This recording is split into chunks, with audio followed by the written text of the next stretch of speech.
In a quiet province, far from the bustling heart of the kingdom, a child was born.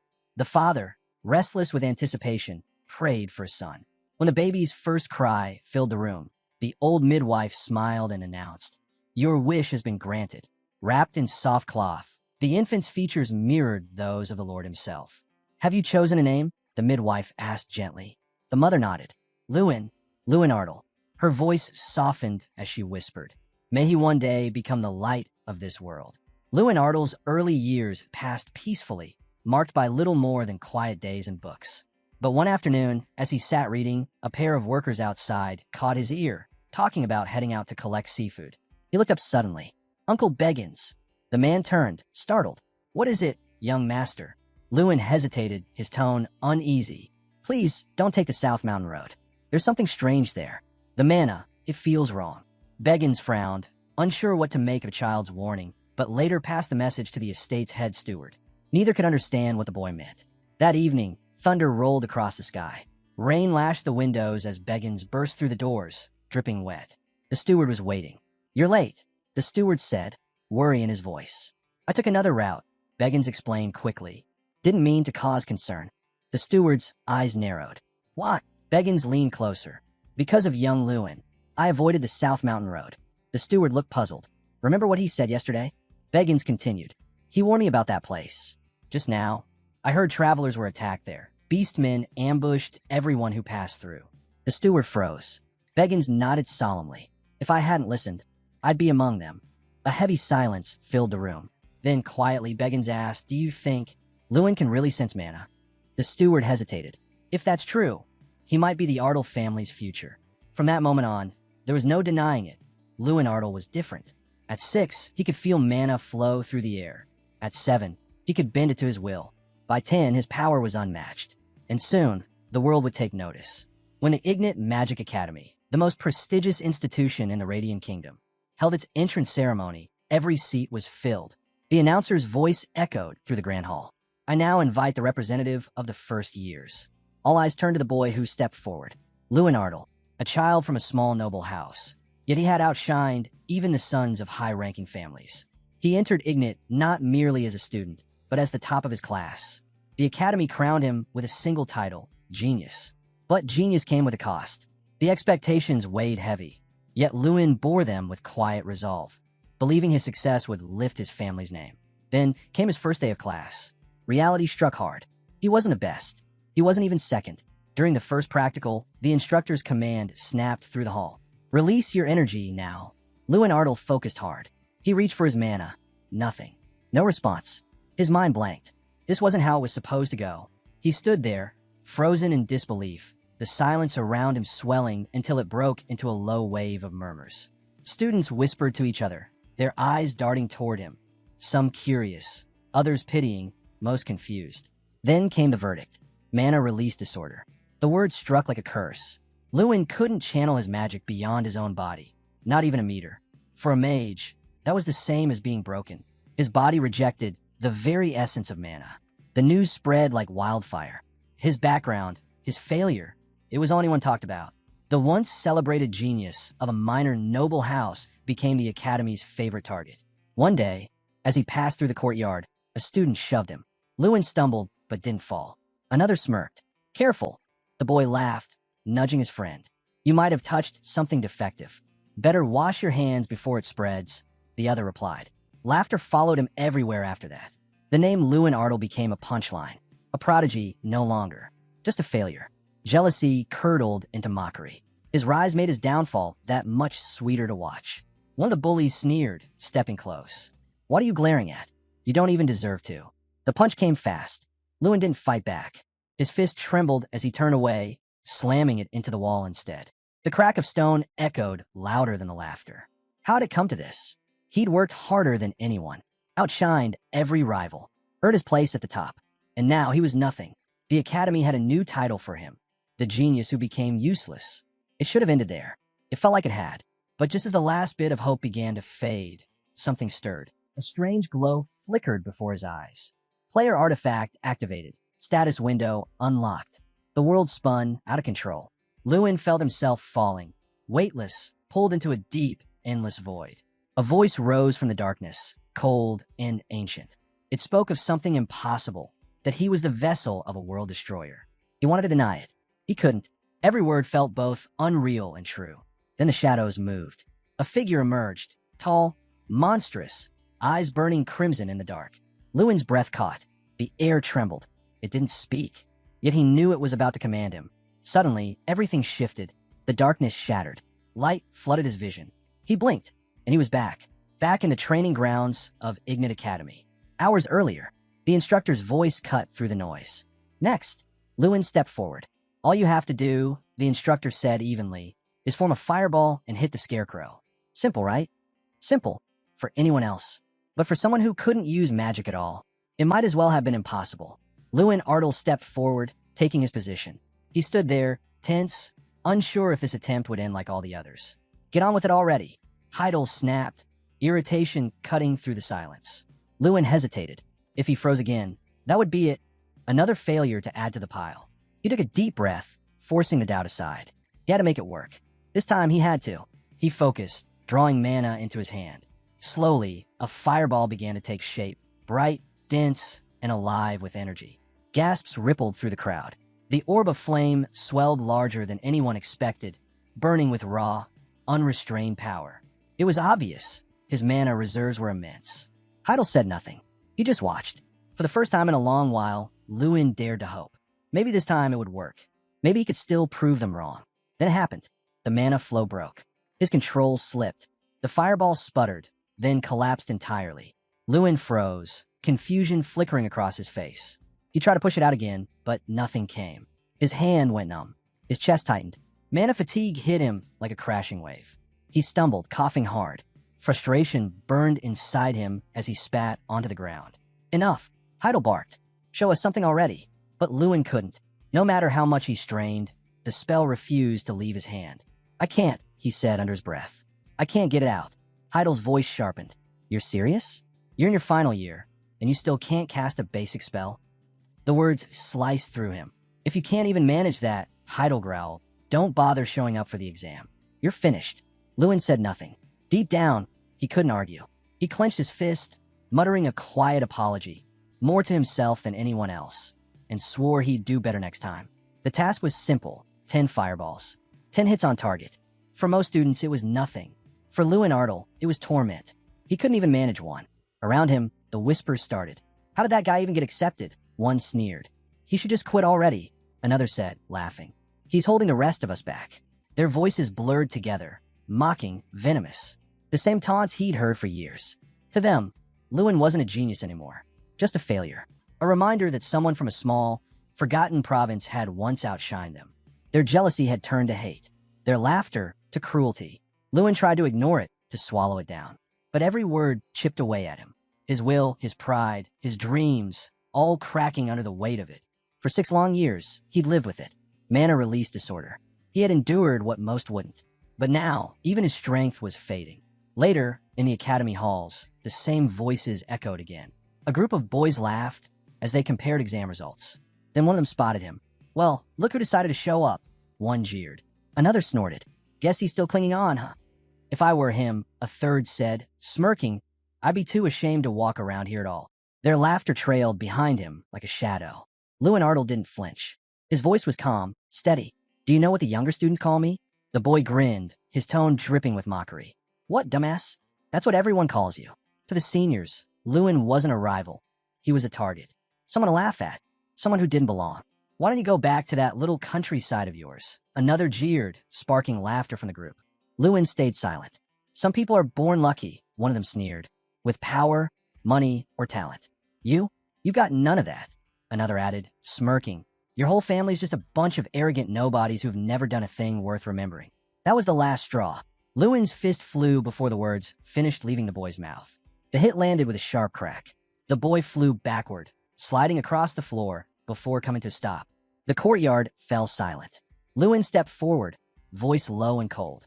Say that again, he warned. Say something about my father one more time. The boy coughed, wiping blood from his lip, glaring up at him. You think you're tough just because you got one lucky shot. Lewin's eyes narrowed. You should learn when to shut your mouth. You're not even worth talking about my family. Before anyone could react, another student lunged. But Lewin was faster, much faster. One punch. That was all it took. The boy doubled over, gasping for air, clutching his stomach. His friend stood frozen, disbelief written all over his face. Then the golden-haired boy snapped. Rage twisted across his expression as he began gathering mana in his palms, the air around him starting to hum. "You think you can touch me?" he shouted. "You're nothing. You don't belong here." Lewin's eyes widened. He's going to use magic inside the academy? The orb of light flared to life, then shot toward him, fast and deadly. The boy spat. Lewin's body locked up. He raised an arm to shield himself, but it was too late. "Stop! Now!" An instructor's voice echoed across the courtyard, rushing toward them. The spell hit. A blinding light engulfed everything. Lewin braced for pain, for the impact that would end it all. But it never came. Instead, player artifact activated. Status window unlocked. The world shifted. The courtyard vanished. A colossal figure appeared before him, its eyes glowing crimson, its presence suffocating. Lewin froze, staring up at it, unable to move or speak. He didn't know where he was, or what this was. The figure spoke. It said his name, his full name. Each syllable struck like thunder in his chest. Lewin's breath caught. The voice was deep, resonant, almost divine. Fear clawed at him, yet something inside pulled him closer. Then, just as quickly as it came, the darkness began to fade. A softer voice called his name again. Lewin. He opened his eyes. Helen, the instructor, was kneeling beside him, her tone laced with relief. "You're awake." For a heartbeat, Lewin wondered if it had all been a dream. But deep down, he knew. It was real. Lewin Ardle sat up slowly. "Where am I?" In the break room, Helen said softly, resting a hand on his shoulder. "You need to take it easy." "I'm fine," he murmured. "Just a little dizzy." He wasn't even sure if he'd blacked out. Everything after the explosion was a blur. That towering figure, those red eyes, it had felt too real to be a dream. "How long was I out?" he asked finally. "All day," Helen replied gently. "I've been here the whole time, keeping an eye on you." She smiled faintly, relief washing over her expression. "You're incredibly lucky, Lewin. Honestly, I thought it'd be much worse." He pushed himself up a little, brow furrowing. "So, I'm okay." Helen nodded. "We'll still need to run some tests, but considering what happened, you're doing amazingly well. No burns, no injuries, no internal damage. It's unbelievable." Lewin blinked, but that was a lightning sphere. It should have killed me on the spot. He knew the spell. A direct hit could vaporize someone in seconds. And yet, he was here, breathing, whole. Helen nodded slowly. "I've never seen anything like this." The door creaked open. A professor stepped inside, muttering an apology. "I'll check the readings," Helen said, standing. "The professor will stay with you for now." She paused at the door. "And Lewin, if anything feels off, tell someone immediately." She gave him one last reassuring look, then slipped out. Moments later, Heidel stepped forward. "How are you holding up?" he asked. "I feel fine," Lewin answered, though the words didn't sound convincing, even to him. Heidel nodded. "Good, because this whole incident has the council in uproar. They're holding a meeting about it right now." Lewin looked up, startled. "The one who attacked you?" Heidel continued. "He's being expelled. No debate, no appeals." "Expelled," Lewin repeated quietly. Heidel's tone hardened. He used combat magic, lethal magic, against another student. That's a direct violation of academy law. Add to that the bullying, the harassment, the insults toward your family. The vote was unanimous. Lewin lowered his gaze. "I hit him too." "You did," Heidel admitted. "And you'll answer for that. 1 month of volunteer service. Nothing more." Lewin nodded. "Understood." Heidel turned as if to leave, then hesitated. "Before I go, I need to ask you something." Lewin glanced up. "Do you," Heidel said slowly, "have an artifact?" Lewin froze. "What? No, of course not. If I had one, do you think I'd let everyone treat me like dirt?" Heidel crossed his arms. "Maybe, but I saw something right before the lightning hit you. A red glow surrounding your body. It looked like a high-tier artifacts barrier." Lewin stared at him. He knew what artifacts were, legendary relics of power, wielded only by top mages or royal houses. There was no way he had one. But then that dream, the glowing eyes, the voice calling his name. Could it be related? "I don't know what happened," Lewin said slowly, shaking his head. "But if I had an artifact, I'd know it." Heidel didn't look convinced. "All right," he said finally. "Get some rest. We'll revisit this later." He turned toward the door and left. Silence filled the room once more. Lewin leaned back against the pillow, staring up at the ceiling. His thoughts spun in a blur. That red light, that voice, that figure, whatever had saved him, it wasn't normal. And somehow, he knew This was only the beginning. It felt like a dream, yet Lewin Artel knew it wasn't. That voice, the one that had spoken to him in the darkness. It mentioned something about an artifact, about a player. He tried to recall the rest, but the memory blurred until something clicked. A status window. And as the thought formed, there it was, floating right in front of him. Lewin froze, eyes locked on the translucent blue panel hovering in midair. At that exact moment, Helen walked over with a stack of papers in her arms. "Something wrong?" she asked, noticing his expression. "You're not feeling dizzy again, are you?" "It's not that," Lewin said slowly. I'm seeing something, right here, in front of me." Helen frowned. "Seeing what?" "It's like a screen. Blue. It's got information on it." She looked toward the empty air where he was staring, then back at him with confusion. "There's nothing there, Lewin." He studied her face. She wasn't lying. She really couldn't see it. Only he could. He quickly shook his head, forcing a small laugh. "Must have been my eyes. Probably strained them or something." Helen didn't look amused. "You should take this seriously," she said, then sighed. "Anyway, your results are fine. You're cleared to return to the dorms." Lewin exhaled, smiling faintly. "Thanks." As he left, his mind raced through everything that had happened. He'd survived a lightning strike. He'd seen a red-eyed figure in another world. And now, he had a status window only he could see. Then, suddenly, another message appeared. A task. Train your body. Increase strength. Lewin blinked. Strength? He muttered under his breath. Why would a mage need that? Still, he clenched his fist. No reason not to try. He threw a punch. A faint glow blinked on the screen. His strength stat had risen. He hit again. The number went up once more. Lewin's eyes widened. It was working. Every precise movement, every solid strike, made him stronger. But then nothing. The counter stopped. He frowned, staring at the display. The last hit hadn't registered. Even the slightest mistake made the progress vanish. Fine. He steadied himself. Then I'll do it right. Time blurred. Hours slipped away. By the time night fell, sweat soaked his clothes, and his muscles screamed in protest, but he didn't stop. Then it appeared. Task complete. Strength increased. Lewin dropped to his knees, panting. His body burned, but something inside him had changed. He felt it immediately. A strange current stirred beneath his skin. Deeper than mana, stronger than anything he'd ever sensed. He flexed his hand. The air vibrated. One punch shattered the object in front of him. Mana rippled around his arm like a living force. His power, his speed, his endurance, it was all sharper. Real. And then, another message blinked into view. New task unlocked. Power circle. Lewin leaned closer, eyes narrowing as he read the text. Replace existing mana circles with power circles. He froze.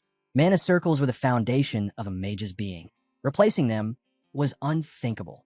Yet the window glowed before him, waiting, and Lewin Artel couldn't look away. Every mage possessed mana circles, formations around the heart that allowed them to sense, store, and channel mana.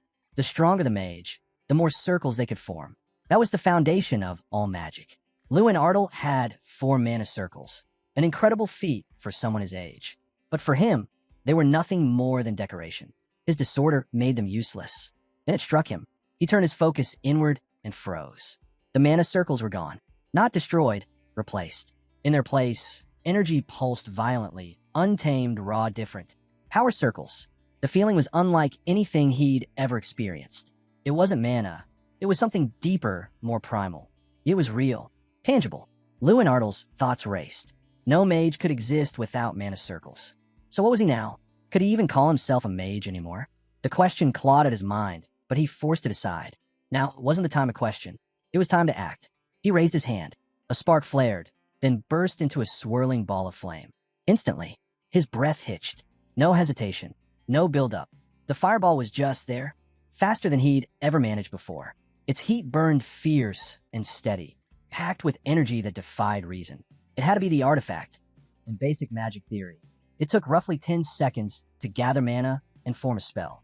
But this was instantaneous. No charging, no deep focus. The power erupted from within, pure, physical, and alive. This wasn't magic as he knew it. This was something else. The artifact's influence pulsed through every fiber of his being. After another round of training, a glowing window flickered beside him. Lewin froze, breath uneven. Task. Channel magic through your body and strike. He frowned. What? How am I supposed to? Then memory hit. The dream, the name Draka, and that figure with burning red eyes. Draka had fought differently. His magic wasn't cast, it was wielded. He didn't chant or aim. He fought with it, fists blazing, legs charged with energy. Maybe Draka had suffered the same disorder. Maybe that's why his magic flowed through his body instead of through mana circles. It was wild theory, but Lewin didn't care. He was out of options. He clenched his fists. The fireball reformed, tight, controlled, and surging with power. He struck. The window blinked again. Task complete. Lewin collapsed to the ground, chest heaving. Every muscle trembled with exhaustion, yet a faint smile tugged at his lips. He'd done it. For the first time ever, he'd completed the final stage. The release, his lifelong weakness. Now it flowed effortlessly. He stared at his hands, still tingling from the impact. The energy coursed freely, alive and unrestricted. Draka, whoever he was, had uncovered something no mage had ever achieved. And now, that legacy was his. He didn't fully understand it. Not yet. But deep down, he knew one thing for certain. He wasn't the same anymore. As fatigue settled over him, his vision blurred. His body felt heavy. His eyelids fluttered shut. Then, faintly, he heard voices. Did he really train until dawn? Someone murmured nearby. Another voice let out a half-laugh. Yeah, he passed out right here in the training field.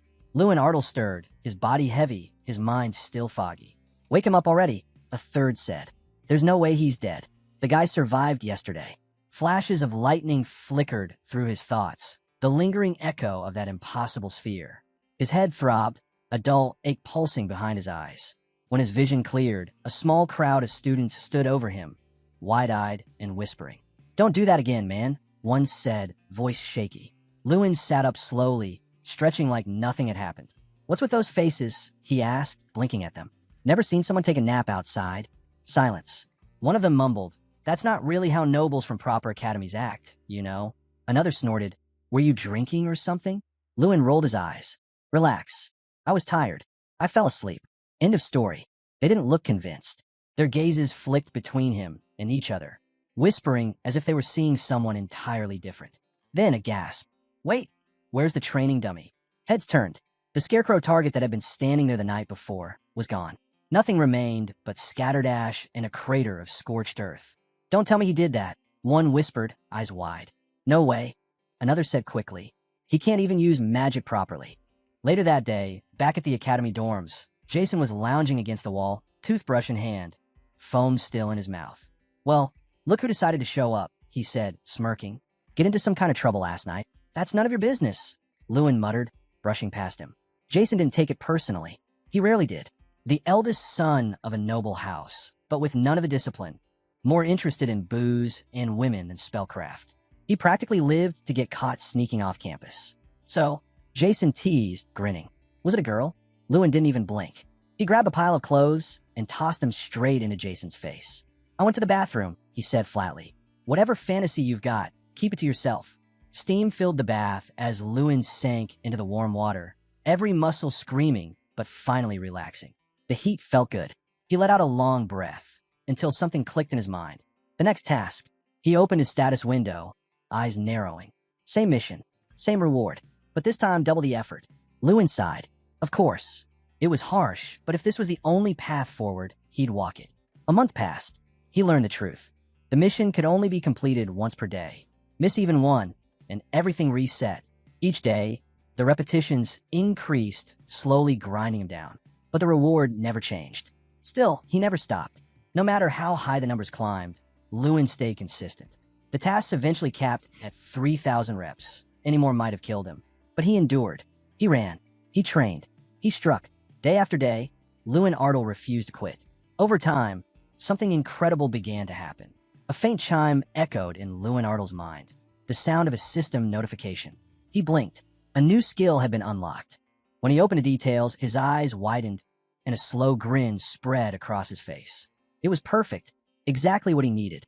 Meanwhile, around the academy, the whispers had started. Have you noticed Lewin Artle lately? One student muttered. He keeps dozing off in class. He never used to miss a thing. That's all you've seen? Another replied.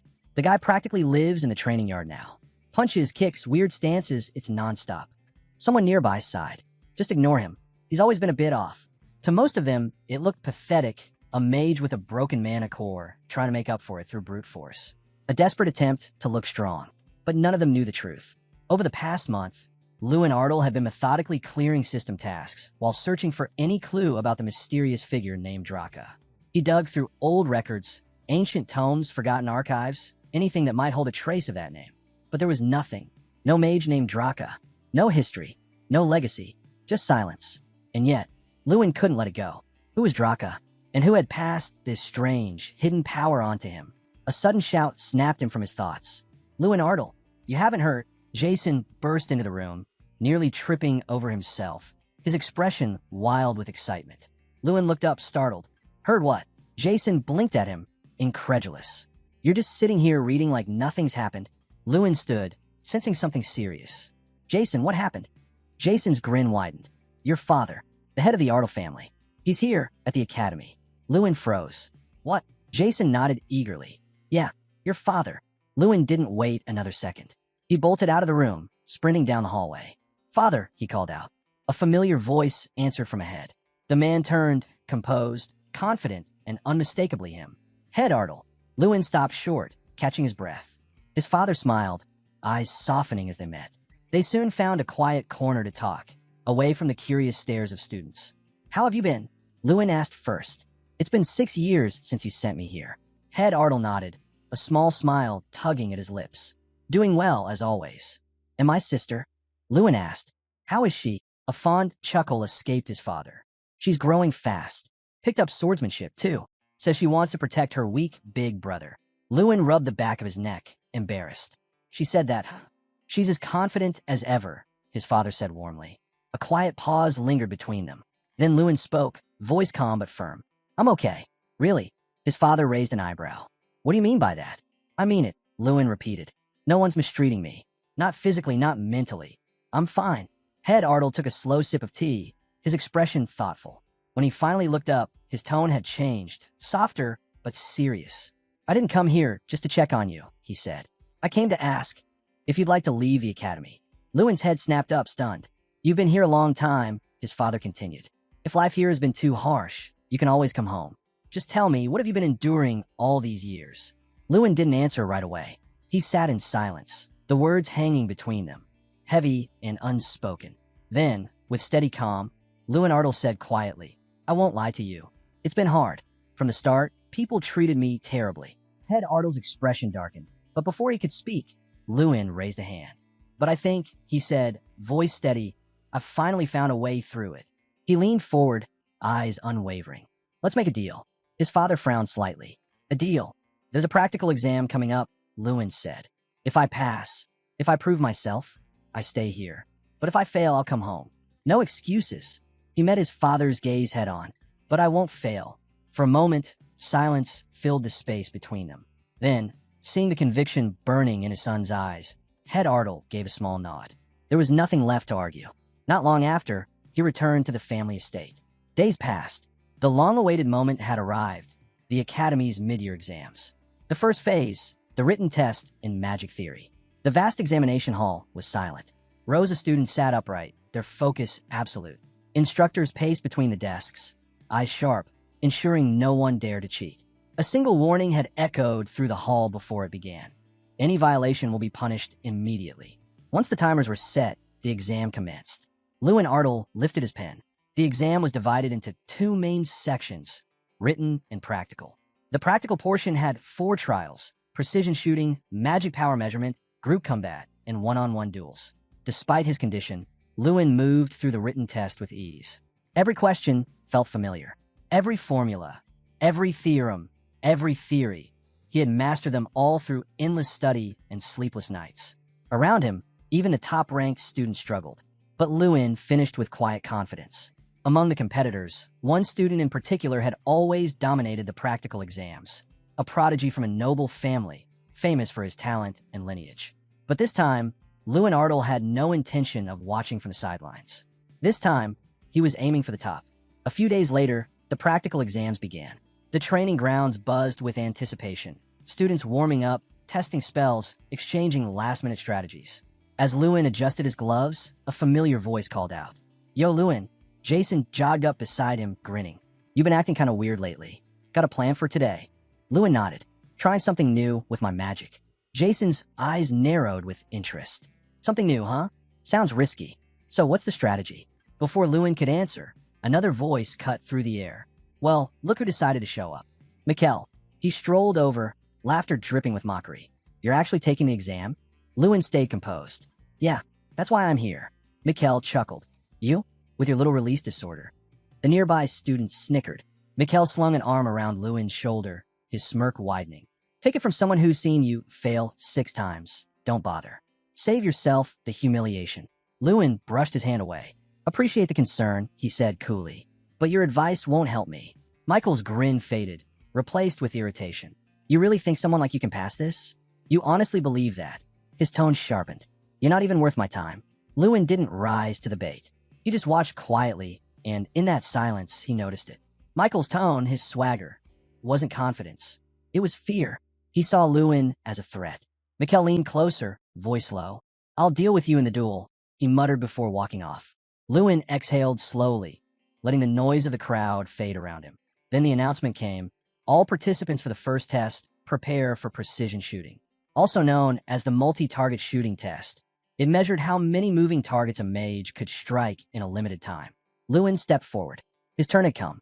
This year, the challenge had been pushed to a new level. Every single target now moved, darting, spinning, and weaving unpredictably across the training field. The room fell silent. Dozens of eyes followed each blast of magic, counting every strike, every miss. Angelia, once a top student full of potential, faltered under the pressure. Her spells flew wide, not a single target hit. The ghosts of her past failures had finally caught up to her. Across the board, the results were miserable. Most managed 3 or 4 targets at best. That small increase in difficulty had completely broken the group. From the audience, murmurs began to ripple. Is this really the standard of this year's graduates? Someone whispered. Even the professors tried to stay composed, but disappointment was written all over their faces.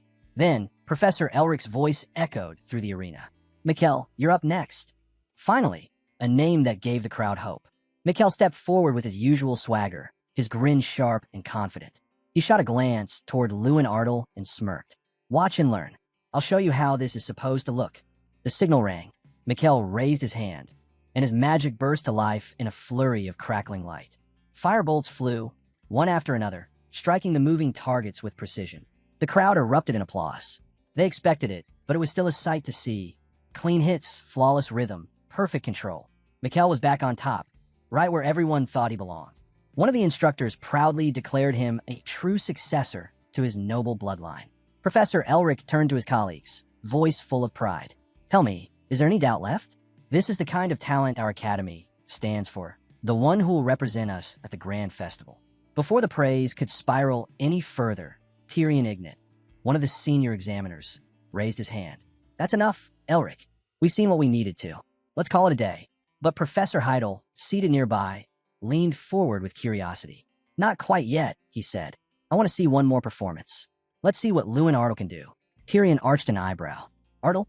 Him. He had reviewed Lewin's records, and by all accounts, the boy's magic should have barely qualified for this level of testing. Still, Tyrion respected the student's persistence. With a small nod, he agreed. Fine, let's see it. Down in the arena, Lewin Artel stepped up. The field was his now. Dozens of eyes bore into him, some doubtful, some mocking, but none expecting much. The examiner gave a short nod. Begin. Lewin raised his hand, and a spark flared. A fireball spun into existence, dense and blazing. Then another, and another. Within seconds, multiple spheres of flame orbited him, burning hotter with every rotation. Gasps filled the hall. Even the professor stared, wide-eyed at the speed of his casting. Michael's face twisted into a scowl. Don't be fooled, he sneered to the others. Sure, he can make them, but he can't fire them. His release disorder will. He never finished the sentence. Lewin moved. The world around him seemed to shatter.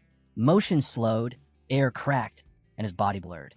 He activated his new ability, time refraction. For 30 seconds, time bent to his will. His movements blurred into streaks of light as he tore across the field, leaving afterimages in his wake. Every target that had been darting away seconds ago, gone in an instant. Each one exploded in a flash of red and gold, until the entire arena was bathed in fading embers. Then silence. The crowd sat frozen, mouths open, unable to process what they had just seen. Even the instructors couldn't find their words. In the center of the scorched field, Lewin Artel stood still, chest rising and falling as smoke curled around him. He had done it. Every single target gone.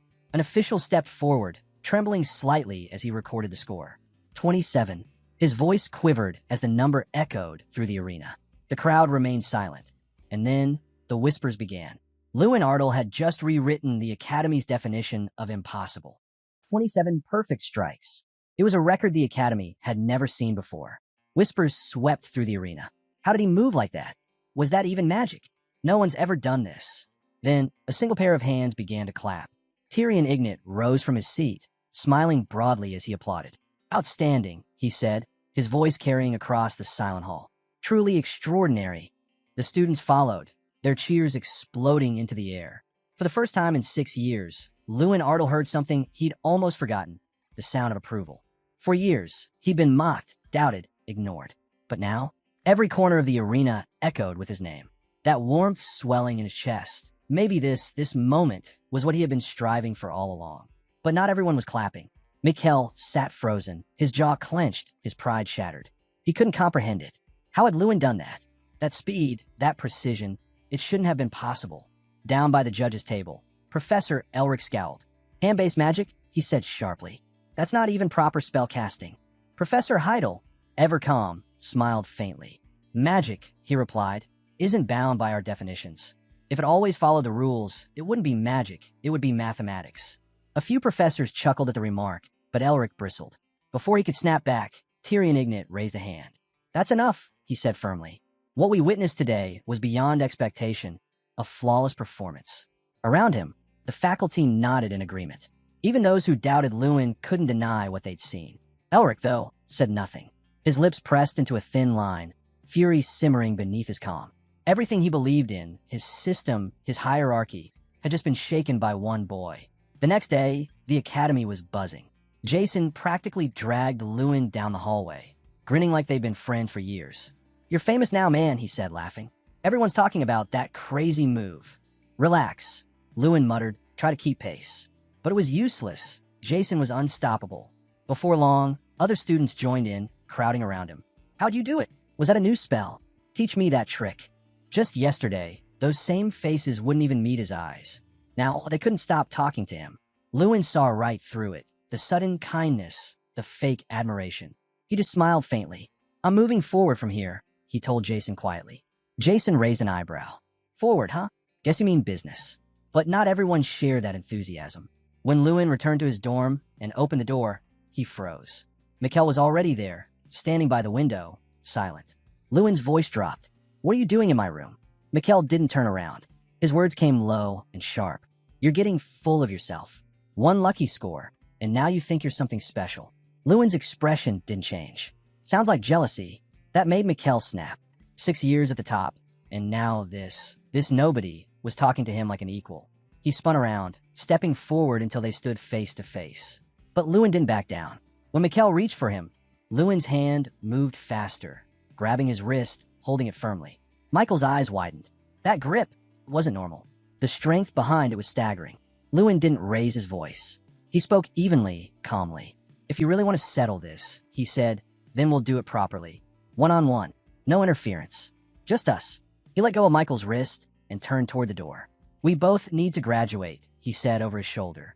Let's make it count. The door clicked shut behind him, leaving Mikhail standing alone, staring at his own trembling hand. Michael's voice came out like a growl. No one challenges me. No one. Especially not someone like you. He stepped closer, eyes burning with pride and disbelief. You think you can stand on my level? You don't even belong in the same ring. Lewin Artel didn't waver. His gaze stayed locked on Michael's. Just wait, he said quietly. We'll see who's still standing when it's over. The air between them crackled with tension. Then Mikhail spun on his heel and stormed out, the door slamming behind him so hard it rattled the frame. Out in the hall, his fury boiled over. That arrogant nobody. Thinking he can challenge me? He clenched his fists, seething, until a memory flashed in his mind. That grip, the moment Lewin had caught his wrist, the raw strength behind it wasn't normal. Mikhail flexed his hand, still sore from the pressure. What was that? Is he even human? The next phase of the practical exam arrived, the magic power measurement. This stage used one of the Academy's most precious relics, a centuries-old artifact known as the King Ram statue.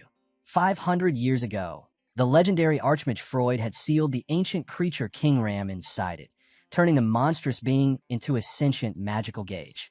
Students called it the living measure. To the instructors, it was the Academy's ultimate judge. The rules were simple. Unleash the spell you were most confident in, and the statue would evaluate your raw magical power. Simple, but brutal. When Lewin asked Jason for advice, his friend shrugged. Pick your best spell. Don't overthink it. But listen, scoring above 20? That's miracle territory. Lewin nodded. He could handle that. The first student stepped forward, sweat already beading on his brow. He gathered his mana and released a thunderstorm spell. Lightning cracked across the field, bright, loud, but unfocused. The statue didn't even flinch. Pathetic, it rumbled, voice echoing like stone. Step aside. Weak magic like that doesn't deserve to exist. The student's shoulders slumped as he stumbled away. A ripple of disappointment spread through the watching crowd. Same result as always, someone muttered. No one ever passes this part. Then the statue's eyes glowed faintly. Next, before anyone else could move, a girl stepped forward, her step sharp with determination. She glanced over her shoulder and said to the boy before her, "Watch. This is how it's done." Raising her hands, she conjured a spear of pure frost and hurled it toward the statue. It struck dead center, freezing the air around it in a brilliant flash. For a second, she smiled, confident, hopeful. Then the statue's deep voice boomed. "Impressive, your despair, that is." Her smile vanished. The glowing number above the statue froze it too. The girl's breath caught. "That was my strongest spell," she whispered, her voice trembling. One by one, students stepped up to try. One by one, they failed. The atmosphere grew heavy, tension filling the hall like smoke. Then the lead examiner, clearly irritated, stepped forward. "Get it together," he barked. "You're not dead yet. Let's move on." Next. Mikkel was next. He walked forward with his usual arrogance, raising his hand with exaggerated confidence. Mana surged as he unleashed his spell, a blazing eruption of fire that scorched the air. The crowd murmured, impressed by the intensity. But the statue barely reacted. "Is that all?" King Ram's rumbling voice sounded almost bored. "How disappointing." Michael's jaw clenched. "Do you even know who I am?" "I'm Mikkel, third son of Josh Garriel." At that, the statue's laughter thundered through the hall. "Oh, him. The fool who begged me to raise his son's score. You've got even less talent than he did." Michael's face went pale. "What are you talking about? You gave me 27 points. The statue let out a deep, rumbling yawn. "And I regret every single one." Gasps rippled through the crowd as Mikkel froze in place, speechless. The statue's glowing eyes shifted away from him. Next, and just like that, Mikkel Gary Hill, once the pride of the Academy, was dismissed without another word. Lewin Artle stepped forward. His pulse quickened, but he forced himself to breathe, slow, steady. "This was it. I'm Lewin Artle," he announced. The statue's stone head tilted slightly. "Never heard of you." Lewin blinked. "I just told you my name." "Not important," the statue rumbled. "Begin." A ripple of whispers swept through the hall as his mana flared to life. The surge was wild, dense, and volatile, unlike anything the students had seen before. The air itself seemed to vibrate around him. "That can't be right," someone whispered. "Is that class for mana?" "No way. He's not even supposed to reach that level." Even the statue's glowing eyes flickered in faint surprise. Lewin didn't hesitate. He gathered the power, launched himself upward, and spun midair. In a seamless motion, he shifted the energy from his fist to his leg and unleashed it.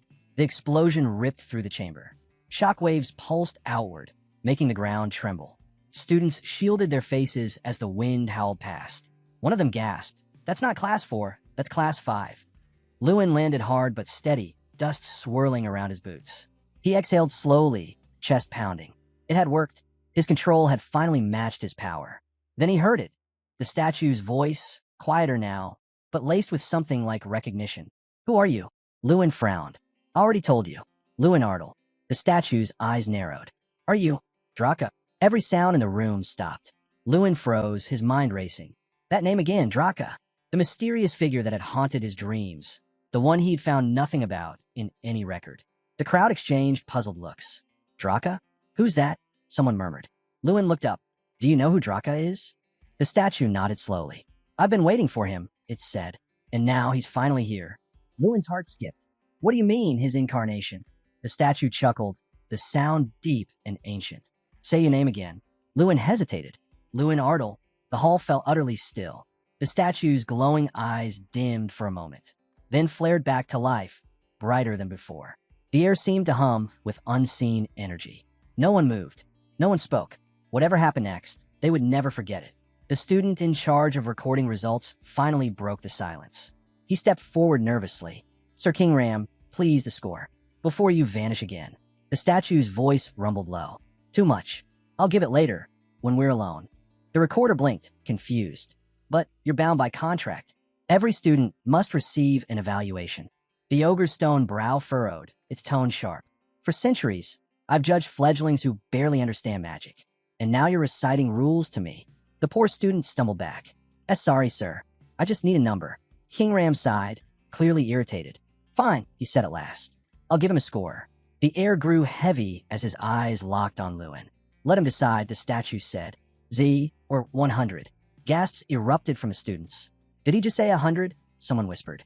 Lewin stood frozen. 100? He repeated, unsure he'd heard correctly. The statue nodded slowly. "Your choice." Lewin took a breath. His answer was clear. "I'll take 100.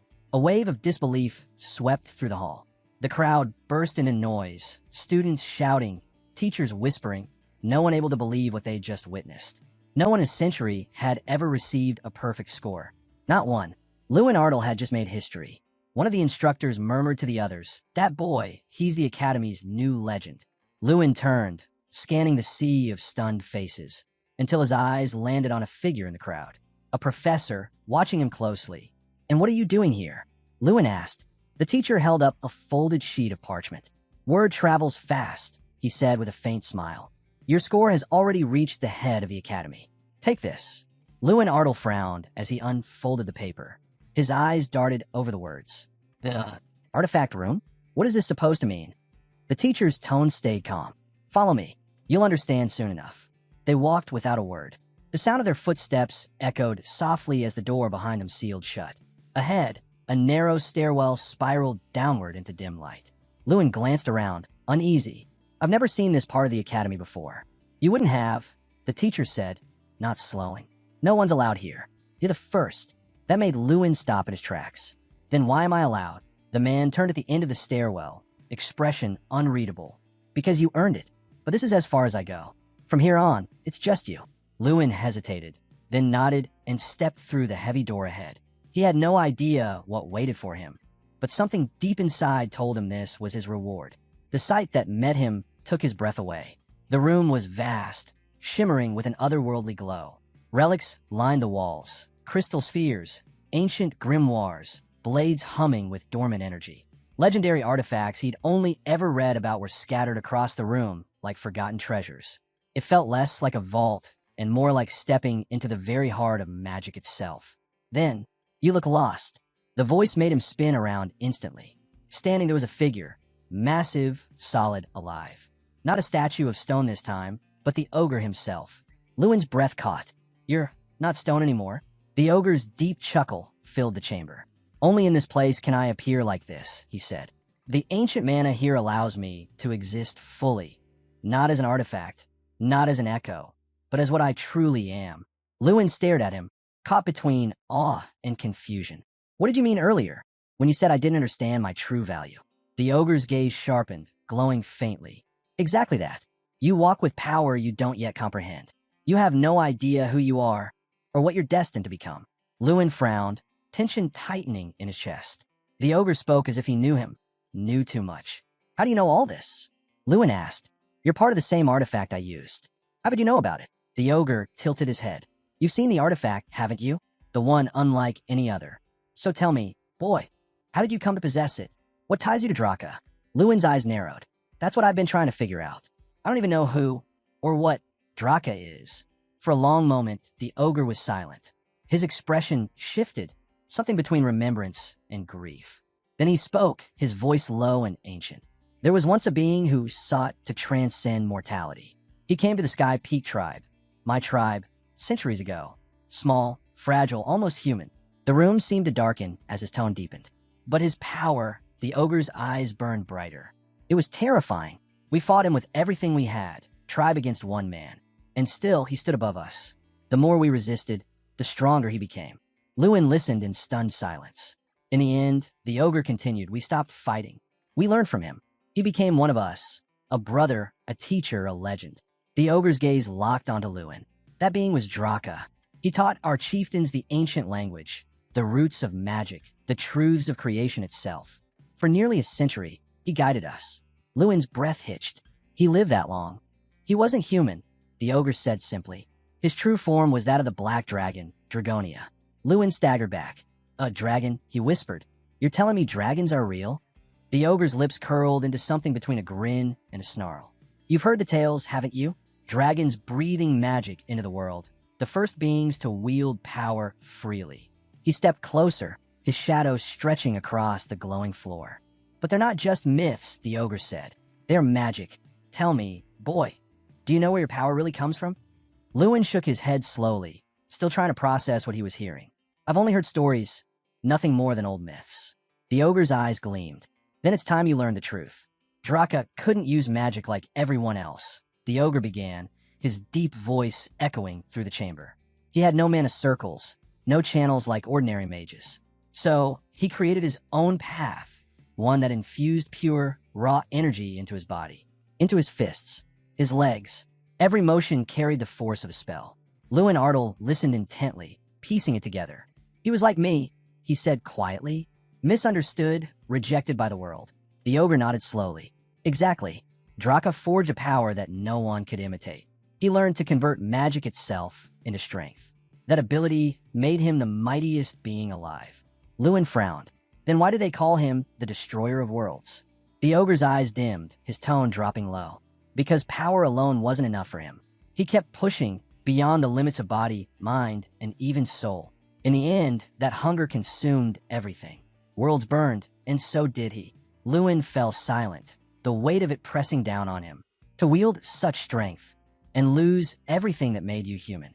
Then, ping, a faint shimmer appeared in front of him, and glowing letters materialized midair. Achievement unlocked, friend of the ogre. Lewin blinked. Wait, a reward? Now, before he could even process it, another message appeared. Skill acquired. Ogre's rage duration, 30 minutes. Effect, greatly enhances physical power. Lewin raised an eyebrow. 30 minutes of enhanced strength. When he looked down, something else caught his eye, a small, glowing white orb in his palm. It pulsed softly, like it had a heartbeat of its own. The ogre's gaze flicked toward it. Ah, your reward for surviving this far. Lewin turned it over in his hand, the light reflecting in his eyes. What is it? The ogre stepped closer, extending his massive hand. Let me see. Lewin hesitated, then handed it over. The ogre studied the orb closely, his expression shifting from curiosity to awe. This isn't an item, he murmured. It's an embodiment. An embodiment? Lewin repeated. What does that even mean? The ogre frowned. I can't say for sure. I was close to Draka, but there were things even I didn't dare ask. If I had to guess.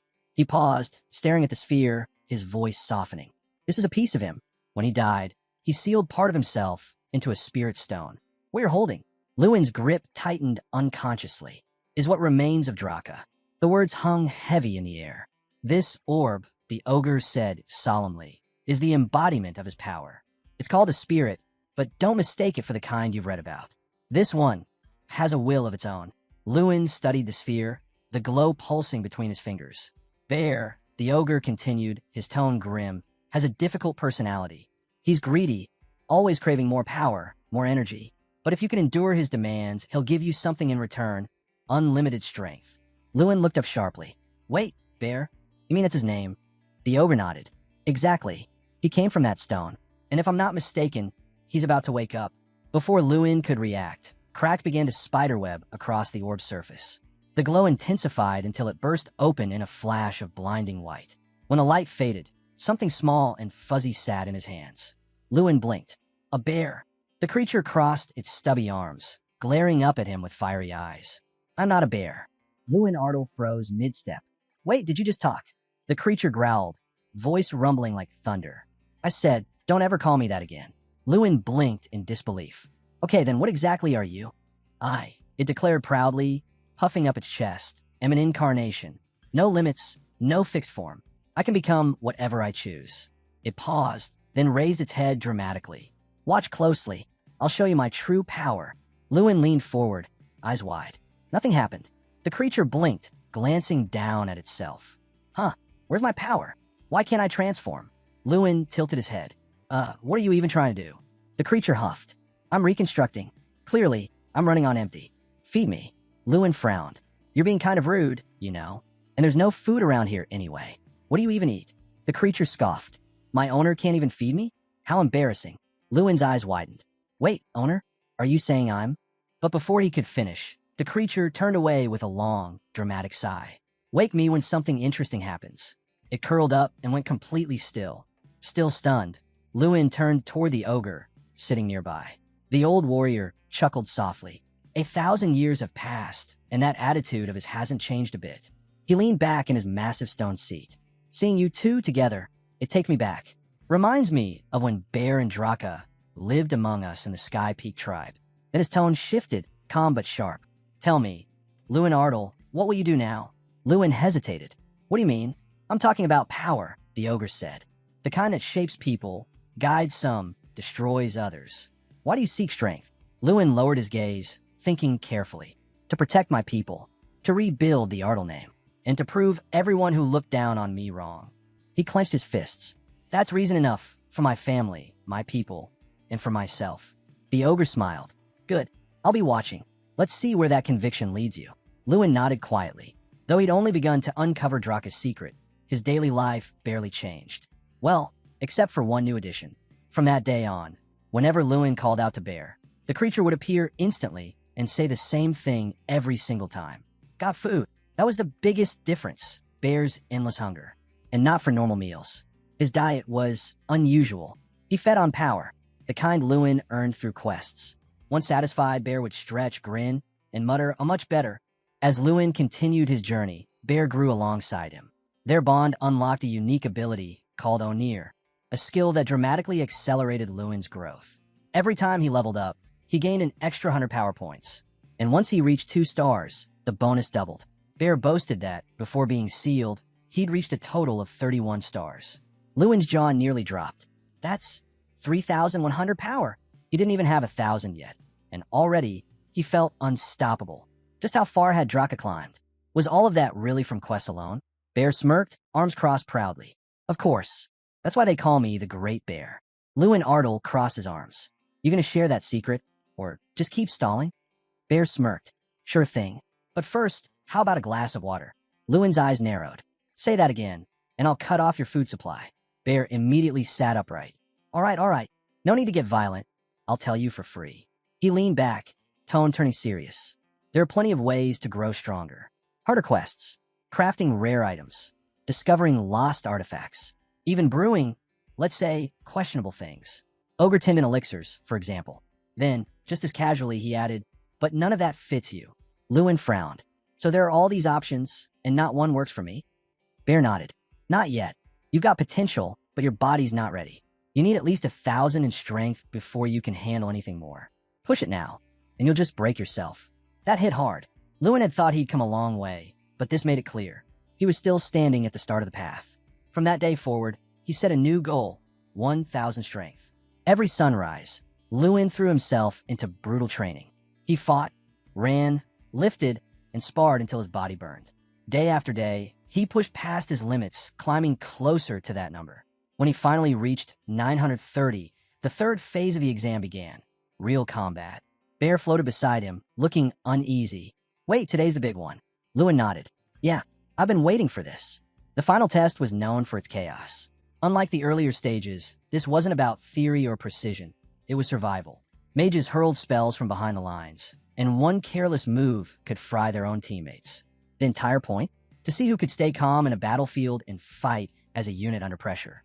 Jason charged in first, launching a fireball toward the enemy line, only to miss spectacularly. Hey, what are you doing? Shouted one of the knights in front. Watch your aim, idiot. Another yelled, he's out. Get him out before he hurts someone. Knights have been stationed to oversee the exam, not just to protect the students, but to gauge how well they cooperated under fire. Still, the spectators couldn't help but laugh as Jason got chewed out. The trial dragged on for 10 grueling days.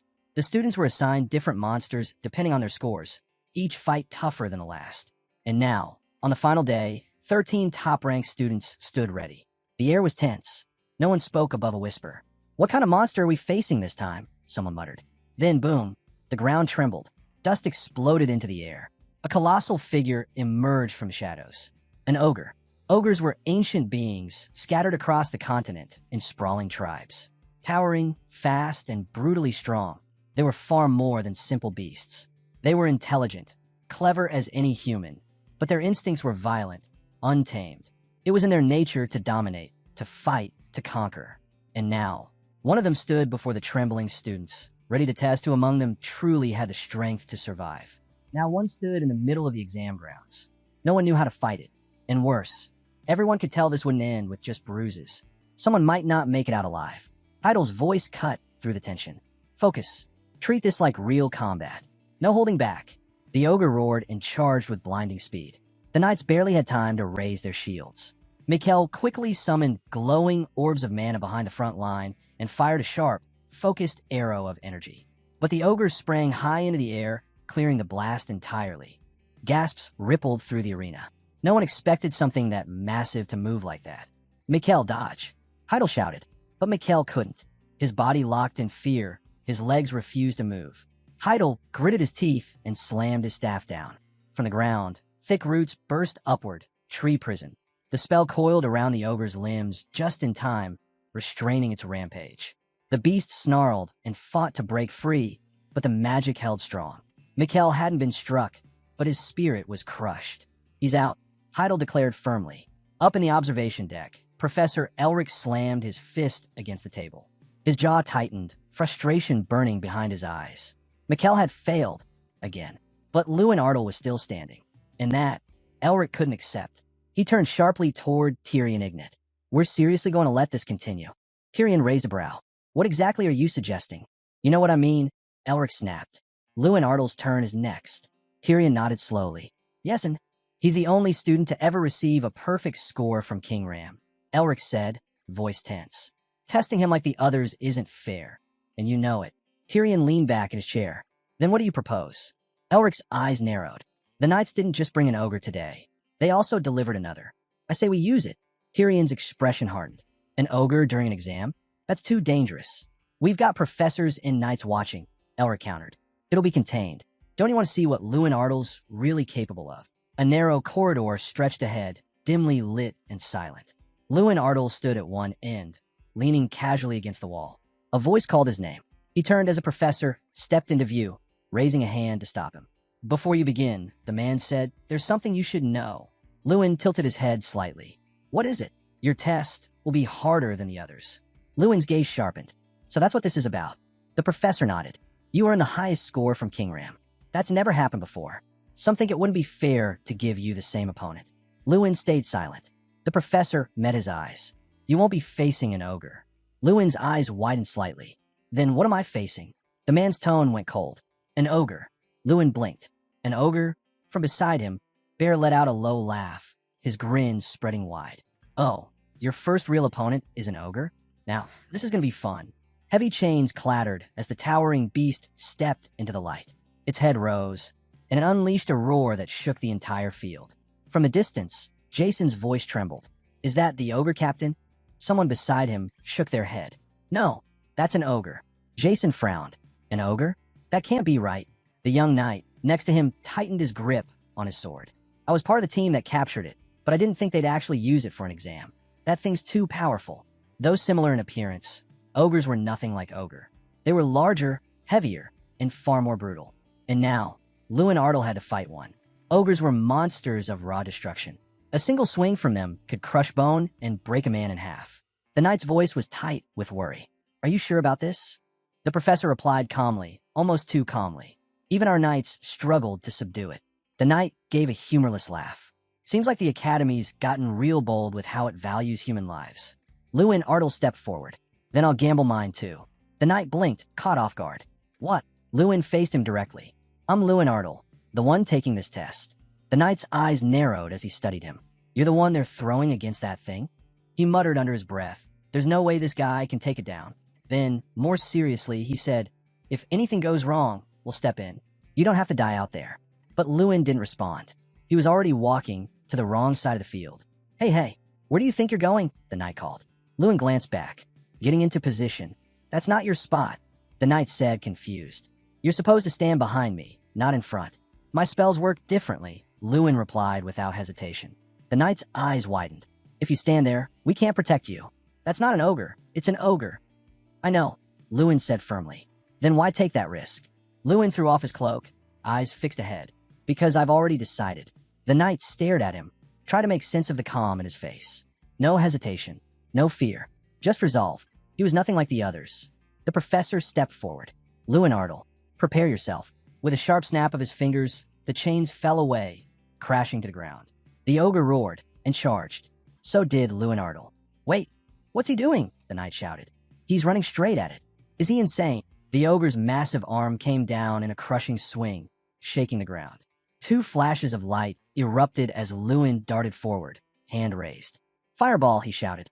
The spell detonated at point-blank range. A violent burst of fire consumed the air, the explosion rocking the entire arena. Knights threw up their shields as the shockwave tore past them. Flames and smoke swallowed the field whole. Golter Pirani crouched behind his shield, eyes wide. He cast it that close. He raised his arm to block the heat as students squinted through the haze. Is he still alive? Someone whispered. And then, through the smoke, Lewin Ardle stepped out, his figure slowly coming into view. The knight's eyes went wide. He's still standing, how? The professor's lips curved into a faint, knowing smile. The knight stepped forward and placed a hand on Lewin Ardle's shoulder. Next time, at least give me a warning, he said, half scolding, half relieved. I thought you were dead. Lewin gave a small nod. Sorry about that. The knight shook his head in disbelief. Would you have listened if I told you not to? Lewin glanced to the side. Probably not. He turned back toward the field. Now's not the time to talk, he muttered. I still need to finish the test. Smoke curled from the ogre's nostrils as it growled, its massive arm rising with a deep, rumbling threat. Get back, one of the knights shouted. We get it. You're strong, but this is suicide. Golter Pirani grinned. Let's take it from here. We'll figure out what we're up against first. But before anyone could react, Lewin stepped forward again. The knight's eyes widened. What are you doing? This is my test, Lewin said sharply. You're serious? He didn't respond, only narrowed his eyes and said quietly, Let me finish it. Lewin Ardle stood face to face with the massive creature before him. The ogre towered above, easily 5 times his size, a mountain of muscle and fury. I don't know how it came to this, he thought, but I have to fight it. 2 things steadied him, 2 reasons he could still stand tall. First was his title, Ogre's Friend, a rare effect that didn't just calm hostility, it allowed him to understand ogres, which meant this monster wasn't just attacking blindly. Beneath the rage, Lewin could feel it, fear. Surrounded by knights and mages, the ogre wasn't being violent for no reason. It was cornered, terrified. Its eyes burned red as it growled. Don't come near me. Don't release me. Lewin heard the words clearly. He's scared. To everyone else, it was just a rampaging beast. But to Lewin, it was something different. Then, a glowing prompt appeared before him. Emergency task activated. Face the enemy you cannot avoid. Goal 1. Land a hit using your fist. Goal 2. Defeat the enemy. Reward. Plus 30 strength. Player's eye skill unlocked. A faint grin spread across Lewin's face. Finally, a real challenge. After countless repetitive tasks, this one had stakes. Without hesitation, he surged forward, fire spiraling around his hand. No time to think. No time to hesitate. He drove his flaming fist straight into the ogre's chest. The explosion hit hard. Fire erupted across its body as the ogre froze, eyes wide in shock. Objective 1 complete. Hit the enemy with your fist. Lewin didn't slow down. I'm not done yet. The ogre's expression twisted into fury. I'll kill you. With a deafening roar, it lunged upward and slammed its fist down. He's coming, someone screamed. The strike hit like an earthquake, the ground splitting beneath it. Lewin barely escaped, leaping back just in time. His boots skidded against the dirt as he steadied himself, scanning for an opening. There has to be a weak point. Where's the opening? Then, Lewin Ardle activated time refraction. The world around him warped, motion slowing as he shot forward like a blazing bullet. Where did that speed come from? One knight gasped. Lewin didn't stop. Flames flared across his hands as he dashed in, eyes locked on the ogre's unguarded midsection. There, strike now. His fist slammed into the creature's gut with explosive force. The knights could only stare. He didn't even flinch. Who's this guy? A student in the crowd whispered, What's going on? Just watch. Another murmured. Lewin pressed the attack, trading blows with the ogre in a violent blur. Each strike clashed. Magic against raw muscle, flame against brute strength. Then, dropping low, Lewin twisted on one knee and drove an uppercut straight into the beast's jaw. The ogre howled, its roar echoing through the arena. It lashed out, grabbing Lewin mid-strike and flinging him across the field. He crashed to the ground, but even as his body hit, his mind was already moving, already recalculating. His eyes snapped open. In one swift motion, he rolled aside, narrowly avoiding a crushing blow. He sprang up behind the ogre as it turned, confused, grumbling under its breath. This little rat, he's too fast. In a flash, Lewin launched himself into the air. The ogre froze, unable to react in time. From above, the hero came down hard. His fist connected with a thunderous impact that sent the monster sprawling. The ground shook as the ogre collapsed. Lewin landed atop it, gaze steady. Time to end this. The ogre's rage skill activated, its body pulsing with red light. Power surged through its veins, buying it 30 more seconds of strength. Its eyes trembled as it looked up. "Are you even human?" it asked, voice shaking. It didn't expect a response, but Lewin answered coldly. "Didn't you understand what I said?" The ogre blinked in disbelief. "So, you can understand me?" Before it could say another word, Lewin roared, "Explosive burning mana." His flames burst outward as he struck again. The blow hit like a meteor. With rage mode fueling him, the air itself seemed to ignite. His body shifted into berserker mode, fire rippling off him in waves as his teeth clenched and his aura flared. The ogre's eyes rolled back. It was over. The monster slumped to the ground, unconscious. As the fire dimmed, Lewin Ardle stood tall amid the smoldering crater. He looked down at the fallen beast. "So this is the bear's power," he thought. "Not bad. Maybe even better than I expected." Silence hung in the air. Then came the whispers. He actually beat it. And then, cheers erupted. Students threw their arms up, shouting, "That was insane. He did it."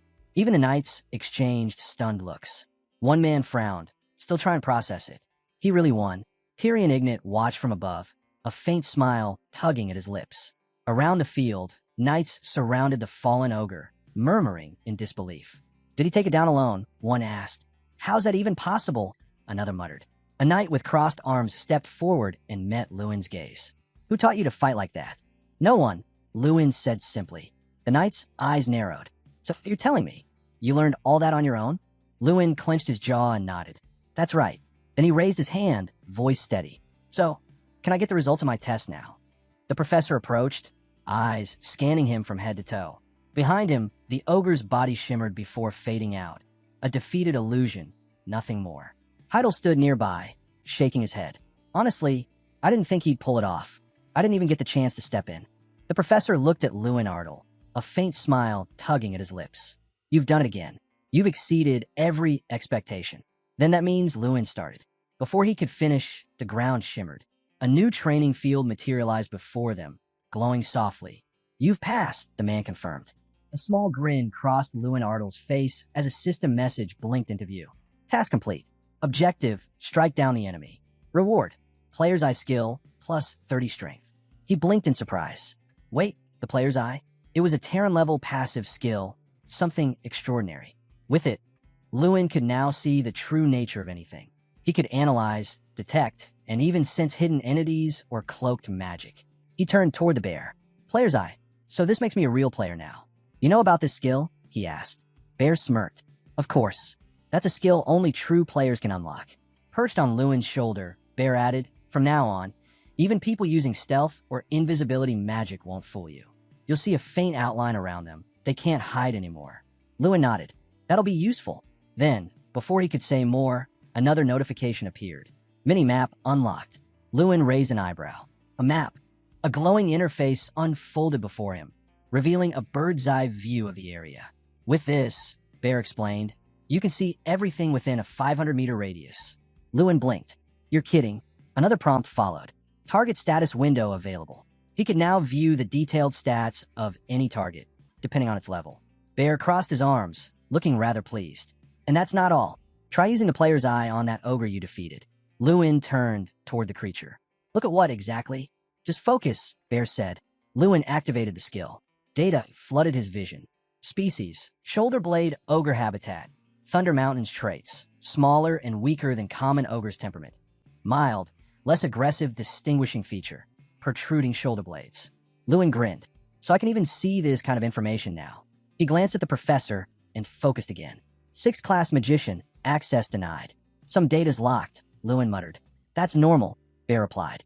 If someone's far stronger than you, their details stay hidden. Raising a paw, he added, but the stronger you get, the more you'll be able to see. Lewin nodded thoughtfully, hand under his chin. Makes sense. News of his victory spread through the academy like wildfire. Later that day, Lewin sat quietly on a bench when Jason approached. Feels weird, huh? Jason asked with a grin. Everyone's talking about you. I guess, Lewin said, still not used to it. Before Jason could reply, a gentle voice called from behind. Excuse me. I wanted to apologize. Lewin turned to see a girl approaching. She met his eyes and asked, You're Lewin Ardle, right? Standing before him, she smiled faintly. You were amazing in the 3rd trial. Here, take this. Another girl stepped forward, holding out a small package. Eat it when you're hungry, she said shyly. Before Lewin could respond, both girls hurried off. He looked down at the package, puzzled. What is this supposed to be? Jason froze, staring at him. Wait, you're asking that? His hands clenched into fists. How could you act so clueless? She was so nervous, and she made that snack just for you. Lewin Ardle raised an eyebrow. Why are you so worked up? The guy's eyes shimmered, on the verge of tears. Lewin just watched him, quietly curious. Jason, he thought, activating player's eye. Class, 2nd class mage potential. Hi. Lewin leaned back, thoughtful. I've scanned nearly everyone in the academy, and out of all of them, he's the only one with real potential besides me. He looked over and said casually, Work a little harder. I think you'll crush the next test. Jason blinked, taken aback. From across the courtyard, someone whispered, Wait, is he being sentimental? Lewin shook his head. Not really. I'm just saying he's got talent. What he needs now is to believe in himself and keep pushing. Jason stared at him, stunned. You mean? Sitting beside him, Lewin nodded. Yeah, and maybe try spending less time gaming. Jason laughed. All right. Next stage, I'm aiming for the top 10. Not gonna be easy, though. He paused, glancing sideways. Seriously, though, can I ask you something? Lewin tilted his head. What is it? Jason scratched his chin. Are you really the same Lewin Ardle I've known these past 6 years? The one I used to hang out with. Lewin's brow lifted, but he said nothing. Honestly, he thought, even I can't believe it sometimes. Just then, a small flame flickered nearby, drawing his attention. Someone muttered under their breath. There've been rumors lately. Rumors? Lewin asked. The student nodded. Yeah, people are saying you'll dethrone Miguel. Not just as top graduate, but as the Academy's next representative too. That caught Lewin off guard. He blinked. I'm not really interested in that. As they started heading back inside, the same student jogged up beside him. Wait, seriously? How can you not be interested? This year's the Great Festival. The Great Festival, Lewin repeated. Yeah, the student said, eyes lighting up. It's held every 5th month. The top academies come together to crown the best of the best in magic. And this time, it overlaps with the Olympiad, the biggest event there is, both happening in the same year. Lewin listened quietly as the student went on. It's a national competition. Only the elite get in. The winner doesn't just earn money, but recognition and privileges for their academy. That's why the slots are limited. 1 for the solo event, 30 for the team rounds. Only 31 students get to represent us. So, Lewin thought, the one chosen for the solo match becomes the academy's official representative. Later, in the cafeteria, the air buzzed with excitement. I wonder who'll be our rep this year, someone said. Who else? Another replied. It has to be Lewin Ardle. He's the only one who's ever scored a perfect 100. At a nearby table, Jason tapped his fork against his plate. You guys remember Michael's track record at the last Magic Festivals? The group went quiet. Across from him, Lewin finally spoke. Honestly, there's not much worth remembering. The team matches were chaos, and in the solo rounds, he paused, eyes narrowing. He placed last in 4 out of 5. Jason nodded grimly. Because of that, they started calling us the Last Academy. We couldn't compete in anything. Students passed by, whispering among themselves. The only way to change that is to send Lewin Ardle, someone said. No, you're right, another agreed. We need him. But what does he think? A third asked. Lewin clenched his jaw. The exam's not over yet, he muttered. His gaze hardened. It's too early to expect anything. The Academy selected its great festival participants through 2 things. First semester exam scores and faculty recommendations. And one more test still remained. The final stage, Lewin Artel versus Mikkel. He frowned. That's why I need to stay focused. Right now, only one thought filled his mind, beating him. For days after the third trial ended, Lewin Artel suddenly sprang up, unleashing a powerful kick. Achievement unlocked. Strength reaches 1,000. Preparation complete. Bear threw his paws in the air. Finally, I've been waiting for this moment. Lewin cracked a grin. So, we're leveling up now, right? Bear nodded eagerly. A glowing message appeared. Repeating quest. Advance to level 2. Before Lewin could react, Bear leapt skyward. Flames erupted around him, lighting up the training ground. Difficulty doubled. Rewards tripled. Mid-air, Bear swallowed something unseen, spread his arms, and shot higher. Lightning exploding from his body in every direction. Lewin shielded his eyes from the blaze. What is that fire? Eyes wide, he muttered, what the hell's going on? Elsewhere, a student at the window squinted toward the flash. A professor furrowed his brow. Damn it, he muttered. That gave him even more points. Out on the training field, the same professor crossed his arms, watching the display. Could Mikkel even beat Lewin Artel now? He looked down at the evaluation sheets, frown deepening. No, unlikely. His thoughts darkened. If Lewin keeps climbing like this, Mikkel won't just lose his festival seat. He'll lose his title as top graduate. And his family's pride depends on that. He clenched his fist. I won't let that happen. Back in the training area, Bear stood in the center of the flames, now radiating power.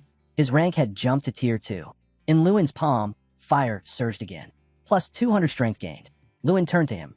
You've really powered up. He flexed his hand, sparks flickering across his knuckles. Thanks to you, I hit 1,200 strength faster than expected. Bear grinned. This is just the beginning. I bet both the difficulty and the rewards will keep climbing. He opened the quest interface. Lines of new data scrolling before them.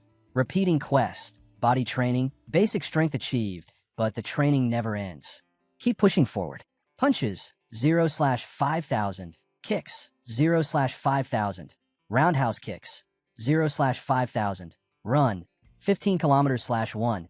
Real combat training, 0/1 reward, plus 30 strength. Lewin groaned, running a hand over his face. Ugh, again with the endless grind. At least I've done this before. He paused, then looked at Bear. So what's this real combat training thing about? Bear raised a paw, smirking. Remember what I told you when we first met? That I could become anything. Lewin nodded. Yeah, I remember. Well, Bear said, I can transform now. Still limited, but we're getting there. A new training camp unfolded around them. Wait, does that mean you can turn into a human? Someone asked. Yup, once I reach rank 5. Full transformation won't be perfect yet, but it'll be close, Bear answered. Lewin Artel smirked. So, who can you turn into right now? Want me to show you? Bear offered. He began to spin, faster and faster. Energy surged, and then something odd took shape. Lewin stared and asked, what even is this scarecrow thing? The scarecrow turned and snapped. What kind of reaction is that? Lewin shook his head. Forget it. I just pictured something different. Their training session began. Bear said, don't underestimate him. The scarecrow stepped forward. Do you realize how useful I was when your real training started? Lewin studied it. So you're a practice dummy? More like a training assistant, the scarecrow replied. So I have to spar with you daily? Lewin asked. Exactly, the scarecrow said as smoke swirled around it. You're still weak. Just a third-class mage. Bear added, but once I regain my original strength, anything's possible. As monsters began appearing around them, Bear added, if I wanted, I could become a demon or a dragon. Lewin placed a hand to his face. Then let's start. Right now. Start what? Bear asked. Training, Lewin said. As a mage. Bear laughed. Now we're talking. Energy pulsed in Bear's paws. He took a staff and stood before Lewin. Even if your spells hit me, you'll only knock me back. They won't leave a scratch. And you? Lewin asked. I can hit you as much as I want, Bear replied. Sounds like a solid training partner, Lewin said.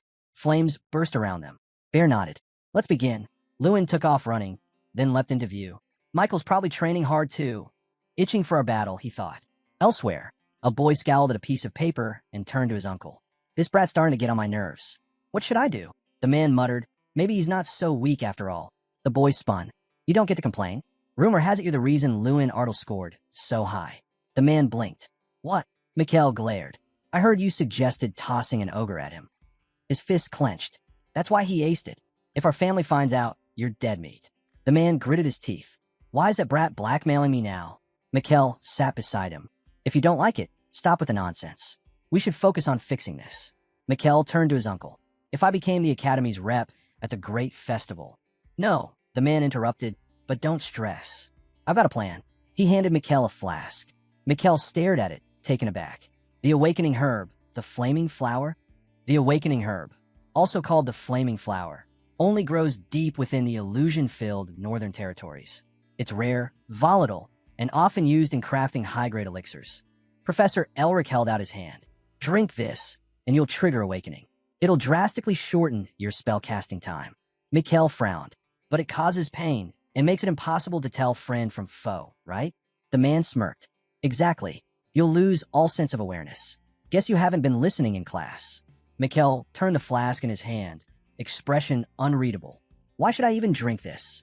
Yes, the man replied flatly. From the nearby garden, whispers spread. Rumors that Mikkel had finally lost it. Professor Elric shrugged. He's just making excuses after losing. Maybe he's hoping to disgrace the family enough to get kicked out. Mikkel kept his gaze forward. Still, this is dangerous. The professor knows what I can do. If he notices something off, he won't stay quiet. The man grinned. Have you forgotten who I am? I oversee all drug testing. He pushed the flask closer. This potion will hide the herb's traces. No one will know you took it. Mikkel hesitated. Drink it after the first one, the man said firmly. Relax, we're family. This is how we survive. Michael's thoughts spun. What now? Do I go through with this or not? The day of the one-on-one battles arrived. The exams were held inside the mana barrier room, and excitement pulsed through the crowd. Every year, these duels filled the stands. But this year, anticipation was electric. The final match was about to begin. Lewin Ardle loosened his hands, preparing himself. Lewin Ardle versus Mikkel, the announcer called. Taking his position, Lewin glanced across the arena. So this is it, the final stage of the exam, and my opponent is Mikkel. From the sidelines, Bear murmured, he knows you'll rush in close. If he's ready for that, you're in for a tough fight. Even so, Lewin thought, if I can just reach him, then his resolve hardened. One hit, that's all I need. Their eyes met. Since this test simulated real combat, the arena was scattered with hills, rocks, and obstacles. Everything you'd expect in an open battlefield. Down below, the referee called out, Are you both ready? Both combatants nodded. Just before the signal, Lewin noticed something strange. He's not acting like himself. Lewin narrowed his eyes. What's with this guy? Mikkel stood rigid, fists clenched, an aura of fury rolling off him. Something's wrong, Lewin realized. He's way too quiet. Seeking answers, he activated Player's Eye. Data flashed before his eyes. Name, Mikkel class. 3rd class mage traits. High potential, dual summoner special status. Hidden berserk mode. Lewin's jaw tightened. Berserk mode? I've never seen that label before. And it's hidden, too.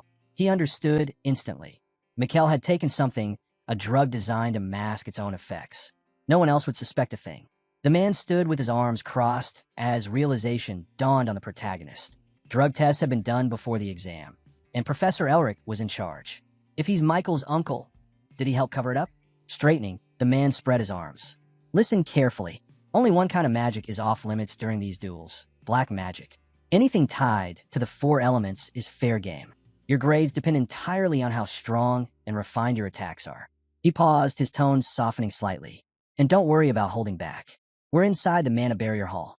Power output here drops by 99%. His eyes swept across the room. Any questions? The protagonist raised his hand. What is it? The man asked. Meeting his gaze, the protagonist spoke evenly. What happens if someone's caught using a forbidden potion? The answer came without hesitation. Immediate disqualification. Depending on how serious it is, suspension, or even expulsion. The examiner makes that call. Then the man's expression sharpened. Why do you ask? The protagonist quickly looked away. No reason. Just curious. The man clapped his hands together. Good. Everyone, take your positions. Lewin Ardle lowered his head. I've got nothing solid, he thought grimly. Only I can see his status screen. No one else would believe me. His jaw tightened. I need proof, something no one can deny. The referee's voice cut through the air. Begin. Lewin faced Mikkel head on. Both surged forward. In that instant, a green glow wrapped around Michael's body.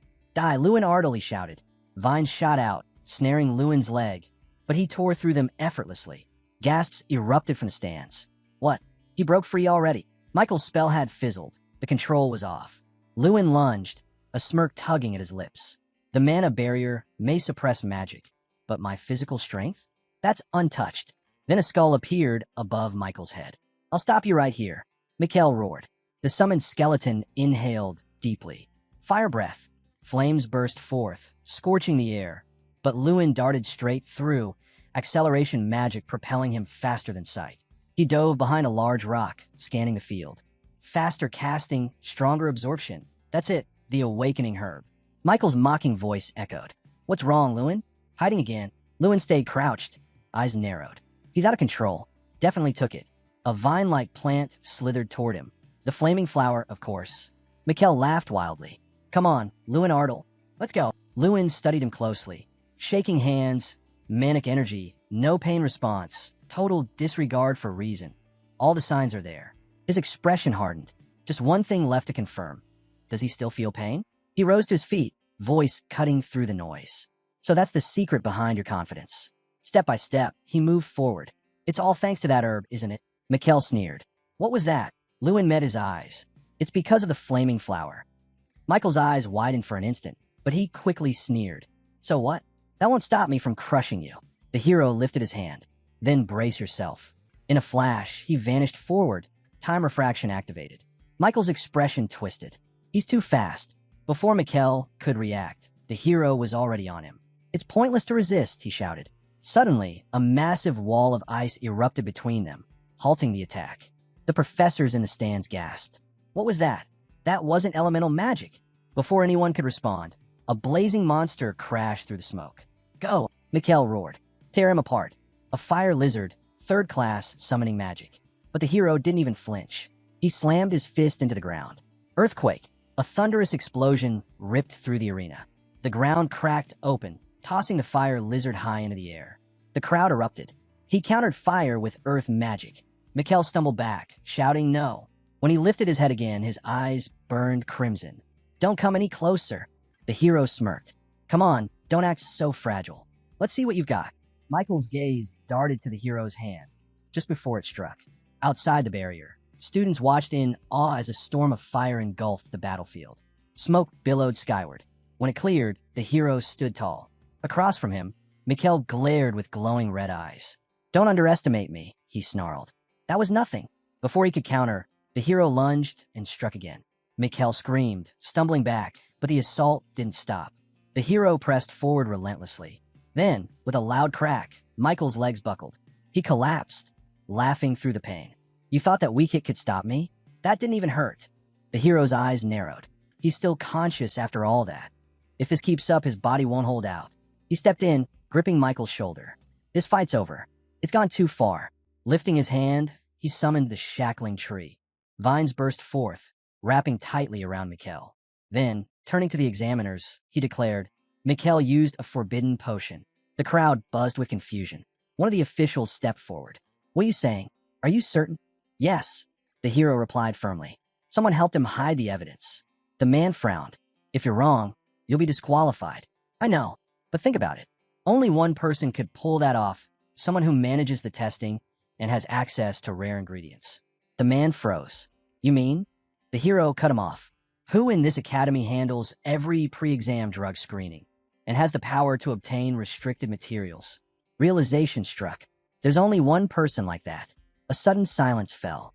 Then, Professor Elric's seat was empty. The hero's gaze hardened. Exactly. Professor Elric, Michael's uncle. The examiner raised a hand. Wait, you're saying... But before he could finish, a blur appeared.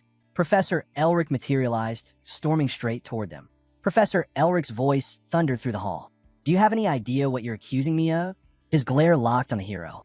You're saying Mikhail took a banned drug, and I turned a blind eye? Lewin Ardle met his gaze with a calm grin. Yeah, that's exactly what I'm saying. And I can prove it. The examiner's eyes narrowed. You'd better have proof. Professor Elric stepped forward sharply. Then let's settle it. We'll run another drug test right now. But the hero shook his head. Don't bother. You already gave him an elixir that hides the symptoms. Professor Elric faltered, eyes darting away. Then what are you implying? I'll show you. Lewin placed his hand on the shackling tree binding Mikhail. A surge of light burst forth, brilliant and blinding. In an instant, the entire spell burned away. That, he said evenly, was the same flick I used on Mikhail. He turned toward the crowd, voice steady. Even if his magic had improved through training, no one should still be laughing after taking a hit like that. The hall fell silent. Right now, Lewin continued. He's got a concussion and at least 4 fractured ribs. Yet, Mikkel, still trapped by the remnants of the binding spell, kept laughing uncontrollably. Lewin's voice dropped low. He can't feel pain, and that's not natural. Professor Elric froze, his expression empty. Then Tyrion Ignat's voice roared across the arena. How dare you pull something like this during an official exam? On sacred testing grounds. He turned his wrath toward Elric. You, get to your office. Now. The professor's face drained of color. He staggered backward, trembling, before fleeing the hall. Meanwhile, Michael's laughter echoed, twisted, hollow, unrelenting. The fallout from the 4th exam swept through the academy like wildfire. By the next day, it was official. Professor Elric dismissed. Mikkel expelled. Their family's corruption had finally come to light. And the entire academy spoke one name with awe, Lewin Ardle. The student who defied the magicians. The one who exposed the truth. A new title followed him now. Lewin walked toward a towering gate, its frame glowing with radiant light. The air shimmered around him as the gate slowly opened. He'd been summoned by the head of the academy. A blinding brilliance swallowed him whole. When the light faded, he found himself standing in an immense garden. Lush, endless, almost otherworldly. This is the head's domain? He thought, but something felt strange. No, it's different somehow. Then, a faint flicker appeared ahead. Lewin paused. This too, at the far end of the garden, stood a grand throne, majestic, commanding. Is that Tyrion Ignat's throne? He wondered. The seat of the king of magicians? Before he could take another step, a calm voice echoed behind him. What do you see? Lewin turned. A man approached, walking quietly along a forested path. The scenery you're seeing, the man said, was shaped using Maloroc's sigh. His gaze met Lewin's. Do you know what that is? I've heard of it, Lewin replied. The man nodded slowly. Maloroc, the demon king who once invaded the continent of Frelia. They say he could make people see whatever they desired most. He stepped closer. After his fall, fragments of his body became powerful artifacts. Tyrion Ignat turned his gaze toward the vast garden before them. Maloroc's eye, he said quietly. It shows the world you long to see. Lewin Ardle glanced around. The scene shimmered with life, every detail reflecting his own hopes and desires. Lowering his head, he thought, what I want is for the Ardle territory to prosper, and for me to become the strongest magician alive. The head of the academy looked back at him. So tell me, Lewin, what do you find most interesting about what you see? Lewin hesitated. You mean in this vision? Tyrion nodded. Yes. This world before you, what stands out? Lewin's answer came quietly but firm. A world where students act like students and magicians behave like magicians. Standing tall before the grand gate, Tyrion Ignat nodded. Of course. I understand. A world like that won't be easy to build. Lewin offered a small nod in return. Then, with a deep rumble, the massive gate began to open. He turned his head, just as cheers echoed all around. Students rushed forward, their excitement filling the air.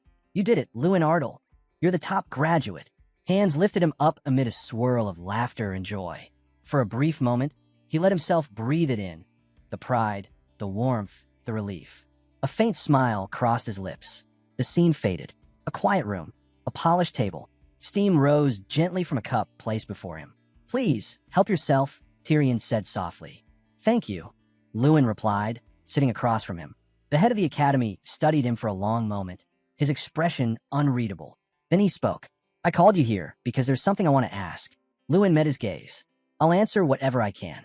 Arms folded, Tyrion leaned forward slightly. How did you know Mikkel had taken the flaming flower? Lewin's eyes dropped to the cup before him. He wasn't acting like himself, he said slowly. He was aggressive, restless, and the flow of his mana, it was wrong. Too erratic, too strong. Tyrion crossed his arms, thoughtful. Even so, that's still just observation. You didn't guess he used the herb. You knew. What? Lewin lifted his gaze. Because I didn't depend on magic, he said simply. I trusted my own body. Inside the mana barrier hall, magic is suppressed, but physical strength isn't. He paused, careful not to reveal more. There's no need to mention the player's eye. Even if Mikkel was in shock, his reaction didn't fit his injuries. Laughing through pain like that, it only made sense if he'd taken the flaming flower. Tyrion stayed silent for a moment, studying the boy in front of him. At 16, he noticed everything, stayed calm under pressure, and his magical potential, it's already beyond expectation. Finally, Tyrion set his hand firmly on the desk. As head of the academy, I owe you an apology. What happened should never have taken place, and I'll make sure that family never troubles you again. He raised his hand slightly. And I have a proposal.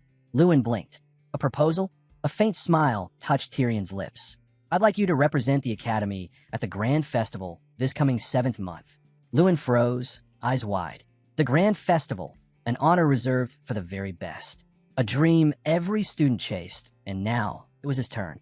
He had already suspected something the moment he was summoned here, but even so, hearing it confirmed still caught him off guard. Lewin Ardle closed his eyes for a brief moment, letting the silence settle. Then, meeting the headmaster's gaze, he said quietly, I appreciate the offer, but I'm not sure I deserve it. Tyrion Ignat tilted his head. Why do you think that? Lewin's voice lowered. I haven't been in a real fight in 5 years. Controlling my mana has always been difficult. Everything just feels out of reach. I don't know if I'm ready to stand against the best from other academies. To his surprise, the headmaster chuckled softly. That's not a problem in the slightest. He raised one finger, a knowing smile on his face. As one of the Grand Festival judges myself, I say you're more than qualified to represent us. Then his tone grew firm. In fact, you're a true contender for victory. Lewin blinked, startled. Wait, what? Tyrion leaned forward slightly, eyes gleaming. You heard me. I believe you can win. And more than that. He paused, a faint grin forming. You'll be our secret weapon, the surprise no one expects. Lewin's breath hitched. The headmaster went on, his tone deliberate. To your opponents, you're a complete mystery. They don't know your abilities, your style, your limits. They'll have no countermeasures, no way to prepare for you. A smirk crept across Lewin's lips. So that's it. Because I was always at the bottom, no one paid attention. Not like Mikkel. They've got no data on me at all, which means catching them off guard will be easy. He clenched his fists, determination flaring in his chest. Tyrion's voice broke through his thoughts. So will you accept? Lewin straightened. I'll give it everything I have. I won't let you down. Just then, a knock echoed through the room. Perfect timing, the headmaster said. Come in. The door opened, and a tall man in full armor stepped inside. Tyrion gestured toward him. Since your body will benefit more from physical training than mana refinement right now, I've arranged a special instructor, a master of body arts. Lewin turned toward the figure and froze. That's Golter Pirani? The knight's piercing eyes swept over him. What's with that look? Not happy to see me. Lewin could hardly believe what he was seeing. Golter Pirani, the leader of the Foldren Territories Knight Order, one of the 5 knights of the 6th rank, the only one in all of Radiant. And I fought him during the 3rd phase of the practical exam. Now, he was standing right here, about to become his instructor. Lewin could only stare. To think I get the chance to learn directly from him. Golter crossed his arms. Before we begin, I need to confirm something. His gaze locked on Lewin's. Professor Heidel told me you're a special kind of magician. One who has no choice but to fight up close. That true? Lewin nodded. Yeah, that's right. On the side screen, a recording flickered to life, his last battle. Golter watched in silence, arms still folded. When the footage ended, he nodded once. Your strikes are solid. Clean. No wasted motion. The words caught Lewin off guard.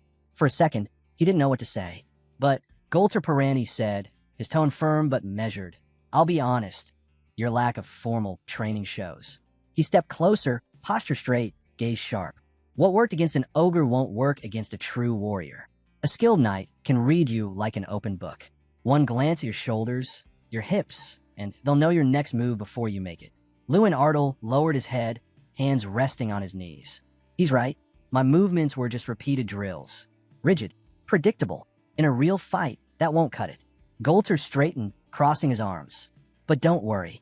With my guidance, you'll move far beyond the basics. He smirked. So, you ready to start? Before Lewin could respond, the world around them shifted. An illusion forming behind them, revealing the towering image of a castle wall. Golter's voice echoed through the hall.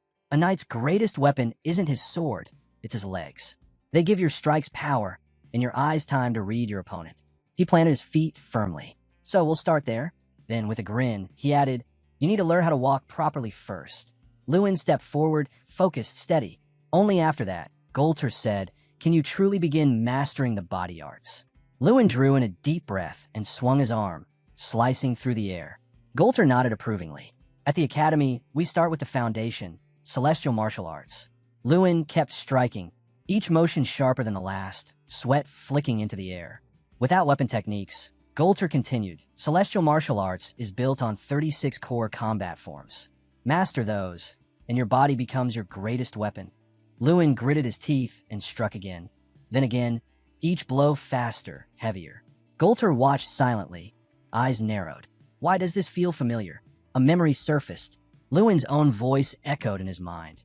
This training won't benefit me. I'll have to come here every day. So why am I doing this? And then he remembered the answer. If you need a reason, someone had once said, think of it as an investment. Investment? Lewin had asked. Let's say you met someone destined to become a great magician. Wouldn't helping them, even a little, be worth it? Lewin had bowed deeply. If that's the case, then I'm in your hands. Golter groaned, covering his face. Enough. I can't listen to that anymore. It's too awkward. He waved dismissively. Just call me Hyung. I'm not even 30 yet. Lewin blinked. Wait, seriously? He threw a quick punch, laughing under his breath. From that moment, the real training began. Hyung observed closely, arms crossed. Not bad. The kid's got stamina. A few meters away, an ogre lay crumpled against a tree, jaw shattered. He's a melee mage, and physically stronger than an ogre. What a monster of a student. 3 weeks passed. The results were beyond anything they'd expected. Body art skill, level 10 new achievement. Body as a weapon madness mage effect. Enhanced. Magic now circulates through every part of the body. Lewin stared down at his hands, breath caught. This is unbelievable. He turned toward Bear, eyes wide. Mastering celestial martial arts. This power feels unreal. Bear grinned proudly. Yeah, and thanks to that, you've officially jumped to rank 3. Current strength, 2,130. Lewin clenched his fist, feeling the surge of mana pulsing through every vein. This power, it's overwhelming. Bear exhaled, shaking his head.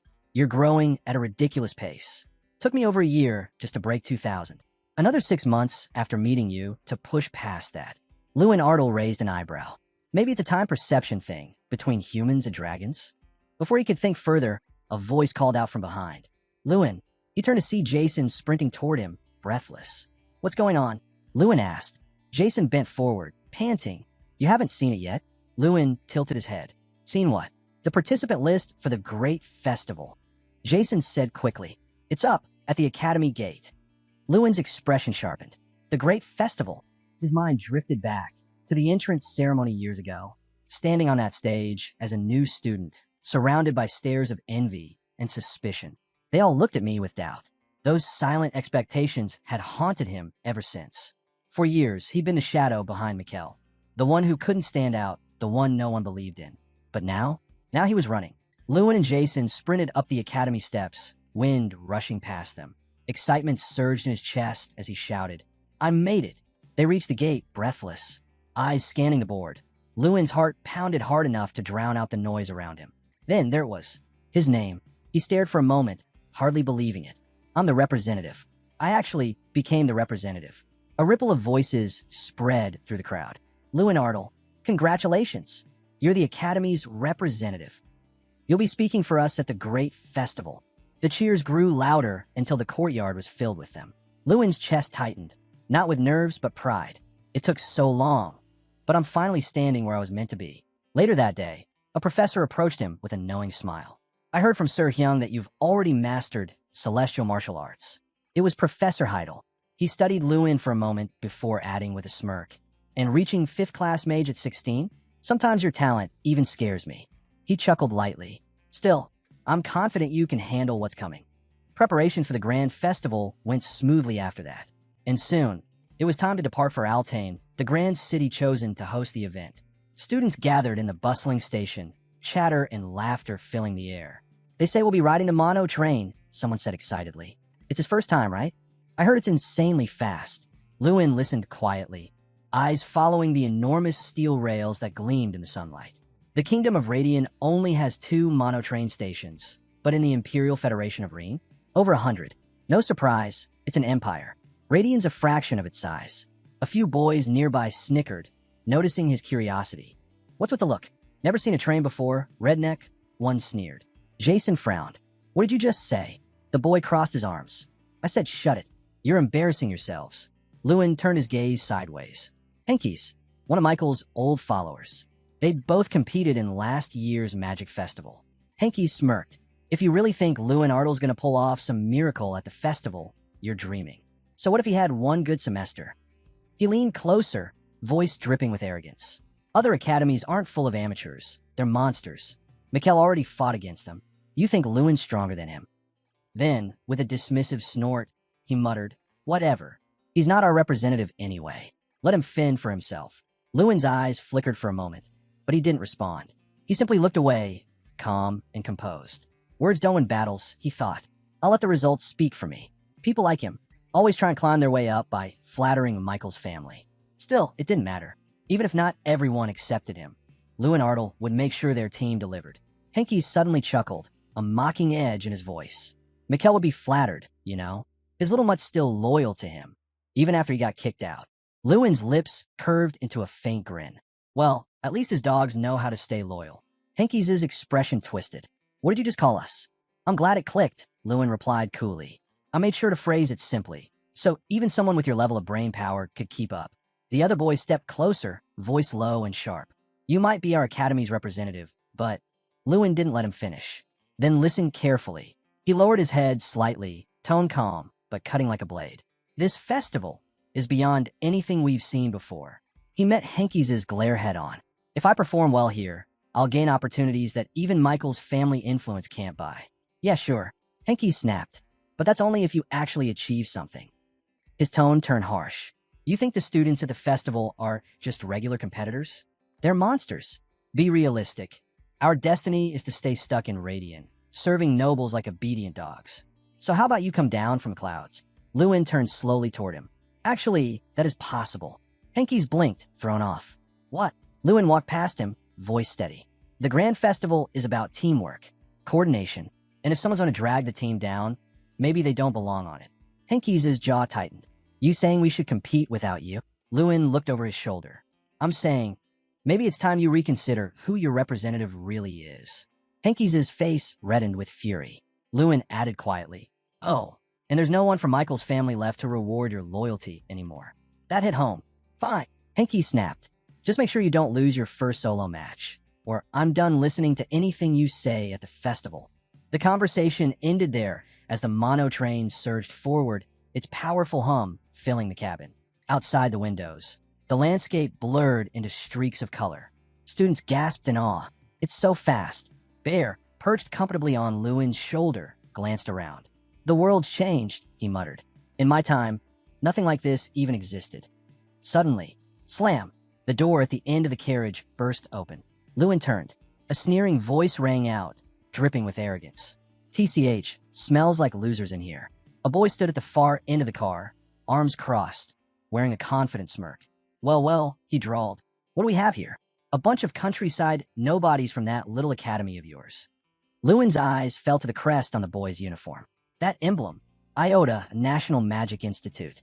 The only academy in the desert kingdom of Iota, renowned for its ancient combat traditions, brutal sword schools, and punishing physical regiments. What are they doing here? Lewin wondered. The boy stepped closer, his grin widening. Where's your golden boy, huh? Mikkel, was it? What? He didn't run away, crying again. He laughed, loud and mocking. I was hoping he'd show up this year too. You know, to serve us. Like last time. The laughter spread, harsh and echoing. So tell me, he sneered, you all aiming for last place again? He tilted his head, smiling like a predator. Let's get along, yeah? Bear chuckled softly, glancing up at Lewin. You're surprisingly calm, he said. Didn't even blink at that. I didn't realize these festivals were this openly hostile, Lewin Artel thought. They treat us like punching bags. He glanced toward the professor, seated nearby. The man was calmly reading a book, eyes never leaving the page. He's not going to interfere, Lewin realized. This is a student competition. He's just here as an escort. Lewin's gaze dropped to the floor. That means the weight of this team, the responsibility, it's all on me now. The boy from Iota leaned back casually, arms stretched across the seat. Yo, Henke's, where's your real representative? Where's Mikkel? At least he was entertaining. Henke's expression darkened. Mikkel. But the boy only smirked. Oh, right. He's probably still in bed, praying his shattered ribs heel straight. Lewin Artel's chair scraped against the floor as he stood sharply. Henke's gestured toward him. This is our representative now. The boy from Iota turned, his grin faltering as he looked Lewin over. He straightened, taking a few slow steps forward. Huh, so you're the replacement, he said, voice dripping with mock curiosity. Never seen you before. He stopped in front of Lewin, eyes narrowing. I'm Sita Malkiri, representative of IOTA, a National Magic Institute. Raising a brow, he added, and you are? Lewin Artle, came the calm reply. Then, with measured defiance, Lewin added, that's all you need to know. If you're done stirring up trouble, get out of our car. Sita smirked, amused. Oh yeah. Lewin didn't flinch. But before you leave, he said evenly, you'll apologize for every insult you threw our way. Politely. Sita's grin disappeared. What did you just say? Lewin repeated it, his tone cool and steady. You'll apologize for everything, and you'll do it with manners. That's what I said, am I wrong? Sita turned sharply to a brunette standing behind him, fuming. Did I ever tell him to apologize? Did you say something to him? The brunette froze, shaking his head. Sita's temper snapped. Can you do anything right? I swear, I'll knock some sense into you so hard you'll remember it forever. Lewin watched silently, piecing things together. He noticed the others from the IOTA delegation, students who had once fought in a magic festival, each one visibly tense, avoiding eye contact. And then it clicked. They've already been hit hard by defeat before. Now, they're trying to win the next battle before it even begins, by crushing morale. He turned away slightly, muttering under his breath. So, the great festival's already started. Then his eyes returned to Sita. In that case, want to settle this right now. Sita's fist clenched. Are you insane? You think I'll back off just because you talk tough? He sneered. Fine, don't regret it later. But before either could move, a low, commanding voice cut through the tension. That's enough. Sita froze. The speaker, a tall man in a dark cloak, was his professor. Sit down, the man said sharply. Cool your head. You want to make enemies before the festival even begins. He turned toward the professor, escorting Lewin's group. I apologize for my students' behavior. I'll take care of it. The older professor nodded silently. Without hesitation, the IOTA instructor grabbed Sita by the hair and yanked him backward. Hey, I'm not done with him. Sita shouted, struggling as he was dragged toward the back of the car. Enough, his professor barked, pulling him through the door. The tension in the cabin eased, but the silence that followed was heavy, sharp with the promise of rivalry. Lewin sat back down slowly. So this is how it's going to be, even before the opening match. Lewin Artle watched as Sita Malkiri was dragged out of the car, still shouting in protest. The brunette, standing nearby, frowned. He'd expected trouble from the start. He turned toward his professor. Why did you stop us? Sita growled, frustration burning in his voice. This was your idea, wasn't it? What changed? The professor let out a slow sigh. Didn't you notice? Sita frowned. Notice what? He was smiling. Sita blinked. What? The cloaked professor glanced toward Heidel, the radiant instructor seated calmly across the car. The academy professor. He was smirking the whole time, he said, like he was waiting for a fight to start. Heidel tilted his head. You think that was confidence? I'm not sure, the man replied quietly. But that boy, Lewin Artle, he's hiding something. And I know one thing for certain. He looked back at Sita. Whatever that thing is, we don't have it. Unlike his last opponent, the bald one didn't charge forward. He just stared at Lewin Artle, silent, sharp, calculating. The tension that had filled the cabin moments ago slowly dissolved. After that brief clash, the mood shifted completely. Now, everyone huddled closer to Lewin Artle, voices buzzing with energy. So what's the plan for the first battle? Someone asked. It's a group match, right? No representatives allowed. Another chimed in. Yeah. Will Lewin join us this time? A voice from the back added. Can we even handle it? The brunette didn't hesitate. Of course we can. We have to win. That's right. Another said firmly. No way we're losing to those freaks. Lewin watched them, his teammates, his rivals, now standing side by side. Somewhere along the way, all their egos had aligned into something stronger. Everything okay? Someone asked him. The brunette scratched his head. I got carried away earlier, he admitted. Those guys, they're trained like warriors, raised for combat. If we'd actually fought back there, it wouldn't have ended well. Another nodded grimly. He's right. If that turned into a real brawl. Lewin interrupted. So you're angry? Of course we're angry, the brunette snapped. They look down on us. They mock us. They don't respect you, our representative, and they're not even subtle about it. He pointed toward the window where the world outside blurred past. If we'd stayed quiet, they'd be laughing even harder right now. They'd think we're cowards. He looked around the group, voice rising with every word. If we just let them walk over us, if we don't stand up, then we deserve that stupid nickname they gave us. The car fell silent. You really want that? He shouted. You want to keep being their joke? They're punching bags. No one answered. He clenched his fists. We let them beat us once. That's why they've been dragging our names through the mud for 5 years straight. Lewin's gaze swept across the group. Then tell me this. What do you plan to do about it? You think now's the time to fight just to protect your pride? One of the students sighed. I'm thinking I'll leave my friend at the gate. Lewin blinked. You mean me? The brunette folded his arms, a faint smirk crossing his face. Lewin glanced around, and then it hit him. The MLS team had already made their choice. They were backing him. No matter how rough the road ahead got, they were in this together. Suddenly, the intercom crackled. Next stop, Douai of Altian. Heads turned. We're here. Grab your stuff. Let's go. The camera zoomed out to a wide map. Lines of glowing light tracing the rail's path across the continent. The narrator's voice echoed. Altian, territory of the Imperial Federation. The only officially recognized neutral ground within the Empire. Here, old grudges mean nothing. Even the fiercest rivals are bound by one rule, peace. But don't mistake their silence for weakness. The knights guarding this land, every single one of them, are ready to draw their swords at a moment's notice. If even a drop of blood is spilled here, the Empire will intervene immediately. A tribunal will be held, presided over by the ruler of the entire continent. The guilty will answer for their crimes. That's why all major international events, the Magic Festival for mages and the Sword Grand Prix for swordsmen, are hosted right here, in this land that stands at the crossroads of nations. A quiet tension spread through the group. Wait, this place is part of the Empire? Someone asked hesitantly. A snort followed. You really don't know? This isn't the Empire. This is the neutral zone. Another voice chimed in, puzzled. But isn't it under the Empire's control? The Imperial Federation, right? So what's the difference? The blonde student sighed. Everything. You'll see soon enough. It's on a whole different scale. He turned to Lewin Ardle, eyes curious. What about you?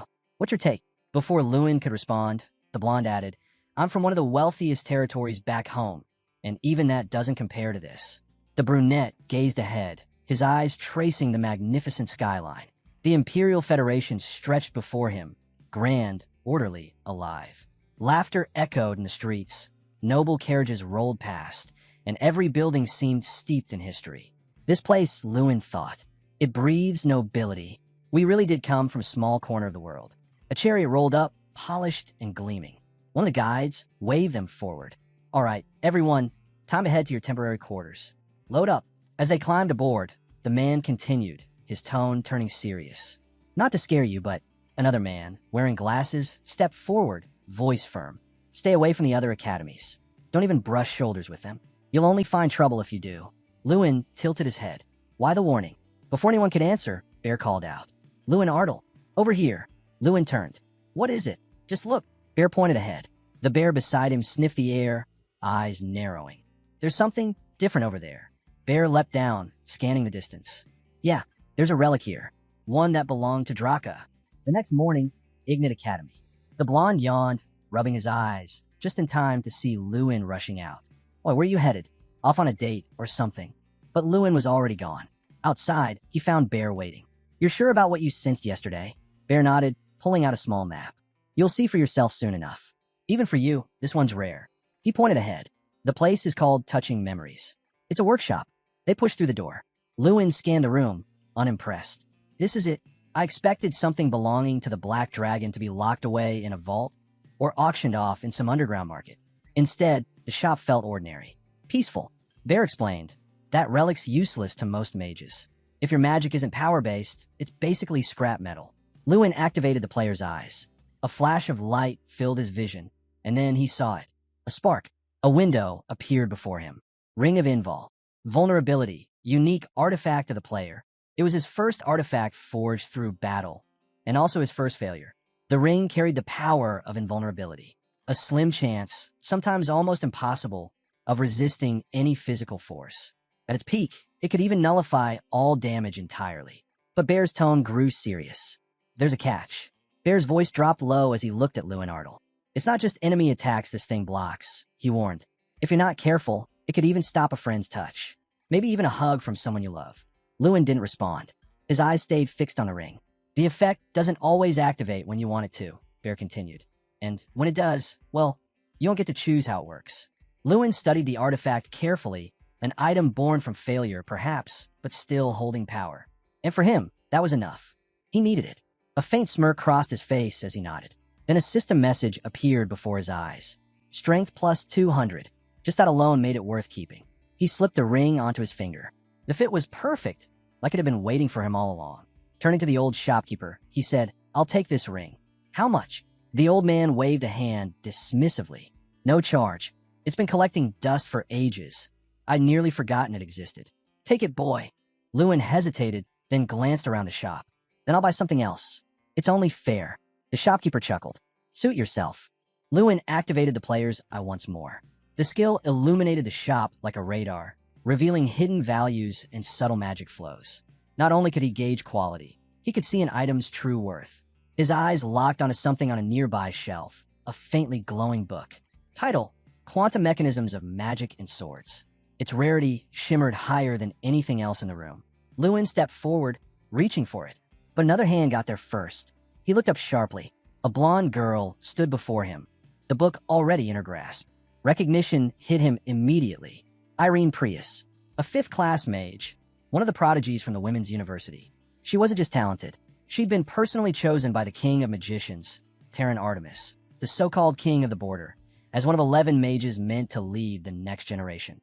Rumor had it she was close to reaching 5th class. Seeing her up close, Lewin realized the whispers hadn't done her justice. She'd already surpassed that mark. She looked at him, calm and composed. "Would you mind handing that book over?" Lewin raised a brow. "I saw it first." Her gaze flicked to his uniform. "You're from Ignat Academy, right?" "I'm Irene Prius, Women's University." "That book, you only noticed it just now." "I came here specifically for it." Lewin said nothing, simply studying her. After a moment, she softened her voice. "If it's not that important to you, could I have it?" He instantly understood. She'd been nearby the whole time. She'd heard everything about the relic, the ring, the festival, so he decided to test her. "Then tell me," he said quietly, "why do you need it? A book like that doesn't just show up by chance." Irene's confidence wavered. Her eyes darted aside as she fumbled for words. "It's a personal project," she replied at last. "I can't say more than that. Please don't ask." Lewin narrowed his eyes slightly.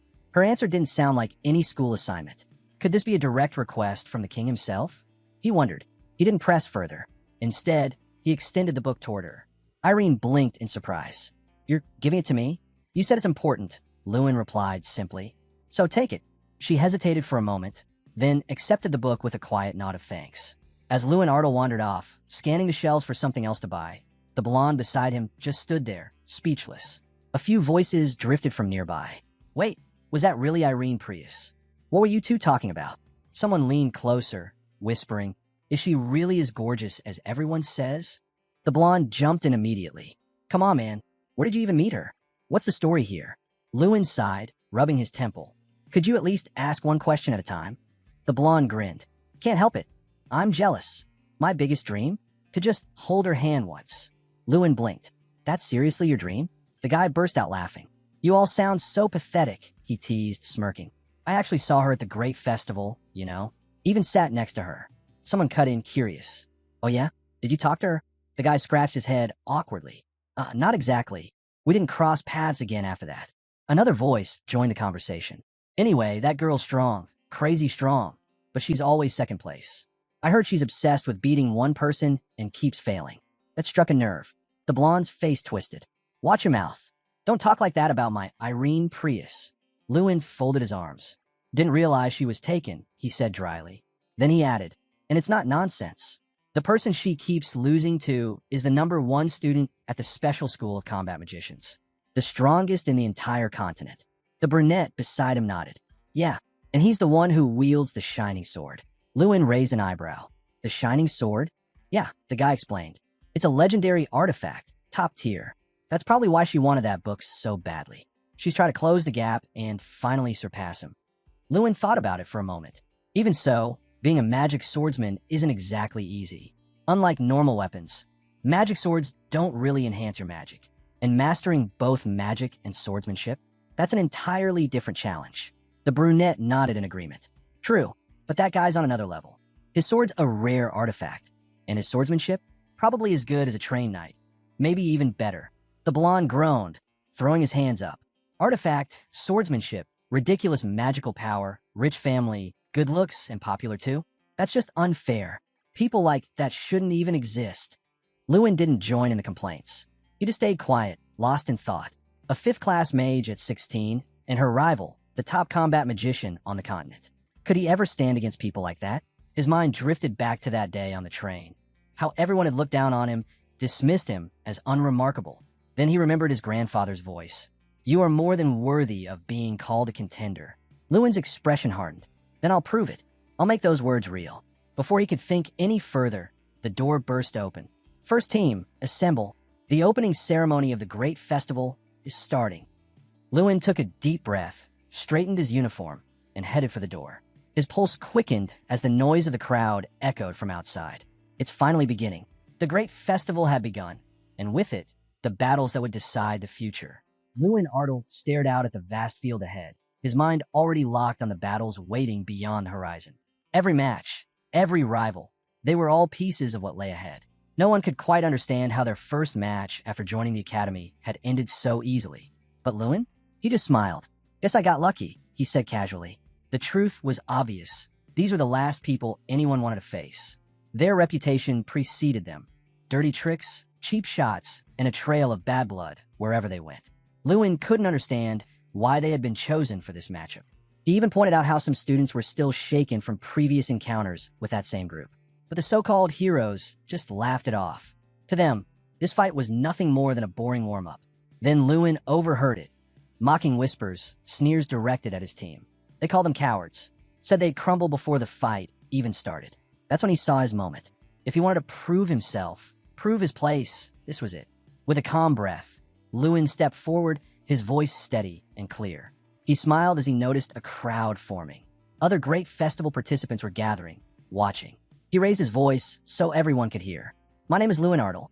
I represent the After Academy, the one everyone's been whispering about. The name didn't sit well with one of the opponents. Don't call us that, he snapped. You've got no right. Lewin met his glare head-on, unbothered. I've spent enough time at the bottom, he said with a laugh. That ends today. His words cut through the air. He wasn't joking. He meant every syllable. From now on, his sights were set higher. The opponent scoffed. And who do you think you are to say that? A name flashed through Lewin's mind. Tyrion Ignat, a symbol of strength, a standard to chase. He smiled faintly. Who am I? He said quietly. I'm the hidden ace, and I'm not backing down. The crowd stirred, whispers spreading like wildfire. One student spoke up, voice low but excited. I checked his record. It used to be nothing but failures.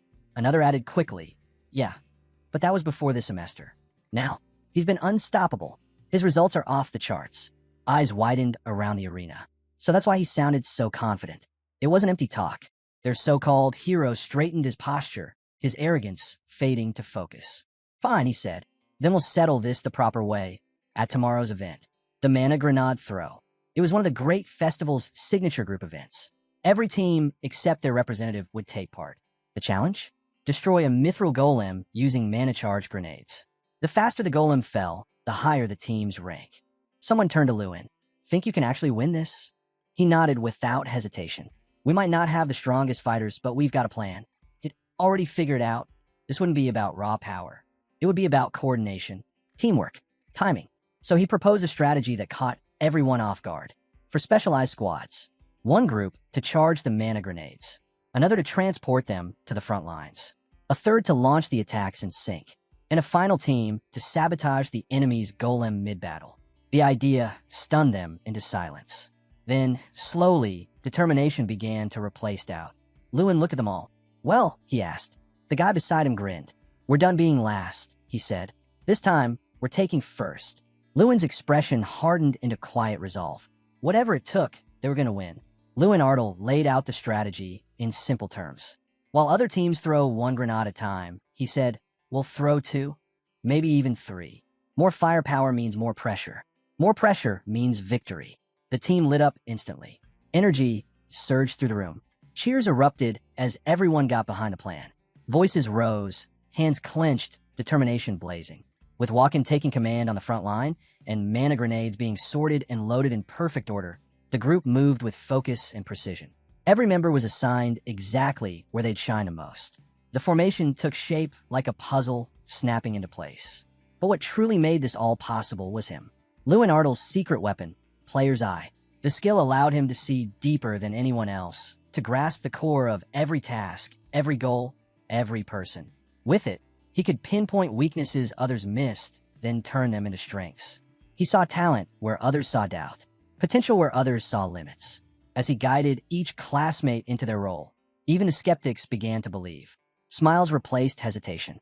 Voices grew louder. The tension shifted into something powerful. For the first time, they all felt it. Victory wasn't just possible. It was close. But that feeling shattered in an instant. The door burst open. A student stumbled in, bruised and bleeding, collapsing at Lewin Artel's feet. "Lewin," the boy gasped, his voice cracking. Lewin knelt beside him immediately. "Who did this to you?" The only answer came in a pained whisper, one Lewin had expected all along. It didn't take long to find them. The culprits were exactly who he thought they'd be. Inside their building, the self-proclaimed heroes lounged on couches like kings without crowns. Arrogance hung thick in the air. When Lewin stepped through the doorway, their leader smirked lazily. "Knew you'd come crawling sooner or later," he sneered. Lewin said nothing at first. His calm presence only seemed to irritate them more. Then, with eyes sharp and voice steady, he called one of them out by name. Laughter erupted from their side. Sita Malkiri leaned forward, grinning mockingly. "You serious? This guy's completely lost it." Someone near Lewin whispered nervously. "Why are you doing this? They're dangerous." Lewin turned slightly and placed a hand on Sita's shoulder. A simple gesture until his grip tightened. Sita's eyes widened in pain. His body tensed, breath catching. He tried to pull free, but couldn't. Then, with a growl, Sita swung a punch.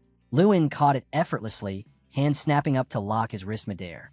Still smiling, Lewin leaned closer and spoke quietly, so only Sita could hear. "Touch me again outside the arena, and next time, you won't get back up." He let go. Sita dropped to the ground, clutching his arm, teeth clenched in fury. The room went silent. Every eye was on Lewin now. He looked around at the shocked faces and smirked.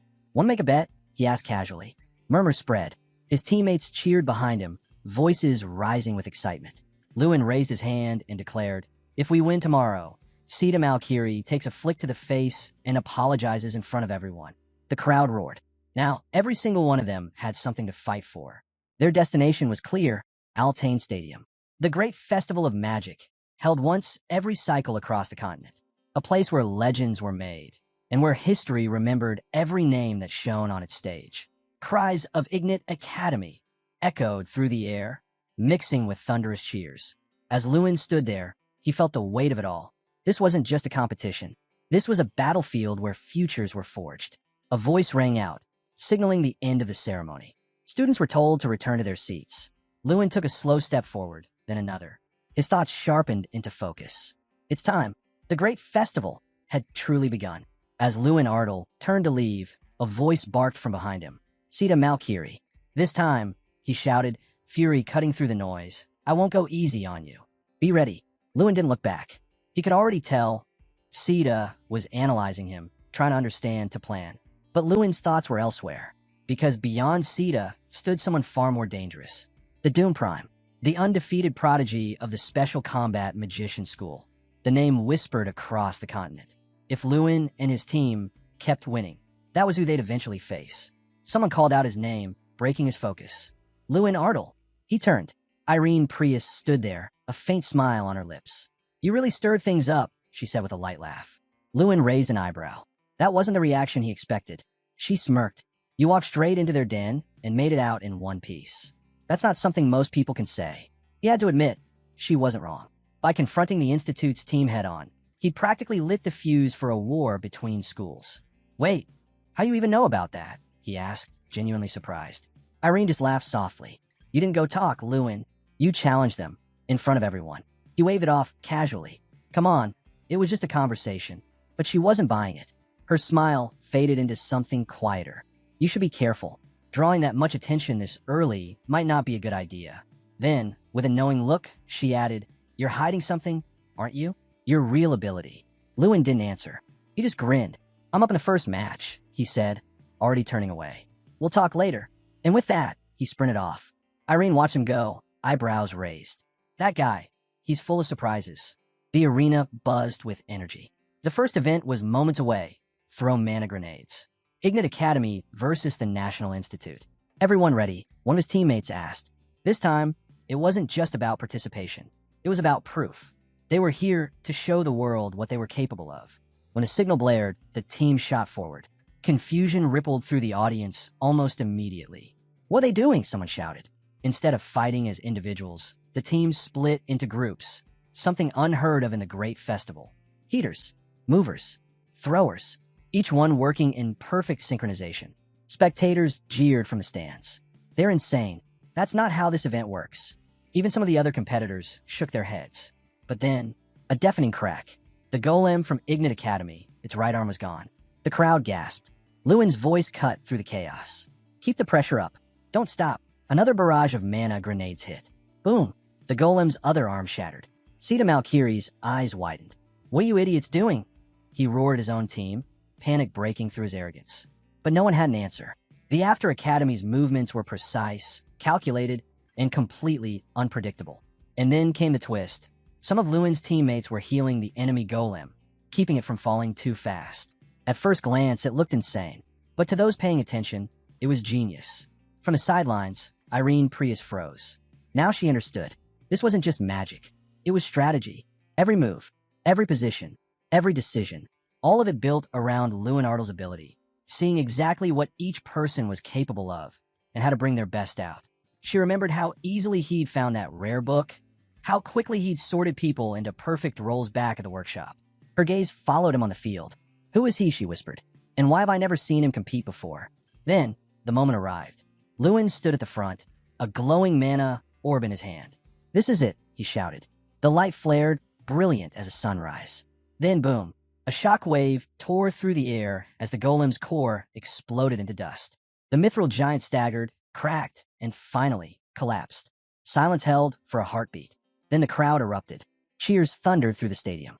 Sita Malkiri stood frozen, his face twisted between disbelief and rage.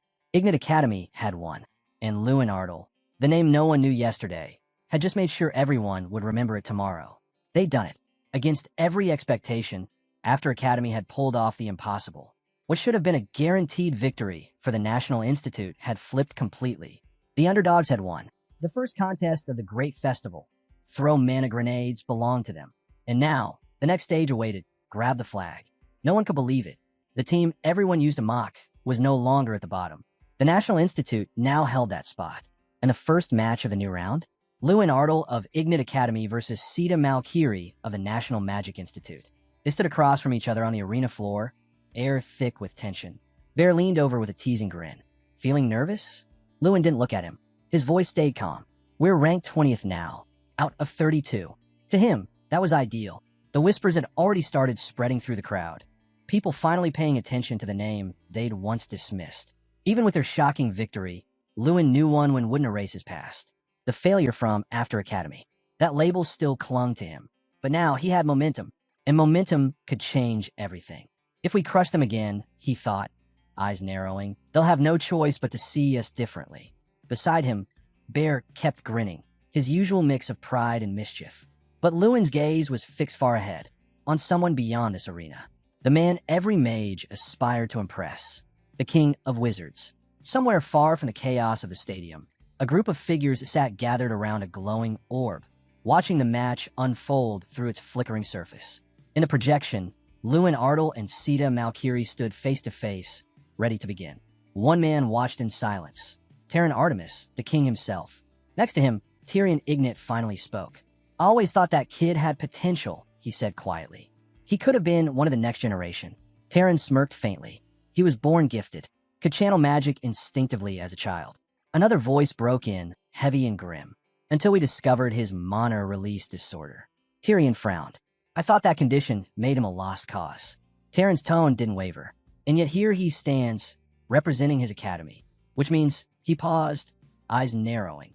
Maybe he's not done yet. Tyrion leaned forward, studying the boy through the projection. Watch closely, he said. Let's see how far he's really come. Down in the arena, Bear leaned closer. If he gets too close, what's the plan? Lewin's reply was firm, steady. Then I charged straight in. The signal blared. The match had begun. Sita Malkiri exploded into motion, fury in his eyes. You're paying for what happened last time. A surge of mana erupted around him as he summoned his combat protector, a fully armored knight that crashed down beside him, shaking the ground. The crowd gasped, but Lewin was already moving. His ability activated, time reversal. To everyone watching, his body flickered.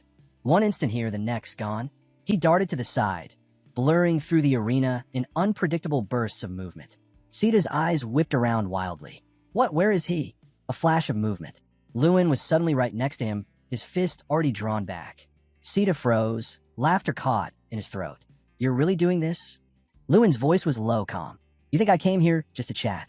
The armored knight raised its weapon, metal gleaming. Sita panicked. Wait, stop, he shouted, but it was too late. Sita Malkiri froze. Every instinct screamed at him to move, run, dodge, do something, but his body refused to obey. Lewin Artel's quiet voice broke the silence. Go on, he said with a faint smile. Try getting out of it. That's when the truth hit Sita. This wasn't a bluff. This wasn't a trick. The power pinning him down was real. The armored knight's blade turned toward him, its edge gleaming. And in that single instant, Sita Malkiri understood. He'd already lost. His eyes trembled, barely open as disbelief sank in. Then Lewin moved. A burst of raw force erupted from his hands, slamming into the armored knight. The impact echoed through the arena like thunder.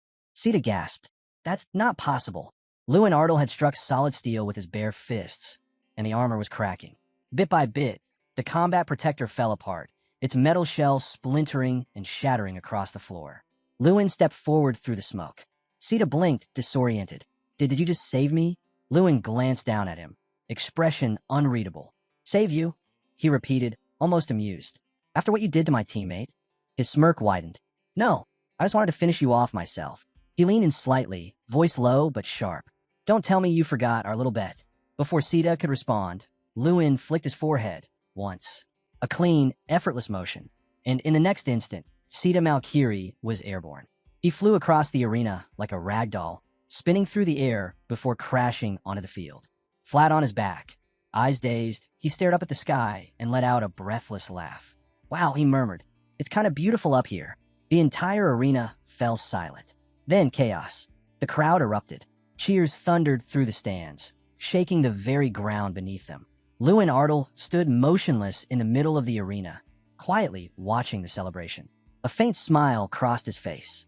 High above, in a chamber lit by a single glowing orb, the match played out in real time through its magic projection. Tyrion Ignat leaned forward, eyes sharp. Beside him stood another figure, the king of the border, an 8th-class magician, one of the few who stood at the level of a demigod. Even he couldn't hide his shock. His usually calm expression hardened into disbelief. In all his years, he'd never seen magic like this. The orb's reflection showed Lewin's face. Tyrion's gaze darkened. Who is this kid? He muttered. Tyrion Ignat turned toward him, watching as the king's composure began to crack. Tell me everything you know about him, Tyrion demanded, his tone edged with impatience. Tyrion hesitated, choosing his words carefully. He's disciplined, he began. A model student. Everyone expected him to give up after his diagnosis, but he didn't. He learned to work with it, to use it. If anyone represents what it truly means to be a magician, it's him. Tyrion's expression didn't soften. His gaze dropped to the floor, deep in thought, unsatisfied. He considered summoning Lewin Artel immediately, demanding an explanation for what he'd just witnessed. But Tyrion saw it coming. He turned his head slightly, as if to dissuade him. Tyrion forced a smile. Don't forget, he said quietly, a magician has the right to keep his techniques secret. Lewin Artel, now standing before him through the orb's connection, met his gaze calmly. Then maybe, he said evenly, we should talk. Just the two of us. Tyrion's fist clenched behind his back. He wanted answers. If he was to stand at the pinnacle of the magical world, he had to uncover the truth behind that impossible spell. Meanwhile, back at the dormitory, laughter and cheers filled the air. The team celebrated like they'd just conquered the world.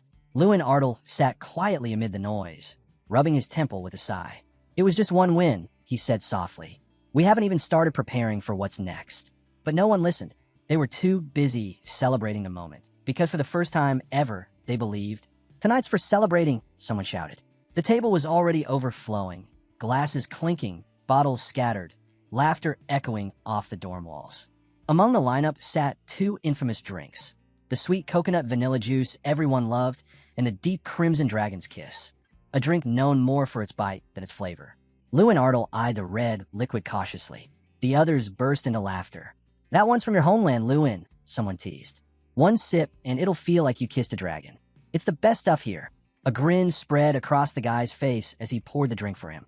Lewin looked away, uncertain. I'll pass for now.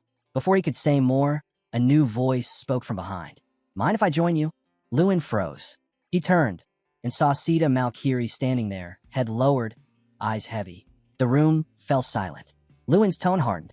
Can you leave me alone? But Sita didn't move. His voice came out quiet. I came to apologize. Every conversation around the table stopped. He turned toward the group, bowing his head. I'm sorry for always looking down on you all. He hesitated, then continued. After losing, I realized something. Just because someone's weaker now doesn't mean they'll always be. Lewin studied him for a moment, calm and unreadable.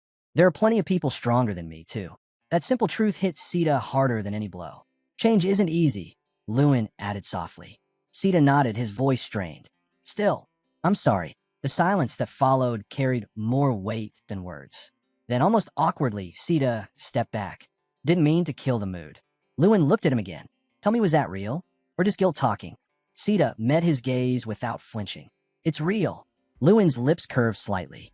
Then thanks for having the guts to say it. They clasped hands in a quiet handshake.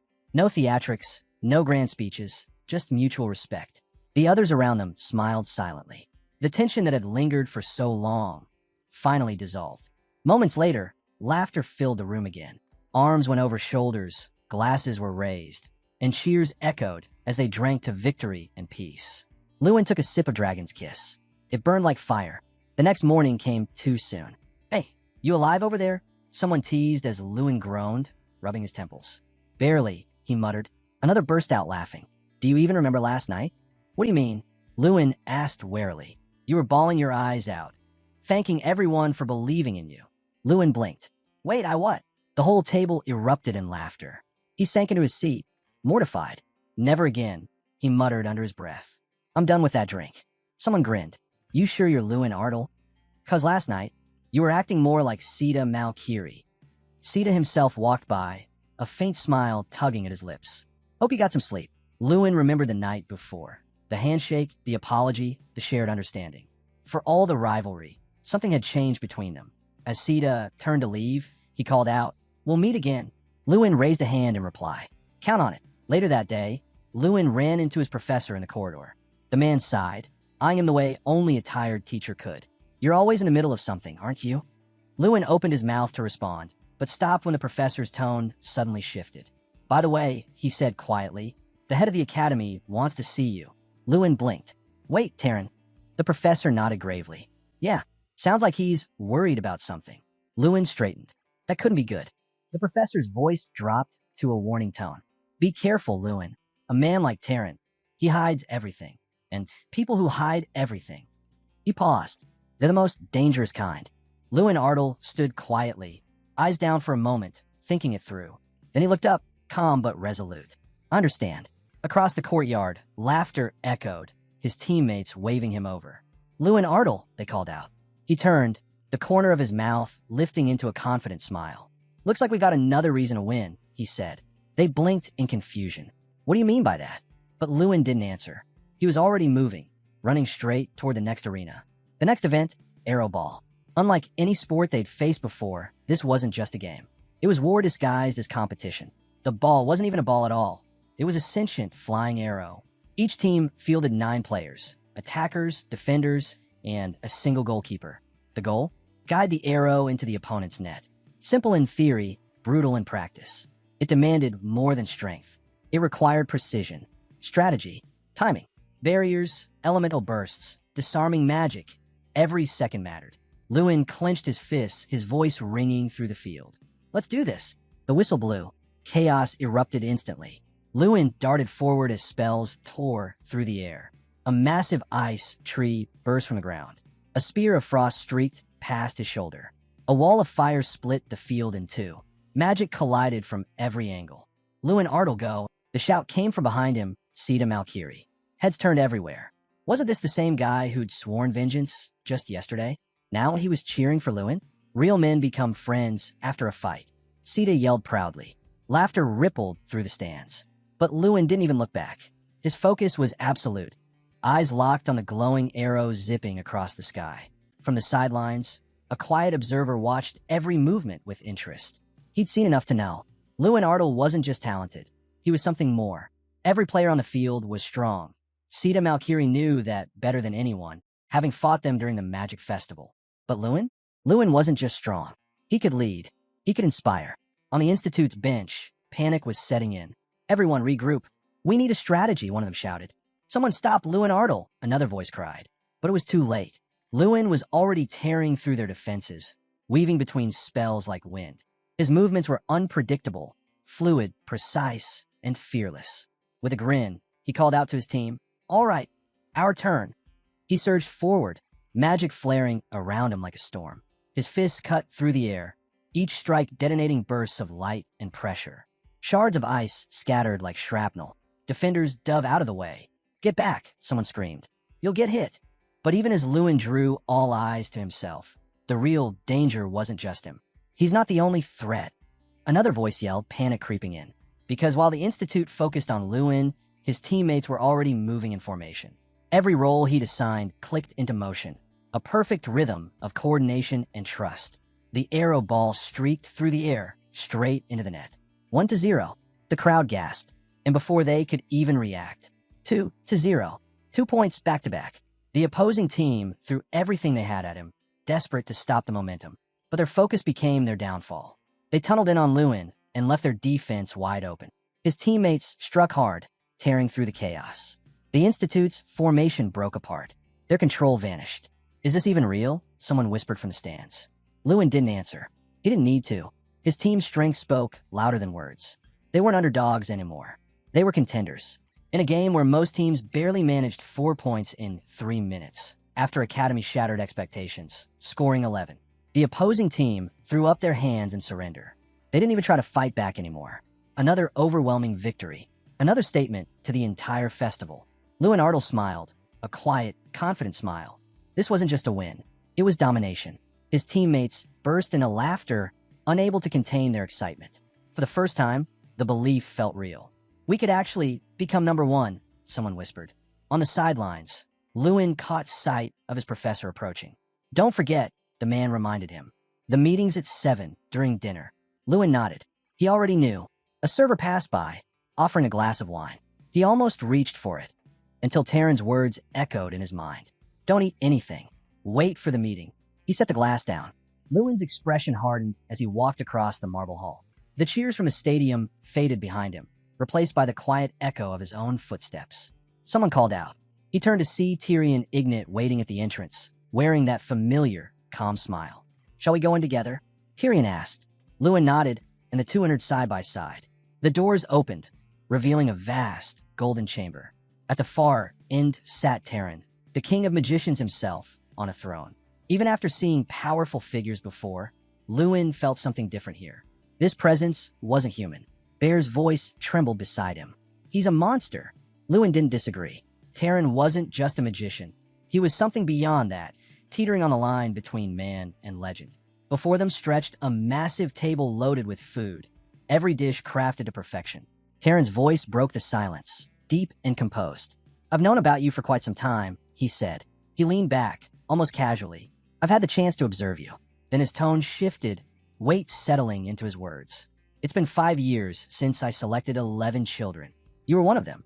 Lewin didn't hesitate. "Then let's skip the small talk," he said. "What do you really want to know?" Taryn's eyes sharpened. "Tell me what's happening to you?" For a brief moment, Lewin saw it, the curiosity behind that calm exterior. Taryn wanted answers. He wanted to know if the choice he made 5 years ago had been a mistake, or if something far greater. Lewin met his gaze steadily. "All I can say is this," he said. "Calling it talent might be a stretch, but no effort should ever go unnoticed." The room fell quiet. Taryn didn't respond at first. He didn't fully understand. But Tyrion Ignat smiled faintly. "That's what makes him interesting," he said. "He's not chasing talent. He's proving what effort can do." Taryn slowly nodded, his tone thoughtful now. "Recently," he said, "I've taken an interest in body magic." Lewin understood instantly. Of course, Taryn was seeking ways to overcome his own limitations, just like him. Mana release disorder. Taryn tilted his head slightly. Still, I've never heard of any artifact that could produce results like yours. Before Lewin could respond, Tyrion spoke up, shifting the conversation with a subtle smile. Tyrion leaned back, thoughtful. There are still many matches ahead, he said. Let's see if your effort can stand against the ones I've chosen. Lewin grinned. Then keep watching. As Tyrion stood, his robe shifted with a ripple of power. The moment he stepped out into the open arena, the entire stadium erupted in applause. Even the air seemed to tremble from the sheer energy of the crowd. Someone shouted from the stands, their voice ringing through the noise. Tyrion raised an eyebrow, half amused. They spoke more politely than I expected, he murmured. A maid passed quietly behind him, balancing a tray of wine and fruit. Tyrion glanced toward Tyrion Ignat, his tone light but edged with intrigue. I always welcome talent, he said, but lately, curiosity's been getting the better of me. Tyrion chuckled softly. Did that curiosity get satisfied today? Tyrion smiled faintly. No, he said. Something else took its place.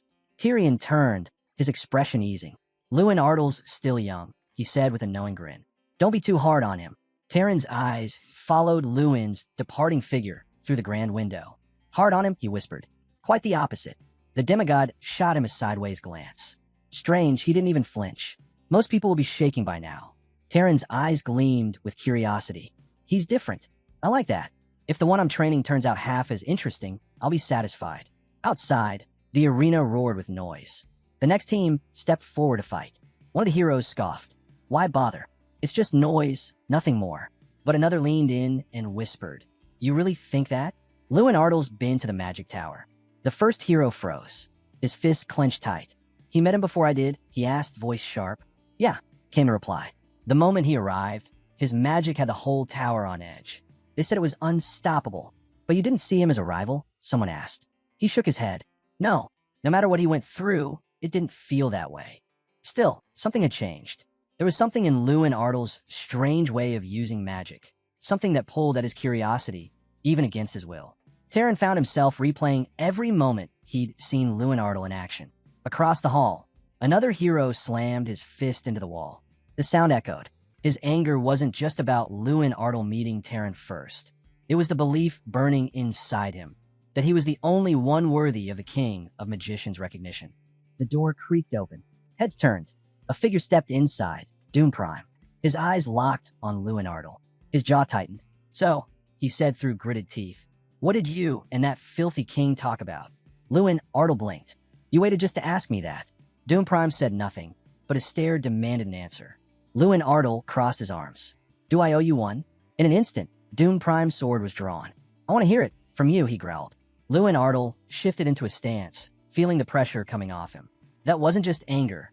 It was pure killing intent. We're not in a tournament, Lewin Ardle warned. Doesn't matter, Doom Prime snapped. The air trembled. Magic erupted as their power collided.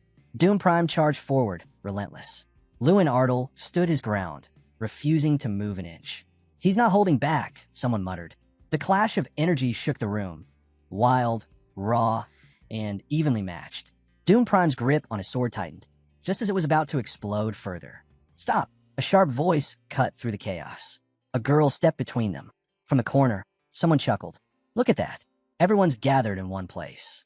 Lewin Ardle eased his stance slightly. I was just trying to figure out how to introduce myself, he said. Doom Prime turned away and stormed out. Lewin Ardle glanced at the girl. Does he always act like that? She laughed. Normally, he barely says a word. But when it comes to Tyrion, he completely loses control. He wants to be the one Tyrion notices, the one he chooses above everyone else. Irene Priya spoke up, her tone calm and measured. We should note, private meetings like that, very unlike the so-called Dirty King. Lewin Ardle frowned. What are you implying? She tilted her head. You're not planning to challenge him, are you? Lewin Ardle smiled faintly. Please. They probably just wanted to intimidate me. Irene Prius raised a brow. Did it work? Lewin Ardle's tone shifted. Doom Prime's like a wall? Thick, solid, impossible to crack with a normal hit. He smirked. But even the toughest walls crumble if you keep hitting the same spot. Irene let out a short laugh. You really are a strange one. As Lewin Ardle walked off, she watched him disappear down the hall. He's a spirit prime, she murmured, and one who doesn't believe in mercy. Everyone nearby understood what that meant. From this point on, Doom Prime's eyes would never leave Lewin Ardle. Back at the academy dorms, the air buzzed with chatter. Man, this is such a letdown, someone groaned. Lou and Artel laughed. Come on, you guys did great. Everyone gave it their all. Another student nodded. We still placed fourth in the team tournament. But even so, the sting of losing their streak hung in the air. Soon, the topic shifted. So what's next? The individual matches? Someone asked. Lou and Artel's grin returned. Plan's simple, win. I got a laugh from the group. You better stay at the top then, a hero called out. And that was exactly what he intended to do. Take first place. Standing now among the strongest competitors, Lou and Artel was ready for the next stage. The battle for survival. A massive free-for-all between representatives from 32 schools fought across a colossal man-made island. First place would earn 32 points. Last place just 1. Points could also be gained from skill and strategy, meaning rankings could flip at any time. Lou and Artel was still thinking through his approach when someone spoke up. You know you'll need allies, right? He looked up, caught off guard. The Amor students are already forming groups. If you go in alone, you won't make it far. They were right. Survival here wasn't just about power. It was about strategy, alliances, coordination, reading the battlefield. Still, Lewin doubted Irene Prius would ever team up with him. And then, let's do this, a familiar voice shouted. Sita Malkiri stood behind him, grinning from ear to ear. You and me. Lou and Artel smiled. With Sita on his side, he finally had someone he could rely on. Come on, Lewin said. We're still missing one more. Sita blinked. Wait, you're serious? You're going after her. His eyes darted to the group ahead. Focused, composed, dangerous. You mean Irene Prius? One of the top contenders here. Lewin nodded without hesitation. And if she says no? Sita asked. Before Lewin could answer, a familiar voice called his name. They turned. Irene Prius stood there, calm and confident. Shall we start by going over the plan? She said. Around the table, the three of them gathered. Lewin studied the map. So, the biggest alliance has 14 members? Irene nodded, all under the Magic School banner. Her tone was steady as she explained. Their leader relies mostly on holy and light magic. Sita tapped the table. Then they won't crush us with numbers. Still, those spells will be annoying to deal with. Lewin didn't answer. His mind was already racing ahead, thinking beyond the numbers towards something no one else seemed to notice. There was one person, one wild card, and Lou and Artel knew the entire outcome of the competition could shift because of him. Everyone ready? Gear checked, someone called. A student laughed. If it breaks, you're done for. Auto teleport off the island. No retries. Far out at sea, a ship cut smoothly through the waves. One by one, the contestants stepped off, tension hanging heavy in the air. Sita Malkiri glanced around uneasily. Everyone's on edge. They all knew the rule. Survive for 72 hours. That was it. But the pressure was already suffocating. All eyes turned toward the looming island ahead. Lou and Artel could feel it. Someone was already moving. We need to go now, he said sharply. Head straight for the island. The boat pushed forward through the mist. Sita walked close beside him, gripping his arm. Irene Prius lifted a hand, a wave of light rippling outward. This area is clear. Safe for now, she said. The three exchanged looks. They knew what that meant. First come, first served. The best positions wouldn't wait for anyone. The moment their feet hit the shore, they bolted into the dense forest. Sita groaned. Do we even have food for this? Lewin shot him a look. We're a team. Stay close. Sita grumbled, but followed. Then, boom, an explosion ripped through the trees ahead. What was that? Sita whispered. Lewin's eyes narrowed. It's already started. Move. They pressed through the undergrowth, quiet, fast, alert. Voices echoed ahead, panic shouts. No food, no cover. Then came a flash of light. Magic tore through the clearing. An ambush. Sita grinned. Finally, been waiting for this. An iron sphere zipped through the air. Irene stepped forward without hesitation, raising her hand. Lewin recognized it instantly. 5th grade ice magic. A storm burst to life around them. Wind howling, frost spreading through the trees. Sita blinked. She didn't even hesitate. A second surge of magic roared from the enemy's side. Lewin tensed, scanning for movement. There are 3 of them, someone yelled. That's Irene Prius. Realizing who they were up against, the opposing team quickly tightened formation. Lewin stayed calm. These mages were skilled, but now it was his turn. Then, a sharp crack echoed across the field. What was that? One attacker shouted. Lewin turned. Did he just? Spells launched toward him. Fast and precise, straight for his face. Impact. Time twisted. The world fractured like broken glass. Where are we? A voice screamed. Reality itself bent around them. Sita dove to the side, shouting, Lewin Artel, hurry, end this. Flames erupted in Lewin's hand. forming a massive fireball, glowing with explosive mana. "Move!" someone screamed. "It's gonna blow." Lewin dashed forward, closing in on the nearest mage. Boom! The blast tore through the clearing, shaking the ground. Flames consumed the forest, light and heat roaring skyward. For a moment, Lewin lay still in the wreckage, staring into the inferno. The forest burned. Firelight danced across the battlefield. And in that chaos, Lewin Ardle simply watched, calm, steady, unshaken. Then his teammates appeared, rushing toward him. Before they could speak, Lewin stood, brushing off the dust. 3 against 4, he said coolly, glancing at the stunned enemies. "I like those odds." The opposing team's jaws tightened, anger flashing in their eyes. Lewin turned to his allies with a grin. "So," he said lightly, "did we bring enough food for all this?" A bundle slipped out of a backpack, scattering food across the floor. "There's even meat," a girl gasped. Everyone dropped to their knees, unpacking what they had. Sita Malkiri gave a quick estimate. Enough supplies for 3 full days. They prepared well. Lewin Ardle nodded in approval as one of the players whispered a quick thanks. For the first time in hours, it felt like they could finally breathe, maybe even eat properly. But before anyone could relax, boom! A thunderous explosion tore through the air, shaking the walls around them. Heads snapped toward the sound. "Wasn't that where David's group went?" Sita asked. Whoever launched an attack that bold, against a squad of 10, wasn't an ordinary challenger. Irene Prius folded her arms. "It's Doom Prime. That level of mana doesn't come from just anyone." The guy beside her let out a low whistle. "A year ago, he couldn't even match me. Now just hearing his name gives me chills." Lewin Ardle's gaze hardened. "Yeah, Doom Prime's no joke." Sunlight filtered into a small, empty room nearby. Dusty floors, a few beds, and old storage closets. Irene Prius stepped inside first. "No signs anyone made it here before us." "Then we rest," Lewin said. "Eat a bit while we can." Sita perked up immediately. "Just give me 1 minute, and you'll all be eating real iota steak." Before he could start, Lewin raised a hand. "That smell could give away our position. Save it for later." Sita froze, pouting while the girl beside him asked, "How can you be so sure?" He stayed silent for a moment. "Because everything you've predicted so far," she murmured.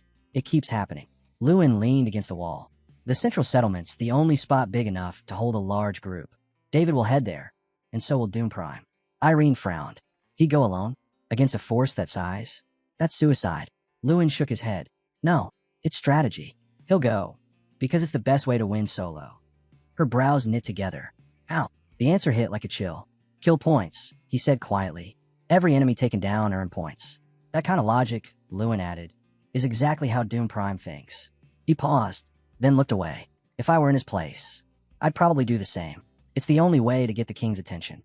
Irene tilted her head, suspicious. "You're sounding awfully sure about that." He forced a small laugh. All right. Let's just focus on keeping watch." "I'll take first shift," she said. Hours passed. The moon climbed high, spilling silver light across the windows. The hero stirred awake, hearing Irene's voice. "We've got company." He sat up instantly as she pulled back the curtain. Outside, a lone figure stood, a hooded silhouette moving through the night. Lewin's eyes narrowed. "How many?" "Just one," Irene replied. "I've already disabled the light magic barrier. They won't sense us." He watched the figure step closer, deliberate and silent. "He's coming," Lewin said quietly. The other hero tightened his grip on his weapon. His turn of guard had just begun, and if that stranger made even one wrong move toward the door, he'd be ready. Sure enough, footsteps approached the door. The hero pressed his back against the wall, crouching low. Just one, he thought. Could be him. The handle turned. Before the stranger could step inside, Lewin Ardle moved, fast. He grabbed the hood of the cloak and yanked hard, dragging the intruder forward. One hand clamped over the man's mouth, pinning him against the wall. "Light!" the girl shouted. A flash filled the room, washing everything in gold. Sita Malkiri came running, eyes wide. He froze. "It's Com Khalees, from the academy." Lewin loosened his grip. The man gasped for air, coughing. I wasn't trying to break in," Com stammered. "I just needed shelter. If I'd known anyone was here, I'd have stayed away." Lewin's eyes narrowed. "You alone?" "Yes," Com nodded quickly. Sita glanced toward the window, scanning for movement outside. "And you team?" Lewin pressed. "Where are they?" Com hesitated, then whispered, "Doom Prime." The air went still. He explained what happened. Their alliance had started strong. Numbers, confidence, a solid plan. They were supposed to ambush David's group and rack up kill points. Then Doom Prime appeared. They'd split up to search for food. A fatal mistake. Irene crossed her arms. You're saying Doom Prime wiped out 6 people alone? Com shook his head. Not right away. He killed one. Then everything fell apart. We went defensive. Tried to regroup. He swallowed hard, eyes distant. But then David's team showed up. They stormed in right after the explosion. It was chaos. Only 2 of us made it out alive, me and one other. He drew a shaky breath. We thought it was over. But Doom Prime came again. Head on. When the fighting got messy, he vanished. Then waited for the survivors and picked us off. One by one. Silence filled the room. Lou and Artel listened closely. Doom Prime didn't just fight. He hunted. He moved only when it mattered. Calculated. Patient. It was ruthless. But Lewin couldn't help but respect the precision. Com finally looked up. I know I'm asking a lot, but could I join your team? Sita frowned, rubbing his chin.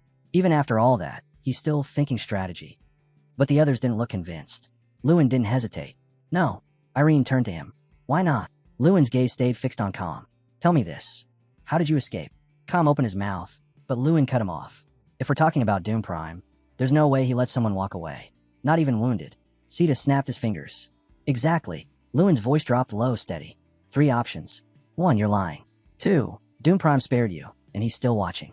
Or 3, his eyes flashed bright blue. A system alert chimed in the air. Warning, identity unknown. He clenched his fist. You're not calm, Khalees. Outside, an owl burst from the trees. Its wings wreathed in faint light. It screeched once before disintegrating midair, scattering into burning ash. A puppet, Irene whispered. Lewin straightened, already moving. We're out of time. Move. The team bolted for the door, magic flaring around them as the night erupted outside. The sun sank behind the mountain, shadows stretching as they melted into dusk. They moved fast through the thick forest, slipping between trunks and under low branches. Lou and Artel suspected that if Callus had been taken out, whoever made that puppet was likely the mastermind, meaning Callus's entire team was probably finished too. Irene Prius broke the silence. What the puppet said might be true. Heads turned. A memory snapped into place for her. Turkey, she said, one of the 11 chosen children. Top student at Dalian College of Magic. A genius with potions and puppets. He's on Makin's team. Lou and Artel raised a finger to his lips. So we're boxed in.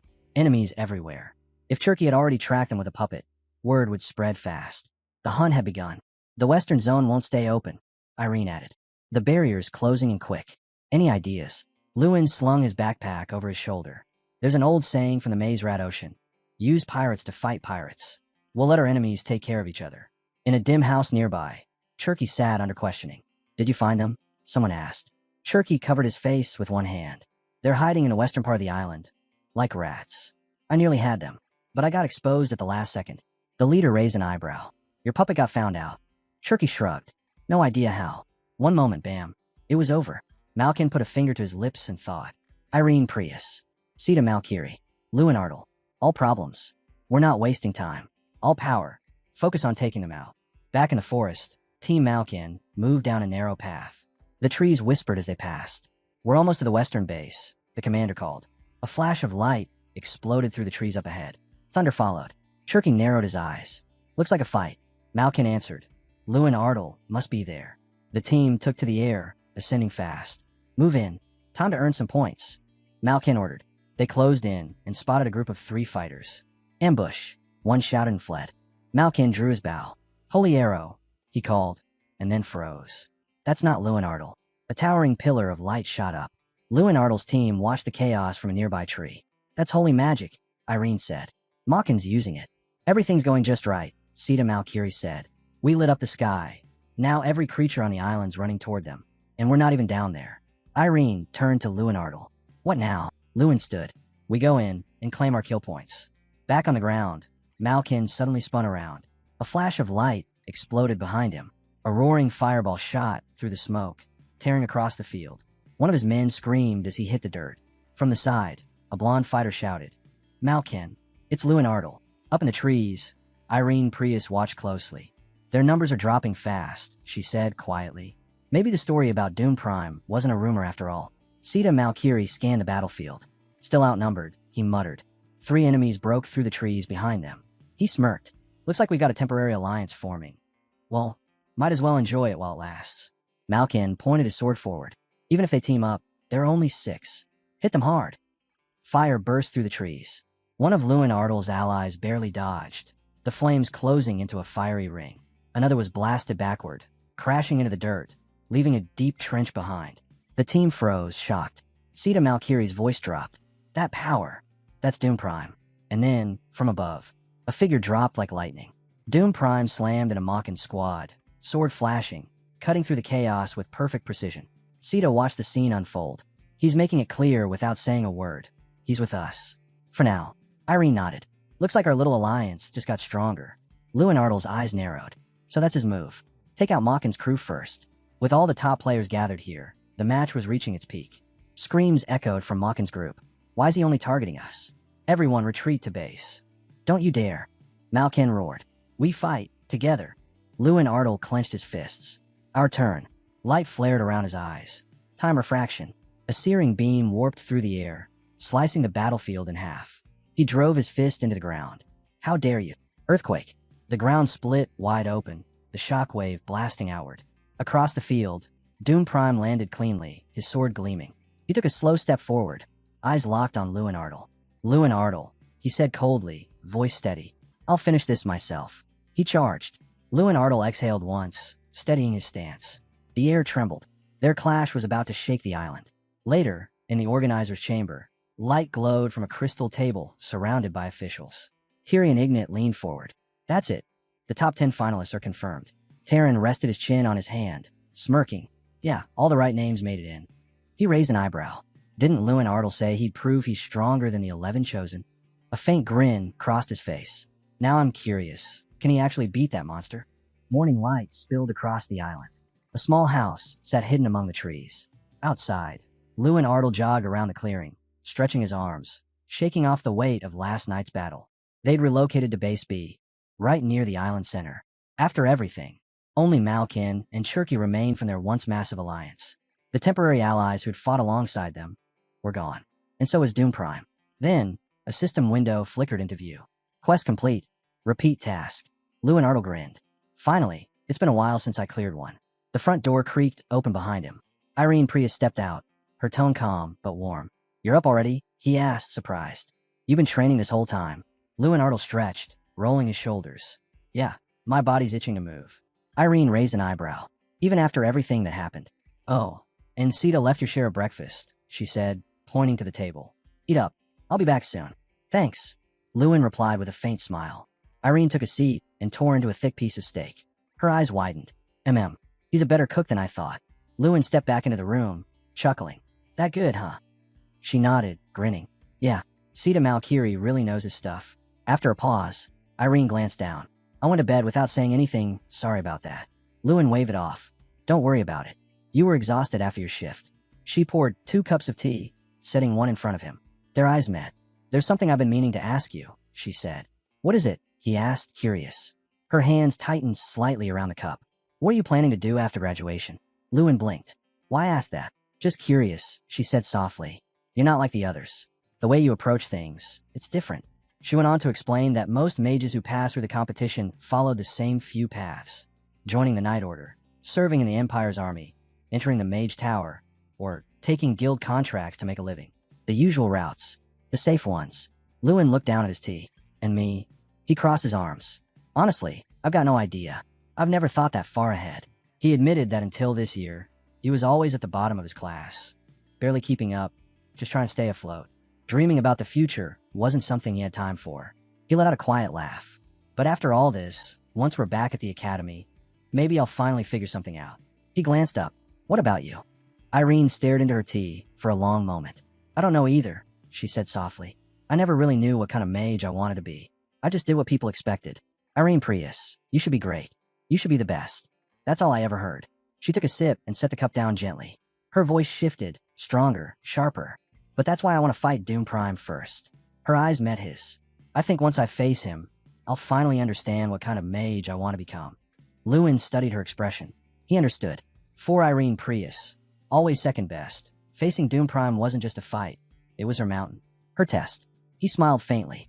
All right, then go for it. He respected that resolve. Everyone had their own battles to face. Thanks, she said quietly. Outside, night had fallen. The moonlight spilled through the trees, silver and still. The team gathered by the window, watching the forest fade into mist. Irene broke the silence. The barrier's closing in faster now. We need to move, within the hour. Lewin spread a map across the table, eyes narrowing in thought. Sita Malkiri pointed to a glowing spot on the map. Only one place is safe for the night. Base A, dead center of the settlement. Irene Prius folded her arms. If Malkin and Cherky are holed up there, taking the village could turn things in our favor. Lewin Artle nodded. Maybe, but if Doom Prime's there too, we'll be walking straight into him. Sita pulled the curtains shut, muttering, then maybe we wait. Let the others make the first move. Irene agreed. If we go too early, we're just volunteering to get caught in the crossfire. She looked at him. Got a better idea? Sita stretched, hands behind his head. Sure, we could always attack first. Lewin frowned, but said nothing. Irene shot back calmly. We need to stay quiet for now. Eyes are on us. Someone volunteered. I'll take first watch, and the group began settling in, until Lewin raised a hand. Wait, how about a better plan? Everyone turned. There aren't many players left, he said. If we climb even one rank now, it could mean a serious boost in points. Sita and Irene listened, silent and focused. And like Irene said, everyone's playing it safe. They're avoiding noise, avoiding fights. But us. He smirked. We already made a mess earlier. They'll ignore anything that sounds like us again. Irene tilted her head. So what are you suggesting? Lewin's eyes gleamed. We hunt Doom Prime. Sita blinked. You serious? Yeah, Lewin said simply. Malkin and Cherky already lost teammates. The weaker ones are hiding. But Doom Prime? He won't hide. He's too confident. And if we leave him alone now, he'll be a problem later. Irene hesitated. All right, but how do we even find him? Lewin placed a hand over his chest. Leave that to me. I'll draw him out. A pulse of light flickered from his core, spreading like ripples. On his shoulder, Bear looked up, ears twitching. And how exactly are you planning to do that? Lewin's gaze locked on the minimap. We scan the area. If there are 3 signals, that means survivors. But if it's only 2, then it's Malkin and Cherky. He pointed at the screen. And if Doom Prime's close, we'll know. Suddenly, a red dot blinked. There, Lewin shouted. He sprinted toward the signal, the others following close behind. The glow of a blue barrier shimmered ahead. He stopped in front of a half-broken house and called out, voice ringing across the ruins. Doom Prime, get out here. Now. The door exploded. Smoke burst outward as a dark silhouette stepped through the haze. Doom Prime emerged, eyes burning crimson. Lewin Artle, he growled. Lewin met his stare, calm and steady. Hope you got some rest. We've got somewhere to be. The others are waiting. Out on the street, Sita caught sight of them and nearly screamed. Wait, what? You brought Doom Prime. He spun to run, but they grabbed him before he could bolt. Hold on, Lewin said, waving his hands. I didn't bring him, well, I mean I kinda did, but not like that. Sita gawked. You tracked him? On purpose. Lewin scratched his head, sheepish. It's not like I planned some big trap or anything. Irene sighed. You really are insane. Lewin Artle turned to Doom Prime. Look, I'm not your enemy. Then his gaze shifted toward Irene Prius. But Miss Irene Prius. Sita Malkiri stood frozen, completely lost in the chaos unfolding before him. Doom Prime folded his arms and looked directly at Irene. So, are you my opponent? She met his stare without hesitation. Maybe I am. His eyes narrowed. If you fall now, the king won't be pleased. You should hold back. Raise your rank a little higher first. He wasn't ready for her response. That's not why I'm here. Irene snapped. A sphere of light flared to life in her hand, bright and sharp. I'm here to defeat you. Lewin Artle stood between them, voice low but steady. She's strong, but she's always been second place. He'd heard the stories, the countless times she'd lost to the one ahead of her. How much it ate away at her pride. How every near win carved another scar she couldn't hide. This is her fight, he said quietly. Part of her own path. Something she needs to face. Don't ask me to stop it. Irene's gaze didn't waver. I think, she said softly. After this, I'll finally know who I am. Magic flared around her hands, swirling into a luminous ring of ice. Blizzard. The spell erupted. Wind howled, and frost tore through the air like blades. Doom Prime didn't move. He raised his sword, steady and calm. The storm slammed into him, then burst apart in a blinding explosion. When the smoke cleared, a red energy barrier shimmered around him, pulsing with heat. Cracks splintered across its surface, then shattered outward. Flames erupted, roaring like a beast unleashed. His eyes blazed crimson. Irene gritted her teeth, her magic faltering as sweat dripped down her cheek. From the side, Sita whispered, tense. Lewin Artle, we're really just gonna stand here and let this happen? Lewin stayed silent, brows furrowed, fists clenched. Doom Prime swung his sword again, a massive arc of fire splitting the air. Irene lifted her arms, but too late. I won't dodge in time. And then, Lewin moved. He stepped in front of her, bracing himself against the impact. The blast hit, fire roaring across the clearing, then faded. Irene collapsed to her knees, gasping. Lewin turned his head slightly, voice calm. I said I'd let you fight him, but I never said I'd let him finish you off. He gave a half smile. Besides, I'm not losing one of my own, not even for a win. The flames flickered out. Smoke drifted away. Lewin straightened and shouted, Doom Prime, let me join this fight. Doom Prime's mouth curved into a smirk. Just you? Or do you want to bring that little fish too? Sita clenched his fists. Say what? The air between them thickened with tension. Lewin replied easily. Well, going solo doesn't sound too cool. Guess it's 2-on-1. He turned back briefly. You good, Irene? Sita crouched beside her. Hey, hang in there, all right? Lewin took a slow breath, recalling a memory that grounded him. Hyung once told me, the most important thing for a knight isn't the sword, it's the legs. That's where the real power comes from. That's how you read an opponent. He steadied his stance. The battle hadn't even begun, and yet the island itself felt like it was holding its breath. Lewin Artel dropped into position. Every muscle was coiled, ready. Watch his legs. Doom Prime moved first. He launched upward, blade gleaming, descending like a thunderstrike. Lewin caught the detail, a tap of the foot before the fall. Now, he dropped low, the sword slicing past where his head had been a heartbeat ago. A hint of a grin formed. Then a flare of crimson light filled his vision. The blast struck. The impact tore through him. Blood splattered the ground. Lewin staggered back, clutching his shoulder, the burn spreading fast. Doom Prime's voice cut through the ringing in his ears. You're no knight. You're a mage.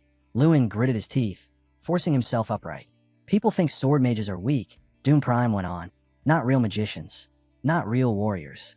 He raised his blade, energy pulsing around him. They only believe that because they've never faced a true sword mage. The ground split open as a cyclone of shattered stone and dust surged toward Lewin. Doom Prime charged through the chaos, his strikes relentless. Let's see how long you last. Lewin dodged barely. Every movement grew tighter, every breath sharper. This isn't like the others, he realized. Every mage he'd fought had a moment of weakness. That brief instant between casting and impact. That's when he struck. But Doom Prime had erased that gap completely. Fusing sword and spell as one. Lewin shifted a counter. Then pain ripped through his leg. He glanced down.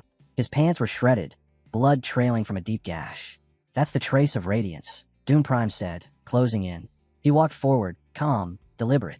That wound will sear every time you move. And soon, just like Irene Prius. He met Lewin's eyes. You won't even be able to lift a finger. He raised his sword overhead. Time to finish this. Then, the sky split open. A blinding column of violet light speared upward. From the ground, black wings unfurled, stretching wide behind Doom Prime like a living shadow. In his hands, a sphere of raw, pulsing magic crackled with power. Irene Prius and Sita Malkiri froze where they stood. Lewin stared, disbelief hitting him hard. 5th grade natural magic. A surge of blue light flared beneath Doom Prime's feet. Katana wings. The world exploded. The shockwave hit before anyone could react, tossing the team aside like broken dolls. Doom Prime didn't let up. He moved through the dust and debris, launching another storm of attacks. Lewin dug behind a shattered rock, chest heaving. Of course. What else did I expect from the guy who wins the Magic Festival every single year? He bit down on his sleeve, tore a strip of cloth, and wrapped it tight around his leg. Pain shot up, but he didn't stop. Then, out of the corner of his eye, the faint glimmer of a ring on his finger. Smoke still hung in the air. The battlefield was silent. In the scorched earth, Doom Prime stood alone, expression carved in stone. He exhaled slowly. I expected more from you, but all I've gotten is disappointment. From behind the rock, Lewin stepped into the open. You're not wrong, he said quietly. You're strong. So strong. It felt like I was staring up at a wall I could never climb. Doom Prime tilted his head. So you're admitting defeat? Lewin's grin returned, crooked, defiant. Not a chance. Lewin lifted his hand, pointing to the ring glinting on his finger. There are people who believe in me, he said quietly. Maybe that's why I won't bring you down. Doom Prime let out a short, sharp laugh. You've lost it. He raised his sword, eyes narrowing. Then I'll shut that mouth of yours myself. Lewin spread his arms wide.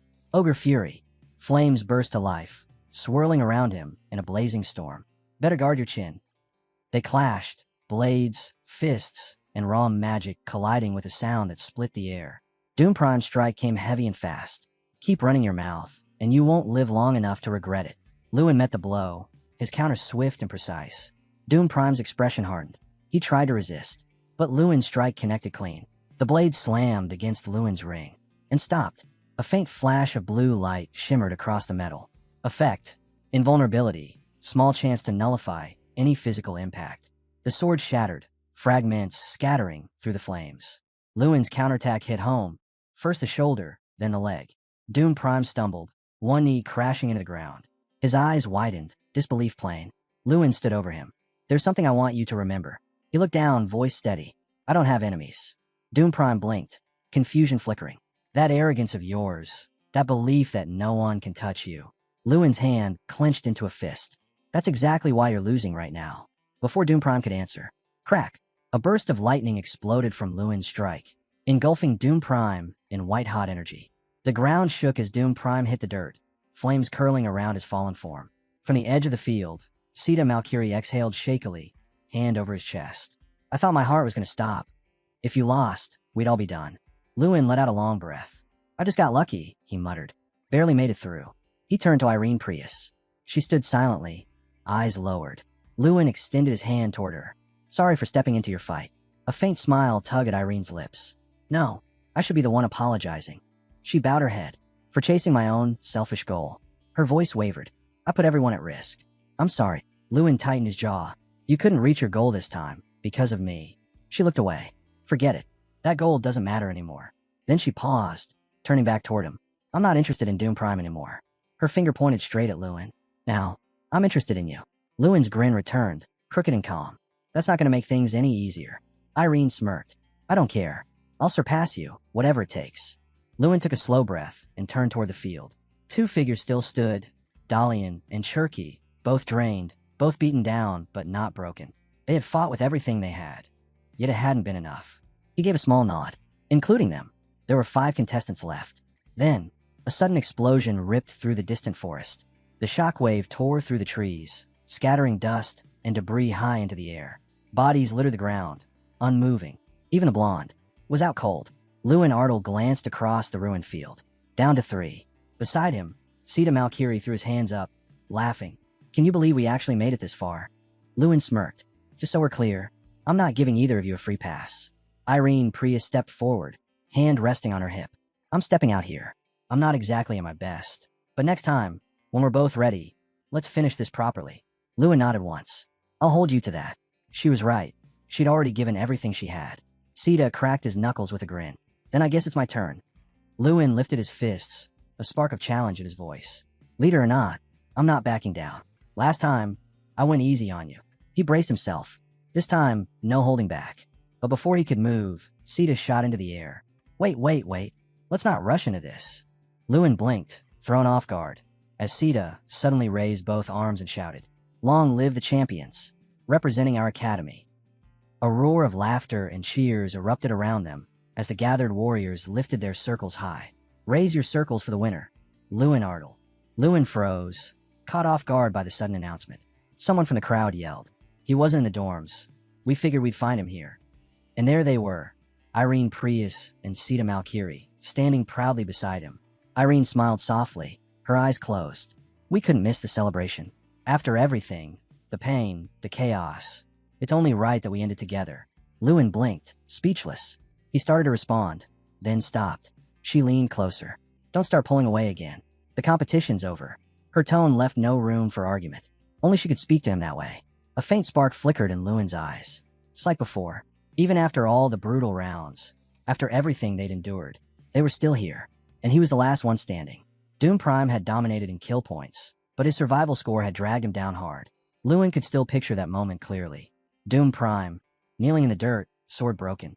Irene Prius, and the others, Dalian, Cherky, the rest, had all finished below him in the final ranking. If I keep this up, he thought, winning won't just be a dream anymore. He could already hear the roar of the crowd, see them lifting him high in triumph. At a nearby table, Dalian let out a breath of disbelief. "Never thought I'd be sitting at the same table as Irene Prius. I can die happy now." He jumped up suddenly, and that's when the celebration truly exploded. Laughter, shouting, the crash of glasses.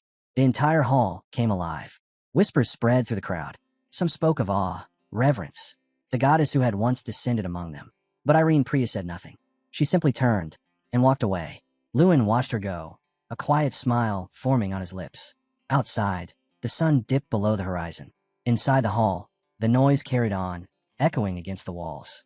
Seriously, how did Lewin Artel even manage to win? Off to the side, Doom Prime stood silent, his head bowed. He stared at the ground. I lost. His gaze fell to the shattered remains of his sword. I let that happen. I didn't expect him to strike my weapon instead of me. The moment replayed in his head. That instant when Lewin had aimed for the sword midguard. He'd seen it coming, realized it too late, unable to react in time. Lost, right in front of the Dirty King. His jaw tightened. Then, a voice called out from behind him. Hey, the Dirty King wasn't even looking for you. Doom Prime slowly turned his head. The guy chuckled softly. Don't beat yourself up over it. The Dirty King probably didn't call for you because he knew you were drained. Figured you needed a break. Doom Prime drew in a slow breath. I need to be alone right now. The man nodded once. Got it. I'll head out. You know where to find me if you need something. He left quietly. Doom Prime stayed where he was, unmoving, his gaze locked on the locker before him. Outside, the city square was alive with color and noise. Confetti rained down, cheers rising like thunder. Lewin Artel beat Doom Prime. The next generation of magicians is here. From a balcony high above, Tyrion Ignat watched in silence. His eyes were open, but his thoughts were miles away. I expected him to do well, but this, even I didn't see this coming. A voice beside him broke the silence. Honestly, I never thought that kid would take down Doom Prime. I've been grinning ever since. And it hurts. Kills my pride as an organizer. I don't think I can look that brat in the eye again without tearing up. Tyrion turned slightly. The competition hall, he murmured. So, we've reached that stage already. The man beside him nodded. Yeah, the grand festival's almost over. The stands were full, waves of people, voices roaring in unison. Down in the arena stood Lewin Artel, surrounded by the sound of thousands chanting his name. It had been several days since the survival match ended. His team had pushed through the group tournament with grit and precision. 5 wins, 2 losses, securing 4th place. They hadn't made it to the podium, but for a team representing their small academy, it was nothing short of legendary. Now, only one event remained. The final individual match. Lewin stepped forward, his team halting behind him. The arena ahead had transformed into something out of a dream or a nightmare. A sprawling obstacle course spread across the edge of the city, divided into 3 brutal trials: athletics, martial arts, and swimming. But this wasn't just any competition. This was magic at full throttle. Contestants could ride summoned beasts, manipulate terrain, or even bend space with teleportation. Anything went. Sita Malkiri strolled up beside him with a grin. So, what's it feel like, having everyone here screaming your name? The crowd roared louder, chanting for Lewin, shaking the very stands. Sita laughed and nudged him. Come on, tell me. What's it like being the center of attention? Lewin smiled faintly. Hard to say. I don't really know yet. His gaze drifted forward, eyes narrowing. I want to enjoy this, he thought. I want to soak in every second of it. But I can't not yet. In the distance, his mind settled on one name. Doom Prime. Until a true winner is crowned, it's too soon to celebrate. The sunlight burned bright, stretching long shadows across the course. Sita folded his arms. Today's the individual round, he said, voice steady. And I'm not holding back. You'd better be ready to dodge. Lewin chuckled, shaking his head. Of course. Like I've got a choice. The judge raised his pistol high. Competitors ready. 3 figures stepped up to the line, every muscle wound tight. Bang! The gun fired. They launched forward in a blur of motion, the crowd erupting as the race began. Lewin Artel stood against the wall, stretching out his shoulders. His movements were steady, controlled, calm before the storm. Then a grin crept across his face. With a sharp burst, dust exploded beneath his boots. The others were already sprinting ahead, tearing across the terrain. Up front, Irene Prius kept pace with a steady rhythm. They've got to be getting tired by now, right? Beside her, Malkin shrugged casually. Then why don't we form a quick alliance? The 3 of us. Irene rolled her eyes. You and your alliances. Didn't matter. In a fight like this, no alliance ever lasted long. A thunderous whinny echoed ahead. A summoned horse slammed its hooves into the dirt, kicking up mud. Doom Prime raised his sword high. Flames burst out in a wave, scattering goblins in every direction. Irene blinked. Looks like they're handling things their own way. Malkin sighed, shaking his head. Known Doom Prime for 6 years. Being friends with him? Never simple. Irene smirked faintly. So, it's every man for himself again. A goblin lunged.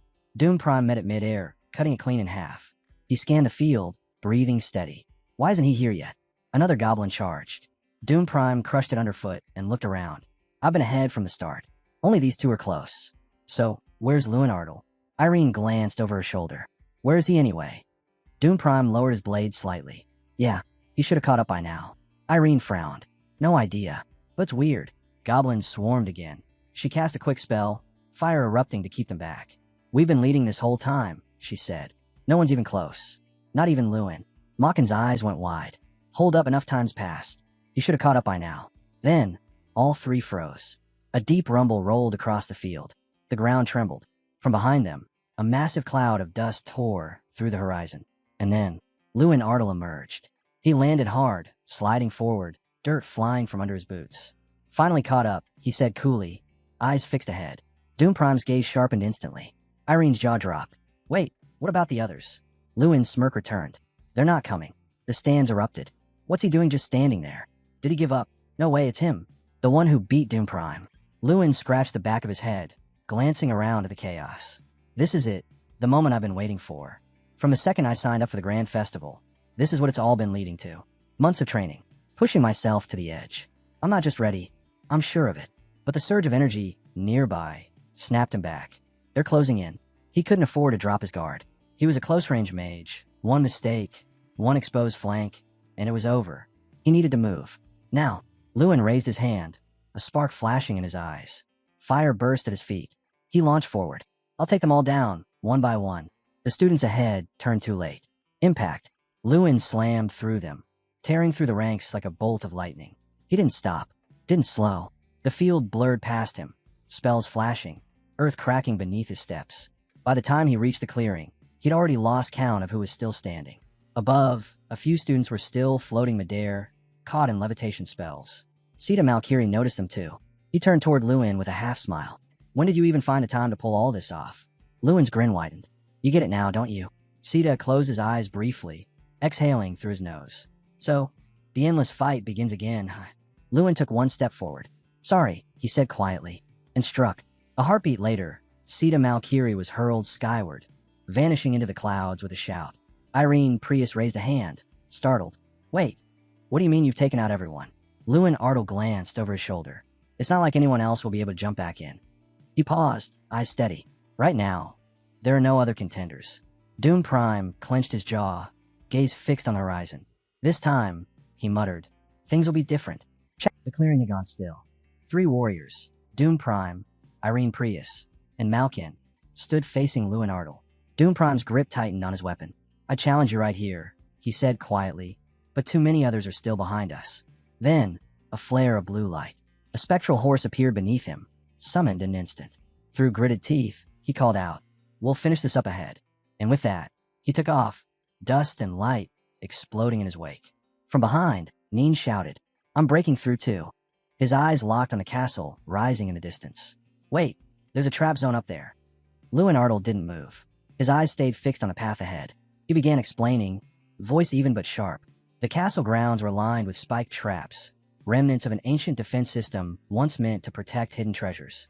Now, with the treasures long gone, those same defenses had become death traps for anyone charging through blindly. Push ahead without thinking, Lewin said, and you won't make it out alive. He motioned toward 2 nearby magicians. That's why the smart approach is to disarm them first. He went on. This zone wasn't just about power. It was a test of magical control and presence of mind under pressure. Then he placed a hand against the rough stone wall beside him. But there's a problem. Disarming takes time. His gaze lifted. So, I'd rather just break the wall itself. Bear frowned. Makes sense, but that thing's massive. You can't just punch your way through. Lewin turned slightly. These are ruins. Abandoned for centuries.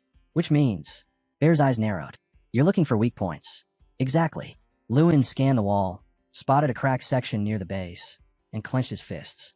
Then, with one powerful strike, he drove his weight forward. Impact. The wall trembled. Malkin spun around, eyes wide. He's not seriously trying to smash through that, is he? Irene Prius didn't even flinch. It's Lewinardle.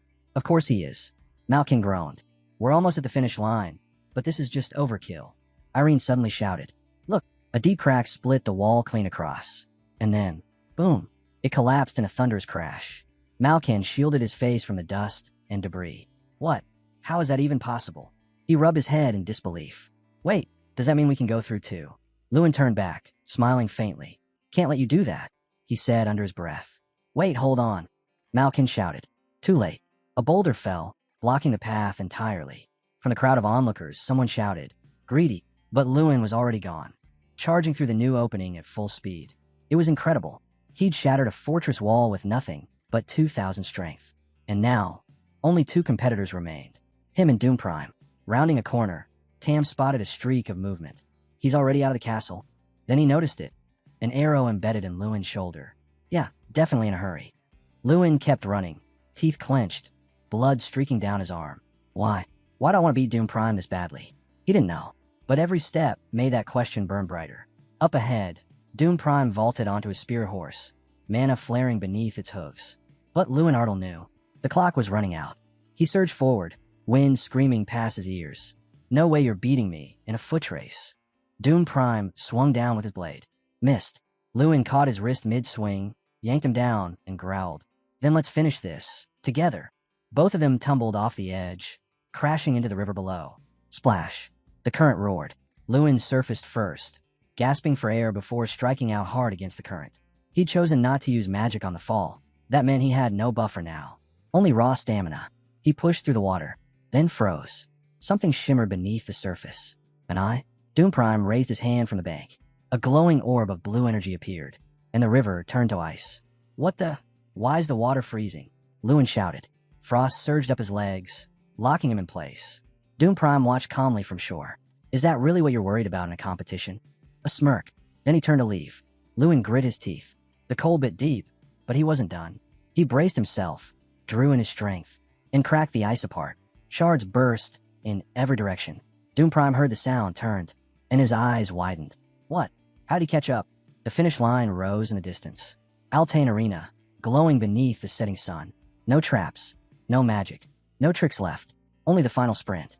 Lewin burst from the water, landing in a full sprint, mud flying behind him. One last showdown, what do you say? Doom Prime clenched his fists, frustration tightening his face. Not like this, he muttered, barely catching his breath. Their collision hit like thunder, magic and momentum crashing in a burst of light. Someone's coming. The arena gates swung open, and a spirit horse charged through. Gasps rippled through the stands. Look, it's him. The screen flared to life. Lewin Artle facing Doom Prime. Lewin stepped forward, water dripping from his clothes, a crooked smile on his face. Guess I overdid it getting through those traps. His movements were stiff, every step a reminder of what he'd endured. But hey, weren't you the one who said there's no time to hesitate in a competition? Doom Prime's fists trembled as he looked away, anger and respect tangled in silence. Lewin turned, walking forward with calm purpose. Toward the end of it all, 3 flags waved high above the arena, snapping in the wind. Lewin looked ahead. This was it. He'd done it. Champion of the survival battle. Champion of a triathlon. First place in the individual match. That was how the great festival ended for him. The crowd erupted. The next generation magician, Lewin Artle, is incredible. Cheers rolled through the stands, wave after wave of voices chanting his name. No one was calling him a failure anymore. They called him the future. Lewin stood there, letting it all sink in. 6 long years. Alone, buried in silence, training in the shadows while the world forgot his name. He remembered the tears, the nights when hope felt like a lie, the days when no one believed. And now, those same voices were lifting him high. To the boy who had once stood in the dark, these shouts were everything. You did great, he told himself quietly. He pressed a hand to his chest, feeling the steady beat beneath his palm. Then, with a smile that reached his eyes, he raised both arms high. The crowd roared. This was his moment. The reward for every scar, every trial, every ounce of pain. Lewin Artle looked to the sky and shouted his thanks. The cheers only grew louder. And in that moment, Lewin Artle understood. He never wanted to lose this feeling. Not now, not ever again. Carriages rolled through the lamplit streets, their wheels clattering over cobblestones. Inside one, Mikkel leaned toward the window, eyes wide. There's so many of them. Dozens of carriages stretched down the road in a shimmering procession. He turned to the others. They're all nobles, hand-picked ones too. I heard not just anyone got invited. He lowered his voice. They're all here for one reason. To see Lewin Artle. Inside the grand banquet hall, Lewin Artle sat at a long, polished table beneath golden chandeliers. He glanced around, then exhaled quietly and shut his eyes. This is boring, he thought. I just want to go back to the academy. A soft voice broke his thoughts. Strange, isn't it? He opened his eyes. Irene Prius had taken the seat beside him, smiling faintly. Strange in what way? He asked. The people, she said, gesturing slightly. "No one's trying to talk to you." Lewin smirked, closing his eyes again. "Probably because I look like some arrogant show-off who doesn't even want to be here." Irene rested her chin on her hand, amused. "Well, that's part of it, but not the whole reason." Lewin cracked one eye open. "Then what is it?" She leaned back slightly, scanning the hall. "Most of these nobles came here just to meet you, yet none of them have dared to approach." Her voice dropped to a whisper. "There's a rumor going around that someone's already claimed your place. Someone so powerful that no noble here would dare to speak to you." Lewin frowned. "Who?" Before she could answer, a loud voice boomed through the hall. "Let the evening banquet begin." A hush fell over the room. "Representatives from 32 institutions, please follow me." Servants swept in, filling tables with golden platters, crystal goblets, and dishes fit for royalty. Lewin eyed the spread, unimpressed. This feels more like a royal feast than a banquet. He knew the truth. This wasn't a celebration. It was a reckoning. They called it the guillotine banquet for a reason. Those who failed would be quietly cut away, forgotten before dessert was served. Lewin scanned the tables. He'd assumed only the Dirty King would attend, but there were 2 seats of honor prepared. A strange tension rippled through the room. "They're coming," someone whispered. Chairs scraped back as everyone rose to their feet. Lewin stood too, bowing as the Dirty King entered. But something felt wrong. "Who's that?" The king stepped aside, then, shockingly, turned and bowed to someone else. Lewin's stomach tightened. The Dirty King, showing respect? The king extended a hand, voice polite and deferential. "I hope we haven't interrupted your meal." A man stepped forward. The air itself seemed to still. The Crown Prince. Lewin's eyes widened. His breath caught. For a moment, he didn't move. Then one by one, the entire room dropped to a knee. "The Crown Prince," someone cried. Lewin's jaw locked. A chill ran through him. When everyone finally rose, the silence was thick enough to choke on. He glanced around. Every noble perfectly composed, every magician tense. At a nearby table, someone nudged their companion with an elbow, murmuring under their breath. Lewin steadied himself with one hand on the table, trying to keep his expression neutral. Then Terran spoke, his voice cutting through the quiet like a blade. "Not one of the chosen 11 managed to defeat Lewin Ardle," he said coldly. "Is the gap in ability really that wide?" He shook his head in open disappointment. "It's shameful to even call them my students." Doom Prime trembled, fists clenched tight beneath the table. His jaw set as he closed his eyes, silently swearing. "Never again. I'll never humiliate myself like this again." Terran spoke, voice calm but sharp as steel. "Second place is nothing but a comforting lie. A story people tell themselves when they're too afraid to face the truth." He opened his eyes slowly, gaze sweeping the hall. "This festival has proven one thing beyond doubt. Even a dragon can rise from the smallest stream." The room fell silent. Lewin Ardle glanced down at the polished table before him. His gut twisted. This wasn't a banquet. It was an execution, a performance meant to humiliate the chosen 11. And somehow, he had been cast as the blade. But that wasn't the only thing making his chest tighten. He could feel it. The Crown Prince's gaze, cutting into him like a blade drawn but not swung. Unyielding, constant, like a predator observing prey. Lewin's thoughts drifted. The Crown Prince, the Emperor's third son. The man who outplayed his own brothers through sheer intellect and ruthless precision, seizing the throne's inheritance by force of will alone.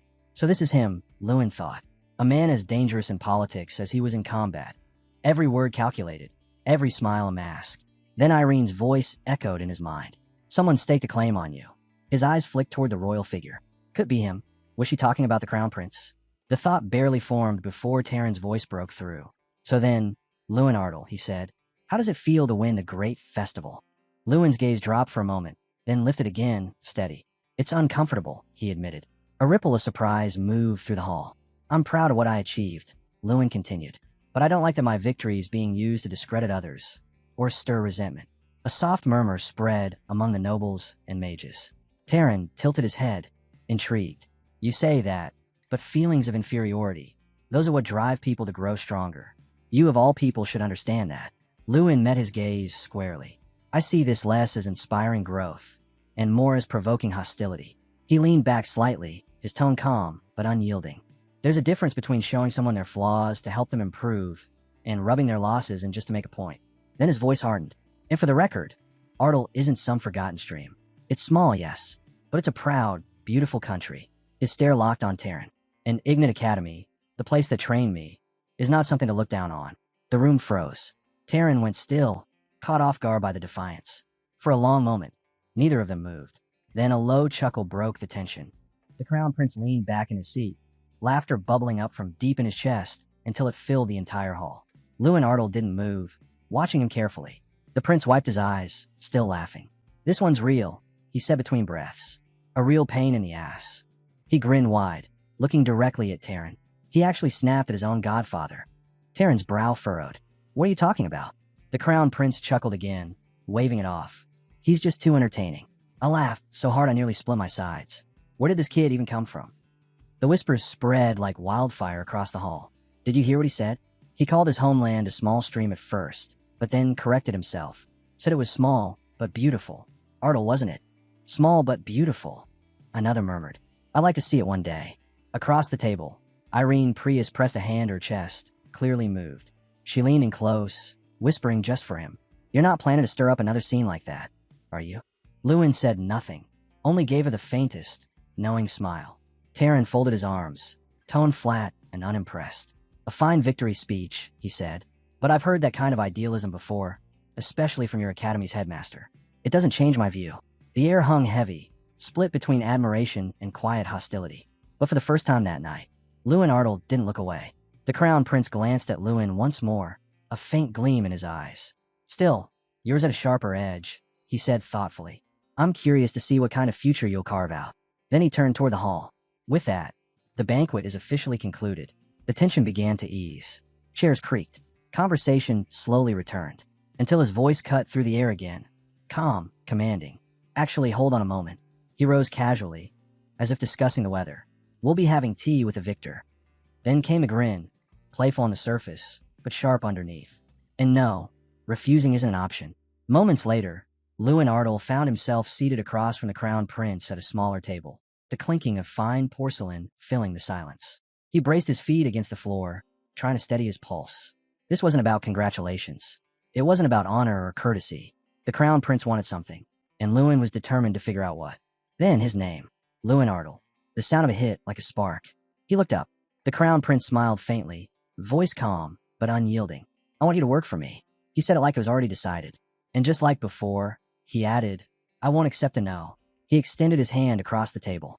"You've got 1 month to finish your current commitments. After that, I'll arrange your transfer to a special training academy for combat mages and provide housing." Then, as if adding an afterthought, he said almost lightly, "Naturally, we'll also need to discuss naturalization. I can't have the crown prince's closest ally being a foreigner, after all." Lewin stared at him, stunned. "Why?" he asked. "This empire already has so many exceptional mages. Doom Prime alone." The crown prince cut him off, eyes closing. So that's how it is." He sighed softly, like a teacher disappointed by a clever but disobedient student. "Try to play smart, are we?" Lewin's gaze fell. When the crown prince opened his eyes again, his tone was almost amused. "Here's something to remember when dealing with me. I prefer a simple yes to clever comebacks." Lewin didn't respond. He reached in his coat, lit a cigarette, and exhaled slowly. "We'll see," he muttered. Terran stepped forward then, his tone formal, breaking the tension. "The first reason for this invitation," he said, "was my godfather's personal recommendation." He paused for a moment before continuing. "Years ago, he told me that if a truly gifted mage ever appeared, I should inform him immediately. Until now, he's never mentioned anyone." He closed his eyes briefly. "The second reason is your courage." Terran lifted a hand slightly, as if to emphasize the words. "You had the nerve to stand before me without pandering. While others begged for recognition, you held your ground. You even dared to challenge your own godfather, openly declaring your beliefs." The crown prince chuckled quietly at that, clearly enjoying the memory. The room had gone still again. Every noble and mage in attendance watched in silence. Lewin lowered his head slightly, lost in thought. Then the crown prince spoke once more, his voice smooth but serious. "And finally, the kind of courage that borders on recklessness. The way you kept questioning me, even after I told you not to." He spread his hands casually. "In politics, sometimes you need someone who isn't afraid to speak up. Someone who doesn't crumble under pressure." Lewin looked up at him, eyes sharp. "So, you want me to be your advisor?" The crown prince's grin returned. "No," he said simply. "I want you to protect me." His voice dropped lower. "From them, my brothers. The ones who still can't stand that I'm the one wearing the crown." Lewin said nothing. He only closed his eyes, the meaning behind those words sinking deep. Crown Prince studied him carefully. "You're really not interested?" Lewin Ardle let out a quiet sigh. "No, I'm not." The Crown Prince nodded once. "That's why I said, I won't take no for an answer. Lewin looked up again, deep in thought. This was the Crown Prince, the most powerful man in the Empire. Becoming his ally would open every door imaginable. Hall broke the silence, gesturing toward Terran. Most mages eventually find powerful partners. Even in the Magic Tower, where we devote our lives to study, connections matter. He smiled knowingly. If you turn this down, you might regret it forever. Lewin gave a faint grin. There's still too much I want to do. And deep down, he already knew. He didn't want to belong to anyone. The Crown Prince's lips curved slightly. I thought you were a man of reason. But you're far more idealistic than I imagined. He leaned back in his chair. Opportunities like this don't come often. Are you sure you won't regret it? Lewin met his gaze. Maybe I will. But that's fine. The Crown Prince chuckled, stretching lazily. Then let's pretend this talk never happened. He crossed his arms again. You know, they're calling you the brightest gem of the festival. He smirked. And collecting gems? That happens to be my favorite hobby. His eyes sharpened. There's never been a gem I couldn't claim as mine. Lewin's eyes narrowed. What? The Crown Prince stepped closer, voice cold. Because if I can't have it, I destroy it. With that, he turned and pushed the doors open. Lewin leaned against a nearby pillar, closing his eyes. That was a threat. No doubt about it. Did I just make a terrible choice? Outside, a familiar voice called out. A blonde figure waved. Hey, Mikhail grinned. What's this? Sneaking off on a date without us. Inside, under the glow of the chandelier, the Crown Prince stared upward.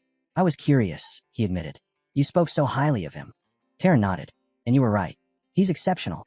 But things didn't go your way, did they? Terran asked. The Crown Prince shrugged. I even threatened him. He still refused. Terran closed his eyes. So you're giving up? The Crown Prince's hand tightened around his glass. Of course not. He smirked. Now that I've met him, I understand myself even better. There's nothing stronger than my obsession with collecting. His eyes gleamed. And Lewin Ardell will be mine. Because I've decided so. Lewin Ardell stretched as the first light of dawn spilled over the mountains. He stood on the grass, exhaling deeply. Another day done, he murmured.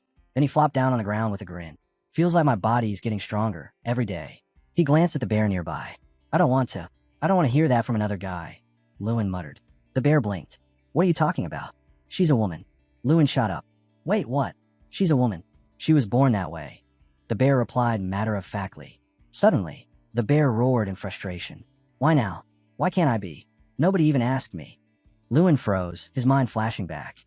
Wait, we sat together in the bath. He pointed. We were in the bathroom together. The bear nodded casually. Yeah, and there was something to see. Lewin Ardell's eyes widened.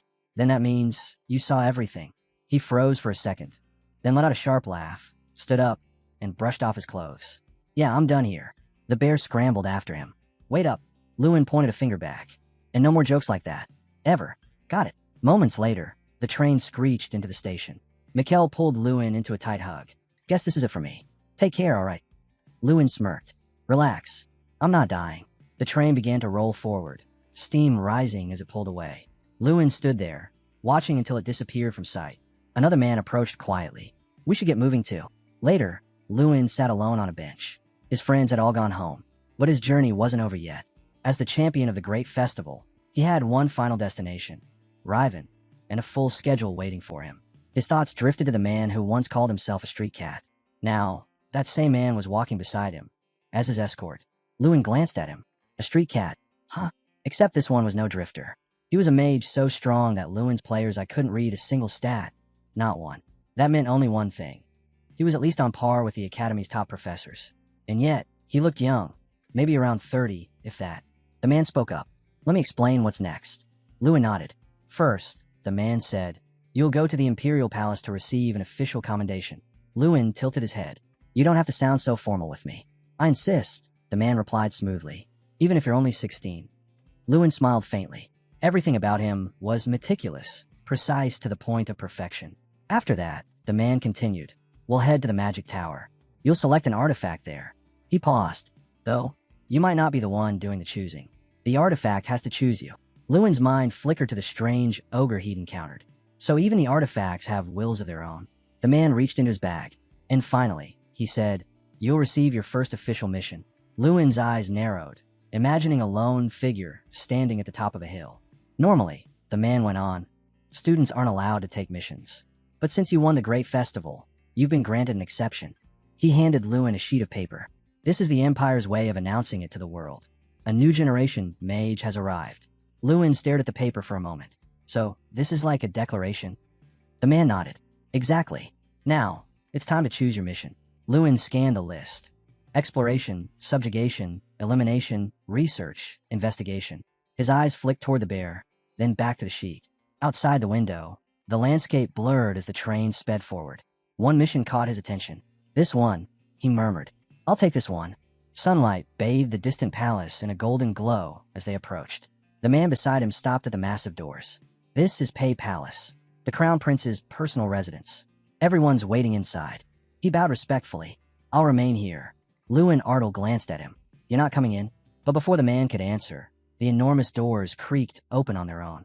Inside, the Crown Prince stood waiting, his smile calm, deliberate. Welcome, he said, to my empire.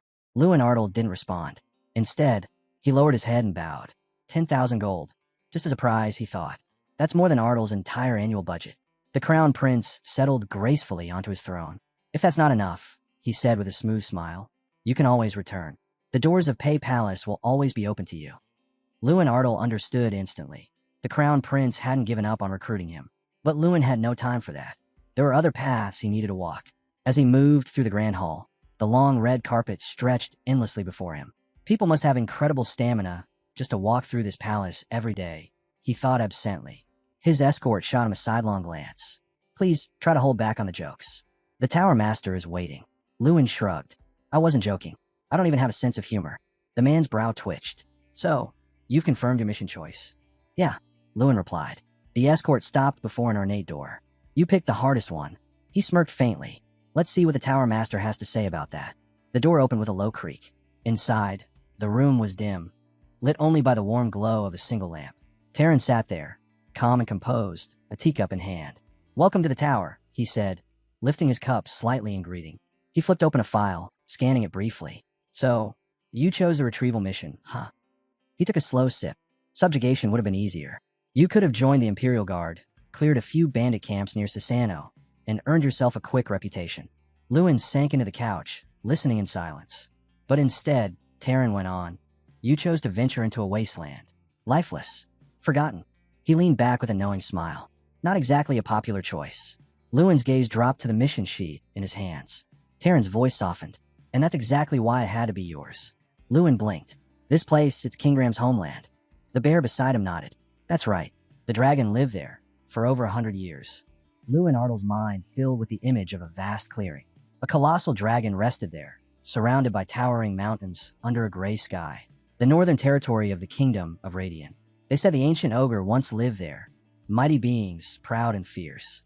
But now that land was empty. The ogre race was gone. All that remained was King Ram, the living artifact bound to the academy. Then Lewin pictured something darker. A shadow. Demons. The rest of the ogres had been wiped out in the Great War. He saw flashes in his mind, skulls buried in the dust, silent plains where giants once walked. Now, it was nothing but a graveyard, a barren wasteland marking the extinction of a proud species.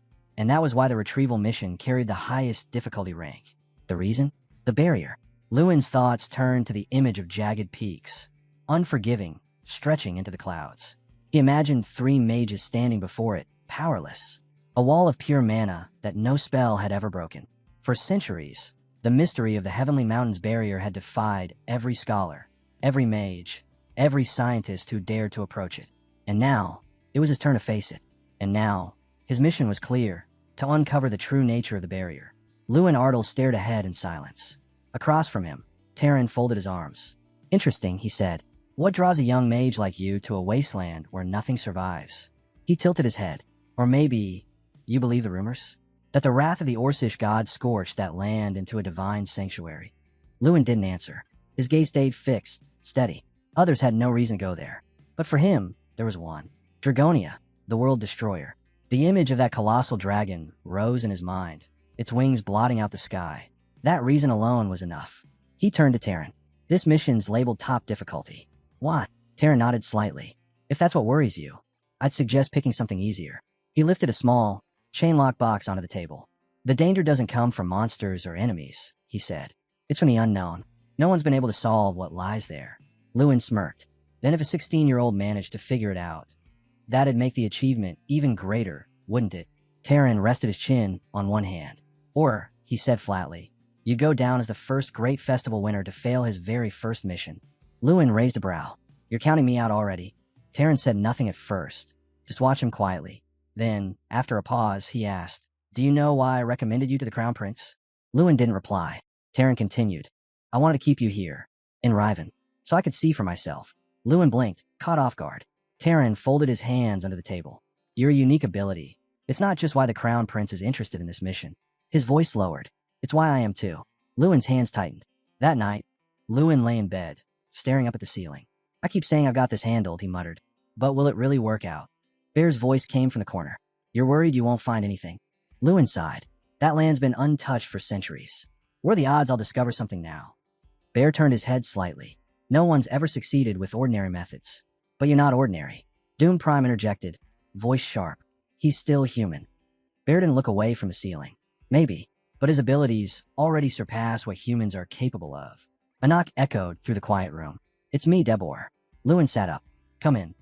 The door opened. Two men stepped inside. Lewin greeted them casually. Bear squinted at him. What's with that outfit? Lewin shrugged. They said it's the Dirty King's preference. Apparently, all tower mages dress like this. One of the men smiled and extended his hand. Shall we? Lewin nodded.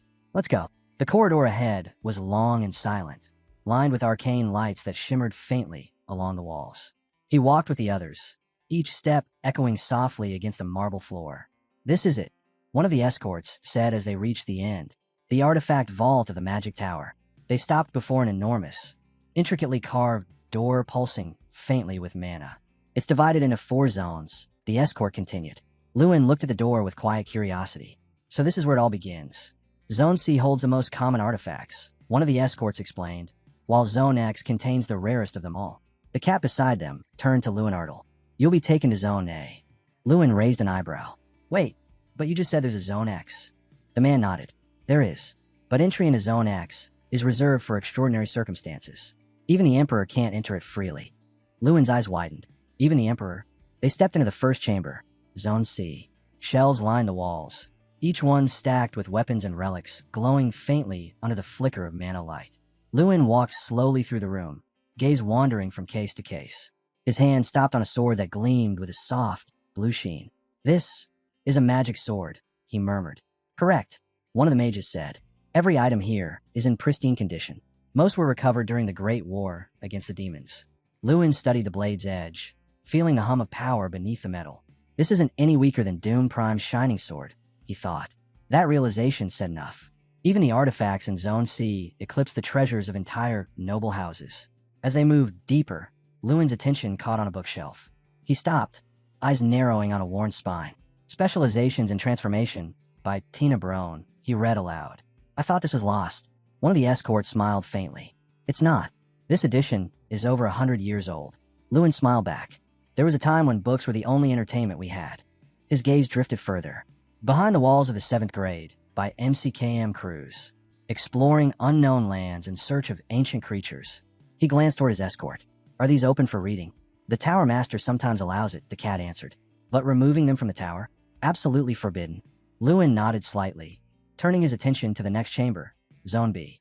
Here, shelves towered high above him, overflowing with ancient grimoires, forgotten tomes, and relics of pure knowledge. The air itself buzzed with energy, a treasury of wisdom, steeped in centuries of magical research. But they didn't linger. The escorts led him onward. When they reached Zone the atmosphere shifted. The light dimmed. The air grew heavier. The relics here were different, stronger, purer, older. Lewin stepped forward, expecting something to happen. But nothing did. No hum of energy. No glow. No movement. The room stayed silent. He stood there for a long moment, surrounded by dormant artifacts. Then quietly asked, has this ever happened before? The escort hesitated. Rarely, but yes. He gestured to another mage standing nearby, sparks of mana flickering around him. Normally, those chosen to enter Zone A attract at least a few artifacts. That's why we bring them here. But, Lewin frowned. Nothing chose me. The words came out softer than he meant, disappointed, almost. Bear crossed her arms, smirking. Come on, don't get all gloomy over a pile of scrap metal. She glanced around the chamber. Sure, to most people these are priceless treasures, but the real ones? She pointed across the hall. Lewin followed her finger to a massive gate sealed with layers of mana locks, its surface pulsing with a deep, ominous light. Zone X. The air around it shifted, thick, heavy, alive. Bear's gaze hardened. I'm telling you, she said quietly. There's at least one artifact in there, created by a dragon. A sharp, raw scent filled the air, draconic, unmistakable. One of the men crouched down, muttering under his breath. Even if that's true, it doesn't matter. Entry to Zone X isn't possible. Not yet. He stood, straightening his cloak. For now, focus on what's within reach. Lewin's eyes lingered on the sealed gate a moment longer, feeling the faint pulse of power radiating from within. Not possible yet, he thought, but someday. A sudden flash of green light split the air. Both men froze. From the sealed doorway, a surge of vibrant emerald energy burst outward, rippling through the chamber like a living storm. The mages raised their arms instinctively. One of them gasped, voice trembling. It's happening. After 56 years, a special event has been triggered. The massive door shuddered, then swung open on its own. Across the tower, alarms flared, mana veins flickered, and whispers spread like wildfire. Inside his chamber, Terran lifted his head, resting his chin on one hand as his eyes glimmered with curiosity. Did Sin's tooth react? He asked calmly. The messenger bowed low. Yes, Tower Master. It reacted violently. Terran leaned back, lost in thought. Could it be? Was this the proof he'd been waiting for? Evidence that Lewin Ardell possessed the power to inherit the throne of magic itself? 3 artifacts lay at the heart of the tower's legend, each on a level beyond comprehension, each capable of placing its chosen master above all others. Lewin Ardell stood before them, his eyes drawn to the towering statue of a magician holding a staff. That one, he said quietly. Alo's staff. The escort nodded. Once wielded by the first human magician, Alo himself. It can amplify destructive magic infinitely. But it's more than a weapon. It's a symbol. The emblem of the king of magicians. Lewin's gaze hardened. He already knew the name. 56 years ago, that very staff had chosen Terran. Every wielder before him had ruled the tower. Next came a suit of armor. Morshi armor. Its blue surface rippling like water under starlight. It grants complete immunity to both physical and magical attacks. The mage explained. It only chooses a new master once every 100 years. And each one becomes a knight of legend. And then, there was the final relic. The most mysterious of them all. Kunkin's tooth. Forged from a thong of the first Ogre King, Molar of Kunkin. This artifact had rejected every bearer for centuries. Terran's gaze lingered on it, the faintest crease forming on his brow. Could it be that today, of all days, the tooth had finally chosen someone? Had Lewin Ardell awakened the true power of inheritance? He turned to his attendant. What exactly happened? The man's reply was simple, almost disbelieving.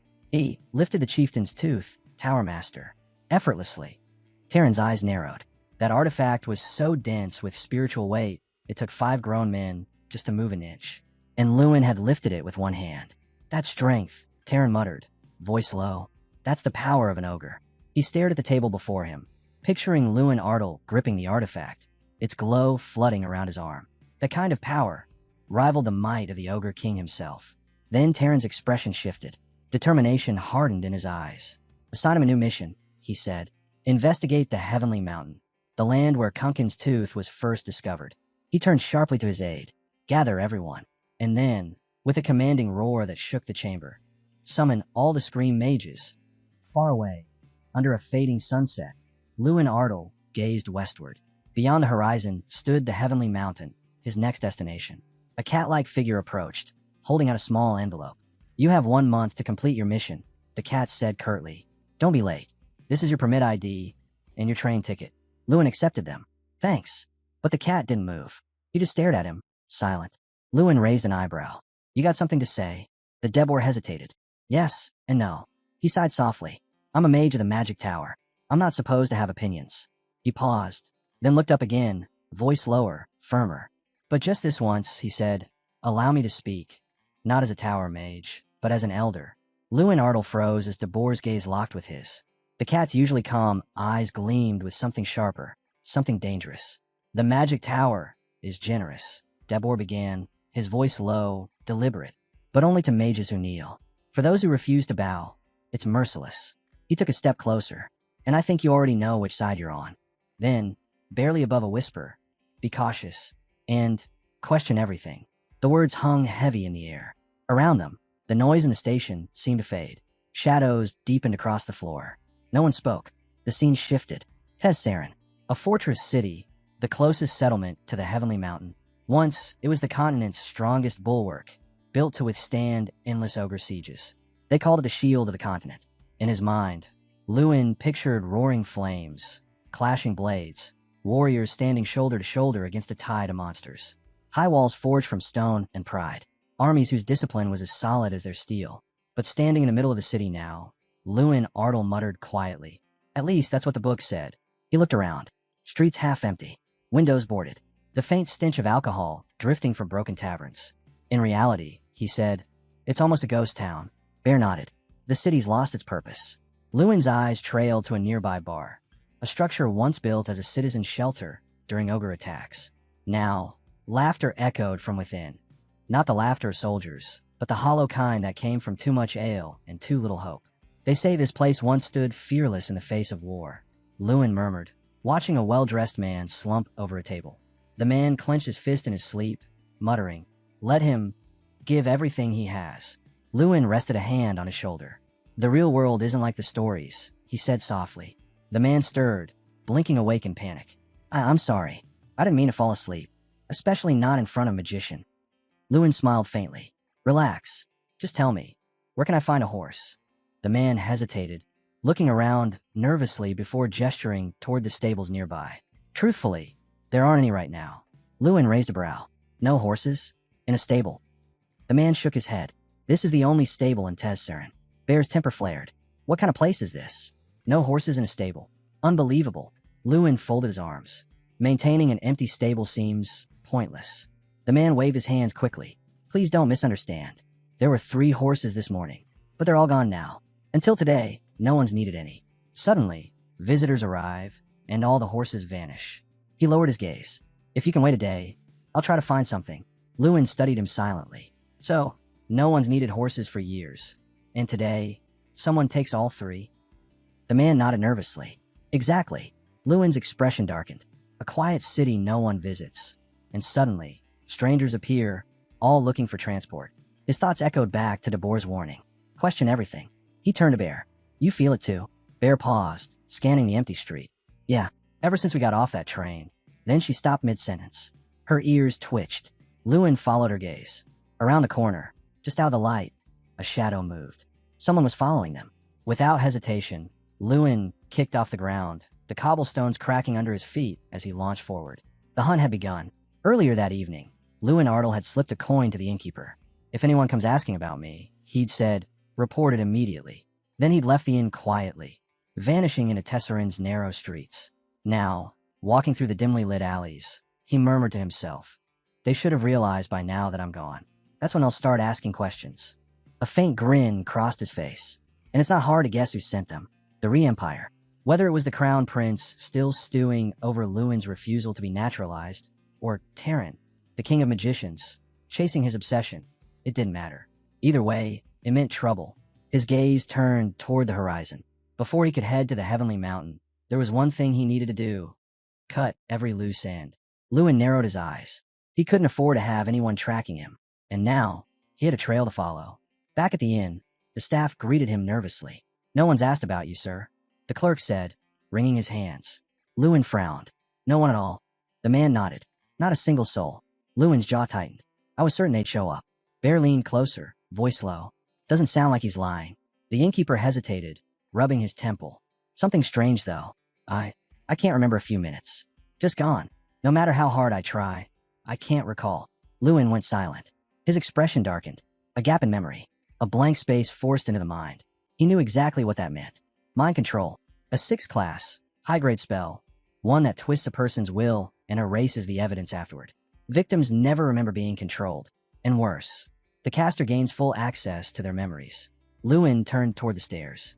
We're dealing with someone skilled. And precise. Bear's ears flicked.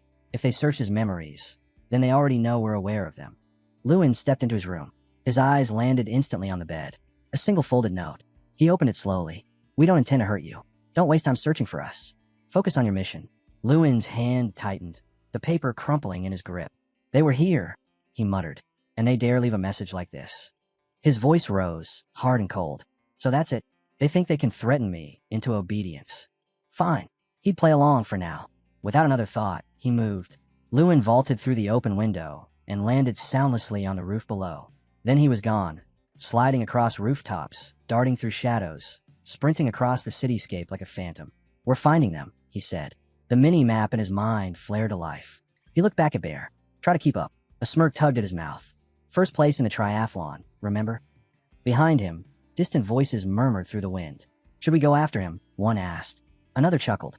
The great festival's youngest winner wants to play. Hard to refuse that. Two silhouettes peeled from the rooftops, following fast. Lewin darted into a narrow alley. Dark figures appeared. Cloaked operatives, silent and swift. One of them spoke in a hushed tone. We've lost his trail. The other shook his head. No, he's still here. He's waiting. And he was right. The stack of crates beside them shifted, then exploded outward. Before they could react, Lewin Arnold burst from the shadows. What the? Too late. His fist drove straight into the nearest man's face. The impact cracked bone. Blood sprayed as the man dropped instantly. The second tried to draw his blade, but Lewin was already on him. He grabbed the man by the collar and slammed his knee into his gut. The air left him in a single, strangled scream before he crumpled to the ground. The alley fell silent again. Lewin exhaled, eyes sharp. Whoever had sent them was good, but not good enough. And this time, he wasn't running. Lewin Arnold stood over the fallen man, silent. The cloaked man coughed weakly, then let out a raspy laugh. So that's what you're really like, he sneered. I was wondering what kind of guy you were. Turns out, you're a monster. Lewin Arnold lowered his head slightly, voice steady. Who are you? The man's grin widened. You really don't know? The head of the magic tower sent us. Lewin's expression hardened. We were ordered to observe your little journey, the man added with a smirk. Observers. Lewin echoed. Yeah, the man said, wiping blood from his lip. Surveillance, they call it. Doesn't really matter. Either way, it was entertaining to watch what you could do. Before Lewin could respond, light exploded across the alley. The man's body disintegrated into motes of energy, his voice echoing faintly. We'll meet again. Silence returned. Lewin's eyes flicked to the ground where the man had stood. He caught a glimpse of something. A tattoo burned into his neck. A skull. Bear stepped closer. A vicious magician. Lewin nodded. Yeah, one of the tower's hidden groups. No one really knows what they do. Only the name, and those tattoos. He continued, voice low. They handle the tower's dirtiest work. Secret operations, assassinations, espionage. No records, no ranks, no known leader. Bear tilted her head.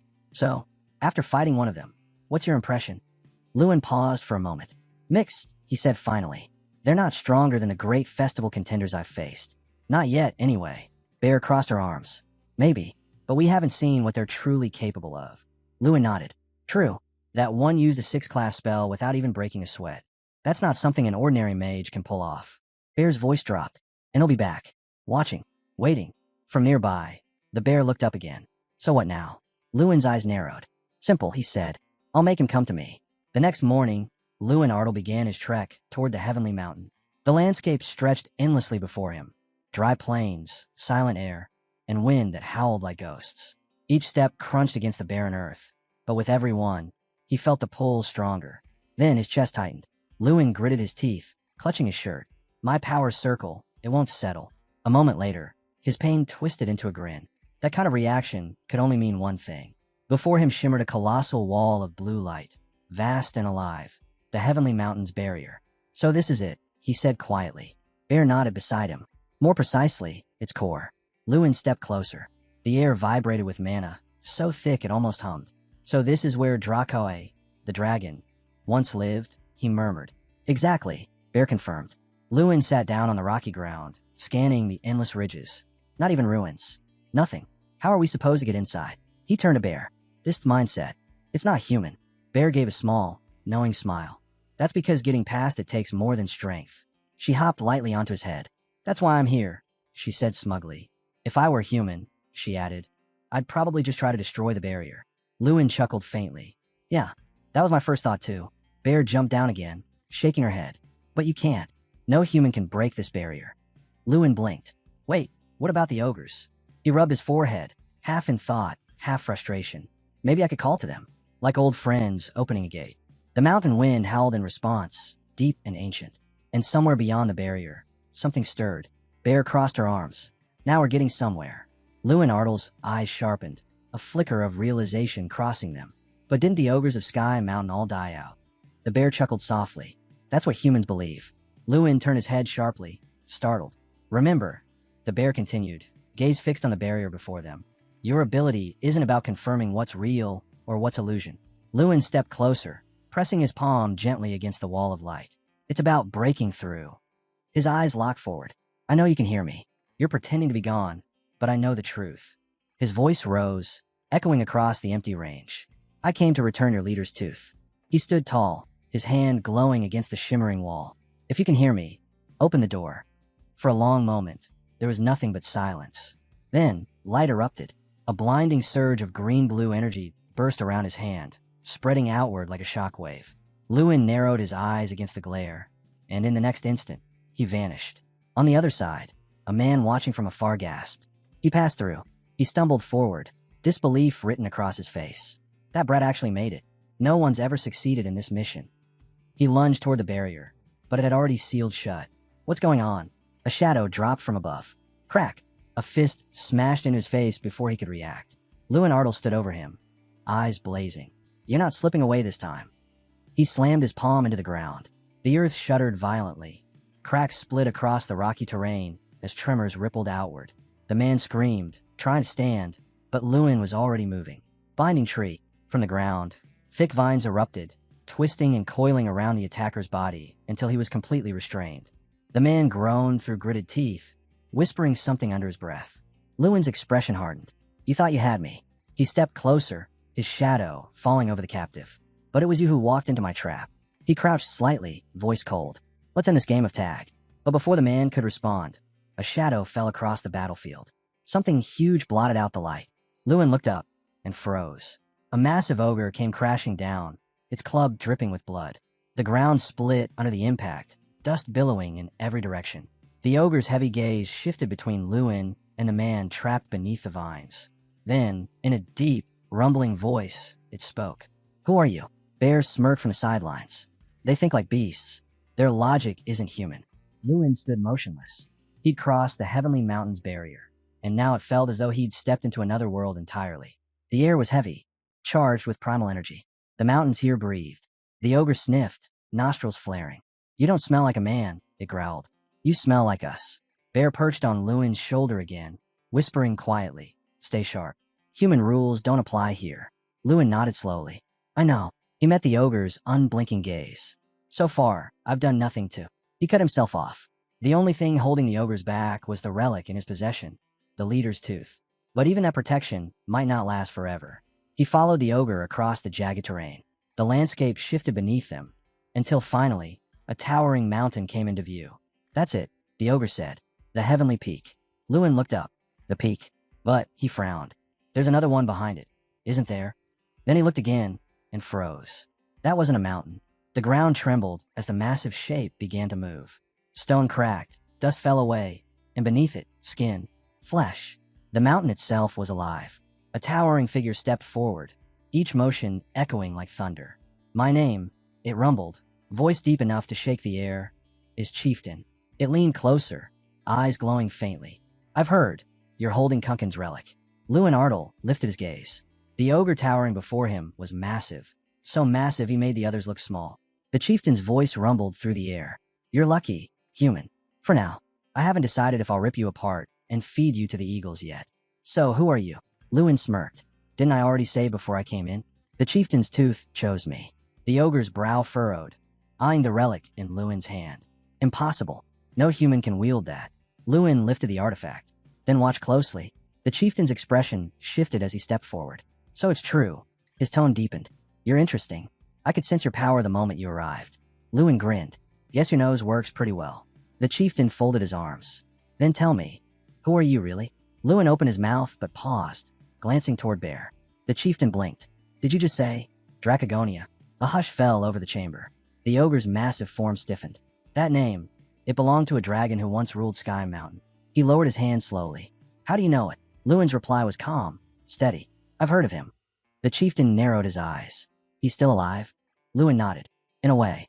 He's an artifact now, at my academy. He's one of the professors. The ogre froze. Then who are you? Lewin's gaze sharpened. Someone trying to find that out. The chieftain studied him for a long moment. You were chosen by the leader's tooth and carry the power of the world breaker. Lewin met his eyes. My name is Lewin Ardle. A stunned silence followed. The chieftain finally exhaled, half in disbelief. And even after hearing all that, I almost threw you to the eagles. Then, with a sudden grin, he added, Relax, I'm joking. You're welcome here. Truly. Lewin blinked, glancing around. Down in the pit's center, he asked, Didn't you mention something about hospitality? Bear, perched lazily on his shoulder, answered, Yeah, it's a tradition. Ogres give newcomers a test, kind of rite of passage. Lewin arched an eyebrow. A test. Bear nodded. If you want them to accept you, you got to earn it. Lewin sighed. Let me guess, arm wrestling. A massive shadow fell over him. The ground trembled as an ogre stepped forward. Name's Amarush. So, you're the one we're welcoming. Lewin stared up at him. Wait, he's my opponent. Something definitely didn't feel right. He placed his hand against Amarush's, stone-like skin, iron strength. Crush him, Amarush, someone yelled from the crowd. Lewin leaned to the side, muttering, Just checking. If I lose, I'm not getting fed to the birds, right? Bear shrugged. No promises. The match began. Their arms locked. The force shook the table beneath them. Amarush's massive frame loomed over him, pure muscle and might. But Lewin stayed composed. A human against an ogre. Ridiculous. But Lewin Ardle wasn't just any human. The chieftain's tooth pulsed faintly, power coursing through his arm. Ever since I got this thing, he thought, my strength's grown 1,000-fold. His stats flickered before his eyes. 3,520. More than enough.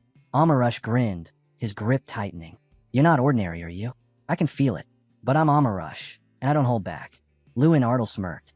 Then don't. Let's finish this. Amarush cracked his neck and stretched out both arms. Get ready. A deep roar echoed. Begin. The air trembled. Both their arms tensed, muscles straining, veins bulging.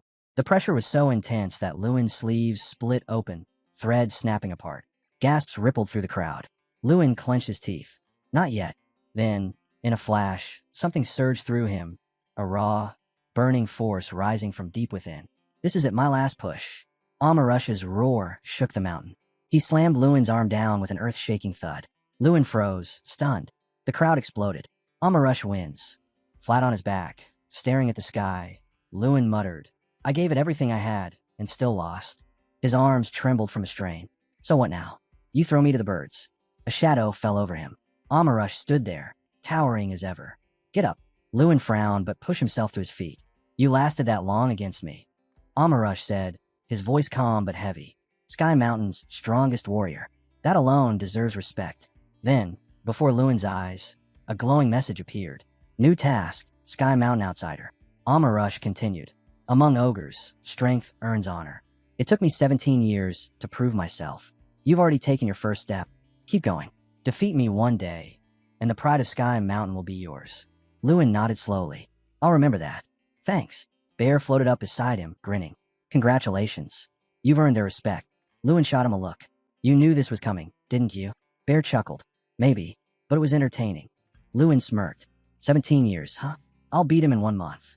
That night, Sky Mountain lit up with a grand feast. Lewin sat among the ogres at a massive stone table, picking through the food. This stuff's actually good. He took another bite. Didn't expect ogres to be such great cooks. Bear nodded thoughtfully. Yeah, the flavor's strong. Even the smell's powerful. Lewin waved a hand. Okay, not agreeing on the smell part. His tone shifted as he looked around at the ogres laughing and drinking under the mountain's glow. Why though? He asked softly. Why stay hidden here? He didn't know why, but something about it stirred something deep inside him. A quiet unease, a sense that this was just the beginning of something much larger. Amarush sat beside him, resting his massive arm on the table. Tell me, he said, what do you plan to do with the tooth of our first leader? Lewin looked at the relic, then back at him. Do with it. Amarush smiled faintly. If you'd like, I can help you forge it into a weapon, one worthy of a human. Lewin's mind flashed white. A massive gate appeared before him, its surface carved with the face of a roaring beast. The moment he held up the tooth, the vision pulsed with power. What is this? He whispered. Bear floated beside him, pointing. That's no ordinary relic. It's pure, primordial power. The legacy of an ogre whose will could shatter the world. But Lewin frowned. No, I mean, how do I actually use it? Images flickered before him. Alvil's staff, Mor's armor, artifacts shaped by purpose and form. He lifted the tooth, tilting it in the light. Should I make it into a mace or something? As they walked through the narrow stone passage, Bear replied casually, just hold on to it for now. We'll figure out the rest later. The fact that it's boosting your strength already puts you ahead. Lewin nodded. Fair enough. Amarush's massive frame loomed over him. If you really want it, he said, I can help. I'll forge a weapon. One made just for you. Lewin Artel's mind raced. I've been carrying this thing around, never knowing what to do with it. A grin tugged at his lips.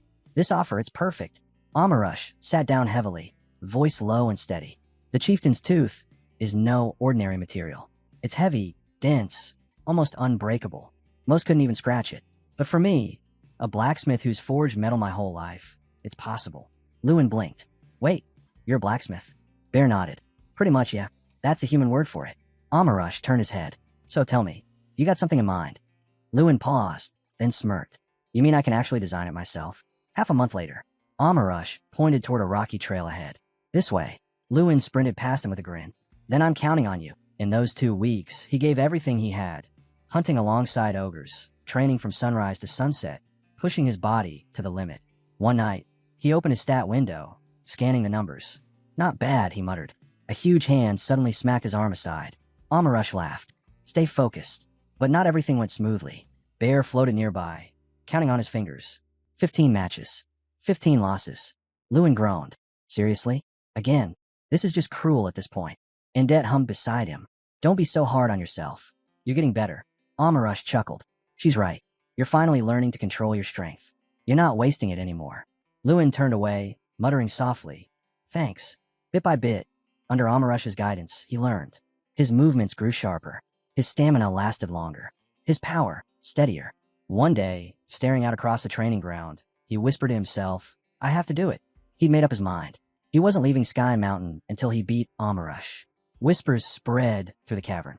He's scared, one ogre said. But Amarush only smiled. No, he's just not strong enough yet. Days passed. Then finally, the moment came. The table cracked beneath their arms as Lewin slammed Amarush's hand down with a thunderous boom. Silence. Then someone shouted, 17 matches, 16 losses. Bear's eyes gleamed. But one victory. Lewin threw his fists into the air. I did it. A glowing system prompt appeared before him. New task completed. Foreigner of the Heavenly Mountain, you've defeated Amarush in arm wrestling. Reward. The pride of the ogres. You've earned the respect of the Heavenly Mountain's warriors. Amarush laughed. A deep, rumbling sound. You surprised me more times than I can count. But this time, I lost. Lewin glanced over. You just call me by my name. Amarush turned away, walking toward the shadows of the forge. You're ready now. Lewin frowned. Ready? For what? Amarush stopped. You really want them, don't you? Lewin blinked. The blacksmith nodded. Truth is, I finished them a while ago. I just waited for the right time. Lewin raised an eyebrow. Why not just give them to me when they were done? Amarush didn't turn around. Because the will of the chieftain isn't something you give. It's something you earn. I was waiting for the day you defeat me. Lewin stood there for a moment, shaking his head. So I was basically scammed in broad daylight. Amarush spread his arms wide, a grin tugging at his mouth. Take them. They're yours now. As Lewin stepped forward, a glowing system prompt appeared before his eyes. System alert. Artifact acquired. Chieftain's tooth gloves. Forged by Amarush from the tooth of the first ogre chieftain. 10 fragments embedded across both gloves. Unbreakable. Relentless. Capable of obliterating anything in their path. Strength plus 2,000. New skill unlocked. Will of the chieftain growth potential. High. Lewin Artel stared down at the gloves, a flickering in his eyes. 10 pieces from the chieftain's tooth turned into gloves. For a mage like me, this is perfect. Bear hovered closer. Well, what do you think? Amarush crossed his arms with a grin. They fit your hand just right, don't they? Lewin turned away slightly, fighting back a smile. Unbelievable. With a 2,000 boost in strength, I feel like an entirely different person. Then he looked up. Gather everyone. The warriors of Sky Mountain. All of them. Moments later, the courtyard filled with ogres. One muttered from the back. He's not serious, right? He wants to arm wrestle all of us. Lewin nodded, calm but sure. That's right. I'll take down 100 ogres, alone. The crowd erupted in disbelief. Murmurs spread like wildfire. He beat Amarush. One whispered. But 100? That's madness. Yet instead of anger, laughter broke out. Among ogres, this kind of boldness wasn't arrogance. It was respect. Amarush cracked his knuckles, grinning wide. Of course we'll join. Let's see what you've got. From their point of view, Lewin's words were audacious, but they admired it. It was exactly the kind of fire their kind respected. Then, from the edge of the crowd, a small ogre raised his arms high. Dad's coming, he shouted excitedly. Bear closed his eyes, a faint smile on his face. He used to do that all the time, brings back memories. Then, with a quiet sigh, he added, 30 years I spent here. In all that time, I only ever managed to beat 17 ogres in a row. But you, Lewin smirked. Humans don't live as long as dragons. I don't have that kind of time to waste. He tightened his fists. Yesterday, this challenge would have felt impossible. But now it feels like losing isn't even an option. Across from him, a massive ogre stepped forward. Get ready. And so it began. One by one, the ogres lined up. One by one, Lewin's hand came crashing down, shattering stone and echoing through the hall. Each victory drew louder cheers. The ground shook beneath their roars. By the time the last ogre's hand hit the table, Lewin stood tall, alone in the center, victorious. The final opponent rubbed his wrist. You're heading back already? Lewin nodded. Yeah, it's time to go to Riven. Amarush approached, flashing a rare smile. You gave us battles worth remembering. Thank you. Lewin returned the smile and extended his hand. Amarush blinked. What now? You want another match? Even after taking down 100 of us? Lewin chuckled. No, it's called a handshake. The ogre tilted his head. And what? Lewin clasped his massive hand firmly. It's what humans do when they greet a friend or say goodbye. He raised his hand in farewell. It means see you again. Far away, a towering fortress rose against the horizon. Inside, a shadowed figure stood before a council table. Any news? Came a low voice. Another figure stepped forward, bowing slightly. Nothing yet. The silence that followed carried the weight of something inevitable. Lewin Ardle's next chapter was already waiting. Arms crossed. The man scowled, deep lines creasing his forehead. Still nothing. No word. Not since the two mages had stumbled back, half dead, covered in blood. And the scream mage they'd sent after Lewin Ardle? Gone. Without a trace. His voice came low and sharp. We've been played. Before the silence could settle, another voice spoke from the doorway. There's something to report. A young mage stepped forward, bowing slightly. Lewin Ardle has just arrived in Riven. The tower leader's gaze darkened. He raised his hand, and a shimmering projection flared to life. Lewin Ardle's image flickering in the air. His words were calm, but cold. Bring him here. Now. The tower of mages rose like a blade piercing the clouds. Its shadow stretched across Riven, silent and heavy. Whispers stirred as Lewin Ardle entered. He failed, someone murmured.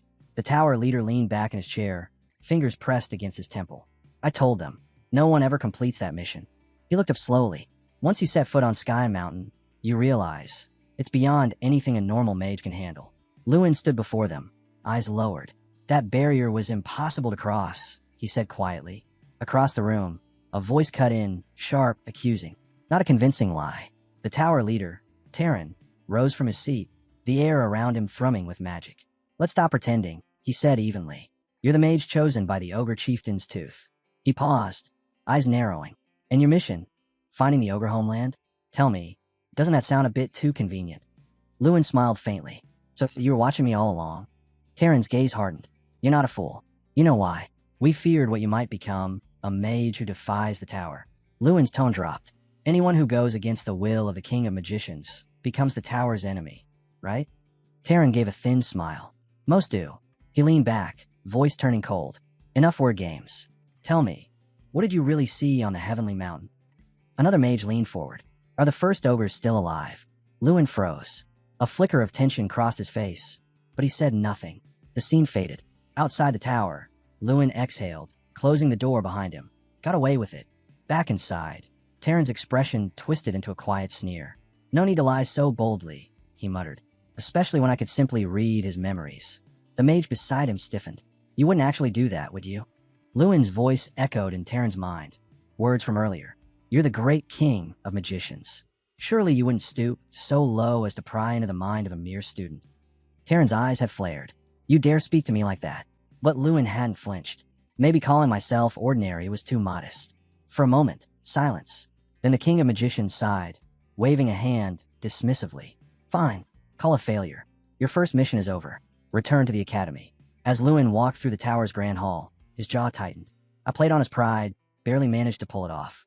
No spells, no illusions, just words, sharp enough to cut through arrogance. If that arrogant king had lost control for even a second, everything would have fallen apart. The thought alone sent a chill down his spine. But this wasn't finished. Not yet. As the image of the chieftain's tooth pulsed in his mind, Lewin's thoughts grew quiet. The artifact of the X-Zone chose me. He knew what that meant. And so did the King of Magicians. Even if they hadn't said it aloud, both understood. From this point forward, Lewin Ardle would never move unseen again. Walking through the crowded streets, Lewin Ardle muttered under his breath, I don't care anymore. I just want to leave this place.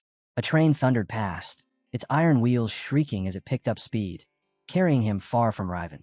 Back at the academy, a massive banner hung across the main building, fluttering in the breeze. At its center, Lewin Ardle's face, bold and bright.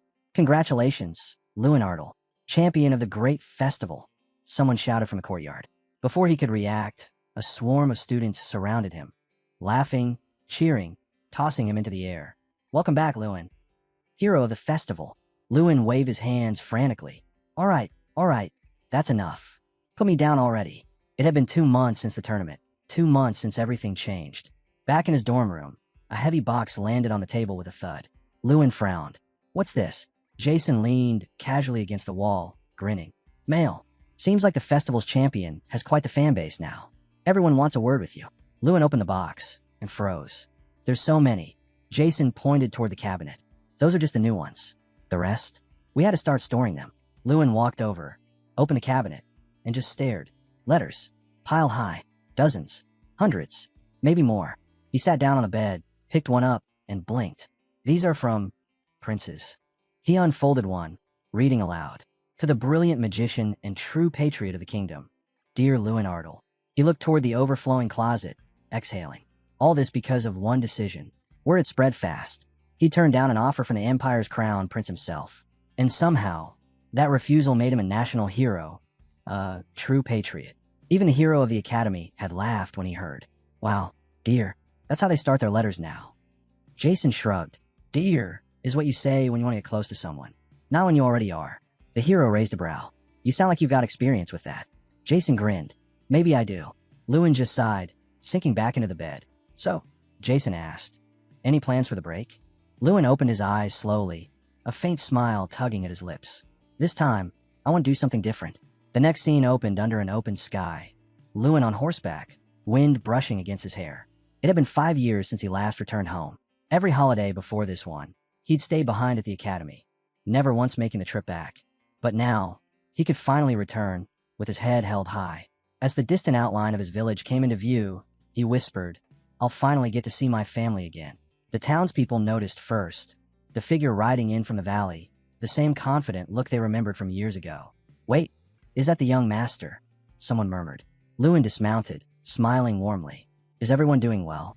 Gasps spread through the crowd like wildfire. It's him. It's really the young master. Lewin Ardle.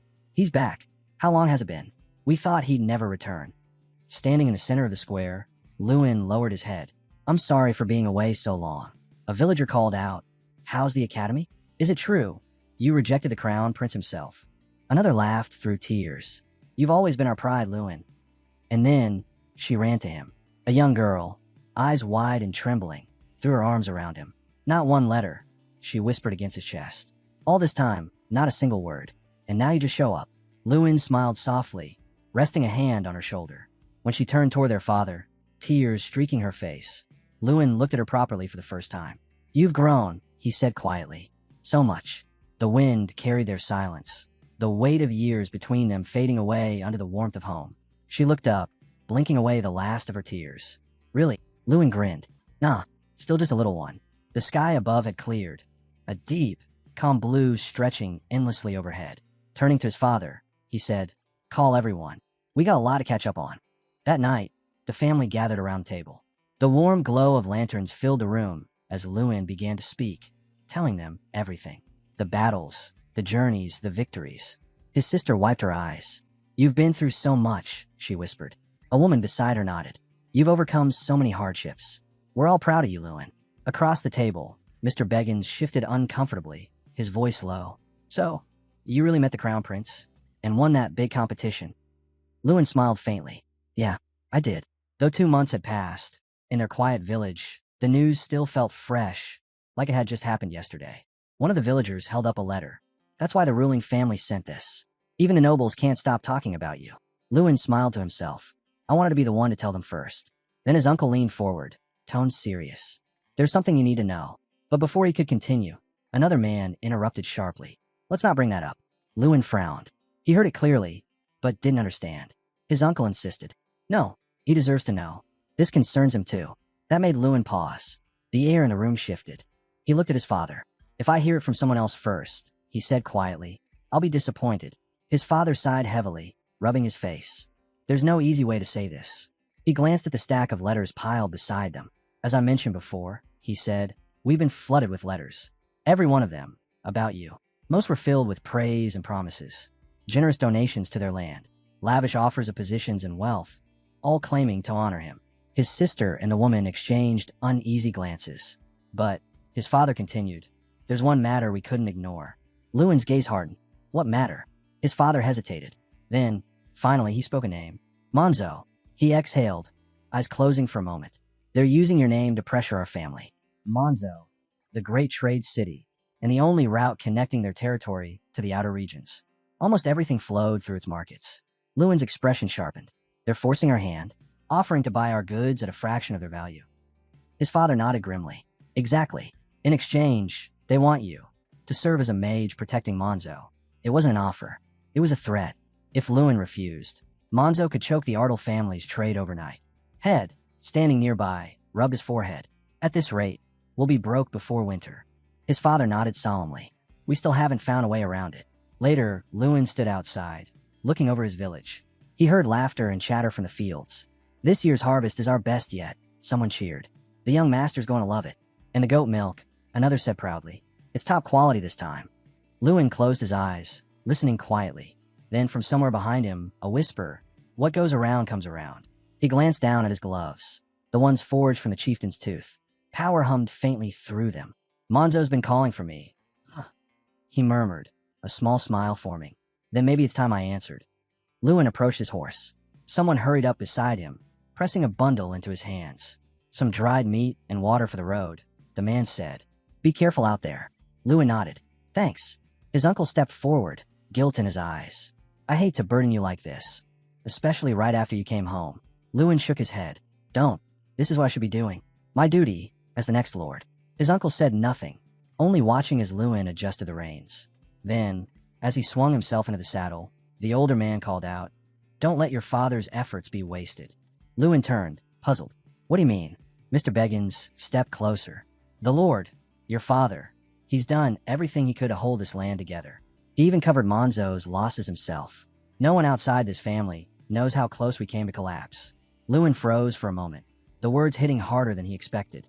That peaceful life everyone enjoyed. It was all built on his father's quiet sacrifices. He lowered his gaze. I'm ashamed, he said softly, for the things I used to think. His uncle frowned. What things? Lewin exhaled slowly. I used to wonder why he just endured everything. Why he let others take advantage of him. He sat back in the saddle, eyes distant. I thought I could fix it all myself. But when I really think about it, it's more than one person can carry. He paused, staring toward the far hills.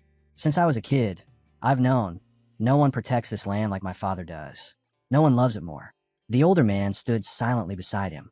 Then Lewin reached in his cloak and pulled out a small box. Give this to him. His uncle looked confused. What is it? Lewin opened the lid. Golden light glimmered inside. Stacks of coins. Solid, heavy, and real. It's 10,000 in gold, Lewin said. My prize money from the grand festival. I want him to use it however it's needed most. Mr. Beggins blinked. 10,000. What for? Lewin met his eyes. To buy land. We need to stop relying on Monzo's trade routes. It's time the Ardle territory stood on its own. Mr. Beggins rubbed his chin thoughtfully. A solid idea. But land's not easy to come by right now. No one's selling. Lewin's voice hardened. Then maybe we take it. The man looked startled. Take it? How? There are unclaimed zones. Monster-infested lands. Lewin said, eyes narrowing. The Wolf Hills. The Chining Plains. Mud people have settled there. If we clear them out, the land's ours. Mr. Beggins raised an eyebrow. That's bold. Lewin nodded. Use the gold to hire mercenaries. Clean out the territory, turn it into farmland, and lease it later. We'll rebuild our economy from the ground up. Mr. Beggins sighed, rubbing his temples. If we can hire mercenaries for a decent price, this could actually work. Lewin adjusted his cloak, pulling the reins tight. Then I'll leave the planning to you and father. For now, I've got business elsewhere. With a sharp command, he spurred the horse forward. Dust rose behind him as he rode off toward the horizon. The trade city of Monzo, the beating heart of the southern kingdom's economy. Every grain, every gem, every coin passed through its gates. Its ruler? Edgar, a man wrapped in rumors and contradictions. Some said he bought his title. Others swore he once led the infamous Walp gang. Lewin frowned as he neared the towering gates. In other words, he thought, anything could happen here. The guards glanced up as the young Mage approached on horseback.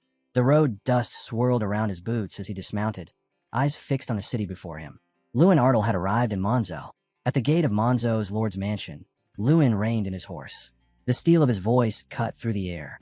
I'm Lewin Ardle, young master of the Ardle family. Is your lord in? The knight standing guard frowned immediately. Ardle again, he muttered under his breath. Another guard leaned on his spear, rolling his eyes. Why do they always come whining when they don't get what they want? That's what I'm saying. The first knight sneered. Just a spoiled brat. Doesn't even know how to beg properly. The guards burst out laughing. Lewin closed his eyes for a moment. Same thing. Every time. How many times had his father been forced to endure this? He dismounted without a word. The knight's tone turned mocking. If you're so desperate, go find the lord yourself. They'll throw you out anyway. As Lewin stepped forward, the knight added with a smirk. But this time's different, huh? Got a little more fire in you. Lewin said nothing. But this wasn't the same as before. He wasn't here as a student anymore. He was here as the son of the Ardle family. And he wouldn't, accept this kind of treatment as normal. His hands tightened into fists. The knight noticed. What now? Planning to fight? Lewin's gaze snapped up, sharp as glass. Yeah, time someone taught you manners. Before anyone could move, he grabbed the knight by the collar and shoved him aside. The man stumbled back, crashing into the wall. The others froze. Who the hell does he think he is? One shouted. Then a calm voice called from behind them. The champion of the grand festival, I presume. Lewin turned to see a man in a fine coat approaching with a measured smile. Ah, the man said, his tone amused. The next generation, Mage himself. So it's true, you're Lewin Ardle. Lewin met his gaze. And you must be Lord Edgar. The man gave an exaggerated bow, his movements theatrical. The one and only. It's an honor to welcome someone of your standing to our humble little city. He chuckled lightly, but Lewin didn't return the smile. If you're embarrassed, Lewin said flatly, then keep your head down. I had to come here personally. The least you can do is show some respect. The humor vanished from Edgar's face. Slowly, he straightened, adjusting his hat with deliberate calm. You're more direct than I expected. Then, smirking faintly, he added, well, if that's how you want to play it, I'll respond properly. No pretense. Lewin shrugged. Suit yourself, but you might want to retrain your guards. Edgar's eyebrow twitched. And what exactly did my men do? Lewin's tone sharpened. They treated my family like criminals. That earns a warning. Behind him, the guards groaned on the ground where he'd left them. Edgar's jaw clenched as his eyes flicked toward their battered forms. Lewin met his glare head-on. You don't mind, do you? Edgar forced a laugh, but there was venom behind it. If they're your subordinates now, handle them however you like. Under his breath, he muttered, how dare he touch my people? Lewin slipped on his gloves with a faint rustle. So, this is how it's going to be then. He turned, then, without warning, struck the nearest guard across the chest. The impact sent the man flying, armor screeching as he skidded across the marble floor. The hall fell silent. For the first time, the Lord of Monzo realized. This wasn't a negotiation. Lewin Ardle hadn't come to talk. He'd come to remind them who they were dealing with.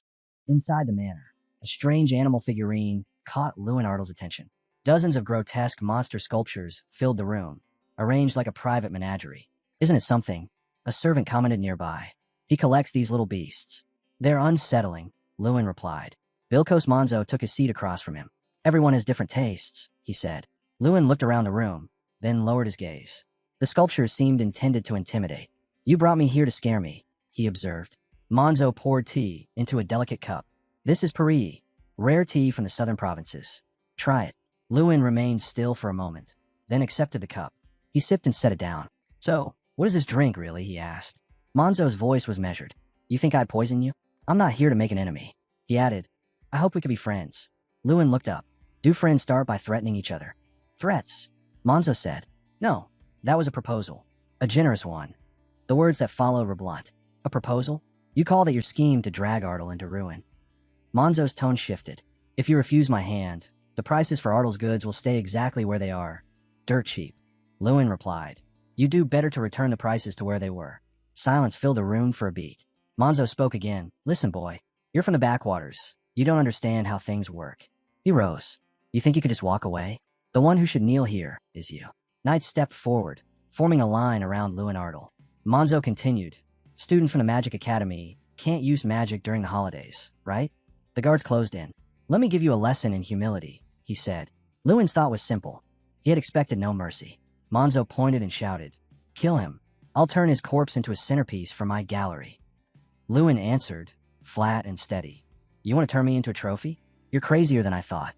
Bear leaned closer and muttered, yeah. The guy's completely insane. Lewin Ardle's gaze stayed locked on Bilkos Monzo. Cold, unforgiving, just another spoiled brat drowning in wealth. Nothing more. Then, he moved. In a flash, Lewin surged forward. Let's see how you handle this. Something flicked through the air. His lips curled. Catch. The guard barely had time to flinch before he was hurled backward like a rag doll.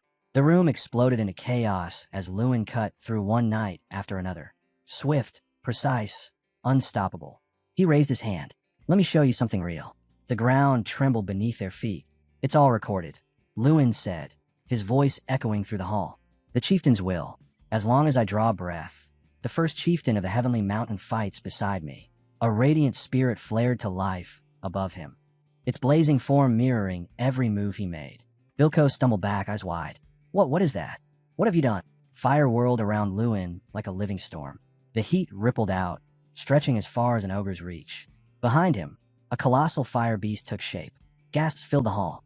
He's serious. He can still use magic. Lewin's tone was cool, almost casual. Even on vacation. The knights froze where they stood. That pressure, it's suffocating.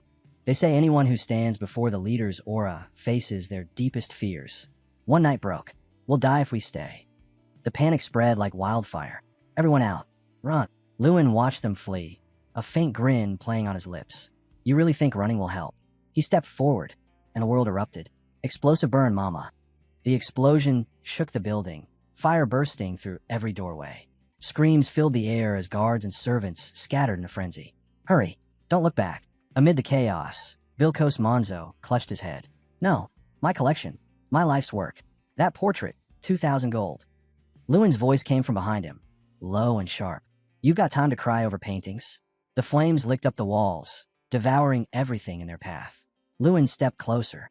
You should be worrying about yourself. Fire consumed the room in a deafening roar. Hands on his hips, Lewin spoke over the chaos. Here's the deal. Restore Ardle's trade rates. Then pay us 10 times the damages you've caused. His eyes met Bilkos's. Do we have an understanding? Bilkos trembled, sweat dripping down his face. Tenfold? You can't be serious. Lewin nodded once. I am. Bring it now. Broken, Bilkos collapsed. Why yes, right away. Later, outside the burning estate, Lewin mounted his horse with a quiet sigh. That's that. A small smile crept across his face. Can't wait to see Father's reaction when he hears we solved the trade issue. He turned his horse toward Elle, but the moment he arrived, his expression shifted. Someone was waiting for him. Irene Prius. She stood there, smiling. Been a while, hasn't it? 2 months earlier. Lewin Ardle leaned back, hands laced behind his head. Man, this is starting to drag. It was fun at first, but now I just want to head home. Irene Prius raised an eyebrow. Home? You mean that quiet little place, Ardle? Lewin turned toward her, but before he could respond, she crossed her arms with a teasing smile. I'm just relieved the banquet didn't end in chaos, Irene Prius said with a light sigh. For a moment, I thought someone was going to ruin everything. Lewin Ardle rubbed the back of his neck. Yeah, about that. Sorry. His gaze dropped. I just couldn't let it go. They weren't only mocking the students. They dragged my name into it too. Irene laughed softly. Is Ardle really that impressive? Lewin lifted a hand, his voice full of pride. Of course it is. Peaceful, quiet, like the world stops for a bit. You should see it for yourself someday. Really? She teased, smiling. Don't take that back later. Lewin chuckled. Wouldn't dream of it. But inside, he sighed. Didn't think she'd actually take me up on that offer. Back home, the mood couldn't have been more different. His sister sat across from him, arms crossed, eyes sharp. So, she began icily. You want to explain yourself? Lewin blinked. Explain what? Her eyes flared, heat flickering around her. What's your relationship with her? Is she your lover? Where did you even meet her? Start talking. From the hallway, a whisper floated through the air. She volunteered right away to show Lady Irene around. Didn't even hesitate. Watching the tension unfold, Lewin froze in his seat. Ah, so that's what this is about. He gave a weak laugh. Come on, isn't this a good thing? His sister leaned forward. I'm not letting you vanish again, Lewin. Not after 6 years. Across the table, Head grinned. So, she's not your girlfriend, right? You can tell me. Lewin shot him a flat look. Nope, can't. Head let out an exaggerated sigh. Figures. Lewin sat quietly after that, unsure why her words, and that question, left an ache he couldn't quite explain. Then their father's voice cut through the tension. Enough. Let's move on to official matters. The door creaked open. Mr. Beggins stepped in, placing a small box on the table. Thanks, Head said, reaching for it. But the older man pushed it back gently. I can't accept this. Lewin looked up, puzzled. What do you mean? Mr. Beggins sat down, his expression calm. That gold belongs to you, not to Artle. Lewin frowned. But aren't you part of Artle too? Head spoke before Beggins could answer. Of course he is. He's part of its heart. But he's also responsible for more than just this land. Lewin lowered his eyes, saying nothing. He understood. The refusal wasn't out of pride. It came from loyalty. Responsibility. Still hurt. Why does it feel like everyone's deciding things without me? He finally looked up. No, I gave that gold for Artle's sake. That's where it stays. Mr. Beggins blinked. You're doing exactly what I've been doing. The old man chuckled, scratching his head. Guess the young master finally figured out how I've been keeping Elle running. Out of my own pocket. Head folded his hands, his tone calm but firm. From now on, talk to me first before making decisions like this. No more acting alone. Mr. Beggins nodded. Understood. Head's voice softened, though his eyes remained steady. Whatever your intentions, I can't accept this gold. Not yet. I'm not ready to hand over the weight of this estate. Holding up the small leather bag, Lewin Artle's father let out a chuckle. I've still got 3,600 gold left. That's Artle's money, honestly earned. Getting our hands on it again feels like digging up buried treasure. Lewin blinked. 3,600? But I gave you 3 times that. Mr. Beggins gave a helpless shrug. And I told you, he won't take the rest. Don't even bother bringing up new territory expansions. That topic's been shut down completely. Lewin frowned. Why is he being so stubborn about it? Mr. Beggins sighed, the kind that came from years of trying. Because once our lord decides something, that's it. I stopped arguing ages ago. Lewin fell quiet, staring at the table. Mr. Beggins gave a weary grin. That's just who he is. Silence lingered for a moment. Then Lewin stood, a faint smile flickering across his face. Outside the room, 2 familiar figures waited. The moment they saw him, both straightened in surprise. Lewin opened his arms with a grin. So, how was the tour? His sister smirked and gave a teasing wink. I'll leave you two to it. Have fun. As she walked off, Irene Priya smiled faintly. You should really spend more time with her. She's actually pretty sweet. Lewin tilted his head. What's that look for? Irene turned away quickly. Nothing. I just say strange things sometimes. He chuckled. Then how about a walk? Maybe you'll say a few more. They started down the path together. Your sister's quite something, Irene said, her tone light. I'd love to have a little sister like her. Lewin smiled. I'm glad you two got along. She glanced sideways. But you seem a bit distracted. Something on your mind. He gave a small grin. That obvious. Then his tone softened. As the heir to Artle, I keep thinking about how to actually help the territory. I want to make a difference, but I still don't know how. His thoughts drifted. The grand festival prize money, the compensation from Bilkos Monzo, together, 40,000 gold. His father had told him he could use it however he pleased. But even with all that freedom, his heart kept circling back to Artle. What more could I do for this land? Then, something clicked. He blinked, realizing something so simple he'd nearly missed it. Wait, she traveled all the way here, and I never even asked how. He turned to her. Hey, Irene, how'd you get here anyway? Artle's pretty far out. You must have had a rough trip. She smiled lightly. Not really. It only took me 2 days from Ran. 2 days. Lewin stopped, eyebrows raised. It was a throwaway question, but her answer hit him like a spark. Irene pointed toward the horizon. Once you get past that mountain range, Artle's practically right there. And just like that, everything fell into place. His mind ignited. The southern mountains. That stretch of rugged, monster-filled terrain. Technically part of Artle, but left untouched for generations. Dangerous, yes, but strategically placed. Right near Lake It, close to the Renich Empire. That's it. The idea burned bright in his mind. The kind of realization that changes everything. What if we open a trade route through the southern mountains? Lewin Artle pressed his palm to his forehead, thinking it through. If Artle connected with major regions like Monzo, the estate could stand on its own. We'd be the only southern estate with a direct path to Renich. He stared at the horizon, the idea settling into place. Why hadn't I seen this before? This could change everything. Without warning, he took Irene Prius's hands. You just gave me the answer I've been looking for. She stepped back. Huh? Lewin turned away, already moving. We'll see each other again. Irene watched him go, a small smile on her face. He really is something else. Back at the table, Head leaned back and muttered, Impossible. Lewin blinked. What is? We already tried, Head said. All 8 merchant guilds in L rejected it. Lewin stared. They refused? Why? They didn't see any profit in Ardle. Head replied plainly. Mr. Beggins raised a hand. Even the Lord knew this route could be a game changer for our estate. But no one believed it, Head added. Lewin sat silent for a moment, then spoke. Things have changed. A lot. We may be small, but we're growing. A resolve formed in his mind. Just because the guild said no once doesn't mean we stop. Something this promising is worth fighting for. He tilted his head. Who knows? Maybe if the offer came from the winner of the great festival, the guilds would see it differently.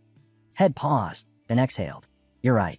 And since you handled Lord Bilkos Monzo, there's no reason to hold you back. He waved a hand. All right, go, give it a try. Lewin nodded. Thanks. I won't waste the chance. As he stepped outside, a voice called from behind him. So, you're heading to it Lake now. Irene Priya stood there, arms crossed. Looks like we're in the same boat, Mr. Illegal. Lewin froze. Wait, what? You do realize you crossed Ardle's border without permission, right? She said. He frowned. You mean you did? Yep, that's illegal. Lewin straightened. You went alone? Through abandoned territory?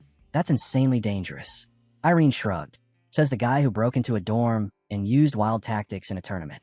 Lewin opened his mouth. That's different. I still won every round. She tilted her head. So when you do it, it's genius. When I do it, it's reckless. He sighed internally and faced her. I'm heading deeper in.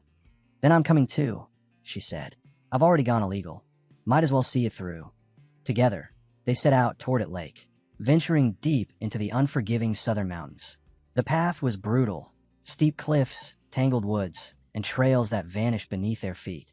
The map was useless, and even the compass spun aimlessly in the magnetic haze of the peaks. After hours of wandering, Irene sighed. At this rate, we'll end up walking in circles. Lewin nodded, frowning. Then we'll try something else. They resorted to search magic, a spell refined to detect humanoid forms. It was risky, forbidden even. Halfway through the chant, Lewin suddenly froze. Wait, aren't we banned from using magic outside the academy? Irene didn't even pause. I could just use the compass instead. Lewin smirked. No, we're in this together. Besides, you already broke one rule when you crossed Ardle's border. She smiled faintly. Fair enough. The spell's light spread across the rocks, pulsing, searching. But what it found wasn't what they expected. The signal spiked. Lewin's expression hardened. Those aren't humans. A second later, the ground trembled. An explosion ripped through the air. Get down. Lewin shouted, diving aside. They were surrounded. Massive, snarling shapes emerging from the smoke. Werewolves, Irene muttered. They fought back to back, blades flashing under the moonlight. Every strike only drove more of the beasts to frenzy. Then Lewin caught sight of it. The Alpha, towering above the rest, silver fur glinting like steel. That one, he yelled. Take down the leader. They focused everything on the Alpha's weak points, forcing it back step by step. When the final blow landed, the creature howled, collapsing in a burst of silver flame. Silence followed. Something shimmered where the Alpha fell. A silver medallion, glowing faintly in the dust. Lewin bent to pick it up. The markings pulsed beneath his fingertips. Quest received. The silver werewolf's medallion. Calamity of the southern mountains. Proof of the Alpha's defeat. Objective. Find someone who values the medallion. Reward. Unknown. Lewin stared at it, lost in thought. What does this mean? They pressed on, following the mountain's trail until the land leveled out. No more monsters. No more attacks. Just the sound of waves in the distance. By dusk, the city came into view. Irene stopped, her eyes reflecting the sunset over the water. Looks like we finally made it. Before them stood it Lake, a vast city-state built where 8 enormous lakes met the sea.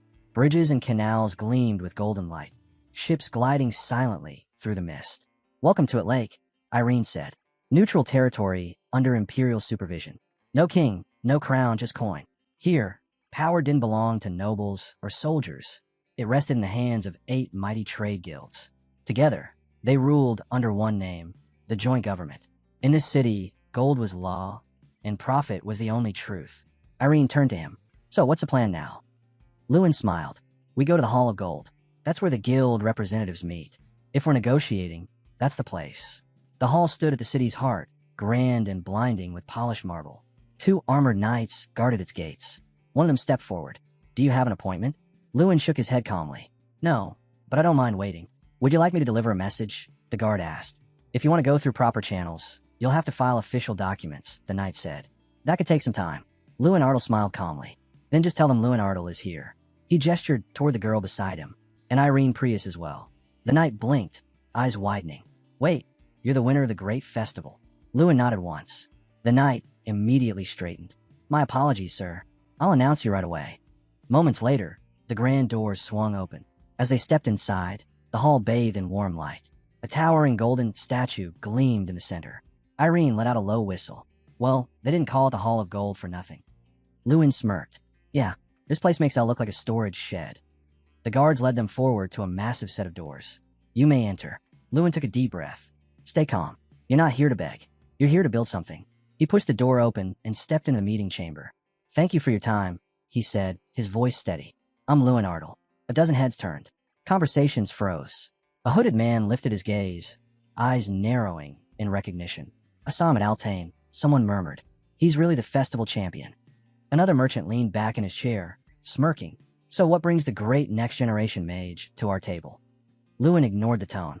Even here, that title follows me. At least they're listening. For now. One of the men at the far end of the table tapped his fingers. If this visit benefits our guild, I'm listening. Another chuckled. Don't get too excited. Let's at least hear the boy out. Lewin met their gazes one by one. I came to discuss trade between Ardle and Lake. The reaction was immediate. An older merchant pinched the bridge of his nose, unimpressed. The hum of conversation died. From the back of the room, Bear muttered quietly. Looks like you just killed the mood. One man frowned. Ardle. That name rings a bell. Where's that again? Another replied flatly. Southern region. Radian Kingdom territory. A woman tilted her head, resting her chin on her hand. All right. Countryside estate. Fish, sweet potatoes, small trade network. Then she added, didn't the lord of that estate try negotiating with us before? He did. Another merchant said without hesitation. We turned him down. She looked at him curiously. Why? Because it wasn't worth it. No profit, no point, he said simply. One-sided from the start. Lewin sat there, hands clasped, saying nothing. At the head of the table, the central figure spoke coldly. Then there's nothing more to discuss. Lewin's gaze fell to the polished surface of the table. Merchants to the core. The moment they smell risk, they shut the door. My title means nothing here. To them, I'm just another backwater noble trying to buy favor. The air was thick with indifference. Every look calculated, every silence deliberate. So that's how it is, Lewin thought. They won't even let me speak before dismissing me. Then, slowly, he looked at his hand. Fine. Let's see if they're as uninterested as they claim. Rising to his feet, he spoke clearly. I have to say, it's disappointing. You're ready to turn me away before even hearing my offer. Gasps echoed as he raised his arm. And with a flick of his wrist, a heavy pouch landed on the table with a dull, metallic thud. Gold spilled out in brilliant streams across the wood. Lewin met their stunned faces with a calm grin. 30,000 gold. Consider it proof I'm serious. He leaned forward slightly, his voice sharp and confident.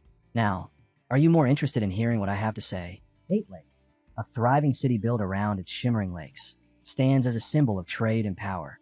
Merchants from every corner of the land come here to strike deals, and the city's 8-member council governs it with both wisdom and cunning. Aslan, hailing from Ardell, arrives from South Mountain, hoping to establish a new trade route. Yet, he quickly realizes that negotiating with 8 Lakes Council is just as thrilling as it is difficult.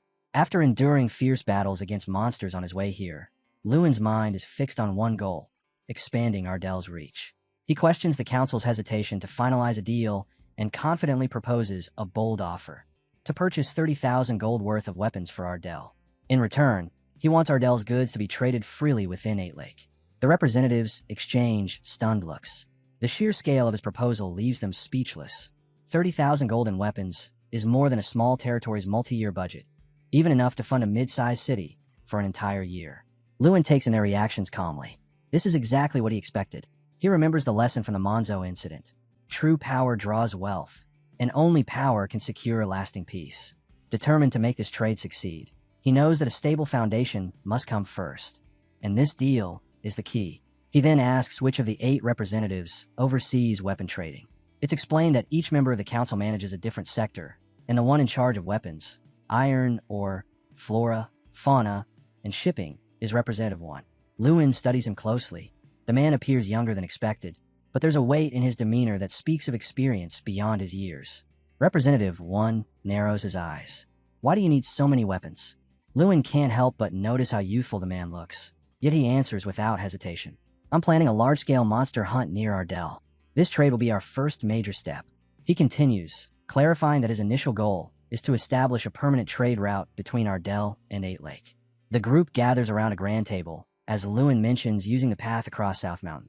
One of the older representatives abruptly interrupts, his tone polite but firm. Don't mention that mountain range by name, he warns. Lewin blinks in surprise, glancing around. The mood in the room shifts instantly, tension thickening the air. Irene senses it too. She looks around uneasily and asks what's wrong. But even Lewin isn't sure why everyone seems so afraid of South Mountain. Lewin's gaze lingers on the old man, confusion flickering in his eyes. He doesn't yet understand what's happening, but something tells him these people know exactly who's responsible. Their pale faces give it away. Suddenly, Representative 1 speaks up again, his voice sharper. You're not planning to cross South Mountain, are you? That's impossible. A demon lives there. Lewin pauses. A demon? Could that really be true? Then, with unwavering calm, he replies, I crossed that mountain range myself, last night. Representative 1's face twists in disbelief. Lies. That's impossible, he shouts. Lewin doesn't flinch. He reaches into his pocket and pulls out a small object, holding it up for all to see. Then tell me this. How do you explain what I found there? Silence falls over the room. The representative's anger fades as his eyes lock on the object, his expression tightening as realization dawns. Lewin slowly revealed another object, a silver token engraved with a werewolf's name. He lifted it slightly, his tone calm, but piercing. Is this the demon you spoke of? The representative froze. His breath caught, and his fists clenched tight. Where did you get that? He stammered, his voice trembling. Before Lewin could answer, the air shimmered. A glowing message appeared before him. Quest complete. He had earned the respect of the Valtry's family. It confirmed everything. What he'd gone through wasn't a dream or illusion.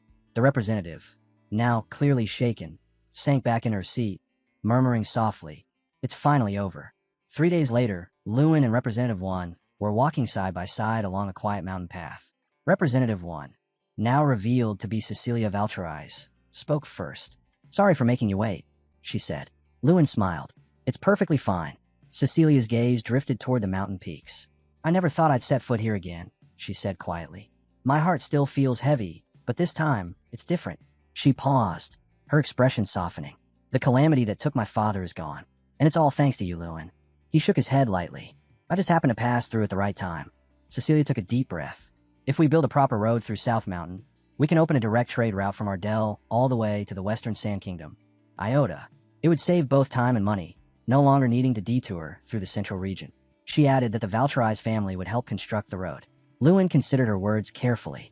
Their relationship had begun with a weapon deal, but this, a permanent trade route, was far greater. He also understood that the cost of such a project would normally fall on him. But if the Valtry's family was willing to share the burden, it was an incredible advantage. Finally, he asked, So, you're accepting my proposal? Cecilia smiled warmly. Of course. And one more thing. Any goods produced in Ardell will be purchased at prices above the 8 Lake market rate. Lewin's eyes widened slightly. Paying more than market value was rare. Merchants seldom acted out of generosity. Cecilia continued, her tone sincere. The Valtry's family believes that gratitude and trust should always be repaid, especially to those who've helped us. Lewin's lips curved into a smile. He extended his hand. Then I look forward to working with you. Their handshake sealed the deal. The partnership with 8 Lake was official, and Lewin felt genuine relief. Everything had gone far better than expected. He couldn't wait to share the good news with his people and his father. As they continued down the mountain path, Lewin glanced at Cecilia. You've become remarkably strong, even without your father, he said. From behind them, Irene spoke up with a small laugh. Oh, are you getting sentimental now? Cecilia's eyes glistened faintly. I understand what he means, she said quietly. I've been through something similar. Lewin chuckled. Well, when you visit Ardell again, you'll see how much it's changed. It's more vibrant than ever. Cecilia smiled faintly. You really love your hometown, don't you? He nodded. Of course. Doesn't everyone? Her expression softened, her voice barely above a whisper. Not everyone. I wish I could feel that way. Lewin looked at her curiously. Then maybe one day, you'll invite me to your hometown, and I'll help you see it in a new light. Although Lewin spoke with excitement, Irene only responded with a calm. Who knows? He could tell she didn't want to talk about it any further. But deep down, Lewin was sure that one day, he'd set foot in Froyus no matter what. The scene shifted to the village, bathed in sunlight that rippled softly across the fields. Inside, tension brewed as Lewin's father raised his voice. demanding what they meant by offering a price higher than the market rate. One of the gentlemen explained that they'd even taken on the responsibility of opening the new trade route. Before anyone could respond, a little girl yelled at them angrily, asking if they had already reserved separate rooms at the inn. Lewin quickly covered her mouth just as she sneezed, then turned to his father and said calmly, Celicia Valtrais made all those promises herself. The gentleman was taken aback. That cold-blooded representative of Valtrais actually paid off her debt. Incredible. Lewin nodded. We'll need some time to prepare everything. It'll take 3 months to produce the weapons, and the road through South Mountain will start construction this month. Listening quietly, his father couldn't help but smile with pride. A direct trade route through the Empire and Ardell. This could finally bring us prosperity. He looked at Lewin with warmth. You've grown into a fine man. I'm proud of what you've accomplished. Lewin smiled and asked, Then, Father, will you trust me with one more thing? His father hesitated. What is it? This, Lewin said, his voice steady, is Ardell's lifeline. It's the wish of our people. His father's expression changed as memories flooded back. Then there's one more thing, he said softly. Your mother's revenge.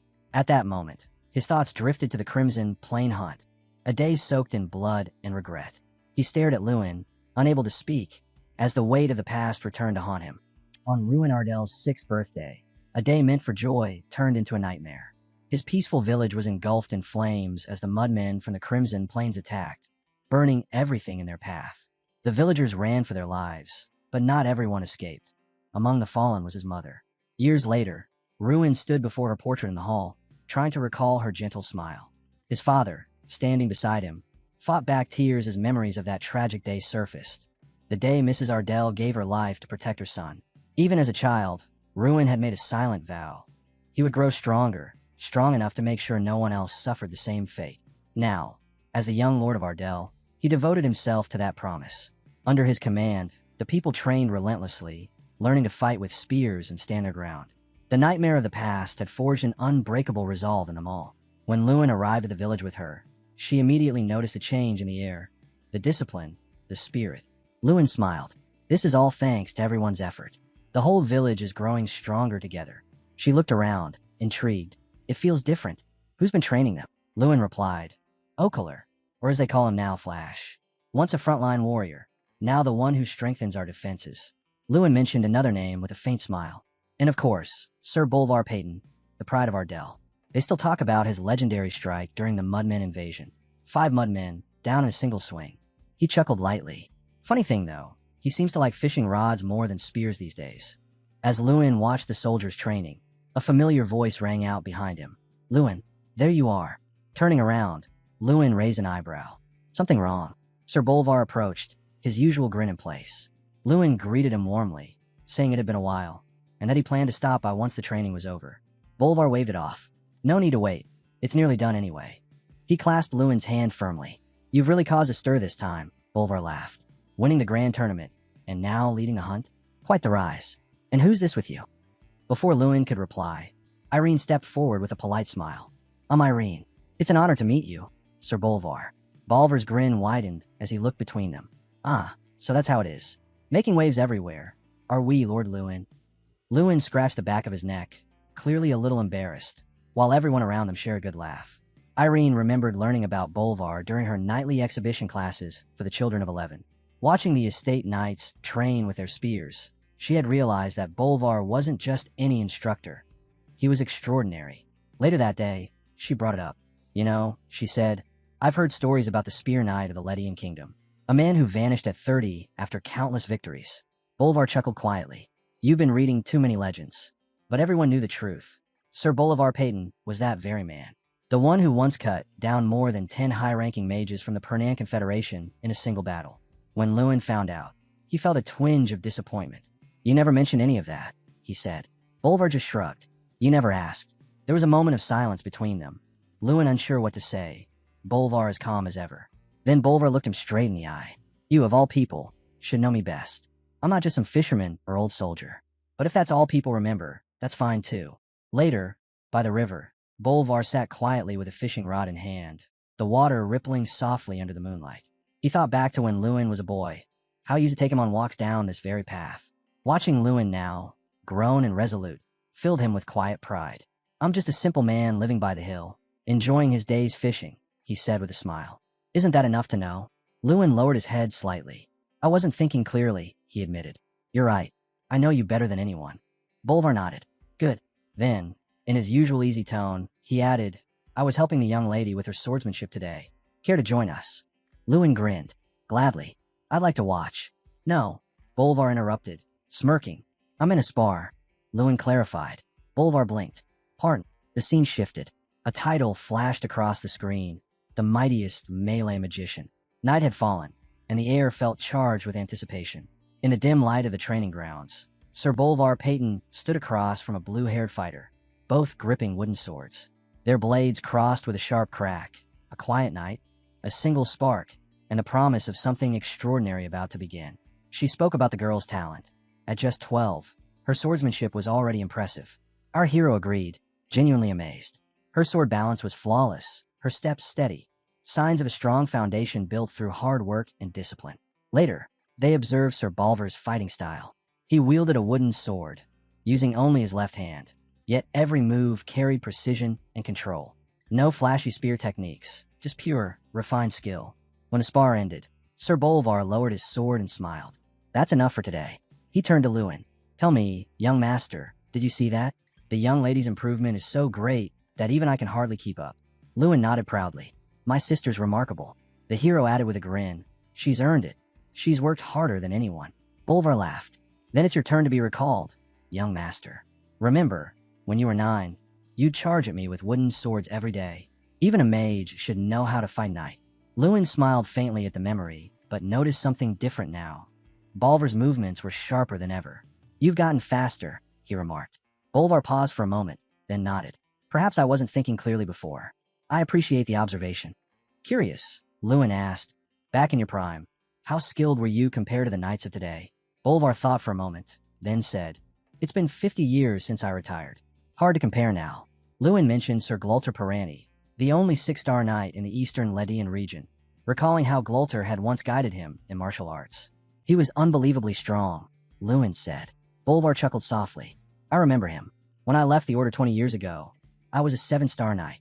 Lewin's eyes widened. 7 stars? That's practically the strongest rank in the kingdom. Bolvar shrugged. At that time, it was... The weight of that statement left Lewin deep in thought. His own swordsmanship still frustrated him. Bruised and tired, he questioned his abilities, until suddenly, a glowing notification appeared before his eyes. Quest. How to face a knight. He had only 3 days to master the techniques of blocking, dodging, and counterattacking. The reward. A powerful skill known as Steelbreaker. It was unlike anything he'd faced before. All his practice had been with wooden swords, but this training, this was next level. There was a sense that he might soon face Sir Bolvar himself, and that thought both terrified and excited him. Irene spoke up, her tone serious. You know, Sir Bolvar is the only knight in the entire Ledian kingdom who ever competed in a royal tournament. Getting trained by him. That's something only a handful could dream of. Lewin understood how rare this opportunity was, but doubt crept in. What if he failed? Irene reassured him. You're getting lessons from 7-star knight. Don't waste it. Before Lewin could respond, Sir Bolvar appeared, arms crossed and eyes sharp. That look on your face, he said. Determined, are we? Lewin gripped his wooden sword tighter. Yes, I only have 3 days left. I'm not stopping until I get it right. Bolvar smirked. Good. Then let's begin. A new quest notification shimmered before him. This time, the challenge was clear. He had to block, dodge, and counterattack a set number of times before time ran out. The reward, it said, was a powerful ability called Steel Destruction. The countdown had begun. Lewin stood barefoot on the worn wooden deck, his sword raised, facing Sir Bolvar once again. The faint glow of a countdown shimmered above him, numbers slowly ticking down toward 0. For a moment, he wondered if this training held a deeper purpose. Each strike tested his endurance. Each block rattled his arms. Sir Bolvar's calm voice cut through the air, pointing out weaknesses in his stance and timing. Lewin gritted his teeth, adjusting, adapting. The clock ticked mercilessly, but with every clash of wood against wood, he could feel himself growing sharper, faster, stronger. Hours passed, and the digital counter now displayed less than a day remaining. Sweat streamed down Lewin's face as Sir Bolvar delivered one final, powerful strike. Lewin barely managed to hold his ground. His breath came in short bursts, and with a weary smile, he muttered, Task complete. Sir Bolvar gave a small nod of approval. Good. Your progress, it's finally showing. As the sky shifted into soft hues of dawn, the two stood amidst the quiet aftermath of their training. The air was still, save for the rhythmic sound of their breathing. "Master," Lewin asked, wiping the sweat from his brow. "Are you all right?" Balver's grip on his sword didn't waver. "I can still continue," he said simply. They stepped off the deck onto the training grounds, swords once more at the ready. Bolvar glanced toward the horizon where the first rays of light broke through. "No need to push too far," he said evenly. "The dawn's already here." Lewin hesitated. He'd sparred endlessly these past days, yet one goal still eluded him. The condition that defined his quest, landing a critical strike. He looked up at the fading countdown, feeling the weight of the moment. After staying awake all night, he realized that even if this challenge was impossible, landing a decisive blow against the 7-star knight, he couldn't stop now. Not when he'd come this far. His heart raced. The timer was running out. Then, voices cut through the early morning air. His family had arrived. "Lewin," his younger sister shouted, running up the path. "Did you seriously stay up all night again?" Her tone was equal parts scolding and worried. Behind her, their father watched silently, arms crossed. The family's loyal attendant followed close behind, whispering to himself, "Why does the young master push himself this hard?" Anna cupped her hands around her mouth. "Lewin, that's enough. You have limits. Take a break already." Lewin exhaled deeply, his hands tightening on his wooden sword. "Just 30 more minutes," he said without looking back. Their father gave a small nod. 30 minutes, he agreed quietly. "That will do." They all stayed where they were, watching. Lewin knew the truth. 30 minutes wasn't enough to achieve anything miraculous. But still, he had to try. He drove the tip of his sword into the ground, the sound echoing across the yard. "Sir Bolvar," he called out, his voice sharp and steady. "This will be my final attempt. From here on, I'll fight differently." Anna gasped. "Lewin, wait." She started forward, but the gentleman beside her rested a hand on her shoulder. "Anna," he said softly, "let him be." Across the field, Sir Bolvar raised his head, eyes narrowing slightly. "Master," he asked, his tone serious, "are you certain about this?" Lewin lifted his sword, his expression unshaken. "I am." His voice carried through the crisp morning air. Calm, resolute, certain. He thought back to the countless hours spent sparring with wooden swords. In those days, he had learned something vital. The rhythm of a knight's movements, the flow of their attacks. That understanding was his new weapon. Bolvar tilted his head slightly. "You've been training without rest these past nights," he said. "It's unusual. Makes me wonder what you're after." Lewin's eyes locked onto his. "You've already figured it out, haven't you?" Bolvar gave a faint smile. "I have." The wind stirred between them, carrying the quiet weight of understanding. Both men knew what this final clash meant. Not just another spar, but the moment Lewin would either surpass his limits or fall short before time ran out. Sir Bolvar lowered his sword slightly and said, "For the last 30 minutes, I'll add one more rule. You may use magic against me." Lewin froze, startled by the word magic. "Magic?" he repeated. Bolvar nodded, a faint smile forming. "Yes, let's see what you can really do. I'll be getting a little more serious myself." The moment those words left his lips, Lewin's focus sharpened. He planted his foot firmly, then burst forward, swift as a storm. Without his wooden sword, he'd have to close the distance fast, relying on speed and precision. The closer he got, the lighter his movements felt, his balance improving as he pushed himself beyond his limit. But before he could press in, Sir Bolvar's blade flashed. His wooden sword stopped just inches from Lewin's mouth, close enough to feel the rush of air. His eyes blazed with fierce intensity. "Good," Bolvar shouted. "That's the spirit." He didn't leave a single gap within the weapon's reach. Every strike was clean, precise, an unbroken wall of skill honed through decades of battle. Lewin's mind raced. Breaking an opponent's weapon won't work here, he realized. Memories of his fight with Doom Prime flooded back. Someone like Sir Bolvar won't fall for that. Bolvar surged forward, wooden sword raised high. His swing came down like a hammer, controlled, powerful, impossible to ignore. Lewin twisted, dodging at the last moment. A streak of green light trailed behind his movement as he countered from an unexpected angle. Bolvar met it calmly, reading every motion, waiting for the smallest mistake. A familiar reminder echoed in Lewin's mind. Don't meet power with power. Redirect it. He shifted his stance, letting the flow guide him. Try to outmaneuver Bolvar's overwhelming strength instead of matching it. Bolvar noticed a change. "A solid plan," he said between strikes. "But once your pattern's discovered, you'll lose your edge. Keep your distance, or you'll run out of options." Lewin smirked. "You're right. My moves are too predictable." His eyes narrowed, defiance flickering through them. But there's something he didn't see coming. A low hum filled the air, Then a sudden crack. A burst of energy flared around him. Balver's eyes widened. What? Lewin leapt high, his hand glowing bright as magic surged around his arm. The training field erupted in shimmering light, swirling like a cyclone as the power reached its peak. The flash was blinding. The ground trembled. For a heartbeat, everything fell silent. When the light faded, Lewin was on his knees, breathing hard. The wooden sword lay forgotten beside him. Across from him, Sir Bolvar lay on his back, laughing between gasps. I thought you were about to unleash some terrifying spell, he said between chuckles. Instead, you just blinded me with light. Well played. Lewin managed a tired grin. Sorry, Sir Bolvar. That was all I had left.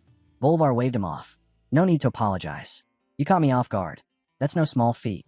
Lewin looked down, reflecting quietly. If he'd been fully rested, he thought, I wouldn't have stood a chance.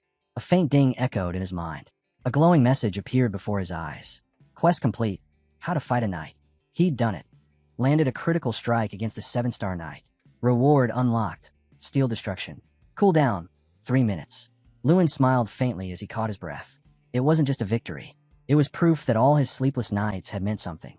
Lewin stood still for a moment, breathing deeply, realizing he'd done it. The quest was complete. He had finally succeeded.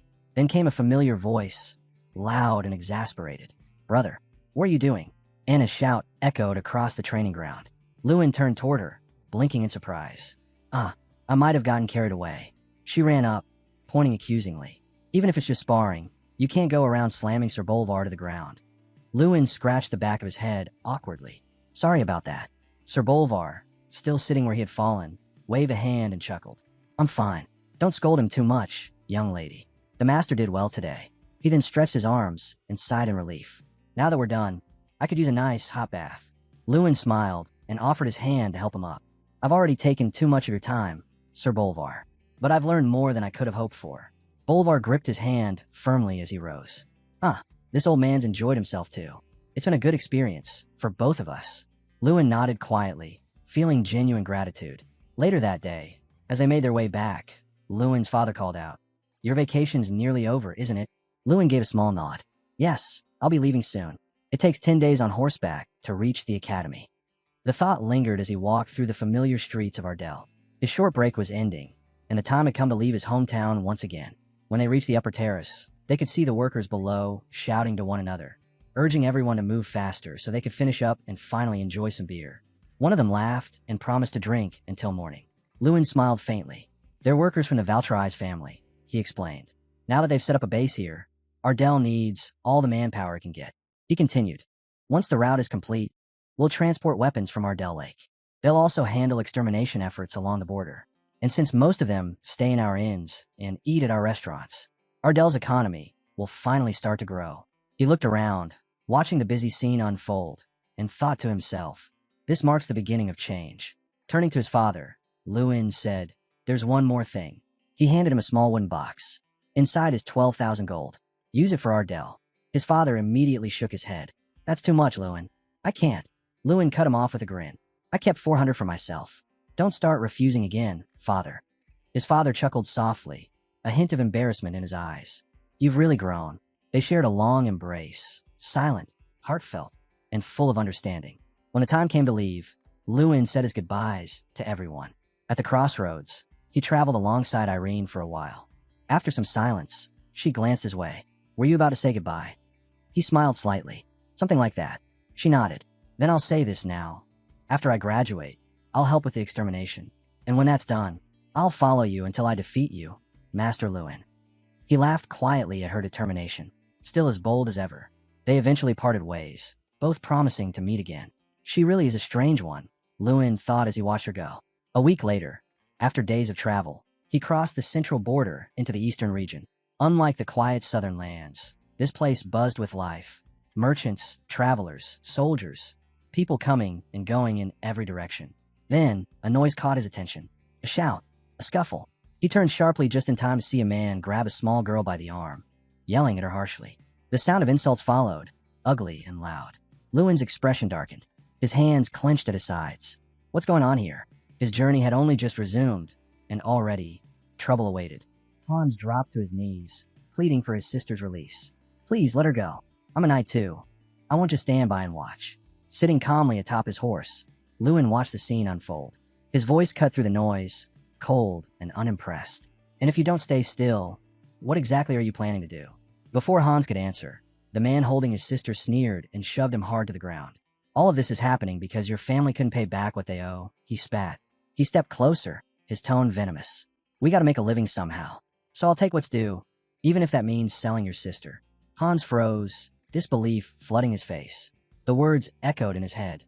Sell his sister? Shaking with anger, he forced himself to his feet. This is beyond insane, he growled.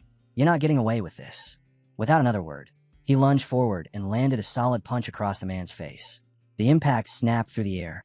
Do I look like a joke to you? Hans shouted, his eyes blazing. The man wiped the blood from his lip and laughed darkly. A weakling like you calls himself a knight? You couldn't even fight with your foot, boy. Hans sneered. So this is what passes for knighthood in Foldren. Pathetic. That made the man furious. He grabbed Hans by the hair and yanked his head back. Say that again, Brad. Hans smirked. Sure. How about selling your sister instead? The man's face twisted in fury. You little bastard. I'll kill you for that, he bellowed, clenching his fists. From a short distance away, Lewin sighed and rubbed his temples. Unbelievable. Am I really watching this nonsense in broad daylight? He studied the boy, Hans, more carefully. Frail, battered, and barely able to stand. Yet his eyes, they weren't the eyes of a coward. They were steady, filled with defiance, the look of someone ready to fight for something that mattered. Someone lightly placed a hand on Lewin's shoulder. Don't get involved, they whispered. The lumber gang isn't worth crossing. You'll only bring trouble on yourself. Another added nervously. They're dangerous, my lord. Those men are vicious. Lewin turned his gaze toward the small group, watching from the sidelines. So what are you all doing here? He asked. One man blinked in confusion. We're just watching. Lewin cut him off. His tone hardened. You're not stopping them, not helping the boy. You're no different from the ones doing this. You should all be ashamed. The crowd fell silent. No one dared to meet his eyes. Lewin stepped forward, his presence alone shifting the air. Hans looked up at him, and for a moment, he saw something. The calm certainty of a man who wouldn't hesitate to act.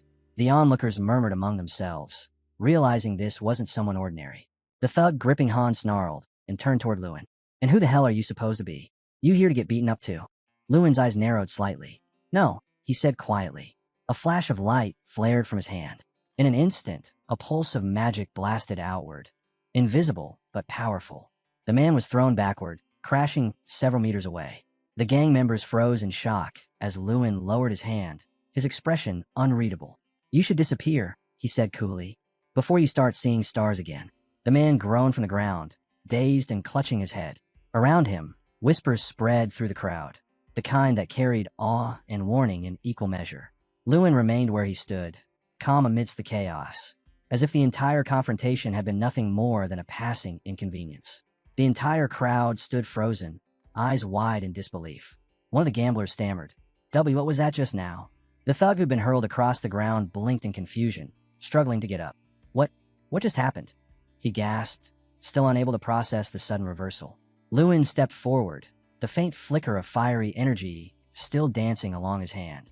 Without a word, he brushed the air with his palm, sending a gentle but firm burst that pushed the man flat onto his back again. Stay down, he said coolly. Hans quickly stepped between them, his stance tense.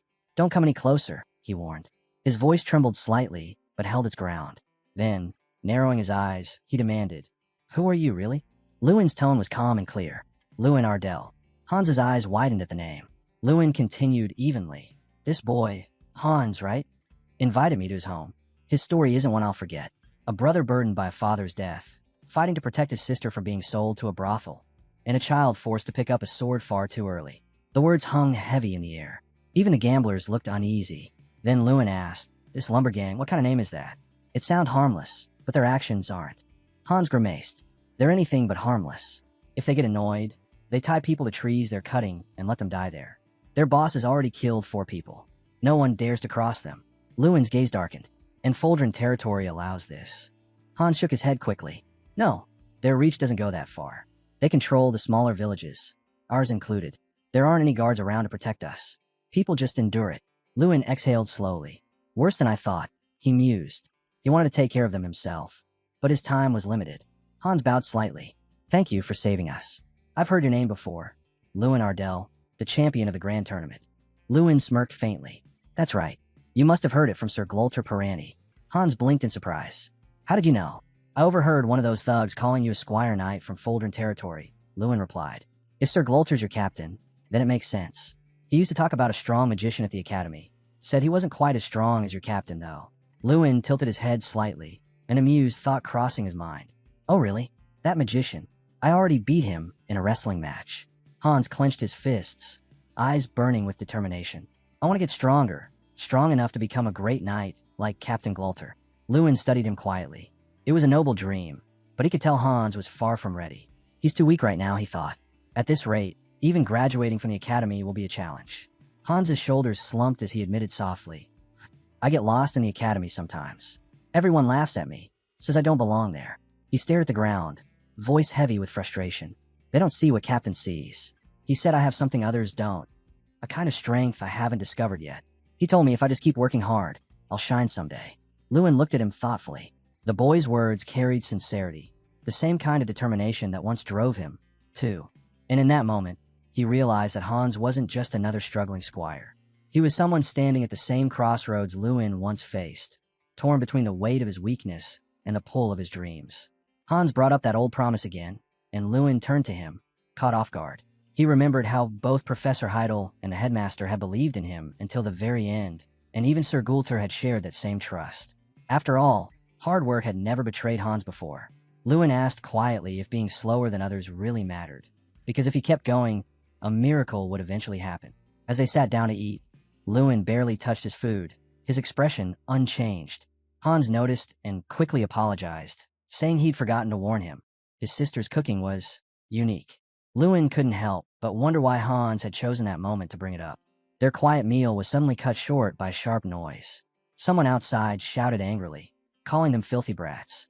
A man's voice followed, muttering curses under his breath. He was furious that he'd let a noble slip away. He should have torn him apart, he thought. But now, he'd have to settle for the two kids inside. Killing them seemed like a waste. Selling them would bring him more. His dark chuckle echoed through the night. Then bang! The door burst open with a single violent kick. A rough voice demanded they stop hiding and come out. Another man growled in frustration, shouting that he'd had enough. Where had those brats gone? Lewin stepped forward without a hint of hesitation. One of the men squinted at him and barked. Who the hell are you? Lewin smirked. I was just wondering what to do next, he said. But since you came to me, I guess I don't have to think about it anymore. He raised his hand, and in the next instant, a brilliant surge of blue light exploded across the room. One man dropped instantly, lifeless, while the other froze in disbelief. His voice trembled as he realized who stood before him. The noble from earlier. Lewin turned his head toward Hans. It's dangerous here, he said firmly. Take care of your sister. Hans frowned. What about you? Lewin gave a short grin. I've got to earn my meal somehow. The night was heavy and silent, the kind that swallowed every sound, except for the clatter of blades. A group of armed men surrounded the small house, 20 in total, while Lewin and Hans stood at the front. One man shouted, There's only one of him. Don't be afraid. The others roared back in agreement and charged forward, their swords gleaming under the moonlight. Lewin didn't move. He just lifted his hand, blue mana swirling around him like fire. Come at me, he said. The power around him flared. A new skill, something he'd only recently unlocked. Dual Baron Bolvar, Steel Destruction. Their blades came crashing down, but Lewin was faster. He moved through them like a shadow, his fist cutting through the air. Every sword that touched him shattered instantly, its spirit destroyed without a trace. Lewin swung his fist toward the incoming swords, and in an instant, they all shattered. Blue mana surged from his body, wrapping around him like storm. The glowing energy crackled in the air, forcing the men to stumble back in shock. They stared at him wide-eyed, voices trembling. How is that even possible? Lewin stood tall, his entire body cloaked in mana. He could have let them go, but these weren't ordinary thugs. They were real criminals. There was no reason to hold back. He thrust his hand forward, sending out a fierce wave of blue energy. The blast struck hard, knocking them to the ground as they screamed in rage. Devil, one of them shouted. The impact left them scattered across the dirt. One man clutched his stomach, glaring at Lewin with bloodshot eyes, his face twisted in pain. They started begging, voices trembling, bodies shaking. Please spare us. We've done terrible things.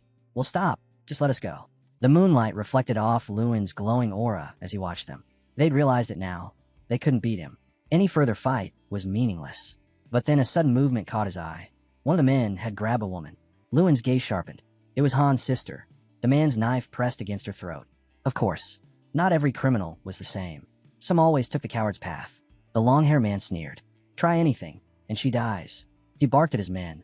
What are you standing around for? Grab him. Tie that noble brat up. Lewin glanced sideways, his voice calm. So, you're the leader? The man grinned darkly. That's right. I'm No Cell, leader of the Tree gang. His tone grew sharper. Now that you understand, Neil. Lewin didn't answer right away. His eyes shifted, and then he saw Hans. Hans lay on the ground, blood pooling beneath him, a sword wound deep in his back. He'd taken the hit, just to protect his sister. Lewin's jaw tightened. He needed to end this. He took a slow step forward. The long-haired man panicked and pressed the blade closer against the girl's neck. A thin line of blood appeared, and she cried out in pain. Don't test me, the man roared. One move, and she's dead. Lewin smirked faintly. Why didn't the Academy ever teach us how to deal with this kind of mess? He slammed his fist to the ground. I don't have much time illusion magic now. A brilliant burst of blue mana exploded outward, lighting up the night. In the chaos, Hans suddenly lunged forward, his sword driving straight into the criminal's chest. The man's grin froze, twisting in agony as he collapsed. Lewin's eyes widened. Hans stood there, wreathed in blue mana, the same energy coursing through him. The gang members were stunned, their fear spreading like wildfire. Their leader was down. Hans stepped forward, his voice cold and steady. Run, he warned, raising his sword, if you don't want to end up like him. The glow of his aura pulsed brighter, and one by one, the gang members broke into a panic, dropping their weapons and fleeing into the dark. Hans' sister ran to him, her face pale with worry. Hans dropped to one knee, his sword digging into the ground for support. His hands trembled as he whispered, How could I kill someone? Lewin walked up to him and placed a steady hand on his shoulder. It's not your fault, he said quietly. It had to be done. He gave Hans a small smile. Congratulations. Hans blinked, confused. Congratulations. You've done it, Lewin said. You've awakened the sword Perito, the mastery of aura. Hans looked stunned. What are you talking about? I saw it, Lewin continued. That blue mana around you while you were fighting. You've reached the 4th rank, haven't you? Hans shook his head, still in disbelief. 4th rank? Did I really? Lewin nodded. The manifestation of the blue aura. It was undeniable proof. Reaching that level placed Hans among the top tier of training knights. Even if he couldn't control it yet, his progress was clear. You've done it, Lewin said simply. I knew you would. Hans lowered his head. Thank you. But all of this, it's because of you. Without your help, I'd never have made it this far. Lewin cut him off with a wave of his hand. That's enough. You've earned this yourself. And with your new strength, no one's going to touch your sister again. Everything will settle down soon. The next morning, the sun rose over the village. Lewin mounted his horse, raising a hand in farewell. Take care of yourselves, he said, his tone calm but firm. Hans and his sister stood watching as he rode off, disappearing into the light of dawn. Back at the academy, Lewin walked through the familiar halls, his steps echoing softly. He realized something surprising. He'd never wanted his vacation to end before, but this time, he had actually missed this place. As he passed through the corridor, a blonde-haired student with his hands behind his head called out, Yo, Lewin, how was your vacation? Lewin paused for a moment, unsure how to even begin. Between the strange man, the mysterious woman, and that wolf attack, where could he start? None of it could really be explained here. So he simply replied, I trained. The guy laughed. Trained? A strong guy like you still needs more of that. I practiced swordsmanship, Lewin answered evenly. During vacation, the blonde teased. That's supposed to be break time, not study time. Lewin just thought to himself, that's exactly why I did it, to prepare for what's next. Just then, a voice called out from down the hall. Lewin. He turned. It was Professor Heidel. Lewin walked over and asked, Professor, what's going on? Heidel motioned toward the window. Look outside. Lewin glanced out and saw a grand carriage rolling into the academy courtyard. Royal knights stood guard, their armor gleaming with the emblem of golden sunbirds fluttering on their banners. A guest from the royal family, the professor said quietly. Lewin's eyes narrowed. It must be him, he murmured. So soon. He remembered their exchanged letters, but hadn't expected a meeting this early. One of the knights announced, the grand tournament champion has arrived. All heads turned toward the carriage. The door opened slowly, and 2 figures stepped out, both princes. Prince Costier immediately glared at the younger one. Don't interfere between me and Lewin, he warned sharply. Prince Foster smirked. It won't matter, he replied. Lewin will choose me anyway. Lewin bowed deeply before the 2 princes. It's an honor to meet you both, he said respectfully. Prince Coster stepped forward first, his tone proud. I've prepared a gift for you, Lewin. Prince Foster smirked. A gift? Mine will be far more valuable. Lewin immediately understood their intentions. As the victor of the grand tournament, his allegiance carried weight, and both princes wanted it. Keeping a composed smile, Lewin said, Then how about this? I have a solution. The two princes exchanged glances and, surprisingly, agreed to hear him out. Lewin gestured politely. Let's discuss it together. The Ledian Kingdom, Lewin's homeland and the seat of his academy, was known across the continent as the weakest nation. But weakness wasn't its only problem. It couldn't even unite itself. The reason? The endless power struggle between the royalist faction, led by Prince Coster, and the reformist faction, led by Prince Foster. Even the magicians of the realm had been drawn into this divide, used as mere tools to maintain influence and control. So, it was no mystery why both princes had sought out Lewin. Inside the quiet academy library, Lewin sat calmly at a wooden table. On either side, the princes were already at each other's throats, quite literally fighting over who would sit closer to him. In the end, both ended up squeezed together on the same chair, glaring and shoving as they argued. It's your fault we're in this mess. Coster snapped. Mine? You're the one acting like a spoiled. Lewin sighed quietly, whispering under his breath. People like this are exactly why kingdoms fall. Prince Coster turned, offended. What did you just say? Before the argument could escalate, Lewin raised a hand. Enough. I'll admit, your sudden visit surprised me, but it's good that you both came. Both princes straightened in their seats, sensing the shift in his tone. There's something I need to make clear, Lewin said. They leaned in, listening closely. I'm not interested in serving either of you, he stated bluntly. The words hit like a blade through the air. Both princes froze, then rose from their seats, stunned. What did you say? Prince Foster demanded. Lewin's gaze didn't waver. Exactly what you heard. The room fell silent. After a moment, the two princes sank back into their chairs, disappointed. Prince Coster exhaled heavily. I had a feeling this might happen. Still, it hurts to hear it. Prince Foster sighed. Jagi's turned us down 3 times already, he muttered. He's thrown his support behind the Emperor. Lewin's eyes narrowed slightly. Are they really comparing themselves to the first Emperor, a 9th-rank powerhouse? The results will be the same every time, he said calmly. Prince Coster frowned. Then what are you planning to do? I'm going back to Ardell territory, Lewin answered. Coster's expression softened. Even after graduation? You're not leaving. Lewin nodded. No, I'll be joining the kingdom's army. At that, both princes seemed a little relieved, perhaps even impressed. My hometown isn't in a good state, Lewin added sharply. I can't just abandon it. The statement took them both by surprise. Their curiosity turned to genuine respect. Prince Coster stood abruptly. Then I'll support you in every way I can, he declared. Not to be outdone, Prince Foster chimed in. And I'll provide whatever you need, food, supplies, anything. Within seconds, their rivalry reignited. You're just copying me. Coster snapped. You're the one following my lead. Foster shot back. Their argument grew louder, filling the quiet library once again. Lewin simply smirked to himself. This is exactly why I'll never side with either of them. Their conflict works in my favor.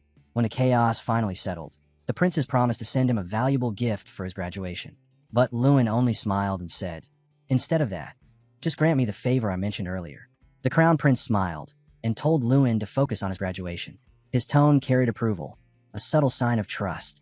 Lewin was satisfied. He hadn't sided with either prince, yet he'd still managed to prove his loyalty by confirming his continued service to the kingdom. He had made one clear request: approval for Ardell's current plans and official support during the upcoming subjugation. Everything had gone exactly as planned.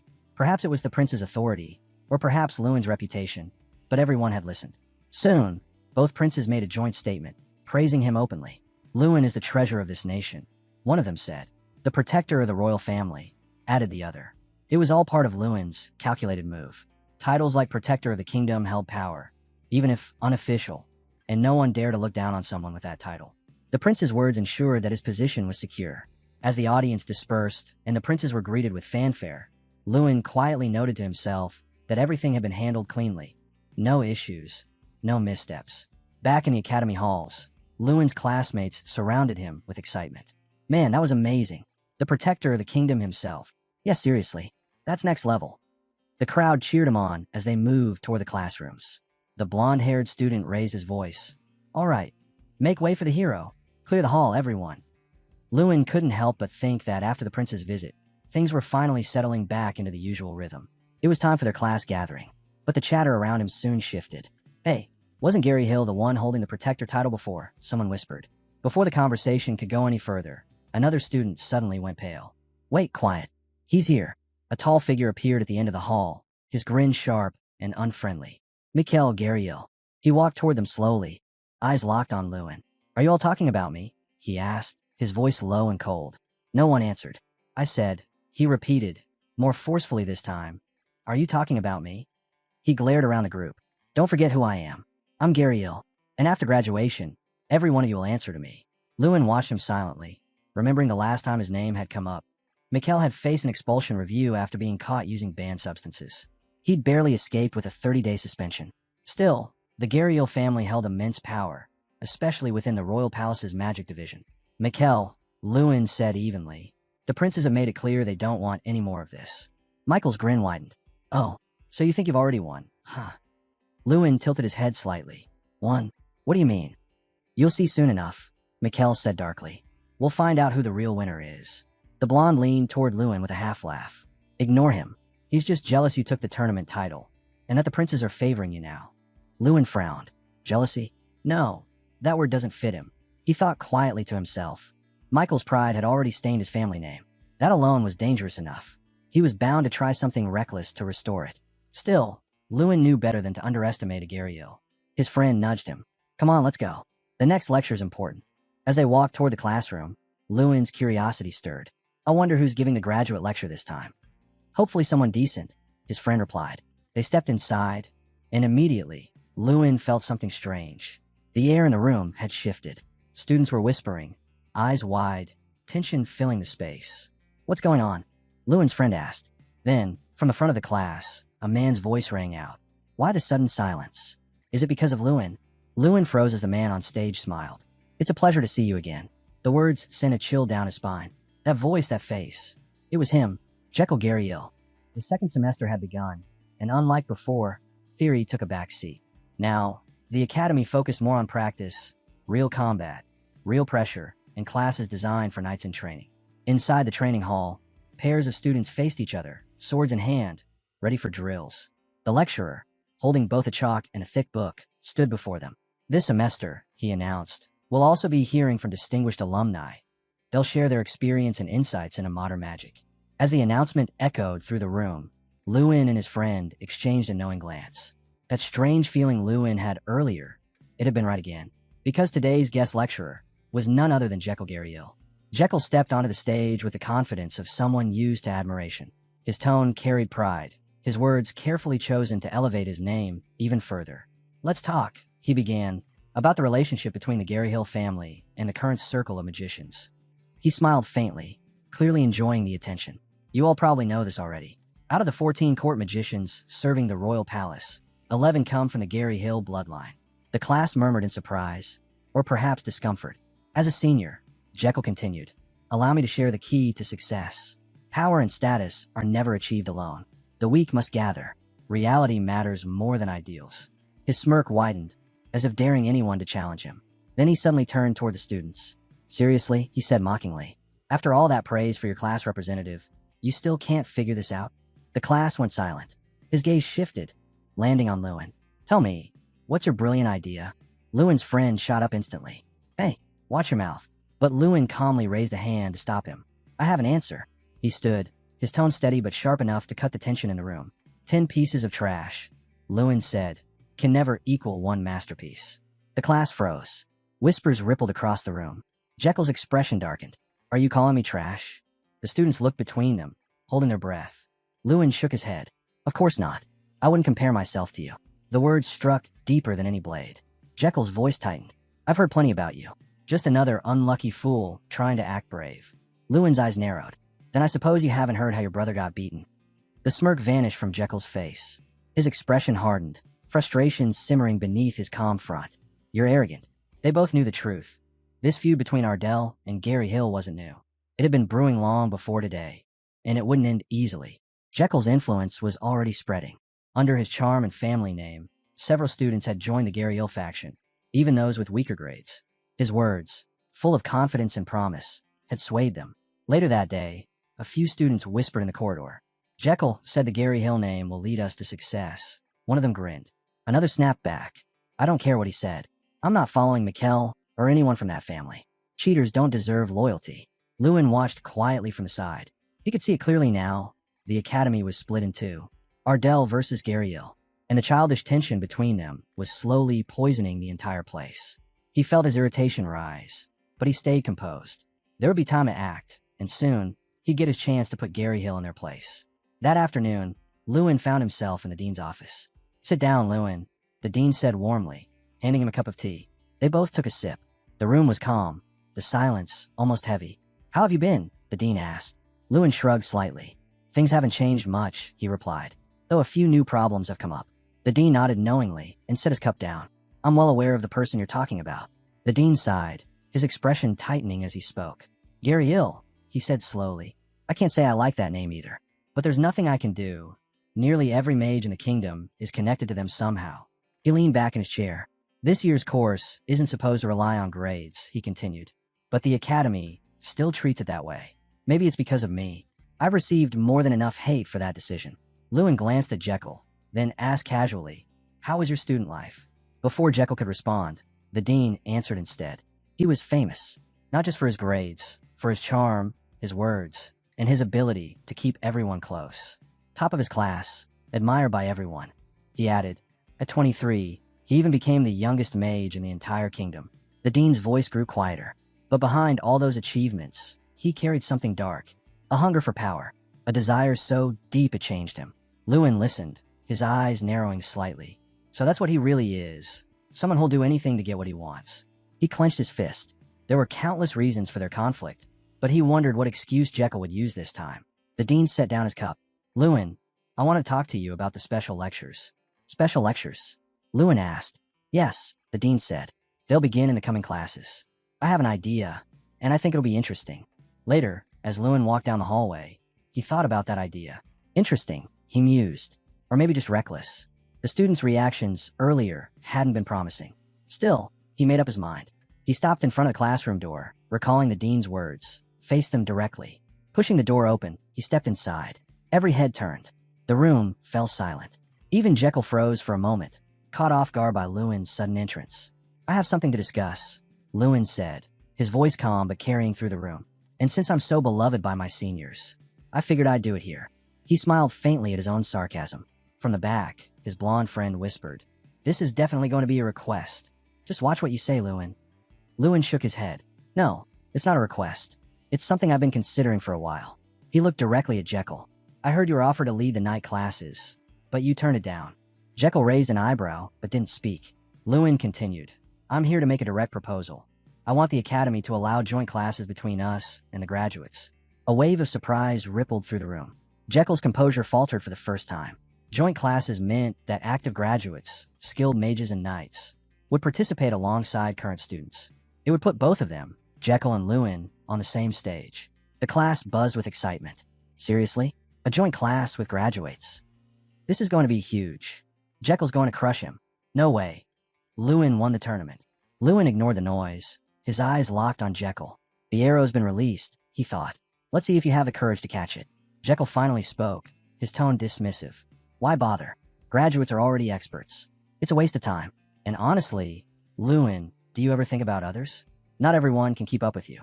Lewin expected that response. "You're missing the point," he said. "The purpose of a joint class isn't competition. It's learning. The graduates are supposed to teach us. Isn't that what you were boasting about earlier?" Jekyll's smirk faded slightly. Lewin stepped forward. "This is a perfect chance for juniors to learn something new, especially since you've been promoting Gary Hill Unity so proudly." The words hit hard. Jekyll's expression stiffened. "Or," Lewin added, "maybe there's another reason you're not interested. A valid one. Or just fear." The class collectively gasped. Jekyll's smile returned, but his tone was colder now. "Winning one tournament doesn't make you a star, Lewin. You're still a student, and a very inexperienced one at that." Jekyll's tone turned defensive. "The students can't handle fighting graduates. They'll only get hurt," he said. "There's no point in having a class like that." But before he could continue, several boys in the room interrupted. "Then show us," one shouted. "Yeah, let's see the great Jekyll Gary Hill in action." The room erupted in excitement. The students' enthusiasm caught even Jekyll off guard. Before he could reply, Mikkel stood up from his seat. "Brother," he said firmly, "you should accept it. This is your chance. Defeat him here, in front of everyone. Jekyll hesitated, but Michael's words made the room quiet. He looked at Lewin and said darkly, "You'll regret this." Lewin smirked. "You said it yourself. I couldn't have phrased it better. Now, there's no avoiding it, Senior." Jekyll's expression hardened. "Fine, I'll accept. But tell me, will the Folder Training Knights be joining as well?" "They will," Lewin answered without hesitation. Jekyll exhaled sharply. "I refused their invitation before because I didn't want to humiliate you in front of them." Lewin tilted his head. "Oh, but I really want that." Jekyll blinked, momentarily thrown off. Lewin stepped closer, extending his hand. "Then let's make it official. I'd like to see your skills firsthand." Jekyll paused for a moment, then reached out, gripping Lewin's hand tightly. "Fine, I accept." Their hands locked in a firm shake. Jekyll's grin returned, sharp and confident. Lewin leaned in slightly, his voice low but clear. "I'm looking forward to it, Senior," he said. "Be prepared. There'll be surprises." Jekyll smirked. "We'll see about that." 3 days earlier, the Folder Senior Knights had just arrived at the academy. In the dean's office, the air buzzed with energy as the dean addressed the small group before him. "Listen carefully," he said. "This special lesson will be different. We'll be pairing current students with experienced knights." One of the student representatives raised his hand. "Sir, most of the graduates already declined, didn't they?" The dean nodded. "True, but when I asked them personally as their senior, they couldn't refuse." His eyes glimmered with amusement. "What do you think, Lewin?" Lewin, standing near the desk, glanced down at the plan. A smirk curved his lips. "Quite the ambitious dream." He chuckled softly. "But no one says no to you, Dean." The dean just smiled knowingly. Outside, the academy's vast training grounds were alive with anticipation. Lewin pointed toward the main gate, his voice full of energy. "Look, they're here." Every student turned their heads as a column of knights entered, their armor gleaming under the sunlight. The Folder Training Knights, disciplined, experienced, and formidable. One of them laughed as he dismounted. "So, who's this young organizer? Who managed to drag us all the way here?" Lewin stepped forward. "I did." He smiled and bowed slightly. "How's Sir Gulter doing these days?" From among the knights, a familiar voice answered. "Still the same as ever." Gulter stepped out, resting a hand on his waist. "I already heard about your dream during the Grand Festival, Lewin. You never change." Lewin nodded. "It's an honor to see you again, Sir Gulter." The older knight gave a quick wave. "I'll head to the dean's office first. You take charge here." Lewin watched him go, then turned back toward the group. "Understood. I'll handle things here." He stepped forward, his tone shifting to authority. "I'm Lewin Ardell, student representative of the academy. Who's in command of the training knights?" One of the knights looked away awkwardly. "Our representatives, busy at the moment." Lewin raised an eyebrow. "Busy?" He sighed, realizing. Lowly never acts until something goes wrong. From behind, laughter broke out. "What's this? A little kid giving orders now?" Lewin turned. Another knight was sitting on the ground, slouched and detached. "Hey," someone muttered coldly nearby. "Why bother standing up? No one would care if you dropped dead right here." Lewin's eyes narrowed as he studied the knight on the ground. There was something familiar about him. The posture, the aura, the silence. "Hans?" he asked quietly. The knight's head lifted. Recognition flashed across his face. "Lewin." Lewin smiled faintly. "So it really is you." Hans chuckled softly, shaking his head. "I didn't expect to meet you here again." Lewin frowned, trying to make sense of the situation. The surrounding knights exchanged glances, whispering about his reputation. They'd all heard plenty about him. Then one of them stepped forward. "I'm Altif," he said coolly, "representative of the Folder Knights." His eyes gleamed as he added, "You must know Vengras Gegen, commander of the Golden Knights, one of the only 7-star knights. Your father." Lewin's gaze sharpened. Why bring up father now? He could already tell Maltiv wasn't just making conversation. He was showing off. Still, Lewin stayed calm, refusing to be baited. "I asked you something earlier," he reminded him. Maltiv tilted his head, feigning confusion. "Oh, what was that again?" "I asked," Lewin said evenly, "why Hans is still kneeling on the ground with his hand under your foot." Maltiv chuckled, as if it were nothing. "Ah, that. He wasn't listening, so I decided to train him a bit myself." He leaned forward slightly. "Does that bother you?" The smirk that followed was pure provocation. "You seem awfully protective of him, Lewin. Don't tell me you're interested in Hans." Lewin's answer was firm. "He's my friend." Maltiv burst out laughing. "Friend? That's rich." His tone dripped mockery. "I suppose commoners understand each other best. Even if you come from the great Argel family, it seems the Attorney Academy isn't much different from a peasant school." Lewin didn't rise to the insult. He simply studied Maltiv in silence, trying to read his true motive. Then Maltiv's tone suddenly shifted. "Relax, brother," he said with a grin. Lewin, who had been watching nearby, blinked in confusion. Brother? He quickly realized there was a deeper meaning behind Maltiv's strange behavior. Just then, Jackal approached with a casual wave. Maltiv, what are you doing here? Supervisor duties, Maltiv replied, though I'm not part of the training nights. Loon's eyes narrowed as he observed the two. So that's it. Birds of feather. Whether they knew each other before or not, he could already tell. They were destined to clash. Maltiv turned to the gathered students. Listen up. We're starting the joint training. Each team will have 2 academy students and 1 training night. That makes 54 groups total. Standing beside the vice-chancellor, he continued his briefing. But even as he spoke, he leaned toward Jackal with a smirk. Honestly, this whole session is boring. I'd rather not be here. Jackal shrugged. Can't argue with that. I graduated ages ago. No idea why I'm even here either. Lewin glanced at them both, then asked Jackal, if we team up, do you think we'll be unbeatable? Jackal's grin widened. Now that's an idea. Let's add Michael too. No one will stand a chance. Off to the side, Hans stood awkwardly, watching everyone pair off. No one's going to pick me, he thought bitterly. I'm the lowest scorer here. Just then, a voice called out. Hey Hans, join my group. Hans looked up, startled. Wait, you mean it? Lewin nodded with a reassuring smile. Of course. You're my friend. Hans's eyes softened, gratitude written all over his face. Before he could respond, another student walked over, hand resting casually on Hans's head. Whoa, no fair. Teaming up with friends. Count me in. He grinned. Any friend of Lewin's is a friend of mine. Lewin chuckled at his energy. Welcome to the team, Jason. And just like that, their group was complete. Jason steps closer, resting a hand on Hans' shoulder with a casual grin. So, your name's Hans, right? Hans gives a small nod. Yeah. Lewin gathers his team, his tone calm but firm. Listen up. Our goal here isn't just to rack up points. Jason tilts his head, cutting in. Then what are we after? Lewin's eyes scan the other groups. We're not just playing for scores. We'll be going up against Jekyll's group too. Jason whistles under his breath, while Hans remains quiet. A little later, the announcement echoes through the hallway. A short break before training begins. Lewin turns to Hans. How are you holding up after earlier? Hans hesitates. Lewin notices his pause. Why aren't you heading in? Hans shakes his head. I don't need to. I'm fine. But his voice falters. He looks down. I'm glad we met again, Lewin, but I don't want to drag you into my mess. Lewin frowns. What do you mean? Hans clenches his hands. Everyone here, they don't like me. Before he can say more, Lewin cuts in. I already told you. You're my friend. You don't need to worry about them. He glances toward Maltiv's group. Tell me, is he the only one causing trouble? Hans follows his gaze and nods. Yeah, it's mostly him. Lewin studies Maltiv for a moment. A 4-star knight. Smooth talker, strong presence. No wonder Hans feels pressured. But he also remembers the blue era aura Hans unleashed in their last fight. 3-star rank or not, Hans has already surpassed that level. Lewin crosses his arms. I'll deal with Maltiv soon. What do you think? Hans's eyes widen. W what? He doesn't know how to answer. Lewin's tone sharpens. Why do you let people like him treat you this way? You weren't afraid when you stood up for your sister. Hans looks down, conflicted. Do you really think I can stand against them? Lewin steps closer, his voice steady. You can do anything. From across the room, Maltiv overhears them. His lips curl into a smirk. Well, isn't that sweet? Still acting like a loser, Hans? Hans stiffens, and before he can react, Maltiv barks. Get over here.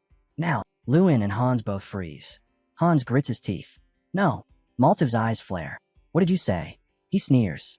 You think being friends with Lewin makes you special? You're both pathetic, just fools clinging to each other. The air tightens. Maltiv's rage boils over. He yanks his sword free. I'll kill you, Hans. Hans draws his weapon, his knuckles white. But before he can take a step, Lewin moves in front of him. Hans, don't. Hans's voice cracks. Why not? Lewin's tone cuts like steel. Because you're not like him. Don't stoop to his level. He grips Hans's hand, holding him back. Today isn't the day. Wait for the right moment.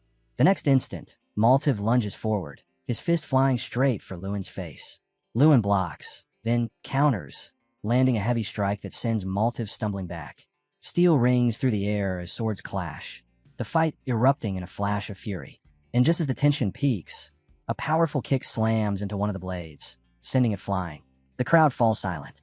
Lewin turns in disbelief and freezes. Standing before them is none other than Lord Gultur. The courtyard falls silent as Lord Gultur steps forward, his voice slicing through the air. Maltiv, he says sternly, what is the meaning of your behavior toward the commoners? Maltiv, still sitting on the ground, can't meet his father's eyes. It wasn't my fault, he blurts out. They started the fight first. Gulter's expression doesn't change. So you drew your sword to kill someone? Maltiv's voice dies in his throat. The weight of his father's words pins him down harder than any strike could. As the lead knight, Gulter continues coldly. You should have known better. His tone is final. From this moment on, you are stripped of your position in the training academy. Maltiv's head snaps up in shock. Gulter doesn't stop there. The deputy will take your place, and disciplinary measures will follow once you return to the academy. Maltiv clenches his fists.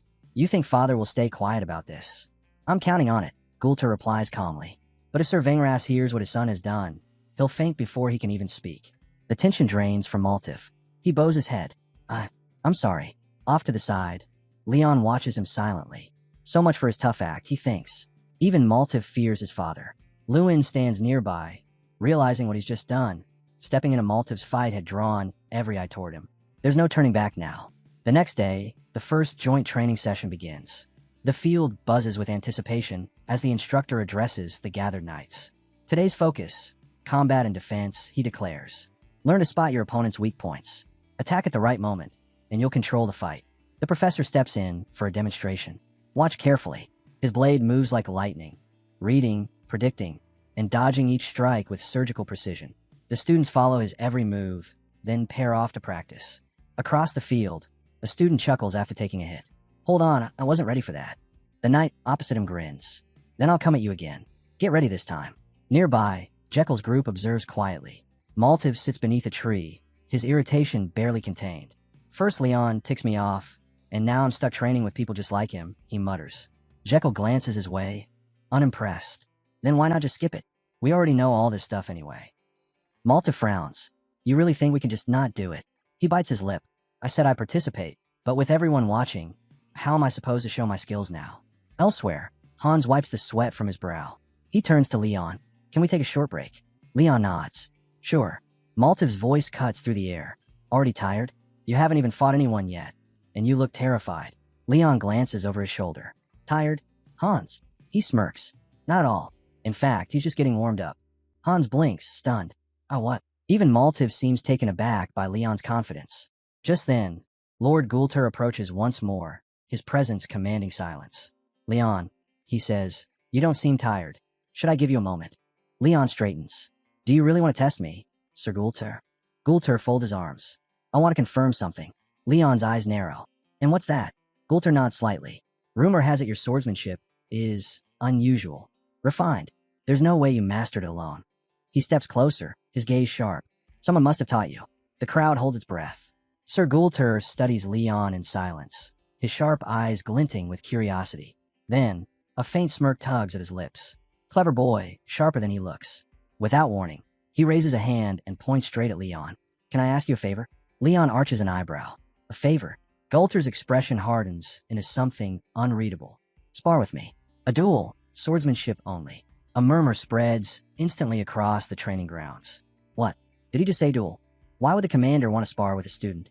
Leon's not even a knight yet. He's only been training for a week. The crowd buzzes with disbelief. Sir Gulter ignores them. Don't misunderstand, he says calmly. I'm not asking you to win. Leon narrows his eyes. Then what do you want from me? I want you, Gulter replies, to teach them. Show the others what real technique looks like. The knights exchange stunned glances. One whispers. There's no one here who can match his skill, not even close. Leon stands silent for a moment. This is sudden, he thinks. But maybe this is my chance. His gaze flicks toward Jekyll and Maltiv in the distance. If I do well here, they'll have no choice but to acknowledge me. He takes a deep breath and steps forward, lifting his sword. Then, Sir Gulter, Leon says, his tone respectful yet confident. Please allow me the honor of learning from you. Gulter chuckles lightly. Your stance not bad. And before anyone can react, he moves. The air cracks with the sound of his sword slicing forward. The knights gasp. His speed is blinding. Whoa, the commander's going all in. If that hit connected, there'd be nothing left of him but dust. But Leon's sword flashes just in time, meeting the strike head-on. Clang. The shock ripples through the crowd. Steel grinds against steel as Gulter presses forward, his strength relentless. Leon braces, sliding a foot back, blocking the next blow with perfect timing. It's hard to believe, Gulter says between strikes. Your movements, that precision, it's not something learned in a week. He pulls back slightly. Tell me, Leon, who taught you? Leon hesitates. The question cuts deeper than any sword. I can't say it, but maybe it's time. He exhales slowly, lowering his blade. The one who taught me swordsmanship was Baldur, the Sword Emperor. The entire field freezes. What? Did he say Baldur? Sir Bolvar, the legendary spearman? But he's supposed to be dead. Even Gultur blinks, momentarily thrown off. He folds his arms. Interesting. Tell me then, Leon, how do you know him? Leon meets his gaze steadily. Sir Bolvar retired years ago. He's been living quietly in our dell. I've known him since I was a child.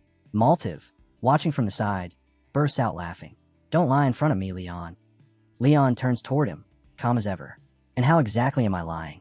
Maltiv jabs a finger at him. My father told me himself. Bolvar is dead. If you're telling the truth, then prove it. The tension thickens. Every pair of eyes turns toward Leon, waiting for his answer. Leon doesn't even flinch at Maltiv's outburst. I don't need to prove anything, he says firmly. And don't call him dead. Sir Bolvar is alive. Maltiv scoffs. Alive or not, it doesn't matter. The strongest man in the entire kingdom is still my father. Leon pauses for a moment, realizing what he means. Right, the kingdom officially named the strongest knight, Sir Gultur, commander of the Golden Knights. But if the legendary Bolvar Peyton truly lives, that title might not stand for long. He glances back at Maltiv. So that's what this is about. Leon's voice remains calm. Believe whatever you want, whether your father is the strongest or not. Sir Bolvar doesn't care about such petty titles. Maltiv's composure shatters. Petty, he shouts, fury burning in his eyes. You dare call ranks petty? His hand grips the hilt of his sword. You can't insult my father like that. He draws it halfway before crossing his arms, glaring at Leon. Fine. If you've got that much confidence, draw your sword. I'm challenging you to a duel. Before either can move, a loud thwack echoes through the field. Ark! Maltiv yelps, clutching his head. Sir Gultur stands beside him, hand still raised from the punch. Are you serious, Maltiv? You want to fight Leon now? Maltiv stammers. And no, sir. And slumps back into place. Gultur sighs. Then here's how it'll be. Tomorrow's first official match will be between Leon's team and Maltiv's team. Any objections? Both of them answer at once. No, sir. The next day, the training grounds buzz with excitement. The knights gather as Sir Gultur steps forward. As I said yesterday, he announces, the first match will be between Leon's group and Maltiv's group. The two teams take their positions, tension hanging thick in the air. Jekyll, standing across from Leon, smirks. Ready for this? Leon raises an eyebrow. What's with the sudden concern? Jekyll leans closer, voice low. Just make sure you put on a good show. Everyone's watching. Before Leon can reply, Sir Gultur claps his hand sharply. Enough chatter. Begin. Jekyll moves first, impossibly fast. One blink, and he's already in front of Leon, his hand flashing past his face. Leon flinches. At speed, Jekyll presses forward, his strikes accelerating even faster. The air trembles with each blow. Leon's thoughts race. This is insane. No one should be this fast. He steadies himself, eyes narrowing. Jekyll's desperate to win. But why? Then he focuses, analyzing. A fifth-class knight. And 6 hidden artifacts? Leon's eyes widen. 6. He actually brought 6 artifacts into a sparring match. The realization hits him hard. This fight won't be simple at all. The night before the match, in a distant manner draped in silence, 2 figures meet. Sir Vangras. Commissioner Josh greets warmly, extending a hand. It's good to see you again. Vangras, commander of the Golden Knights, returns the gesture. It's been quite some time, Commissioner. Josh nods. I hear you've been keeping an eye on the Academy's activities. Vangras leans back slightly. Indeed, I heard that Jekyll, the graduate representative, was invited to lecture there. Quite an interesting choice. The commissioner smiles faintly. Headmaster Ignat personally requested his presence. He must have seen something promising in him. The candlelight flickers between them, their expressions unreadable. Both men aware that what unfolds at the Academy tomorrow may shake more than just a classroom. Commissioner Josh leans back in his chair, eyes gleaming. And what about your son, Maltiv? Sir Vangras exhales slowly. He causes trouble from time to time. He folds his arms. That's why I sent him to Sir Gultur, to be straightened out. By now, he should already be at the Academy. Josh nods. Good, because that's exactly where I'll be focusing my attention. On the Academy's representative. Vangras glances up. You mean, Lewin Ardell? A faint smile crosses his face. Ah yes. His name's been spreading like wildfire. I've even heard rumors he already won the grand tournament. He chuckles darkly. The Empire's watching him now. Tell me, Commissioner, how does a mere country boy rise so fast? Josh's tone hardens. That's precisely the problem. We must act before he crosses paths with the princess. Vangras frowns. You're serious. As loyal subjects, Josh says firmly, it's our duty to protect the kingdom. Vangras narrows his eyes. And what's your plan? Josh's lips curl into a knowing smile. Your son, Maltiv, is in the same team as Jekyll. They'll face Lewin's group in the upcoming sparring match. He pauses deliberately. I've been thinking of giving them a little advantage. Vangras stiffens. A defect? Are you suggesting? Josh cuts him off smoothly. If you leave that necklace of yours, I can handle the rest. Vangras' voice rises. You're asking me to commit fraud? Josh places a hand on his shoulder. It doesn't matter what we call it. If we want to stop Lewin Ardell, we have to do whatever it takes. His tone darkens. I've already handed artifacts to my own children. Vangras clenches his jaw. Still, it's deception. Josh leans in, his voice turning sharp. Bolvar. The name freezes Vangras in place. His eyes widen, trembling slightly. Josh's words echo through the quiet room. Yes, Bolvar Payton, the Sword Emperor. I've heard he's still alive, and he's the one who taught Lewin Ardell. Vangras' composure shatters. That can't be. Josh presses on. He's also under the prince's favor. If he wins this duel tomorrow, our positions will be finished. For a long moment, neither speaks. Then Vangras grips his necklace tightly, the symbol of his lineage, his honor, and slowly hands it over. Fine, he mutters. I'll cooperate. Let's hope this brings results. Josh smiles thinly, pocketing the artifact. It will. After all, everything we do is for the kingdom's survival. The two men clasp hands, sealing their silent pact. The next day, the sky blazes with morning light as both teams face each other. Jekyll stands tall, a confident smile spreading across his face. So, Lewin, how about showing me that power of yours? Before Lewin can reply, Jekyll's mana flares. A deep emerald light bursts from the artifacts embedded in his armor. The ground trembles as green energy whips through the air, wrapping around Lewin, Jason, and Hans in glowing chains. Hans grits his teeth. What is this? Jason struggles against the bindings, but the mana holds firm. Jekyll laughs. What's wrong? Not confident anymore. Lewin's eyes narrow, calm, unshaken. His disappointment is clear. I knew you'd pull something dirty, he says quietly, but I didn't think you'd stoop this low. The knights watching whisper among themselves. Those are high-grade artifacts, 6 of them. That's impossible for a simple sparring match. Lewin focuses his gaze. Jekyll's status appears before him. 5th class knight, 6 hidden artifacts. He exhales slowly. So, this is what they meant by advantage. Jekyll clenches his fist, emerald sparks flaring. What's the matter, Lewin? Just going to stand there. Show your strength before Maltiv beats it out of you. Maltiv smirks, drawing his sword. Gladly, he lunges forward, blade aimed straight for Lewin's neck. The green mana still binds Lewin in place, giving Maltiv a clear strike. Steel flashes. His killing intent is unmistakable. The moment slows to a crawl. Maltiv's blade glints in the sunlight as it comes down. Fast, deadly, direct. Josen's voice cuts through the air. Lewin, dodge it now. Lewin moves instantly, his instincts kicking in. He twists to the side, narrowly avoiding the strike. The blade slices past, grazing the air where he stood a heartbeat ago. As Maltiv regains his stance, Lewin's eyes flicker toward the weapon. That sword, it's too sturdy for wood. Then he sees it. A faint golden glow, mana swirling tightly around the blade. Yellow mana, it's infused. His gaze sharpens. There, embedded near the hilt, a necklace-shaped artifact. The metal of fortitude. It all clicks together. The artifact's energy enhances the weapon, refining its edge, reinforcing its body, nearly unbreakable. Maltiv smirks. You got lucky this time. His tone drops, cold and sharp. But next time I'll kill you. He charges again, the sword cutting through the air with lethal intent. Lewin braces himself. That strike, it's as solid as steel. Then he exhales. Steel breather. A low hum fills the field. The moment Maltiv's blade meets Lewin's aura, crack. The sword shatters into fragments, golden mana scattering like sparks in the wind. Maltiv stumbles back in shock. How did you? Before he can finish, Lewin's fist flashes forward, slamming straight into Maltiv's mouth. Boom. The impact sends Maltiv sprawling across the dirt, crashing with a burst of yellow energy that ripples through the arena. Jekyll's eyes widen. Maltiv. He rushes forward, but Maltiv doesn't move, out cold, sprawled on the ground. Jekyll hesitates, his thoughts racing. He's not even struggling. Lewin isn't being pushed back at all. Lewin adjusts his gloves, his expression calm but stern. I plan to go easy on you, he says quietly. But clearly, that won't work. He cracks his knuckles, his aura pulsing. Looks like I'll have to take this seriously. The air trembles. Mana flares. Heavy, ancient, overwhelming. Will of the chieftain. Behind Lewin, a spectral figure materializes, a massive warrior spirit, the first chieftain of Sky Mountain himself.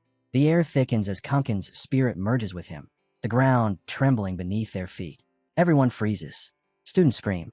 Professors stare in disbelief. Even Josen steps back, eyes wide. Impossible, that's a sacred skill. Jekyll, his green mana still flickering, stands paralyzed. His legs shake as the colossal ogre-like spirit looms over Lewin, towering high above the field. Run. Everyone, get out of here, someone shouts. Jekyll collapses to the ground, his voice trembling. That's impossible. Lewin steps forward, the spirit mirroring his movement. So, he asks calmly, do you want this to end, or not? Jekyll's jaw trembles, his face pale. Lewin's tone sharpens. Those 6 artifacts of yours won't save you. Not from me. Jekyll's eyes widen as the chieftain's spirit roars, reaching out its massive hand. The green mana field cracks under its power. The spirit grabs Jekyll's neckpiece and tears it off, snapping the artifact chains like twigs. The enchanted necklaces hit the ground one after another. Clang, clang, clang, broken, powerless. Gasps ripple through the crowd. The artifacts, they shattered. Senior Jekyll actually used forbidden artifacts. Jekyll's face twists with fury. How dare you? How dare you accuse me of that? He snarls. You think I need artifacts to win? Gary Hill won't let this stand. Lewin tilts his head slightly. Gary Hill. Jekyll blinks. What? Lewin steps forward, voice rising. First, it was Michael. Then the eldest son. You, Jekyll. Who's next? He glares, his mana surging with each word. Will it be Josh Lord himself? Jekyll's rage erupts. You dare say his name? He charges, wild and furious. How dare you? But Lewin moves first. A surge of golden mana flares from his hand. Crack, slamming directly into Jekyll's head. Jekyll collapses to the ground, unconscious before he hits it. The field falls silent. Only Lewin stands tall, the chieftain's spectral form fading behind him, its power lingering in the still air. Lewin lowers his hand slowly, the golden aura fading from his knuckles. He exhales, his voice quiet but heavy. I'm done. I need a rest. A soft voice breaks the silence. Are you sure about that? Lewin glances to his shoulder. The tiny teddy bear perched there stares up at him, its button eyes faintly glowing. What are you talking about? Lewin asks. The ogre, the bear says calmly. Are you okay showing it off like that? Everyone's watching you and him. Lewin turns his head slightly. Across the field, Dean Ignat stands frozen, eyes wide, his entire focus locked on the massive spirit looming behind Lewin. Lewin sighs. You can't hide it forever. The bear nods. Yeah, I know. Lewin's gaze sweeps across the battlefield. Jekyll and Gary Hill lie unconscious, while Michael is sprawled out, having fainted at the mere sight of the ogre. Students rush in to wake them, but Lewin's eyes drift toward the judge's platform. The result is obvious. The fight is over. Sir Gulter steps forward, ready to make the announcement. But a voice cuts through the air. Wait, everyone turns. It's Hans. He steps forward, his sword trembling in his hand. This match isn't over yet. Lewin blinks in surprise. Hans. Hans hurls Maltiv's sword toward him. The blade clatters near Lewin's feet. Use that, he says. Yours is already broken. The field falls silent. Even the knights exchange confused looks. Hans tightens his grip on his own weapon. I said this duel isn't over. Maltiv's eyes widen. What did you just say? He stumbles to his feet, rage twisting his face. You, a low-born commoner. You dare say that to me? Hans doesn't answer. His calm stare fixes on Maltiv, blue mana beginning to ripple around his body. Maltiv freezes mid-step, the color draining from his face. That aura. The air hums with energy. A deep blue light engulfs Hans, swirling like liquid fire. The crowd gasps. Someone whispers. That color, blue mana. He's mastered his aura. In the Knight system, few ever reach that level. 4-star Knights wield blue aura, true masters of aura manipulation. 5 stars glow red. 6 and beyond transcend color entirely, their power defined only by their spirit. Most trainee Knights never rise above 3 stars. But Hans stands surrounded by the luminous blue haze, his blade gleaming brighter with each heartbeat. Even Maltiv can't believe his eyes. No, that's impossible. A commoner like you can't. Murmurs ripple through the arena. He's a 4-star. Even official sword knights struggle to reach that rank. Perched on Hans's shoulder, the teddy bear grins. Hey Hans, it's over. Just call it a day. But Hans's gaze is locked on Maltiv, eyes sharp, voice low. No, I think I'll enjoy this a little more. Lewin watches from a distance, arms crossed. That look. He's back. Maltiv grits his teeth, fury boiling over. I won't accept this. He raises his sword, then slams it down into the dirt. I refuse to accept it. He grabs it again and charges, shouting, "You're nothing but a damn commoner." Hans meets his strike head-on, blades clashing in a burst of blue and yellow sparks. "So that's it," Hans says through clenched teeth. "You're saying I can't be your equal?" Maltiv snarls, his swings growing wild. "You'll never be my equal." Their blades crash again and again, blue mana colliding with gold. Hans dodges, countering each strike with calculated precision. Maltiv's rage makes him reckless, his strength powerful but undisciplined. Hans parries one final swing, his voice cold. "You talk about rank and blood, but all I see is fear." Maltiv roars, "Shut up. You're weak. You've always been weak." Hans steps forward, blue aura flaring brighter. "Then let's see who's weak." Maltiv leaped high into the air, shouting, "Die." But Hans stood his ground, silent, calm, unshaken. "Watch out, Hans," Lewin yelled, sprinting toward him. From the sidelines, Mr. Gilder muttered to Professor Artel Rutz, "That Maltiv, he's a real piece of work." Then boom, a massive explosion ripped through the arena. Blue mana surged upward, painting the sky in light. Lewin froze, stunned by the sight. Above them, Maltiv was thrown into the air, sword spinning out of his grasp. Hans dodged his strike effortlessly. Maltiv crashed to the ground, coughing, and glared up. "You bastard." Hans only smiled, saying nothing. The other knights rushed over, surrounding Maltiv's fallen body. "Is he unconscious?" someone whispered. Did Hans actually beat him? Lewin turned toward Hans. "Are you all right?" Hans called out, "Lewin." Lewin looked back. "What is it?" "Look at my sword." A faint red glow pulsed along the blade. The crowd gasped. "A red aura," someone shouted. "Incredible. Lewin's power is unmatched at the academy." Up in the window, the dean leaned forward. "Lewin," he called. Lewin turned. "Sir." The dean smiled faintly. "I didn't expect you to take down a senior graduate." "Well done." Lewin shrugged. "I just had a feeling." The dean raised an eyebrow, intrigued. Crossing his arms, Lewin said, "I was the one who called Jacob. I knew this would happen." The dean nodded slowly. "I figured as much." He sighed. "My goal was only to humble Gary Hill a little. But now he's consumed by revenge." Lewin frowned. "Revenge?" The dean's tone darkened. "Word of the duel has already spread across the kingdom. You defeated the eldest son of the Gary Hill family. Now the nobles whisper of their downfall." He looked out the window. "Josh won't take this lightly. He'll do anything to reclaim his pride. Which means you, Lewin, are in danger." They stood at the staircase leading below the academy. "I can't risk harm coming to the others," the dean said quietly. "That's why you're staying close to me." He gestured downward. "This stairway leads to the academy's underground chamber." His expression turned grave. A few days ago, King Ram awoke from his long slumber, and the first thing he said was, the dean paused. He could smell the scent of his king. Lewin listened quietly, his hand clenching as the dean spoke. "We're going down," the dean said. "King Ram is waiting, and he's brought something for you." Lewin hesitated. "Aren't you going to ask me about it?" The dean shook his head. "Ask what? You saw it, didn't you? The ogre on my back." The dean gave a faint, weary smile. "There's no magic like that in this world. I can't even begin to understand it." "Then aren't you curious?" Lewin pressed. "Whether it's an ogre or a goblin," the dean replied, "I trust you. That's all that matters." Lewin's expression softened. "Thank you, Dean. Now go," the dean said firmly. "King Graham's been waiting for you." Without another word, Lewin stepped forward. The heavy door creaked open, revealing a long carpeted stairway, descending into the depths below. Each step echoed softly as he walked into the dimly lit underground hall. At the end stood King Ram, massive, regal, seated on a throne-like chair. Well, King Ram rumbled, a grin spreading across his face. "It's been a while, little destroyer." Lewin nodded respectfully. "It has." King Ram stared at Ruin and shook his head, saying he still couldn't believe it. He had clearly sensed the presence of his king from sky, mountain lingering on him.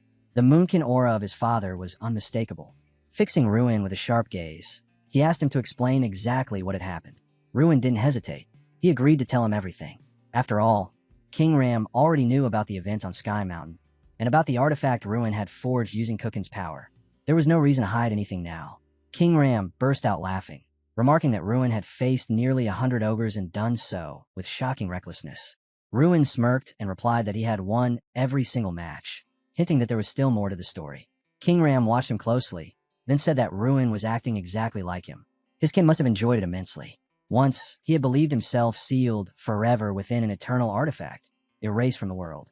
Hearing news of his homeland again filled him with relief. He told Ruin plainly that he was both his blessing and his savior. Then the prompt appeared. Ruin's status shifted from ogre's friend to ogre lord, and his strength surged in response. Another message followed, announcing that he had reached a 5-star milestone, while a regal presence hinted at a new title. King Ram declared that Ruin was now the avatar of Draka, his chosen benefactor, and the only human ever acknowledged by the org of the Sky Mountain Trust. He told him to accept the gift without hesitation. Ruin could barely process it. His strength had leapt instantly to 7,000 points. Before he could react, the bear perched on his shoulder suddenly stirred, excitement radiating from him. The bear proudly announced that he had reached 5 stars far sooner than expected. With a huff, he jumped down, complaining that he had been stuck in a useless baby form for far too long. In an instant, the bear's body expanded. Flames erupted around him as he muttered that everything had been unbearably boring. Without warning, a violent blast of fire exploded outward, forcing Ruin to stagger back, eyes wide as he demanded to know what was happening. At that moment, a long-haired girl appeared, practically glowing with excitement. She laughed and said it was incredible, asking Ruin if he felt the same. Grinning, she told him this was exactly what he had wanted. Reuniting with King Ram had taught her many things, and she had even received 2 additional gifts. One was the authority of a chieftain, granting him the power to command ogres like a true lord and summon them at will. The other was a special privilege, to summon King Ram himself. Bound to the academy for life, King Ram had given one condition when they parted. Ruin was to call him only if his life was truly in danger. Ruin's eyes widened, pushing every other thought aside. He accepted it all and embraced the power now flowing through him. Suddenly, laughter echoed through the air. Strang, his cousin, stepped in joyfully, declaring that transforming into human form was the best thing ever. The headmaster turned to Ruin and asked who the young lady was, and even King Ram looked momentarily puzzled. Once Strang completed her transformation, everyone could finally see her clearly. Ruin stared and asked if she really was a girl. She shot back, asking how many times she had to tell him, while Ruin admitted he had thought she was lying.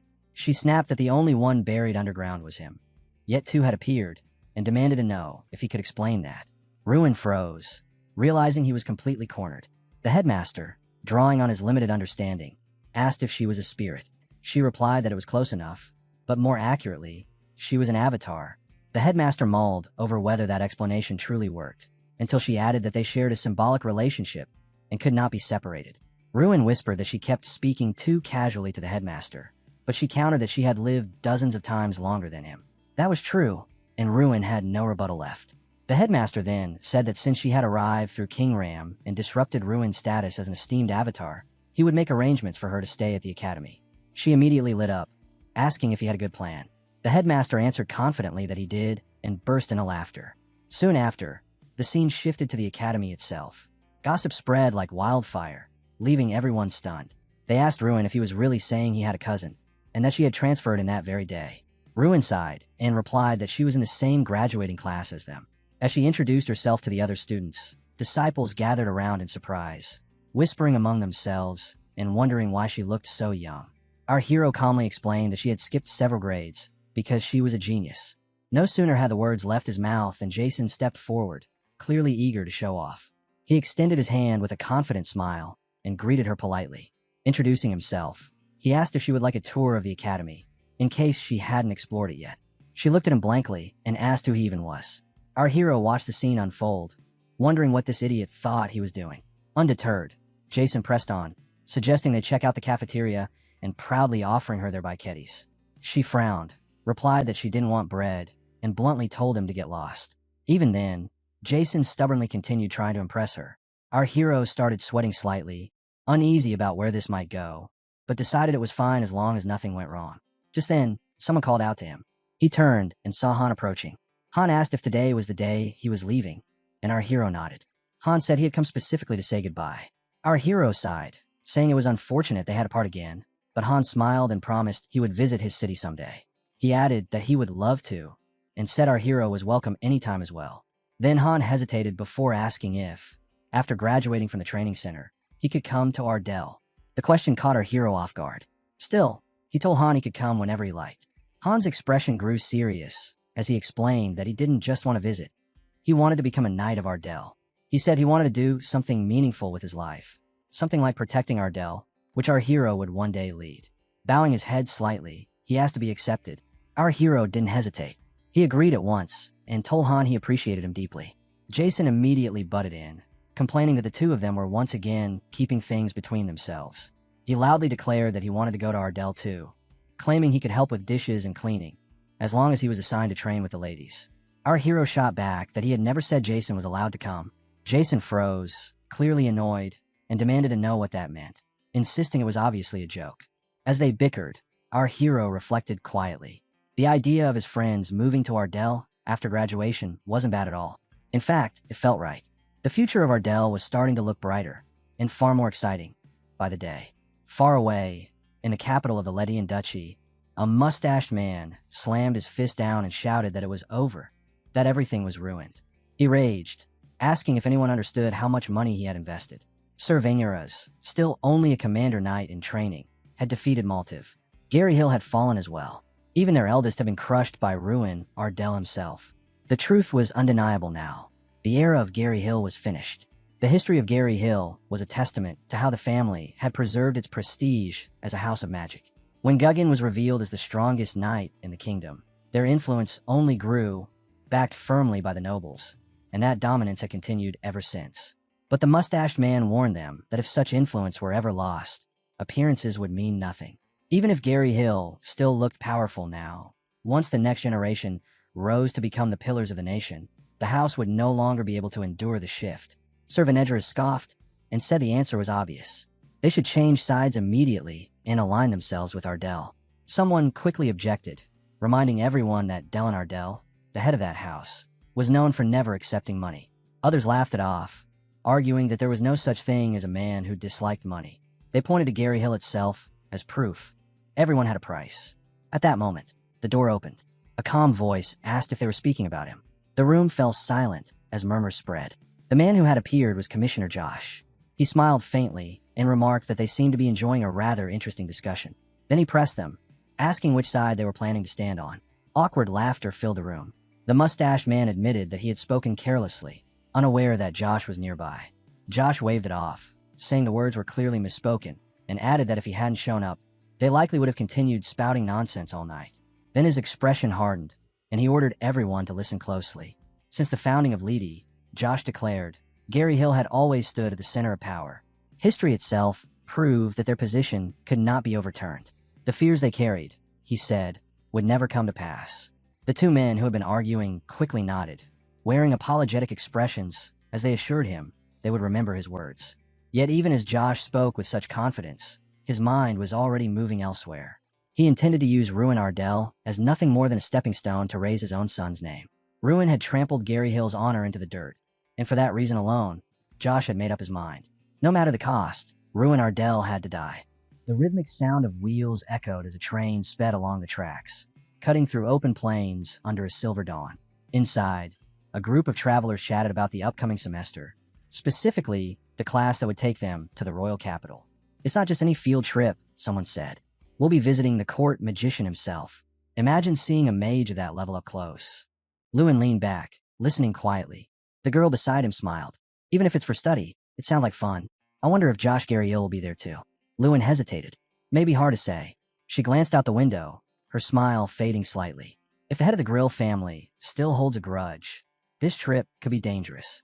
The capital was enemy territory, home to rival nobles and powerful mages. One wrong step could mean confrontation with the court magician himself. She turned to Lewin. Do you think Josh Grill is really that strong? Rumor says he's a 7th class mage, Lewin replied. She smirked. If I were in my prime, I'd crush a 7th class with a single finger. Lewin chuckled softly, though his mind remained cautious. A 7th class mage is no joke, he thought. Even Strang wouldn't underestimate someone like that. He stared at the faintly glowing academy crest on the train's wall.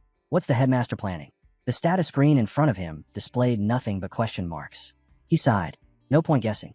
Whatever's waiting in the capital, I'll face it head on. And as the train raced toward the horizon, Lewin's eyes hardened. He wouldn't let his guard down, not even for a second. The train screeched to a halt at D. Redian Station, the beating heart of the Redian Kingdom. As the doors opened, the travelers stepped out to a breathtaking view.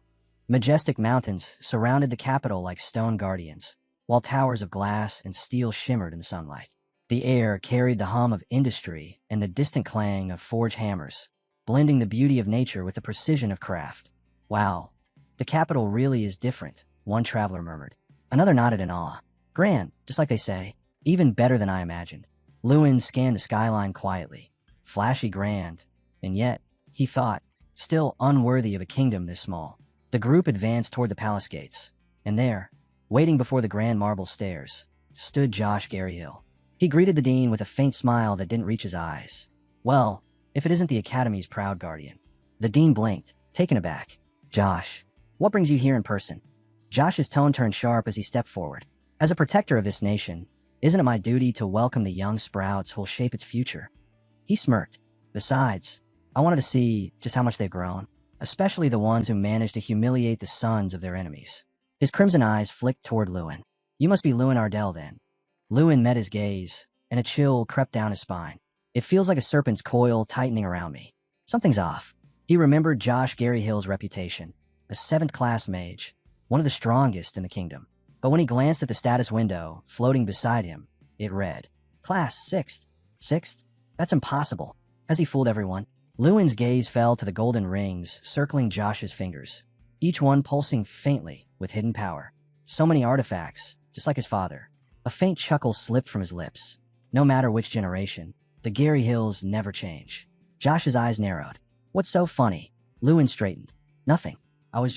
He turned to leave, but Josh caught his wrist, his grip iron tight. Going somewhere, he said coldly. I'm not done speaking. The rings on his hand began to glow, a deep, blinding gold, as mana surged through the air. I asked. Josh repeated, voice rising, what's so funny? The tension thickened until the dean stepped forward, his expression hard. Chairman Josh, he said firmly. Lewin is still a student. Enough. Josh didn't let go. Silence. You may belong to the Academy, but this is my domain now. You're here to supervise, not to meddle. The dean's voice thundered back. If your authority means threatening innocent students, then I refuse to recognize it. I'll take them back to the Academy right now. Josh chuckled darkly, still so defiant. Just like old times, Tyrion. He turned, eyes gleaming with arrogance. Did you really think I wouldn't see through your little plan? Luring my son out just to humiliate him? How childish. You're still jealous that I was chosen as guardian, aren't you?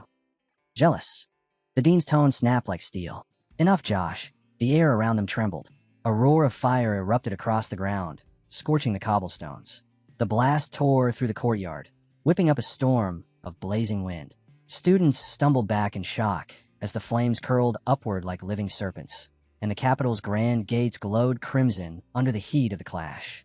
The air swirled violently, whipping dust across the courtyard. Someone shouted, What's causing this wind? Josh chuckled, unbothered by the chaos. Are you sure you want to take this all the way? He asked. The dean squared his shoulders.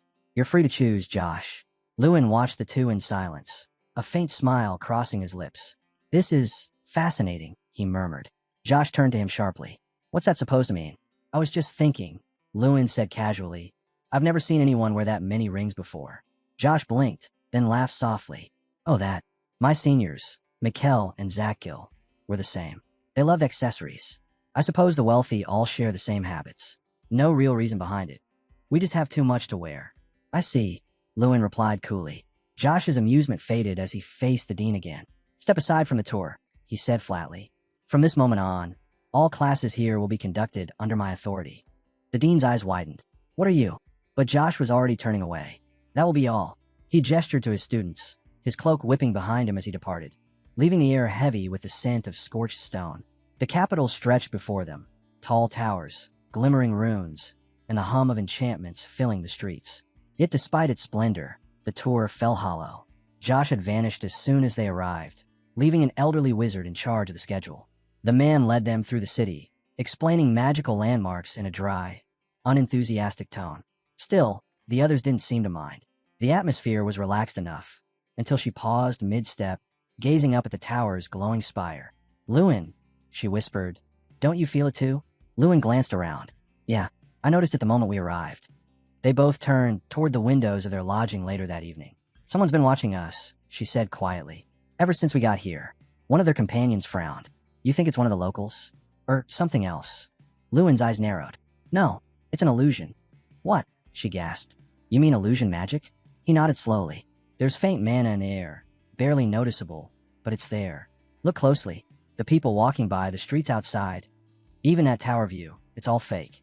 Someone cast a wide-area illusion and reinforced it with barrier magic to block any signal from the real world. Her jaw tightened. Unbelievable. I didn't even notice the change, and I thought I'd master my human form. Lewin said nothing for a moment. So this is how far we've fallen, he thought. Even after all that training, I didn't expect someone to come for me so soon. Then movement caught his eye, a figure darting through the illusory streets. There, he muttered. He's running. She followed his gaze. Who is it? He's trying to lure me out, Lewin said quietly. If we fight here, in these cramped quarters, he'll have the advantage. But I can't risk the others getting caught in the crossfire. He turned toward the door, mana flickering faintly around his hand. If he's a 6th class mage, Lewin calculated, I can handle him alone. But as the illusion trembled slightly, the magic around them deepened. No, this scale of illusion isn't possible for a single mage. There's more than 1, 2, maybe 3, or more. His grip tightened on his sword. Whatever this is, it's not just an ambush. It's a hunt. Lewin's expression hardened as he studied the air, still pulsing faintly with mana. If all of them are 6th class mages, he said, my odds aren't great. She looked at him, concern flickering in her eyes. Then what will you do if Josh joins them? Lewin's tone dropped lower, steady but grim. Then I'll use that to my advantage. Even a snake can be caught if it strikes too close. Are you going to act now? She asked quietly. I have to, Lewin replied. Whoever's behind this won't wait till morning. I'll head down. He turned toward the corridor, shadows sliding across his face. Something tells me tonight's chaos will favor one person more than anyone else. He gave her a brief nod. Take care, and goodbye for now. A few hours earlier, inside a lavish chamber lit by floating orbs of flame, Chairman Josh Gary Hill slammed his hand on the table. Is this everyone? He barked. I personally called for this meeting, and you're telling me this is all who came? Across from him, Heisen Gary Hill folded his arms. It seems the others are deliberately avoiding you, Chairman. Josh scoffed, fury flashing in his eyes. Avoiding me? Pathetic. Lewin Ardell is finished by the end of today, and yet they're still cowering in fear of that old fool Ardell. He looked around the near-empty hall. Once, every seat would be occupied. Men standing shoulder to shoulder, eager to follow his lead. But now, only 4 had shown up. His jaw tightened. Lewin Ardell, you've turned this entire city against me. He slammed his palm down again. Those who didn't show up will regret it. He turned to the men seated nearby. What about the assignments? Are they complete? Heisen spoke first. The night guards of the capital are under our command. Even if there's noise or fighting, there won't be any interference. Josh nodded slightly, then faced another man. And the captain's mission? The man bowed his head. Confirmed last night, sir. The assassins reached Ardell. Once midnight strikes, they'll infiltrate the estate and take Dylan Ardell's head. Josh's lips twisted into a dark smile. Good. Then father and son won't have to face death alone. They'll die together. Someone snorted from across the table. It might not just be the father and son. Word is Dylan Ardell has a young daughter too. A low, cold voice followed. And if Bolvar Payton disappears as well, then there'll be only one sun left in the sky. Josh leaned back in satisfaction, the firelight gleaming against his rings. Perfect. Let the night end with their blood. Meanwhile, under the quiet glow of lanterns, Bolvar Payton stood on the old boardwalk overlooking Ardell's district. The wind carried the faint scent of rain, but the silence was strange. Too still, too heavy. He scanned the darkened streets. Something's wrong. Ever since the young master's victory over the Gary Hill heir, the noble circles had been in an uproar. Bolvar knew the Gary Hills well. Men who smiled in daylight and drew blades in the dark. They would never let such humiliation rest. If anything happens, he recalled the Lord's words, report immediately. Nearby, a man moved a wooden crate aside. The noise caught Bolvar's attention. He approached cautiously. Done for the day? The man looked up with a weary smile. Just finished packing. Heading home now. Bolvar studied him carefully, eyes narrowing. Did you notice anyone unusual among today's visitors? The man hesitated. His hand lingered on the crate, too long. Bolvar's instinct screamed. That pause, too deliberate. The man paused, brow furrowing as he tried to recall. There were 5 merchants, he said slowly. They came through earlier today, but none of them sold a thing. Not once. Bolvar's expression darkened. 5 merchants. The man nodded uneasily. That's the strange part. No one's seen them leave either.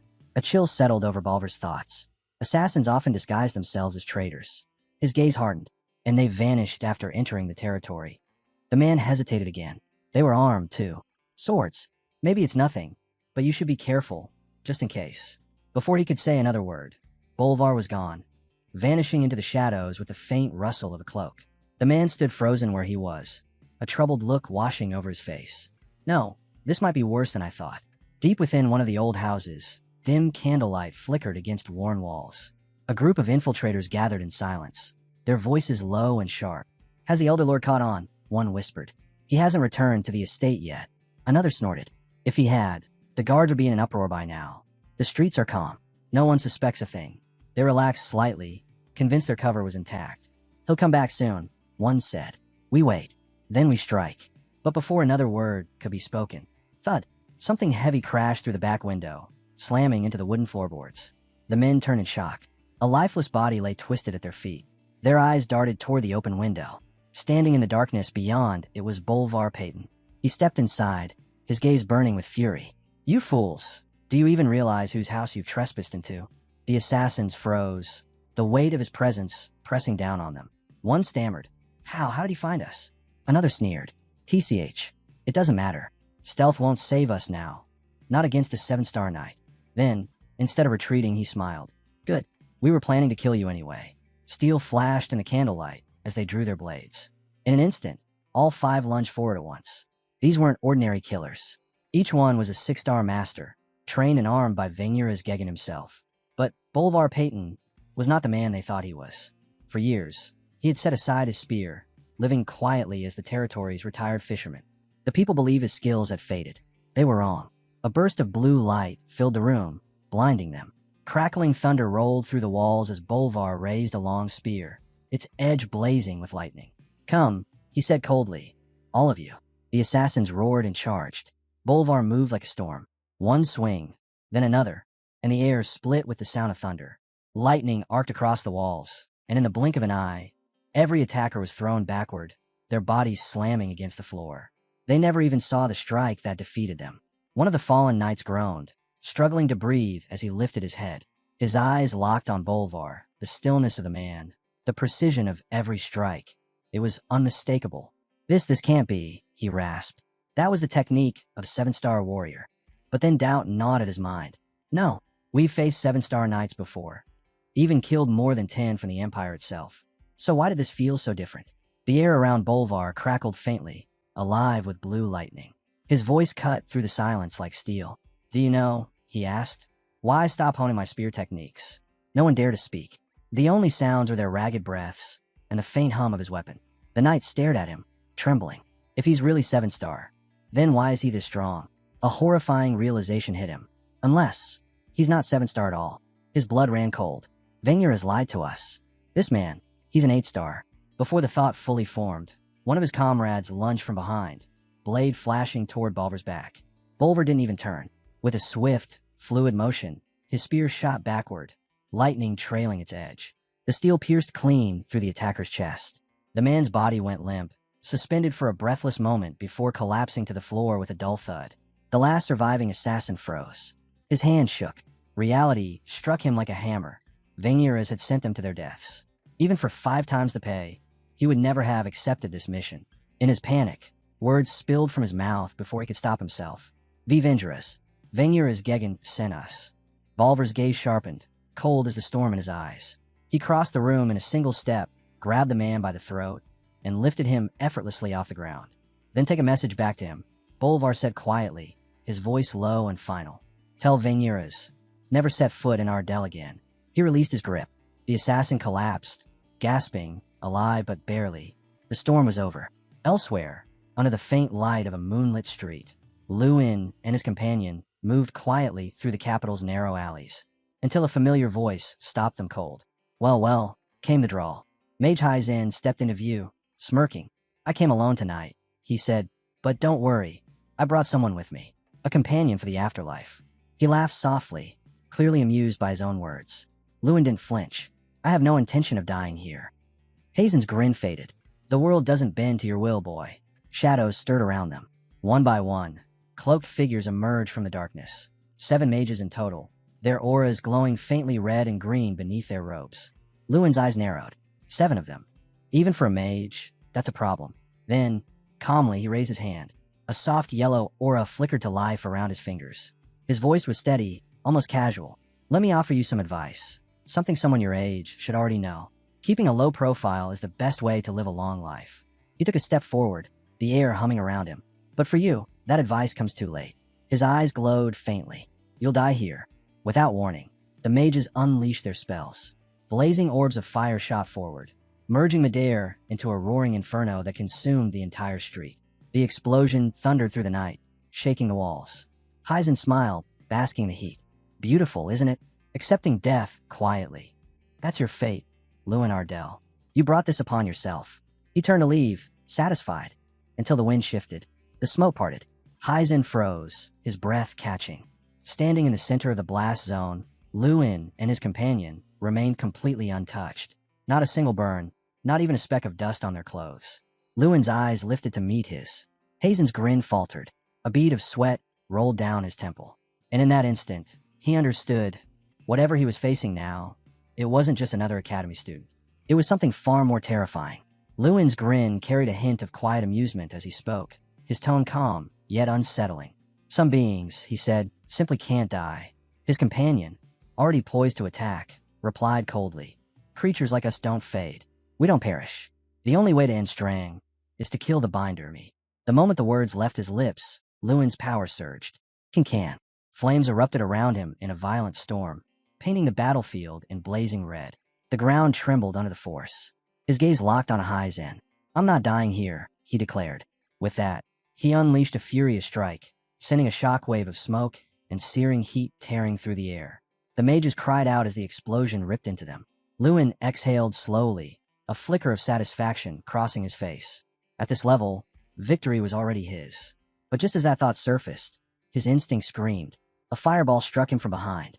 He staggered but turned instantly, eyes narrowing. Hyzen stood there, injured yet smirking through the pain. Didn't expect you to be this strong, he admitted. But let's see if you can survive this. Before Lewin could react, Hyzen lunged, clutching his leg. A dark pulse of mana spread from his hand, and Lewin's expression hardened. That energy, he recognized it. Dark magic. The seal of water. There was no escaping it now. Forbidden practitioners of dark magic, rejected by every mage order, lurked in the shadows of the world. Among their cursed arts, the water seal was feared above all. Born from the first warlock of water, it clung to its victim until every last drop of life was consumed. Lewin gritted his teeth, agony coursing through him. He hadn't expected Hazen's group to stoop this low. The seal wrapped around him like iron chains, locking him in place. Hyzen watched, satisfied. A pity, he said mockingly, but you'll die all the same. Makes it easier now that your friend's useless too. Lewin cursed under his breath. Helpless. Hyzen chuckled. No need for anger. At least you won't be alone in death. Lewin's head snapped up. What do you mean? Hazen's grin widened. Your father. Your little sister. They're probably dead by now. The words hit like a blade. Lewin's world froze. Hyzen sneered. You really thought you could defy the commissioner and live? Fame doesn't make you untouchable. But before he could finish, Lewin's hand shot forward, grabbing his face. The mages around them froze as a sudden burst of power threw them backward. Hazen's eyes widened in disbelief. Lewin had broken free. Worse, he'd turned the water seal back on him. Blood vessels burst in Hazen's eyes as Lewin's grip tightened. In one brutal motion, his skull was crushed. Blood splattered across the ground. The mages stared, horror-struck. Lewin stood among the flames, voice flat and cold. None of it matters anymore. A pulse of mana surged. King Ram had been summoned. His arrival radiated fury. His enemies had gone too far this time. The mages holding Lewin's ally faltered, dread sinking into their bones. Lewin showed no restraint. He lunged forward and slammed his fist into a mage, sending him hurtling across the battlefield. His voice thundered with rage. I'll never forgive you. Every strike he threw shattered anything in his path. His magic tore through the air without mercy, caring nothing for who it hit or what it destroyed. Another mage fell before him, but before Lewin could move again, his companion rushed in, blocking his path. Stop, Lewin, she shouted. A surviving mage staggered up, sneering. He's lost it. The guy's a lunatic. Lewin tried to push past her. Get out of my way. I need to finish this. But she stood firm, yelling back. Why are you acting like this? Nothing's happened to Ardell yet. Trust Bolvar. He's stronger than you think. Her words hit him harder than any spell. If you let that power consume you, you'll end up just like Draka, she cried. Have you already forgotten how he spent his last days? For a brief moment, a vision flashed through Lewin's mind. A colossal dragon, wings spread wide, engulfed in chaos. Draka was called the World Destroyer for a reason, she continued. He drowned himself in his own strength and tore the world apart. But you're not him, Lewin. I won't let you become him. Lewin's clenched fist trembled. Then, finally, he exhaled. You're right. His tone softened. I'm sorry. I made you worry. Turning away, he faced one of the captured mages. His voice was cold. Talk. Tell me everything you know. The mage smirked weakly. You'll regret hearing it. He spoke of Miyagdin, an elite assassination squad made up entirely of 6-star warriors and above. 5 of them are already inside Ardal, he said. By now, your father and sister are probably dead. Lewin's breath caught. Before he could respond, a flash of silver streaked through the air. A spear pierced straight through the mage's chest. He fell without a sound. Footsteps echoed through the silence. Josh emerged, surveying the battlefield with a look of utter disappointment. I came here as a precaution, he said flatly. Seems my men failed miserably. Lewin and his companion froze where they stood. Josh's lip curled. So this is the so-called elite squad. Pathetic. Can't even handle one boy. Lewin's fury flared once more. You. How dare you touch my family? But before he could move, a surge of dark mana erupted from Josh. It spread like a storm, pressing down on them with suffocating weight. The air itself trembled. Lewin and his companion dropped to their knees. Josh looked down at him, voice dripping with disdain. You should have kept your head down. Just study at your academy. Play the obedient student. Why do you have to prove yourself? Lewin gritted his teeth, straining against the crushing force. You're a dark mage. Josh only smirked. If word gets out, Lewin shouted, you'll be thrown in prison. Josh's expression didn't change. That won't matter. If you die here. His tone turned cold. And you will. The pressure intensified. Lewin's body refused to move. The pain was unbearable. King Ram had already vanished. The summoning had reached its limit.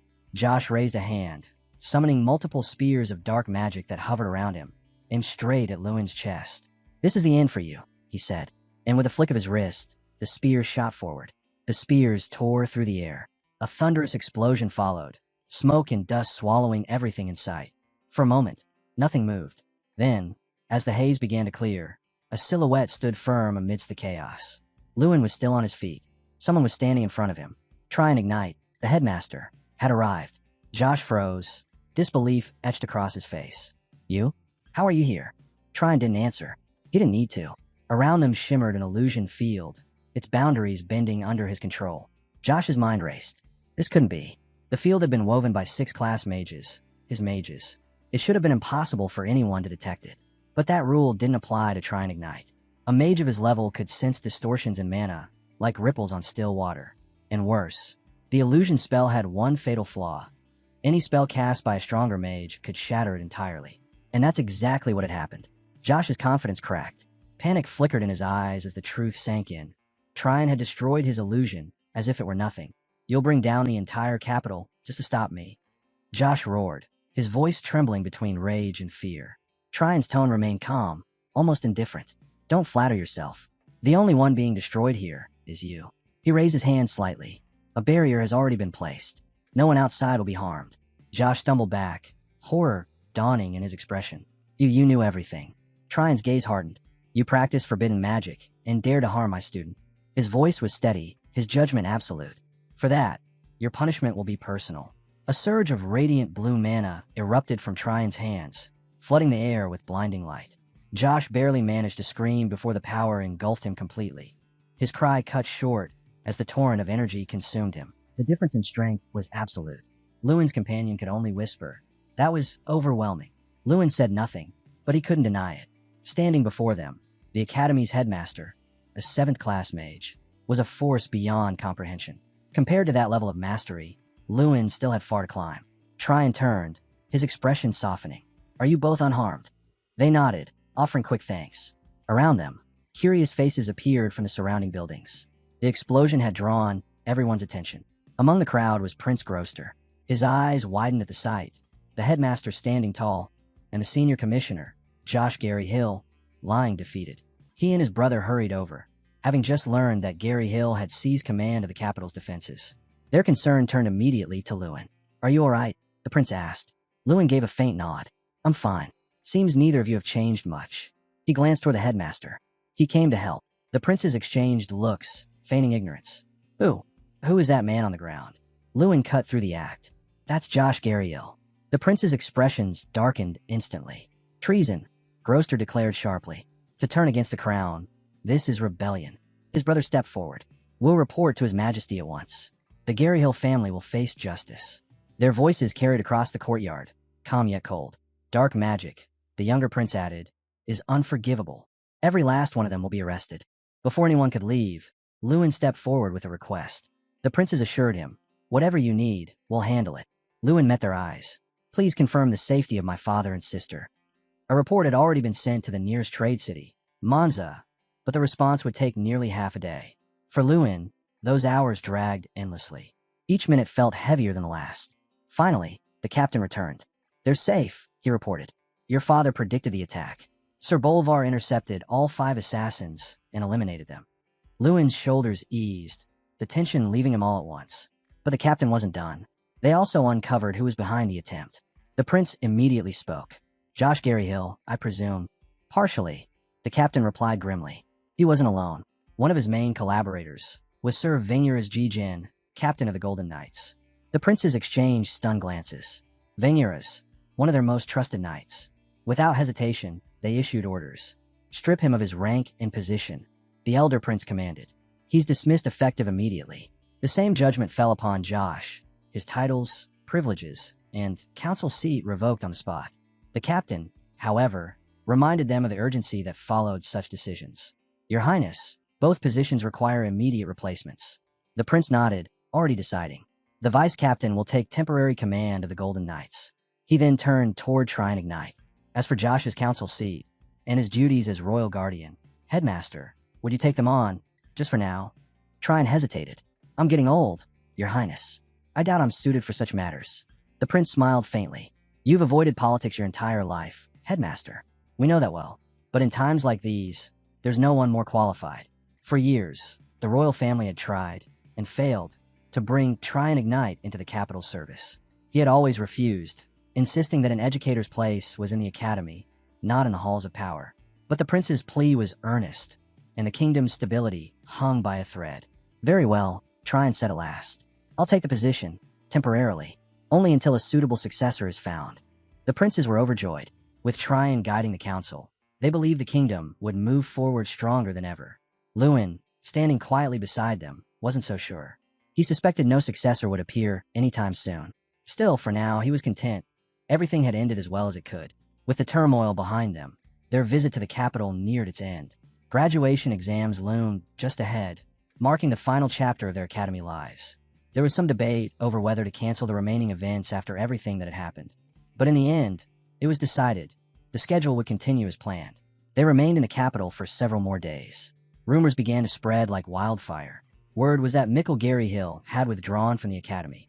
The news of his father's imprisonment only fueled the gossip. Josh Garyhill was now locked in the royal dungeon, and the once loyal Garyhill mages had scattered to the winds. Some whispered that Jekyll Garyhill had gone missing. Others claimed he'd joined the anti-kingdom faction known as Fervana. No one knew for certain. But one truth echoed through the kingdom. Garyhill had fallen, and in its place, Ardle had risen victorious. Banners bearing those words, Garyhill fallen, Ardle triumphant, were hoisted across the capital, spreading through noble courts and crowded streets alike. The message was clear to all. A new era had begun. Meanwhile, far from the capital, deep within the Reenac Empire, at the heart of its grand imperial castle, a commotion broke out. A man pushed through the guards, shouting desperately, Please, I must speak with the crown prince. The guards seized him, trying to drag him away, but before they could, a commanding voice echoed through the hall. Let him speak. The king himself had arrived. The guards straightened immediately. Your Majesty, this man forced his way into the castle. He insists on meeting his highness. The intruder fell to his knees, bowing low. Forgive my rudeness, he said breathlessly. I am Jekyll Garyhill, eldest son of House Garyhill. It is an honor to stand before the crown prince of the Reenac Empire. The prince regarded him with mild disinterest. You've gone to great lengths to cause a scene. What do you want? Jekyll clasped his hands tightly. I seek asylum, not just for myself, but for my younger siblings and the remaining members of my family. Over 40 mages in total. We wish to serve the Reenac Empire, to dedicate our strength to your highness's glorious future. The prince sighed, resting his chin on his hand. It's far too early for this nonsense. I haven't even finished breakfast. His tone was dry. Tell me, what crime did you commit? Jekyll hesitated. Then, lowering his head, he spoke. An assassination attempt. The prince raised a brow. Unless your target was royalty, that doesn't sound particularly interesting. Jekyll quickly shook his head. No, your highness, it's not what you think. But the prince was already waving him off. Sheltering a criminal would stain my name. Turning you in, however, would likely earn me favor with the Ardell Kingdom. So tell me, why should I help you? He stood, clearly finished with the conversation. Go home, Gariel. Push this further, and I'll have you arrested. Desperation flickered across Jekyll's face. Wait, the one we tried to kill. He took a shaky breath. Was Lewin Ordo. The prince stopped mid-step. Slowly, he turned back. Lewin Ordo. He repeated, his tone shifting. That Lewin Ordo. Jekyll nodded. Yes, your highness. A faint smile curled across the prince's lips. His earlier boredom vanished, replaced by intrigue. Well then, he said smoothly, gesturing toward a nearby table. It seems breakfast just got more interesting. He sat down, motioning for Jekyll to follow. Come, tell me everything over tea. 3 months passed after the events of the capital tour, and peace slowly returned to the kingdom. Winter settled in, blanketing the academy in soft layers of snow. As the new year began, the campus buzzed with excitement. Nobles from every province had gathered. The reason was simple: the graduation exam. It was the academy's most prestigious event, where graduating students demonstrated their skills before the noble elite, each performance a chance to be scouted by powerful houses. And today was that day. Sitting in the waiting area, Lewin glanced out at the snow-covered courtyard. 6 years. That's how long he had walked these halls. Years filled with battles, lessons, and memories. Now, as the final test approached, he felt a strange mix of relief and calm. Once this exam ends, he thought, this chapter finally closes. Long yet fleeting. Either way, the end had come. Noticing the distant look on Lewin's face, Jason leaned back with a teasing grin. What's with that expression? Lewin shook his head. It's nothing. What about you? Ready for the exam? Jason shrugged lazily. Why would I care? I'm following you to Ardell anyway. Lewin narrowed his eyes. That's not an answer. Jason just chuckled. But before he could reply, a familiar voice called out from behind. Lewin froze. Standing at the entrance was his sister, alive, safe, and smiling. Behind her stood his father, calm as ever. For a moment, Lewin couldn't speak. Until now, he had only heard they were safe. But seeing them there in person filled him with quiet relief. You all just appeared out of nowhere, he said with a small smile. Didn't expect this surprise. His father stepped forward, resting a hand on his shoulder. You've done well, Lewin. You didn't give in to them. And for that, we're proud. Lewin nodded, a genuine warmth settling in his chest. He turned slightly, meeting Sir Bolvar's eyes and offering a grateful nod. Bolvar gave a faint smile in return. Then his sister's playful tone cut through the moment. And who's this lady? She asked, glancing at Lewin's companion with obvious curiosity. Lewin hesitated. He couldn't exactly use his usual "she's my cousin" excuse. Not here, not in front of his family. His sister's grin widened. So, you've already found a new girlfriend since Irene isn't around? Lewin sighed, exasperated. Can you not say things like that? She's just my companion. Before the teasing could continue, another familiar voice echoed across the courtyard. Lewin. Han approached, his armor gleaming. Now a full-fledged knight after completing his oath. Behind him followed Sita, Valkyrie, and Lady Irene. Together, their presence made the moment feel like a celebration. And then, the royal princes entered next, waving enthusiastically as if greeting an old friend. Lewin's friends exchanged looks, half in disbelief, half in envy. His connections were on an entirely different level, and they all knew it. Before the commotion could grow further, a clear voice rang through the hall. The senior student's graduation exam will begin shortly. All participants, please proceed to the arena. Lewin turned to his gathered family and friends. I'll see you all soon. His sister smiled softly. Good luck. We'll be cheering for you. With that, he made his way toward the arena. The noise of the crowd faded behind him, replaced by the steady rhythm of his own footsteps. But as he entered the grand arena, something caught his attention. 2 unfamiliar figures stood among the spectators. Quiet, composed, and strangely out of place. Lewin frowned. Strang, don't those 2 seem suspicious to you? His companion smirked. Took you long enough to notice. You already know them. What? The one on the left, Strang said, eyes gleaming. That's the Flame King, Theron. And the one on the right, your favorite royal, the Crown Prince. Lewin's eyes widened. They're in disguise. Poorly, Strang replied. Their magic might fool others, but their aura gives them away. Lewin blinked, half amused, half confused. The Flame King and the Crown Prince, both going to such lengths just to attend his exam? They could have easily come openly. Still, they'd gone through all this trouble to watch him. Lewin smirked. How considerate of them. If they were expecting him to accept their offers this time, they were mistaken. But since they'd come all this way, he'd make sure to give them a performance worth remembering. The graduation exam was divided into 3 stages: isolation, glacier, and giant wall destruction. Each student had to clear all 3 obstacles in sequence, racing against the clock. The faster the time, the higher the score. The first test, isolation, dropped participants into a locked chamber with only one exit, a door reinforced by mana seals and arcane locks. There were no rules about how to escape. They could shatter it, craft a key, or trick the enchantment itself. Only one thing mattered: get out. Lewin watched calmly as his teammates faced the trial first. His friend, always quick on his feet, broke free in record time, rallying the 6 mages that made up their team. Then came Glacier, the second stage. A blizzard howled across the frozen field, and a towering beast of ice emerged from the mist. The team fought hard, every strike and spell echoing through the cold air. It was a grueling battle, but after a final coordinated blast, the creatures shattered into fragments. Barely catching their breath, they moved on to the last stage, the giant wall. It was exactly as its name suggested, a colossal barrier of stone, dense with layered magic. To finish the exam, it had to be destroyed completely. When it was over, only 3 of the 10 members from Team 6 managed to pass. Jason, despite his earlier casual attitude, had stunned everyone. His preparation had paid off, and he finished first. Now, it was Team 7's turn. Lewin stepped forward, taking a steady breath. Finally my turn. The arena stirred. Nobles leaned forward in anticipation. Students whispered his name. Even the disguised guests among the crowd fixed their attention on him. Lewin smirked faintly. Let's give them something to remember. From the stands, the Crown Prince spoke softly to his companion, eyes following Lewin's every move. I wonder, he said, just how strong he's become. His companion's tone was measured. We'll see soon enough. That's why we're here, to confirm his potential. If guided correctly, Lewin could become an unrivaled weapon. But left unchecked, he trailed off. The Crown Prince smiled thinly.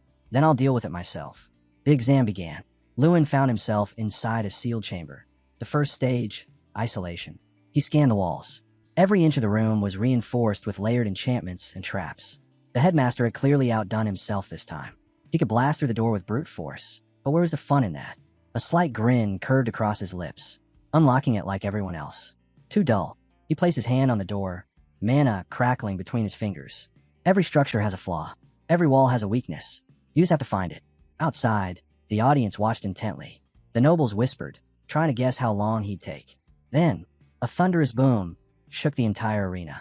One of the doors exploded outward in a cloud of smoke and dust. The shockwave rippled through the stands, silencing the hall. When the dust cleared, a single figure stood at the center of the destruction. Lewin Ardell, unharmed, unshaken, and grinning. The timer froze, 13 seconds. Gasps rippled through the crowd. The average escape time had been nearly 5 minutes. Lewin had obliterated the record without even breaking a sweat. From that moment, there was no doubt left in anyone's mind. The name Lewin Ardell once again carved itself into the Academy's history. Loud, unstoppable, and absolute. In this year's graduation exam, the victor had been decided from the very start. The arena roared with excitement, the crowd buzzing as everyone tried to guess how long Lewin would take to clear the next stage. Amid the noise, the Flame King sat silently, watching. He had known of Lewin ever since Kulkin's Fong reacted to him, but even he hadn't expected this. Lewin's rate of growth was nothing short of monstrous. Cheers erupted as Lewin charged through the second gate. Spectators shouted in disbelief, calling his approach genius.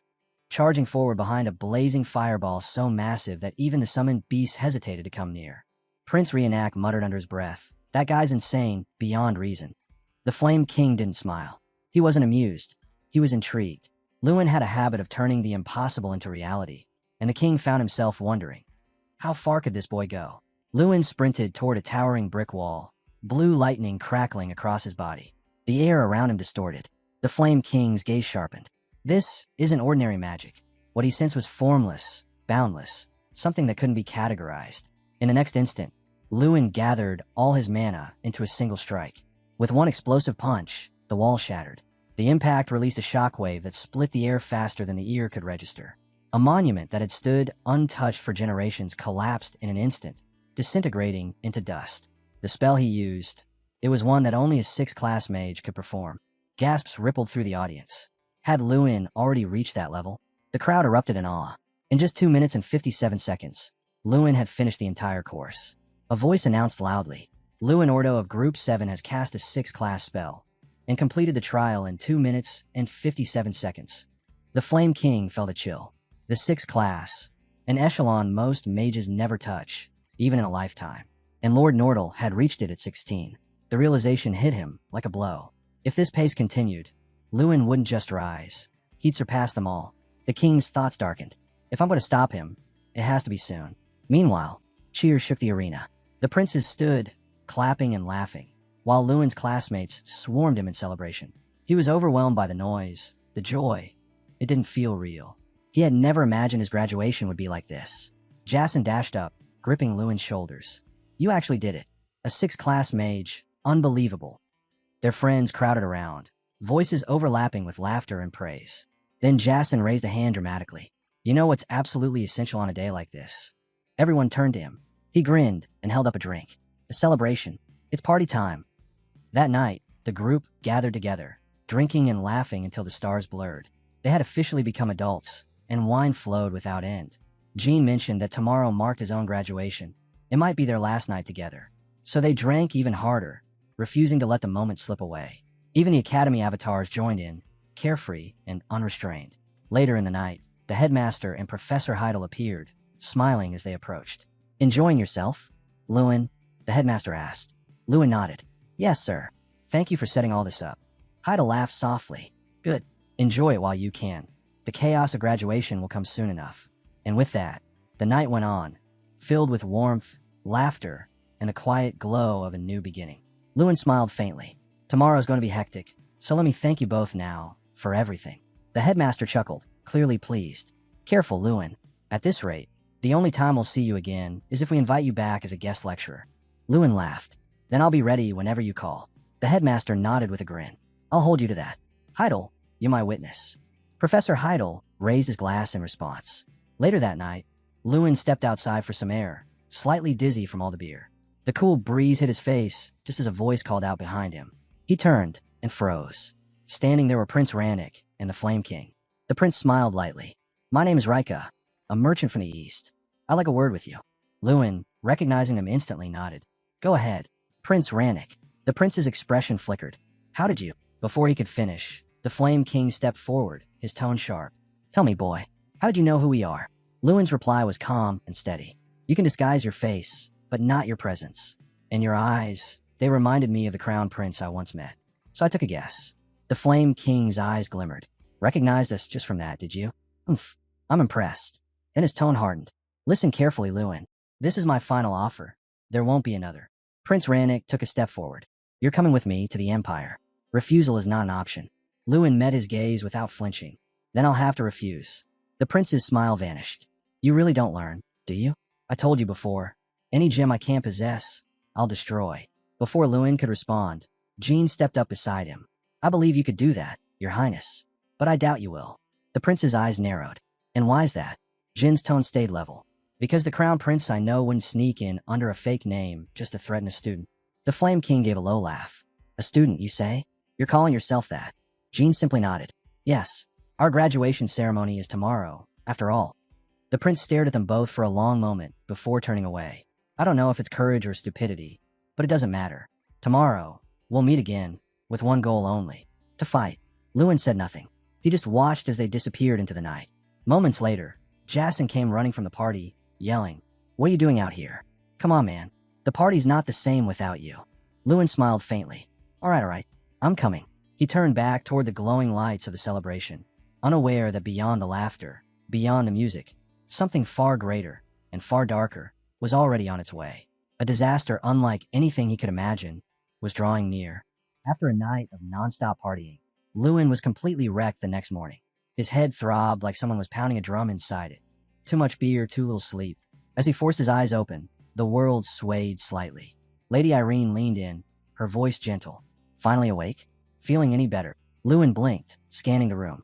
His friends were scattered everywhere, sprawled across the floor, faces pale, groaning from hangovers. He rubbed his temples and muttered, Yeah, I'll live. In truth, he regretted not stopping after the third round. But the laughter, the music, the sense of freedom, it had been impossible to resist. At least Irene looked perfectly fine, which made him feel even worse. She chuckled softly, and he squinted at her. What's so funny? I was just wondering, she teased. Do you remember anything from last night? He frowned, trying to dig through the fog at his mind. Everything was a blur, just flashes of noise, lights, and laughter. But then something strange flickered in his memory. A sensation. Warm, surreal, like a dragon's kiss. He froze for a second, unsure if it had been real or just another drunken illusion. Irene picked up an empty bottle lying nearby. Jason's secretary slipped some kind of strong liquor into your beer. That's probably why you blacked out. She went on, recounting the chaos that followed. Apparently, at one point, Lewin had jumped onto a table and shouted that everyone was heading to Ardell together. That one shout had turned the entire place upside down. People laughing, dancing, cheering like there was no tomorrow. As the memories began to return in bits and pieces, Lewin groaned and clenched his jaw. Damn it, Jason. Irene smiled faintly, ignoring his grumbling. So should I come to Ardell too? He looked at her, caught off guard. What do you mean? She met his gaze without hesitation. Ardell. I've been there before. It's beautiful. I want to get stronger, and when I do, I'll come find you. I'll beat you someday. For a moment, he was stunned by how straightforward she was. Her tone was calm, but there was no mistaking the determination behind it. He smiled slightly. Then it'll be an honor to have you visit. You're always welcome in Ardell. She nodded, still lost in her own thoughts, while he sat there wondering what exactly she was thinking. A few hours later, the scene shifted to the Grand Council Hall of the Magic Academy. Graduation day had arrived. The headmaster stood at the front of the hall, addressing the sea of students dressed in ceremonial robes. His voice carried through the air, warm and full of pride. Each of you has endured trials, challenges, and victories. You've grown into mages worthy of the name. I hope every lesson you've learned here will guide you beyond these walls. His words echoed, filling the hall with a quiet reverence. Then, with a satisfied nod, he stepped aside. Now, let us welcome our student representative. The moment he said the name, the crowd erupted. Lewin Ardell. Applause thundered through the chamber as Lewin walked toward the stage. Every step felt heavy but sure. The cheers, the admiration, it all washed over him like a wave. At the podium, the headmaster gave him a pat on the shoulder. Don't overthink it, Lewin. Just speak from the heart. Lewin smiled confidently. Don't worry, headmaster. I got this. And with that, he stepped forward, ready to face the world that awaited beyond the academy walls. Standing at the rostrum, Lewin faced a sea of expectant faces. The hall was silent, thousands of eyes fixed on him. A faint sweat gathered on his forehead as the weight of the moment settled in. He stood tall, shoulders squared, but inside his thoughts were spinning out of control. Just being up there, before every student, professor, and guest, was overwhelming. He had prepared for this, practiced every line, rehearsed every pause. Yet now, all of it had vanished. His mind was blank. But strangely, he didn't panic. The words might have disappeared, but the meaning behind them burned bright in his heart. So he took a breath and began to speak. He started simply. He mentioned what everyone already knew, that he'd won the grand tournament, and that it had all happened within just 1 year. The crowd murmured, drawn in by his calm tone. But Lewin didn't stop there. He shifted the spotlight away from victory and spoke about the truth behind it, about struggle, about pain. He told them that for 5 long years, he had suffered from mana release disorder, a condition that made it nearly impossible to channel magic. For Mage, it was like losing the very essence of who you were. He said that wasn't even the worst part. What hurt more were the eyes that looked down on him, the whispers, the pity, the constant doubt about why he hadn't just quit the academy altogether. But he never gave up. Magic, he said, isn't just power. It's a promise to protect the people you care about, to stand tall when everything else falls apart. He talked about every late night they'd all endured, the long hours of study, the countless failures, the quiet victories no one else saw. Winning or losing, he said, doesn't define us. What matters is that we keep going, that we don't stop. The hall grew completely still. Even the youngest students in the back row listened, eyes locked on him. Then his gaze softened. He looked toward those who were still struggling, still fighting their own battles. Don't give up, he said. Even if no one notices you now, someone will. Keep pushing forward, and one day, your time will come. Miracles don't happen to the chosen. They happen to those who refuse to quit. For a moment, the hall felt weightless, like time itself had stopped. Then Lewin smiled faintly, scanning the crowd. He thanked them for enduring, for learning, for growing together through 6 long years. And when he stepped down, the applause that followed was thunderous, rolling through the entire hall like a wave of pride and respect. Later that night, under the soft glow of lanterns along the quiet campus paths, Luina approached him. Her expression carried both pride and warmth. That was a great speech, she said, smiling. Everyone loved it. You're amazing, as always. Lewin returned her smile. Thanks, Luina. She tilted her head curiously. So, your friends are really heading to Ardell with you? All 4 of them. He paused for a moment, memories flooding back. He remembered reaching out to Sita, asking him to join as his partner. It had been a heavy moment, one that caught him off guard and even brought him to tears. His friends had laughed about it afterward, teasing him nonstop like old friends always do. He chuckled softly at the thought, eyes drifting toward the stars above. It had been a long road, but somehow, it felt like everything was only just beginning. He told Luina, a little sheepishly, that yeah, it just ended up that way somehow. What he didn't mention was that, technically, he was now their commanding officer. After graduation, it became official. They were all heading to Ardell together, and not just the 5 of them. A full force of 3,000 soldiers would be joining the campaign. Even now, Lewin was still trying to wrap his head around that number. The twin princes had promised support for the Southern Front, but he hadn't expected reinforcements on that scale. Luina's expression turned thoughtful. She asked if he planned to settle down in Ardell after the campaign was over. Lewin exhaled softly, smiling as he answered that he didn't have any plans to stay permanently. Not yet.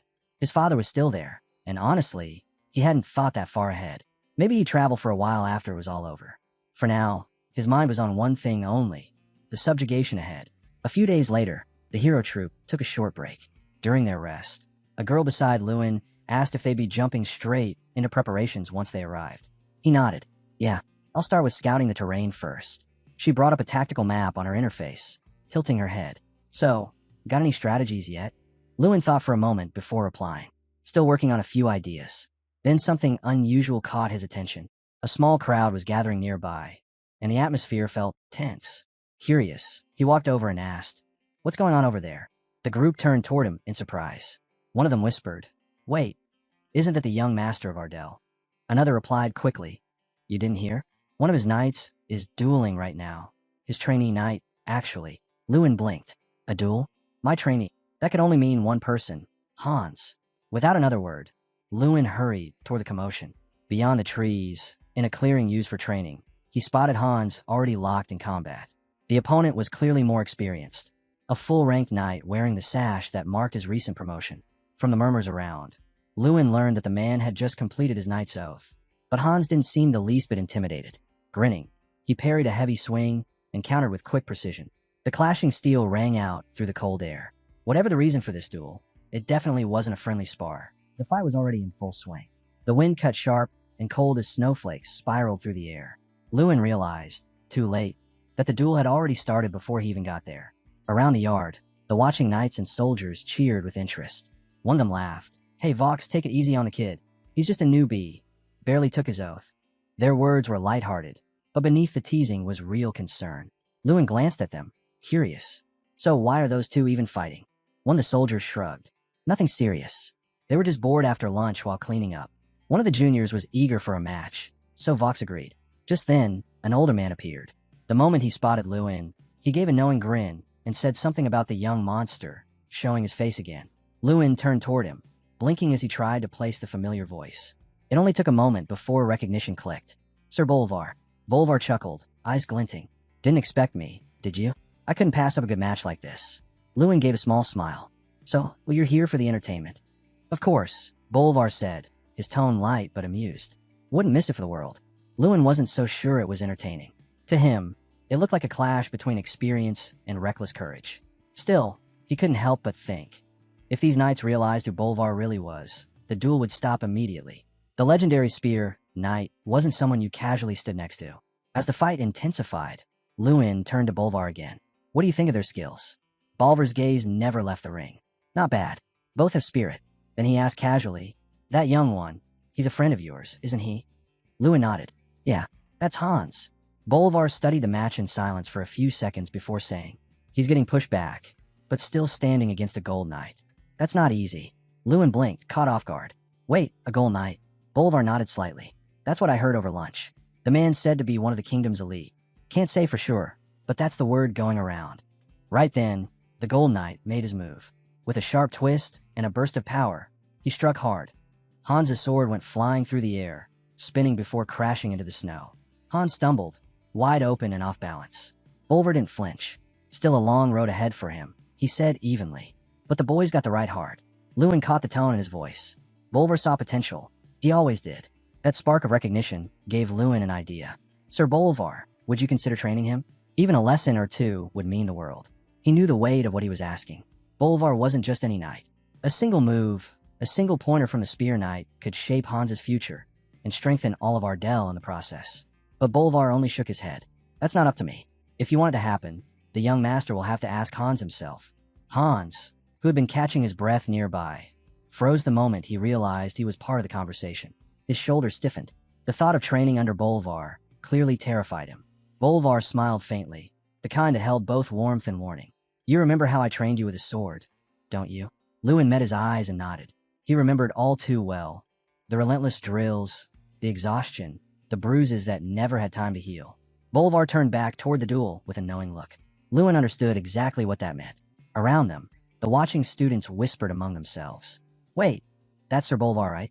Isn't he Ardell's knight commander? You're kidding. Then this must be part of his training. Their voices carried shock and awe.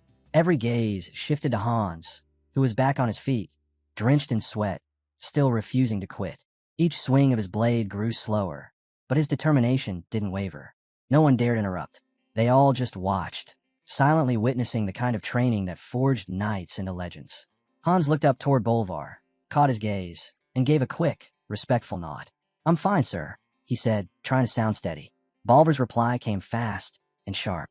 If you're fine, then stop moving like you're half asleep. I told you to be ready. The tone alone was enough to silence everyone nearby. The air around them felt heavier, the tension cutting through the cold like a blade. Even Lewin, standing quietly to the side, couldn't help but wince. Bolivar had warned that he'd be strict, but this was something else entirely. He was starting to feel sorry for Hans.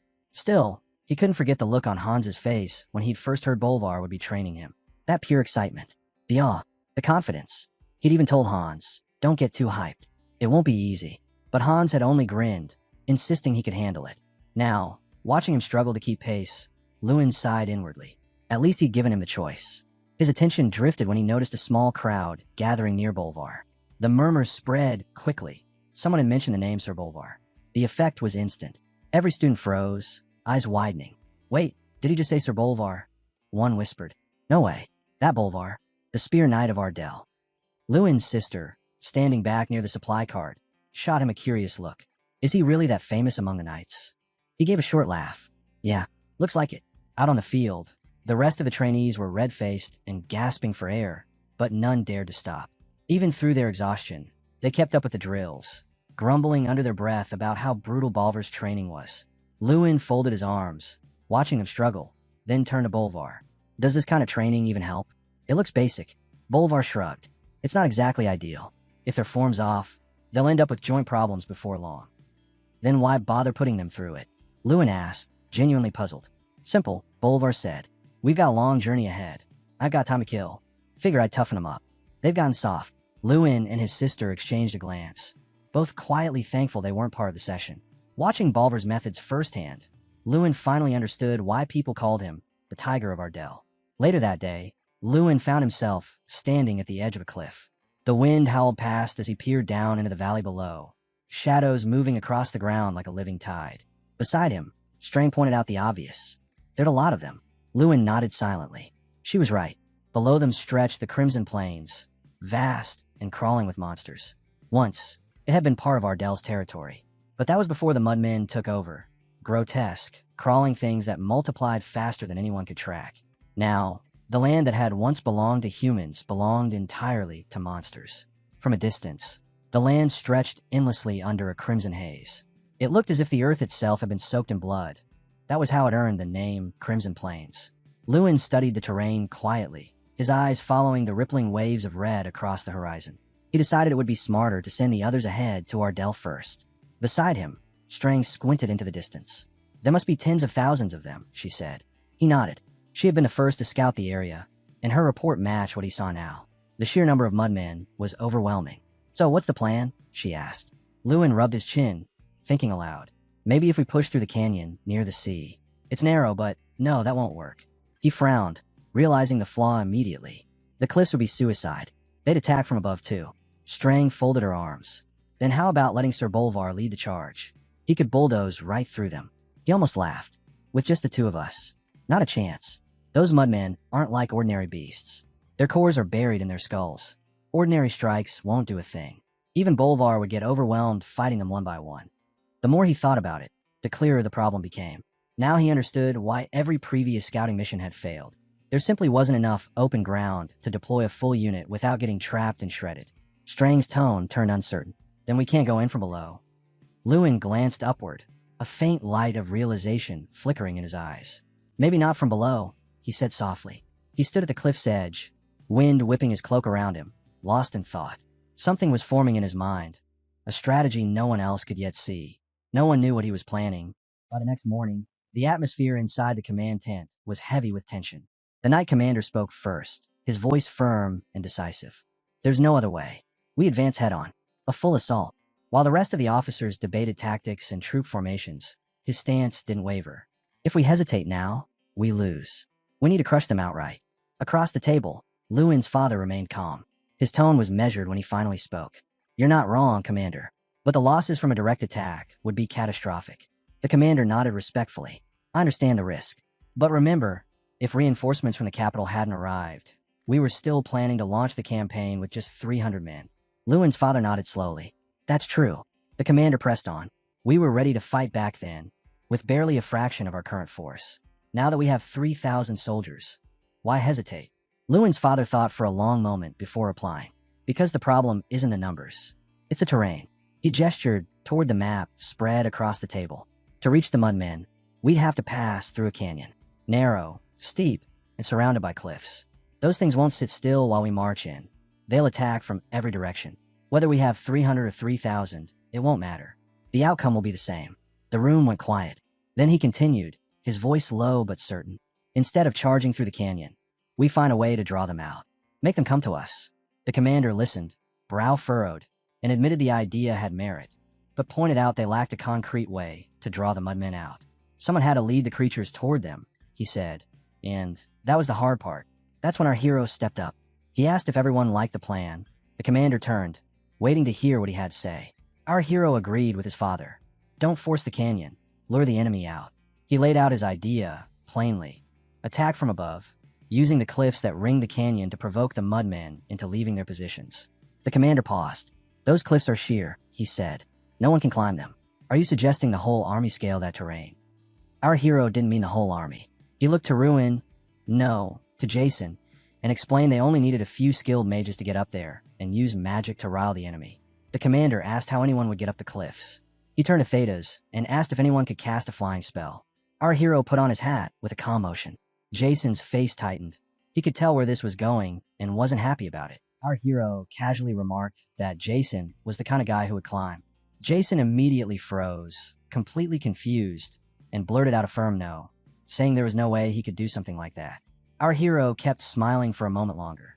Then his expression turned serious as he calmly said he would just throw Jason off the cliff instead. Jason stiffened. The words hit him like a blow, and he suddenly felt the situation slipping far beyond his control. His face paled as he nervously asked again what ruin meant, his voice tinged with panic. The next day, it was finally time to move out. The army assembled, ranks tight and weapons ready. When asked if they were prepared, a thunderous chorus of yes answered back.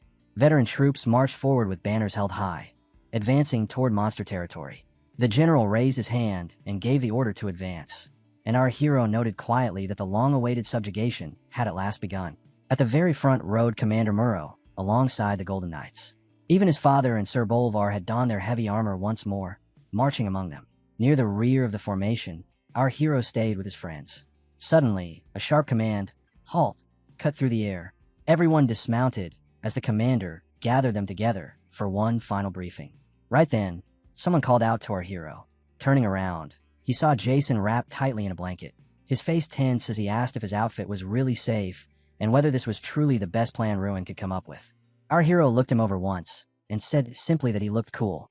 The nearby soldiers burst into laughter. Our hero added fuel to the fire by pointing out that even the knights were staring at him.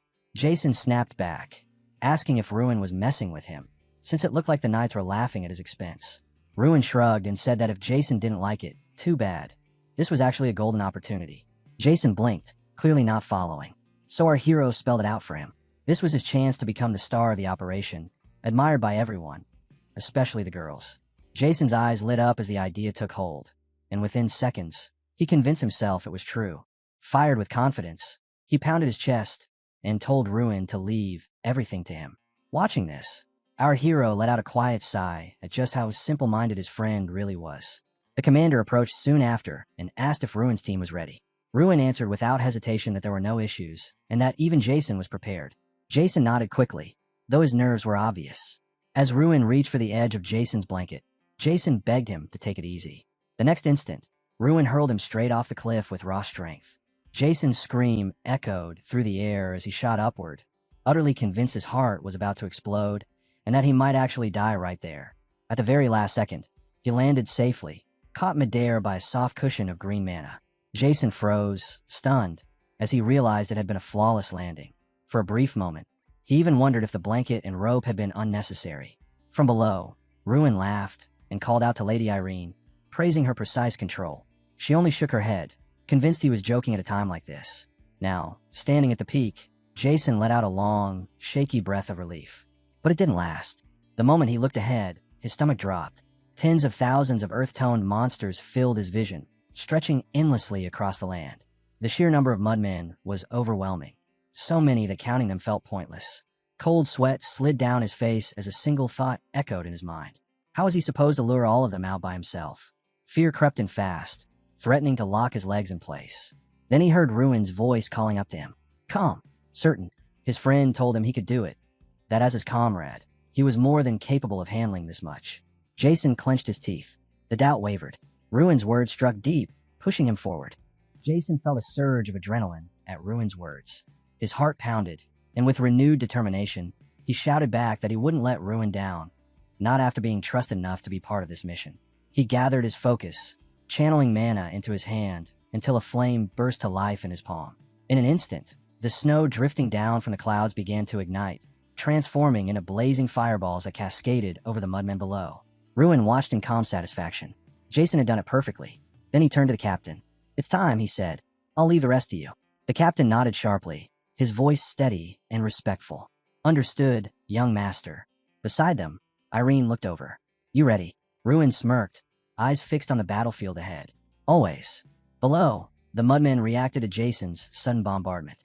The ground shifted and writhed as the creatures turned, swarming toward the source of the noise. They poured toward a narrow side path along the canyon wall, moving like a living tide. But Ruin wasn't about to let them slip away so easily. He could see their numbers now. A sea of writhing bodies, countless and grotesque. We move, he ordered. As his words rang out, Theta stepped forward, his hands already glowing with mana. Fire erupted from his fingertips, sweeping across the battlefield in roaring waves that tore through the mudmen's ranks. Theta let out a furious yell as he hurled another blast of fire toward the mudman. You filthy mudworms. Burn. Burn to ash. A torrent of flame surged outward, engulfing the creatures in an inferno. Their bodies sizzled and crumbled under the heat. With a wild gleam in his eyes, Theta turned to Ruin, grinning. What do you think? I've improved, haven't I? Ruin gave a quick nod. Better than I expected, he said, his tone cool. But don't start celebrating yet. Theta blinked. What do you mean? Then he saw it. The flames faded just enough to reveal more of the mudmen crawling out from beneath the charred earth, twitching, reforming, their movements disturbingly fluid. Ruin's eyes narrowed. They're climbing, he muttered. He was right. Several of the creatures were scaling the cliff, their sticky limbs dragging them upward. At the top, Jason saw them first. Panic struck as he stumbled back from the edge. Hey, a little help down here. He waved frantically, voice breaking with fear. Ruin clenched his fists, trying to assess the fastest way to reach him. That's when the blonde girl beside him spoke, her tone calm and matter-of-fact. Throw me up there. Ruin turned to her, incredulous. You're serious? She met his gaze without flinching. Completely. He wiped the sweat from his forehead. There wasn't time to argue. The mudmen were seconds away from reaching Jason. One of the creatures finally pulled itself over the cliff's edge, its muddy arms stretching toward him. Jason backed away, trembling, his voice cracking as he shouted. Stay back. Fear surged through him. He wasn't ready for this. His mind spiraled in panic. Not like this. I can't die now. I haven't even had a girlfriend yet. The mudman lunged. Out of nowhere, a blonde figure streaked through the sky like a flash of gold. With a single motion, she unleashed chains of ice that cracked through the air, wrapping around the mudman and freezing it solid before shattering it to pieces. Jason froze, unable to believe what he'd just seen. She landed beside him, calm and collected, and asked if he was hurt. Still catching his breath, he nodded and muttered a quiet thank you. Her eyes shifted toward the chaos below. Just as Lord Ruin predicted, she said. They can't climb the cliffs or break through the sides. They're being forced toward the shore. Jason followed her gaze, realization dawning on him. This was it, the moment the capital army had been waiting for. Their time to strike had finally come. Armored soldiers began their advance. Every step sank into the half-frozen ground, their boots heavy, their armor clanging in rhythm. Even with all their training, their faces told the truth. This battlefield felt cursed. Few believed they'd walk away alive. Then, a soldier's panicked voice broke through the silence. They're coming. Over the ridge, a tidal wave of mudmen surged down the frozen slope, shaking the earth beneath them. The soldiers faltered. Fear spread like wildfire. Voices rose in panic. There were too many of them, far too many. But through the chaos, a single commanding voice thundered above all others. The army chief stood tall, shouting for the men to hold their ground. Don't bring shame to the Radiant Kingdom. The Thetas are behind us. We hold the line. He raised his sword high, its blade gleaming under the pale light. For the king, he roared. Without hesitation, Bolvar charged forward, cutting through the mud like a storm given form. His courage was contagious. One soldier clenched his fists, trembling not from fear but fury, and shouted the same cry. Then another joined, and another, until the whole army surged forward as one, blades flashing, hearts blazing. Elsewhere, Ruin and Theta were surrounded on all sides. Mudmen closed in, but Theta's sharp ears caught the distant clash of steel. Sounds like the capital's army finally joined the fight, he said. Ruin's eyes scanned the field. There were fewer enemies here now. Most had been forced toward the beach. Perfect. I'm heading to help the others, Ruin said. Theta smirked. Took you long enough. Go. I'll finish up here. Ruin gave him a nod of thanks before breaking into a sprint, weaving between lumbering monsters and vanishing into the storm of battle ahead. Meanwhile, the capital soldiers were being pushed to their limits. The mudmen slammed against their shields again and again, each hit heavier than the last. Just when their line began to waver, two figures tore through the ranks, Ruin's father and the chief. Their blades moved like lightning, slicing through the thick mud as if it were air. Each strike sent another monster collapsing into the ground. The soldiers could only stare, stunned. These men weren't just warriors. They were legends walking among them. Without warning, the ground trembled. A thunderous explosion ripped through the battlefield, sending shockwaves across the field. The chief stopped mid-swing, scanning the haze for the source. The blast had come from somewhere nearby. But who could unleash that kind of power? His question was answered moments later. Far across the chaos, Ruin tore through the mudmen like a living storm. Every strike shattered them into pools of black sludge, his magic erupting in bursts of pure destruction. One of the mudmen, lunging at a soldier, suddenly paused, turning toward the explosion. The soldier let out a shaky breath of relief. There was no mistaking it. Lord Ruin had arrived. The mage support they'd been waiting for was finally on the field. All around, soldiers watched as Ruin carved a blazing path through the enemy ranks, cutting down monster after monster with unstoppable fury. Bolvar caught sight of the chaos and felt a surge of confidence. Of course Ruin could handle this. He always could. Raising his sword high, he shouted for the men to press the attack. Now's our chance. Take them down. Every last one. The soldiers rallied with renewed strength, surging forward while the mudmen reeled under Ruin's relentless assault. As the fighting raged on, Ruin kept pushing deeper into the battlefield. The mudmen were mindless, driven by instinct alone, empty of memory or reason. But Ruin remembered everything. He remembered the fire, the screams, and the day his city burned to ash 10 years ago. The day he lost his mother. Those memories fueled his rage. Standing before a new wave of monsters, he clenched his fist, gathering every ounce of power into his hand. His eyes flared, burning with purpose. He wouldn't stop, not until the last of them was gone. Night eventually fell, and the battlefield went quiet. Elsewhere, in a cozy tavern lit by flickering lanterns, Jessen was busy retelling the day's events to two women. He spoke loud and proud, embellishing every detail, clearly enjoying the sound of his own voice. But halfway through his story, one of them stifled a yawn. He frowned. Are you even listening? She blinked, startled. Sorry, I think I might have nodded off for a second. Jessen groaned, throwing his hands up while the other woman giggled quietly. While the tavern buzzed with laughter, Ruin's thoughts were elsewhere. The battle for the Jinhung Plains was over. More than 15,000 had been wounded, but not a single soldier lost their life. After 2 brutal hours, victory was theirs. Even Lord Malvin, seemed genuinely pleased. "The princess will be satisfied with these results," he said, his voice calm but proud. Seeing that expression, Ruin couldn't help but feel content. Later, Feta asked if Ruin was heading back to Iota the next morning.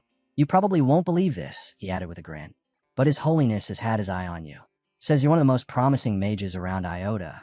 Ruin just nodded, a faint smile on his face. He knew he'd grown stronger, strong enough to earn that kind of attention. When he returned to the castle, the halls were quiet. Stywell was already waiting inside, greeting him warmly. When Ruin asked about his father, Stywell's tone softened. "Lord Malvin's on the terrace," he said. "He's been there for a while. Seems he needs some time alone." Ruin nodded silently and started toward the terrace, the cold night air whispering through the corridors as he went. Ruin instantly knew what might be on his father's mind. His thoughts went straight to his mother. He turned to Stywell and offered a quiet thank you, but the older man shook his head with a smile. "No, young master. I should be the one thanking you," he said. "I've lived in Ardell for many years, but today was one of the happiest days of my life." He paused, his voice steady but full of pride. "What you did out there, none of us will ever forget it. Not me, not anyone in this domain." Ruin didn't know what to say. The words caught somewhere between his chest and throat.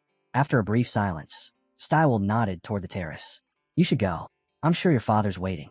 Ruin walked on, his steps echoing softly in the quiet hall. It had been a victorious day, one worth celebrating, but deep down, he knew not everyone could share in that joy. He couldn't, not completely, not when the memories of his mother still lingered like shadows behind every triumph. Under the silver glow of the moon, he stepped out onto the terrace. His father stood there, facing the night, lost in thought. Ruin could almost feel the weight of his memories. 10 years worth of grief, still heavy even after a day like this. Then Lord Malvin turned, his expression calm but distant. "Ruin," he said softly, "I owe you." The words caught Ruin off guard. He straightened quickly, almost flustered. I didn't mean to interrupt, father." But Lord Malvin waved the apology aside and motioned him closer. "Come, have a drink with me." Ruin hesitated for a moment, then nodded. His father poured a deep crimson wine into 2 cups. 17 years old, he said. "Selvarock. But your mother and I, we used to call it something else." Ruin froze for a second at the mention of her name, Miria. His father's gaze softened. "We called it Amoros Ruin. It means lovely ruin." He handed the cup to his son. "The day you were born, I made this wine. I told Miria we'd drink it together when a happier day finally came." Ruin said nothing. He just listened, feeling the quiet ache behind his father's words. "I couldn't keep that promise with her," Lord Malvin said after a pause, "but sharing it with you tonight feels like she's here again." He lifted his cup and took a slow sip. "Still tastes just as good," he said with a faint smile.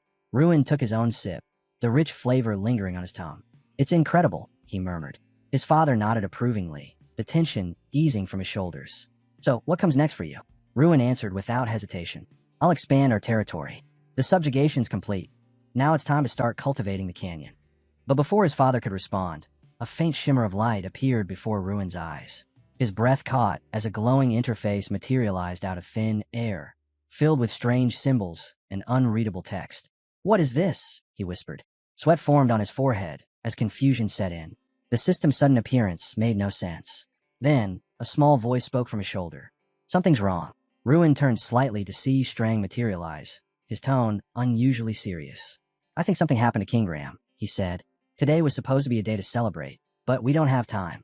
We need to move now." Ruin blinked, still reeling. "What? Already?" he muttered under his breath. Strang didn't answer, his gaze fixed ahead. Ruin exhaled sharply, torn between disbelief and duty. Another crisis, so soon after everything they'd been through. Was Strang really saying they had to save Kingram?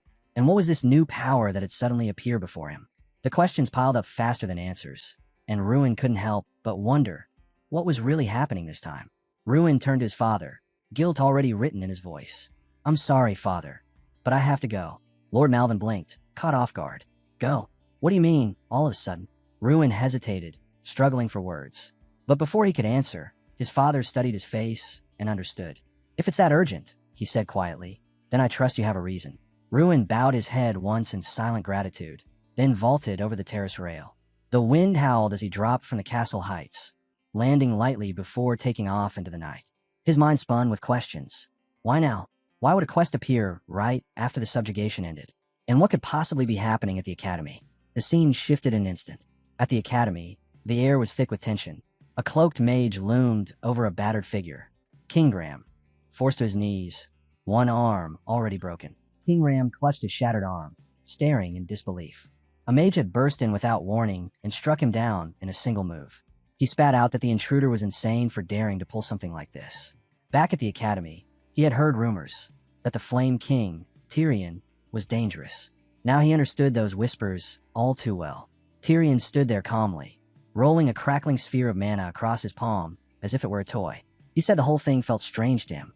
Ever since Ruin Ardal had been chosen by Kankin's Fong, Ruin had been able to wield power comparable to an orb. That anomaly had gnawed at him. So he began investigating. First Ardal, then the Academy, and eventually uncovered the truth. His gaze hardened as he accused the ancient orc, King Ram, of having done something to Ruin Ardal. Before King Ram could answer, another voice cut through the tension, warning Tyrion that no matter his reasons for coming here, he would be held accountable. Tyrion turned toward the speaker, sneering as he confirmed his identity. Tyrion Ignite, and remarked on how quickly he had been detected. He casually shut the door behind him while the mage demanded to know how he planned to deal with the consequences of his actions. The headmaster stiffened at the word consequences. Tyrion laughed softly and said that if he had ever cared about such things, he wouldn't have started this at all. During Ruin Ardal's graduation exam, he had sensed it clearly. If Ruin continued to grow, there would come a day when Tyrion's own position would be threatened. That was why he had decided to act first, to erase the key figures here and then finish everything by hunting down Ruin Ardal himself. At that moment, the door burst open. Someone shouted King Ram's name. Ardal looked up and froze. Standing there was the Flame King Tyrion, with the headmaster beside him. Confusion and unease twisted together in his chest as he wondered what had truly brought them all together. From the shadows came a cruel laugh that echoed off the walls. Terran stepped forward, his grin twisted. "Too easy," he said mockingly. "Didn't even have to hunt the kid down myself." Dark energy rippled through the room as he narrowed his eyes, the gleam of madness flickering behind them. "Tell me," he sneered. "How did you figure it out? How did you crawl back here?" He didn't wait for an answer. "Doesn't matter," he said coldly. "You're finished either way." Before Terran could strike, the old headmaster stepped in front of the boy, casting a spell that flared with light. "Go," he barked. "You can't handle him. Get out of here." But the kid protested, refusing to leave. The headmaster cut him off sharply. Now, he never got the chance to say more. A blast of energy hit him square in the chest, hurling him into the wall with a violent crash. The room trembled. "Master!" the kid shouted, slamming his palm onto a glowing rune, triggering the Academy's alarm. The faint hum of ancient wards lit the air. Terran didn't flinch. He raised his hand, fire curling around his fingers like liquid death. "Enough running," he hissed. "Die." The kid froze, powerless to stop the inferno about to be unleashed. But then King Ram's voice roared across the chamber. A surge of power erupted as 4 ancient artifacts lit up at once, blazing with lightning that ripped through the darkness. The energy hit Terran head-on, encasing him in a glass-like crystal shell. For a moment, the world went silent. Then came a furious scream. Terran's voice shattered the stillness, his rage tearing through the air. "Who dares interfere with me?" Cracks split through the crystal, and in a flash, it burst apart. Terran's form disintegrated into countless glowing shards, scattering like dust before fading completely. The explosion's aftermath left the room eerily quiet. The hero dropped to the floor, chest heaving, his body trembling from exhaustion and disbelief. Nearby, King Ram fell to his knees, his breath shallow. The kid rushed to him immediately. "King Ram, are you all right?" The Orge gritted his teeth, clutching his broken arm. "I used every artifact, even the underground seals," he groaned. The banishment spell barely held him. And still, his voice cracked. "Still, that's all I could do." He looked away, guilt clouding his eyes. "I dragged you into this. It's my fault." But the hero shook his head firmly. "No, you didn't do anything wrong. Don't blame yourself." He glanced toward the far end of the room, and relief washed over him when he saw the headmaster still conscious, struggling to rise. The old man's gaze met his. "I sensed Terran's energy earlier," he said, breathing heavily. "But you were supposed to be on your way back to Or. What are you doing here?" He steadied himself against the wall, his tone shifting, part confusion, part concern. "Explain yourself, boy." The tension in the room hung thick once again, the echoes of battle still trembling in the air. Ruin took a deep breath. What he was about to say would sound insane to anyone, but they deserved the truth. "Please," he said quietly, "just hear me out." He told them everything. About the mysterious artifact known as the Player, and about Draka, the living embodiment of a mage. He explained that it was through this strange connection that he'd been able to tap into the ancient power linked to the orcs. As he spoke, his eyes met King Graham's, and he could see the realization dawning on the orc's face. The pieces were falling into place. "I should have told you sooner," Ruin said, guilt weighing on his voice. "But it was too risky. I didn't know who I could trust back then." The headmaster nodded slowly, processing everything. "No, it's fine. It all makes sense now," he said thoughtfully. "Flame King Terran wouldn't have known any of this. But seeing your growth, your strength, he must have realized what you were becoming." He glanced toward the scorch marks that still marred the floor. "You've become a real threat to him, boy." So he struck first, before that threat could grow. Ruin clenched his fists, frustration burning inside him. "So he's targeting me now," he muttered. "And I'm still nowhere near strong enough to stop him." As the weight of those words sank in, a familiar glow appeared before his eyes. Another interface. Another quest. He stared at it in disbelief. Quest complete. Liberation of the bound. Reward available. Permission to sever King Graham's pact. Ruin's pulse quickened. The message didn't make sense, until he remembered the old legend. King Graham, the Orge who had once been sealed inside an artifact centuries ago after being defeated by the headmaster's ancestor. He turned toward King Graham. "What does it mean to break the pact?" The Orge's expression darkened. "It means freedom," he said slowly. "If the pact is broken, I'll return to my true form and leave this world behind." His gaze narrowed. "But are you certain that player of yours can actually do that?" Ruin nodded. "It can. The system granted me that ability as a reward after the last battle." King Graham frowned. "Even so, you'd still need the curse's permission," he said, his voice heavy with old sorrow. "Without that, the pact can't be undone." Before Ruin could respond, the headmaster stepped forward, his presence calm and unwavering. "Ruin's will is his own," he said firmly. "If he says he can do it, then he can." Ruin met his eyes and gave a grateful nod. Turning back to King Graham, he extended a hand. "Then let's end this together. It's time." King Graham stood still, eyes wide. He wasn't sure he'd heard right. "You do that." But before he could say more, the air began to shimmer. A glowing interface appeared before them, brighter than before. Pact between Ruin Ignite and King Graham. Terminated. The ground trembled. Blue mana erupted from King Graham's body, swirling upward in a torrent of raw energy. The air crackled as centuries of sealed power surged back into him. His body glowed with light, the ancient curse finally lifting. When the storm faded, King Graham looked down at his own hands, wonder written across his face. "Not even the player before you could break this bond," he murmured. "And yet you did." He bowed his head slightly. "You carry a heavy burden, don't you?" Ruin let out a weary breath. "You're right," he admitted quietly. "I'm still not strong enough. Not yet, not to face Terran." King Graham gave a faint, knowing smile, the glow of the fading mana reflecting in his eyes. "Then it's time you become strong enough." King Graham gave a faint smile. "That's actually good," he said, "because I just thought a way to help you." He rose to his feet, the floor rumbling beneath his massive frame. Turning toward Ruin, his expression grew serious. "But we can't do it here. How about it, boy? Want to come with me to Sky Mountain?" Ruin blinked in surprise. Sky Mountain. He'd heard the name before, a place whispered in stories, ancient and dangerous, where power and legend intertwined. Even hearing it spoken aloud made something deep inside him stir, something primal. Before he could answer, a blaring alarm cut through the moment. "Emergency. The underground prison's been attacked." Static-filled voices echoed through the halls. "All guards, begin immediate search for the escaped prisoner." Panic spread like wildfire. Soldiers rushed past in confusion, shouting over one another. "Who would dare attack the prison?" one cried. "No clue," another shouted back. "Whoever they are, they're magicians, strong ones. One prisoner's confirmed missing, but they're keeping the name sealed." Meanwhile, far from the chaos and shattered walls, a lone man stood among the rubble. His breath came ragged and uneven. His clothes were torn, his body battered, but his eyes burned with life. George Gary Hill turned toward the shadowed figure beside him. "It's an honor to be rescued by you personally," he said between breaths. The man let out a low, amused chuckle. "Don't misunderstand," he said. "This isn't loyalty. It's entertainment." As the dust settled and the sunlight broke through, his face finally came into view. The Empire's crown prince, Rainyak. High above the clouds at Sky Mountain, laughter and voices filled the air.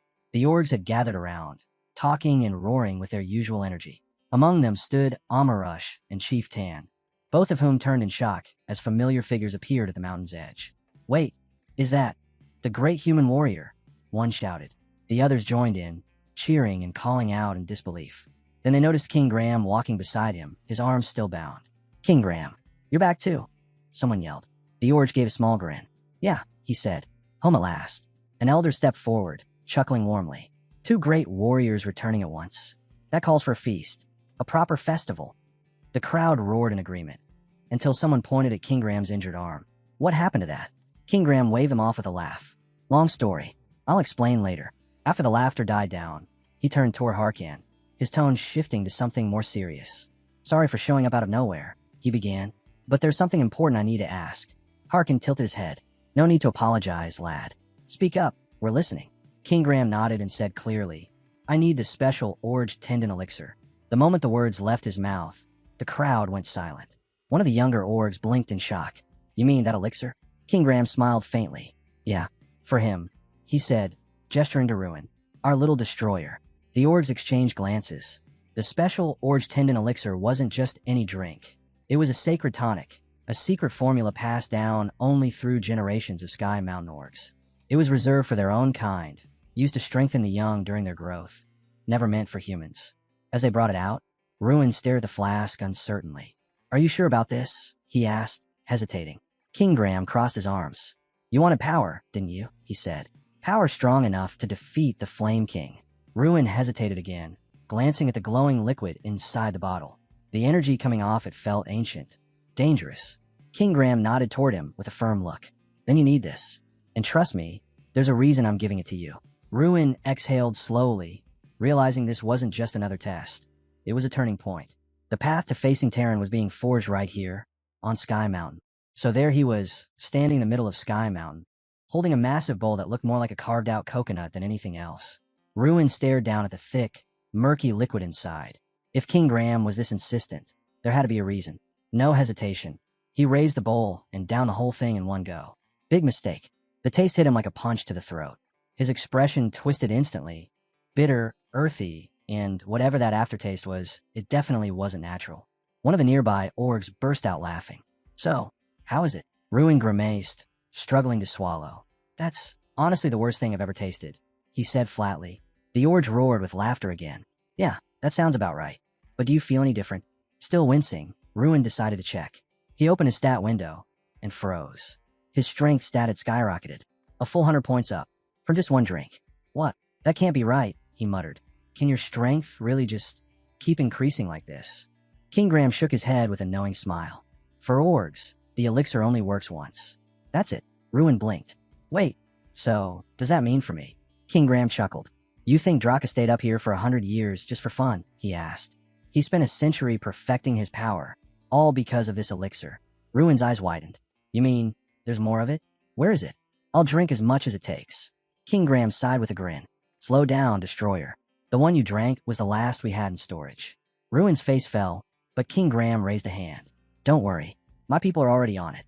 He nodded toward a group of orgs working nearby, hauling giant pieces of hardwood, carrying baskets of fruit, even pulling up strange plants with roots like braided cords. We've already got the teams gathering hardwood, mountain fruit, mussel grass, stone, and tools for the process. Everything's in motion. Ruin blinked, genuinely moved. You did all this for me. King Graham smirked. You freed me from the pact. The least I can do is help you get stronger. Then his tone shifted, serious again. But there's one ingredient we're missing. The hardest one to get. Ruin tilted his head. What is it? Orge tendons, King Graham said simply. Rare stuff. Almost impossible to find. Ruin frowned. Then how are we supposed to get those? King Graham looked down at his injured arm, the one still bound from battle. He lifted it slightly and said, Don't worry. We've already got it. Ruin blinked, confused. Wait, you mean? King Graham nodded, calm and steady. This arm. It'll be enough for a few dozen batches. Ruin's eyes went wide. You can't be serious. That's... King Graham interrupted with a faint grin. Consider it my gift of gratitude. You freed me from the oath. This is how I return the favor. Ruin lowered his head. Thank you, he said quietly, meaning every word. King Graham's expression softened. Just don't overdo it. Drink too many elixirs too fast, and your body might not keep up. Even Draken needed a century to master its effects. Who knows how long it'll take you? Ruin gave a small nod, determination flickering in his eyes. Then I'll take as long as it takes. But what should I do in the meantime? The Flame King won't stop coming after me. King Graham chuckled, pushing himself to his feet. Don't worry about him. He brushed the dust off his arm and looked out toward the horizon. I already have a plan. He turned back to Ruin. Remember when we drove the Flame King out? The way we use the artifact's power. Ruin nodded slowly. That artifact, King Graham said with a sly grin, has time magic woven into it. And if we use that right, he trailed off, eyes glinting. We might just turn time itself to your advantage. King Graham raised his good arm, and a spark flickered to life in his palm. The tiny flame twisted and grew, hovering there like a living thing. The right to use that magic should still be active, he said. We're going to tap into it. With a single motion, he flung the flame toward the mountain's rocky surface. It struck with a roar, burning straight through the stone and carving out a massive, molten tunnel deep into the heart of Sky Mountain. When the fire died down, a dark opening yawned before them, its edges still glowing red-hot. We'll use the artifact's magic to slow time inside, King Graham explained. In there, time will crawl. A few hours outside will feel like years within. After a brief pause, he glanced at Ruin. You ready for this? He asked, voice steady. You're about to spend what'll feel like an eternity in there. Ruin adjusted the strap on his pack, nodded once, and said, I'm ready. Without another word, he stepped forward and disappeared into the glowing cave. Strang, perched on a nearby rock, turned toward King Graham, frowning. You sure about this? It's going to be a long haul. A very long haul. King Graham crossed his arms. Yeah, it'll be tough, he said. An hour out here equals 10 years inside. Strang sighed. Even if he doesn't age in there, that's still brutal. I'll be fine. I'm an incarnate, but he's human. King Graham looked toward the cave entrance, the faint glow still pulsing deep within. The little destroyer can handle it, he said firmly. He'll come out stronger than ever. Then he turned to Strang. Come on, let's get things ready for when he's done. But before they could move, a voice called out behind them. Hey, where are you guys going? They turned and froze. Ruin stood there, covered in dirt, his hair wild, his clothes torn, and his eyes blazing with raw power. Wait already, King Graham blurted. Don't tell me you drank all of it. Ruin scratched his head. I think so. I lost track of time after the first few weeks. King Graham's eyes widened. Weeks? Ruin nodded. Yeah, I count up to a week or so, then stopped. Anyway, he cracked his knuckles and gave a faint grin. I can finally do what I've always wanted. King Graham frowned. And what's that supposed to mean? Ruin looked back at the cave, his expression darkening. Every day I was in there, I made myself a promise. If I ever got out alive, I'd destroy this cursed place. Mana surged around him, flaring like lightning in the air. He drew back his fist, energy coiling around his arm. Then, with one explosive strike, he drove his hand into the mountain. The cave shattered in an instant, stone collapsing, flames bursting outward, and the mountain itself rumbling like thunder. When the dust cleared, a massive crater stood where the entrance had been. Ruin exhaled, lowering his fist. Now that feels better, he said with a grin. So, you guys ready to go? Right then, a glowing interface materialized before him. Strength, 20,000. Ruin couldn't help but smile. Perfect, he said. Flame King Terran. Your reign ends here. Far away, at the Crown Prince's estate, George Gary Hill sat comfortably, looking more relaxed than he had in years. Everything's coming together nicely, he said with a grin. Rainyak leaned back in his chair, unimpressed. Don't thank me. I don't care about your freedom.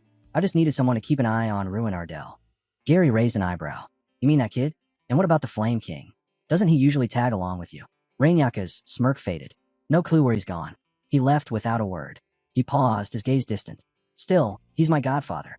Whatever happens next, his mistakes, his choices, I'll be the one to deal with them. The room fell silent for a moment, the weight of those words hanging heavy. Rainyaka's eyes narrowed slightly. And if Ruin's really grown strong enough to challenge him? He let out a quiet, amused laugh. Then maybe things are about to get interesting. Rainyak shifted the conversation with a lazy wave of his hand. So, Gary, tell me you've actually got a real plan for dealing with Ruin Ardell this time. Gary's grin was all confidence. Of course I do. The Sword Grand Prix is coming up in the Empire, the biggest event for knights, just like the Mage's Grand Tournament. And guess what? He leaned forward, smirking. Ruin Ardell's little sister is one of the contestants. She's representing Ardell. Rainyak raised an eyebrow, intrigued. Gary went on. You know how protective Ruin is. There's no way he'd skip it. He'll show up. And when he does, my warlocks will be waiting. We'll end this once and for all. He clenched his fist, bitterness flashing in his tone. If Tyrion hadn't botched things last time, we'd already be done. But this time we won't fail. Rainyak regarded him for a long moment before giving a short nod. Fine, he said. One last chance. Don't disappoint me again. The Sword Grand Prix, the knight's counterpart to the Grand Tournament, was in full swing. The Grand Arena shone beneath banners from every region, packed with roaring crowds and aspiring warriors eager to prove themselves. After days of qualifiers, 4 knights had been chosen from each territory, and among them stood Luina Ardell, proudly representing her homeland. As her match approached, Luina's heartbeat quickened. She tightened her grip on her sword, trying to steady her nerves. Her father, Lord Malvin, had been distracted all day, worried sick that Ruin hadn't shown up. He feared something had happened to his son. Luina looked toward the stands, silently hoping. "You promised you'd be here, Ruin. Please keep that promise." Her older sister appeared just then, lighthearted as always. "You'll do great," she said cheerfully, offering her a wink. Luina couldn't help but smile. Her sister's quirky energy never failed to lift her mood, and her impressive list of connections made her something of a legend in the family. Luina stepped onto the arena floor, her opponent already waiting. She drew her blade, confidence returning to her eyes. "Let's do this." The referee gave the signal. The match began. Swords clashed, sparks flying with every strike. The arena trembled as waves of mana erupted around them, swirling into strange, spiral patterns that shimmered in the air. Each swing echoed like thunder, precision against raw power. Up in the VIP stands, Gary watched with sharp focus. Rainyak leaned closer. "Didn't you say this would lure Ruin Ardell out?" he asked coolly. "I don't see him anywhere." Gary's expression tightened. "Something's not right. Give me a bit more time. I'll find him." Rainyak frowned, unimpressed. "You said the same thing last time. I should have known trusting you was a mistake." He stood up, brushing off his cloak. Gary quickly bowed his head. "Wait, please. I can pull back my men, regroup." Rainyak stopped mid-step, then turned slightly, his tone colder than before. "No. If Ruin won't come to us, maybe taking care of his sister will get his attention." Gary hesitated, then nodded grimly. "Understood." A sudden explosion tore through the arena grounds. The shockwave rattled the stands, sending debris flying. Screams filled the air as the once celebratory crowd dissolved into chaos. Lord Malvin's eyes went wide. "Luina, run!" he shouted, his voice raw with panic. Luina barely heard him before the force of the blast knocked her off her feet. She hit the ground hard, dazed, her ears ringing. Dust and fire filled the air. Groaning, she looked up to see her opponent sprawled nearby. "Hey, are you okay?" she asked weakly. The other knight nodded faintly, still in shock. Luina's mind raced. What just happened? Was that an accident? Before she could process it, figures in dark cloaks appeared through the smoke. Warlocks, their eyes glowing faintly with mana. One of them smirked. "Shame," he said. "If Ruin Ardell had shown up, this would have been perfect. But hurting his sister." His grin widened cruelly. "That might be even better." Ruin was exhausted, but he refused to back down. Gripping his sword, he stepped forward and demanded answers. Who were these mages, and why were they after his sister? One of them sneered, the corners of his mouth curling in disdain. He said there was no point explaining anything to someone who'd be dead soon. Still, he added, they had an old score to settle with Ruin's brother. Dark energy flared around the mage, glowing an eerie red. He threw a final, mocking glance at Luina and whispered a cold goodbye. In the blink of an eye, the spell was complete. Blinding streaks of blue light erupted from their hands, cutting through the air straight toward her. Luina froze. There was no time to run, no way to dodge. All she could do was close her eyes and wish for someone, anyone, to save her. Her father stood frozen in horror, powerless to help. Rainyak watched, entertained by the chaos, while Gary smirked, proud of his son, the crown prince, for putting on such a display. But then, everything stopped. Gary's smug grin faded. Even Ruin's father looked stunned by what came next.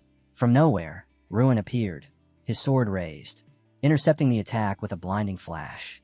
The blast shattered against his blade. He turned to his sister. "Sorry I'm late." Luina's eyes filled with tears. "What took you so long?"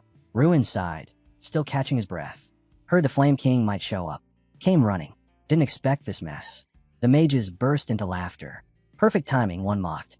"Enjoy it while you can. Your old man's next." Ruin blinked, half amused, half confused. "My dad, huh? Guess fate really dragged me into the right place." Before anyone could react, Ruin lunged forward and slammed his fist straight into the mage's face. The impact echoed like thunder, sending the man sprawling to the ground. The crowd went silent. Rainyaka's eyes widened. Gary's mouth fell open. Ruin raised his bloodied fist and roared. "Who gave you the right to touch someone else's sister?" He tightened his grip, his voice dropping to a low, dangerous growl. "If you don't want to end up like him, start talking. Where's your father?" The threat sent shivers down the spines of everyone nearby. Even Gary and the young lord flinched. Then, a furious voice cut through the tension. "Ruin." It was Gary. He leapt down from the stands, rage burning in his eyes. You kill my son. Without hesitation, he summoned a spell and fired it straight at Ruin. But Ruin sidestepped easily, watching the blast explode behind him. A smirk tugged at the corner of his lips. Didn't expect you to come looking for me. Makes my job easier. Gary's fury deepened. He conjured a glowing spear of pure energy and shouted, I'll take you down myself. The weapon shot forward, slicing through the air like a missile. The battle between them had truly begun. Ruin couldn't help but laugh under his breath. The whole thing was ridiculous. You got it backward, Gary, he muttered. The one going down today is you. As Gary's blazing spear hurtled toward him, Ruin didn't flinch. He stepped forward and kicked the weapon midair. It veered off course instantly, splitting into two streaks of light that shot straight back at its caster. Gary's eyes widened.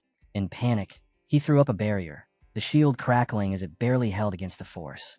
Cracks spread across its surface like spiderwebs. When he looked back at Ruin, his face twisted in disbelief. Just months ago in the capital, Gary had completely overpowered him. But now, the difference in strength was like night and day. Ruin didn't hesitate. He closed the distance and unleashed a devastating blow. Gary froze, unable to react, as the strike sent him crashing to the ground. Gasps erupted from the onlookers. Even Gary's own children stood speechless as Ruin continued his relentless assault, each hit echoing through the battlefield. Amid the chaos, Ruin's voice cut through the noise. How'd you even get out of that prison in the capital? Don't tell me the Hill family managed it alone. Gary trembled, dropping to his knees. Wait, I'll talk. I'll tell you everything. Just spare me. But Ruin shook his head. No need. I already know. It was either the Flame King or the Crown Prince. In one swift motion, his blade came down, ending it. Gary's son screamed in rage, cursing Ruin's name. You'll pay for this. For my father. For my brother. He turned to the other mages, shouting, All of you, with me. If we don't fight together, the Hill family is finished. The group rallied, chanting in unison, magic flaring wildly in the air. But Ruin stood calm amid the storm. You still don't get it, he said quietly. You're not even close to my level anymore. He raised his hand. Energy surged around him, spiraling into a brilliant, blinding storm. The mages gasped. They recognized it immediately. The orb of radiant light, one whispered. Its glow was overwhelming, its heat unbearable. Ruin's magic roared like fire, gathering above him in a colossal sphere that looked ready to consume the heavens. An 8th class spell. When it dropped, the impact was cataclysmic. The explosion swallowed everything in a wave of white fire, erasing every enemy in an instant. From the sidelines, Rainyaka's lips curved into a satisfied grin. Now that, he murmured, is talent. Just then, a new voice echoed across the field. Rainyak, the tower mage, had appeared out of nowhere. Rainyak turned, mildly surprised. Well, this is unexpected. What brings you back? The tower mage frowned. You're letting this kind of chaos unfold in the Empire? After all this time, this is how you run things. Rainyaka's tone was calm, almost amused. You vanished for ages, and now you show up just to lecture me. The tower mage stared at him in disbelief. You saw that spell, didn't you? You really think this is something to take lightly? Rainyak gave a faint shrug. Sure, it was impressive. But so what? That was an 8th class spell, the tower mage snapped. Only the most elite mages in the world can cast something like that. Right now, Ruin's power might rival, or even surpass, the Flame King himself. Rainyak couldn't help but smirk. Did the Crown Prince really think it was a good idea to provoke someone like Ruin by sending weaklings from some backwater border town? He shrugged it off. Relax, he said lazily. No need to get worked up over one flashy spell. But the tower mage didn't share his calm. You don't get it, he said sharply. The prince messed up this time. Ruin's not someone you toy with. And if he's smart, he's already figured out you were helping Gary. Rainyak chuckled. Helping Gary? Please. I didn't even bother hiding that. That caught the tower mage off guard. Then why bother with Ruin at all? He asked, frowning. Rainyak's tone turned cool and deliberate. Let's not forget who we are. I'm the Crown Prince, future ruler of this empire. You're the head of the continent's top magical institution. And Ruin. He leaned back, almost amused. He's just a distraction, a flicker from a dying little nation. You're not actually scared of him, are you? The tower mage didn't answer right away. Silence hung between them before he finally sighed. You've always done whatever you wanted, Rainyak. I suppose nothing's changed. Rainyak raised an eyebrow. What's that supposed to mean? The tower mage straightened, his voice firm. It means I'm done dealing with you. From now on, I'll take this straight to His Majesty. Word spread fast, too fast. Before long, the rumors had reached the Emperor's court. There was talk of a young mage from a small kingdom who had reached 8th class. Only 17 years old, and he had already unleashed a meteor-class spell that shook the heavens. The Emperor listened carefully, aware of the ripple it caused across the continent. The boy's name was Lewin Ardell, heir of the famed Ardell family, and he had surpassed even the Flame King, Theron, in both speed and power. It was no wonder the Empire was uneasy. Whispers filled the halls. If Lewin's growth continued, could he take the title of Tower Master from Theron himself? Many were already saying yes, that the Empire needed a new leader for its magic tower. Naturally, the Emperor had heard enough to take it seriously. He turned to his advisors. Perhaps it's time we reconsider the tower's leadership, he said thoughtfully. What are your views on this prodigy? The council exchanged glances. One of the senior aides stepped forward. Your Majesty, while there are countless knights of the 8th star, there's only one 8th class mage, the Flame King. Or rather, there was. Now, this young man's appearance changes everything. Another nodded in agreement. His potential is extraordinary. If he continues to rise, it's only logical to consider him as a future successor to the Tower Master's position. The Emperor listened, silent for a long moment. Then, before he could respond, the massive doors to the throne room swung open. The Flame King himself strode in, his presence cutting through the murmurs like a blade.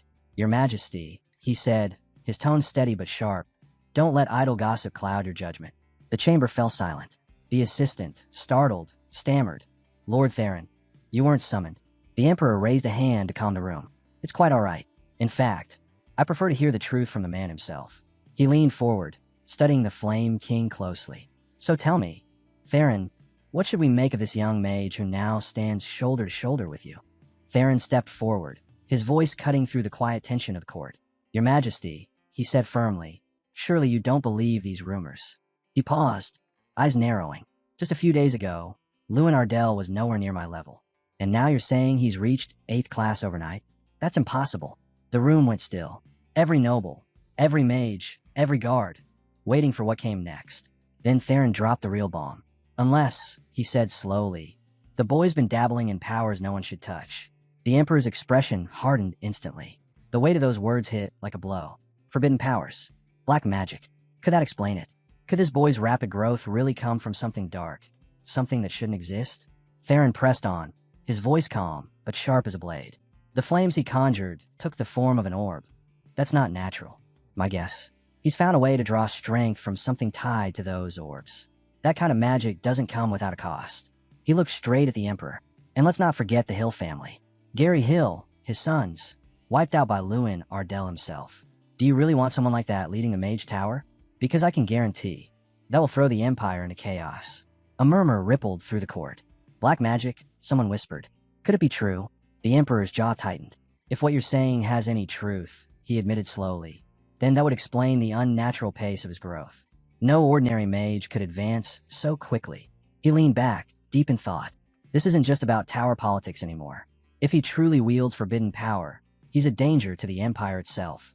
The tension in the room grew heavier with each word. The Emperor's tone turned cold. If this continues, we might have no choice but to act, militarily, if necessary. A flicker of satisfaction crossed Theron's face. He bowed slightly.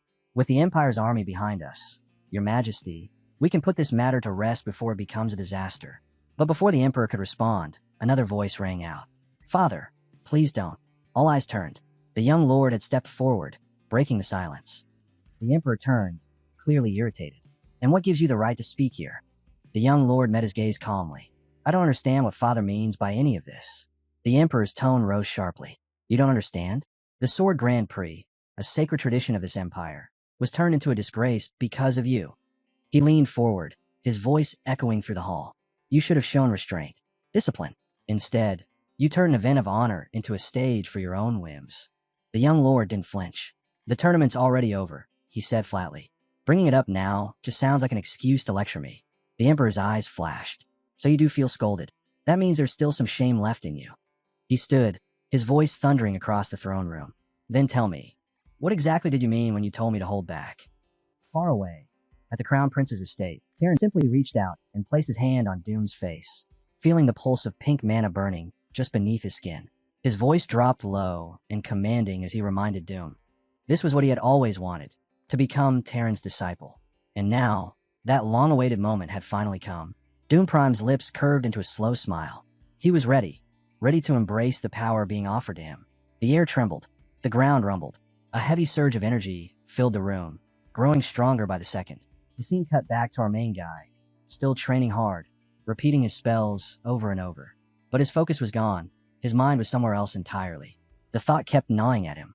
It wasn't enough that they'd gone after his sister. They had dragged innocent people into their fight too. His jaw tightened as he wondered who was really pulling the strings. The young lord? Or the Flame King himself? But in the end, it didn't matter. Whoever it was, he'd crushed them both. Without wasting a second, he marched toward Terran's chambers. But before he could get far, Lady Irene's voice called out behind him, asking where he was headed in such a rush. He turned, saying flatly that it had to be either the Flame King or the Crown Prince behind it all, and both of them were now openly after him. Irene froze in shock.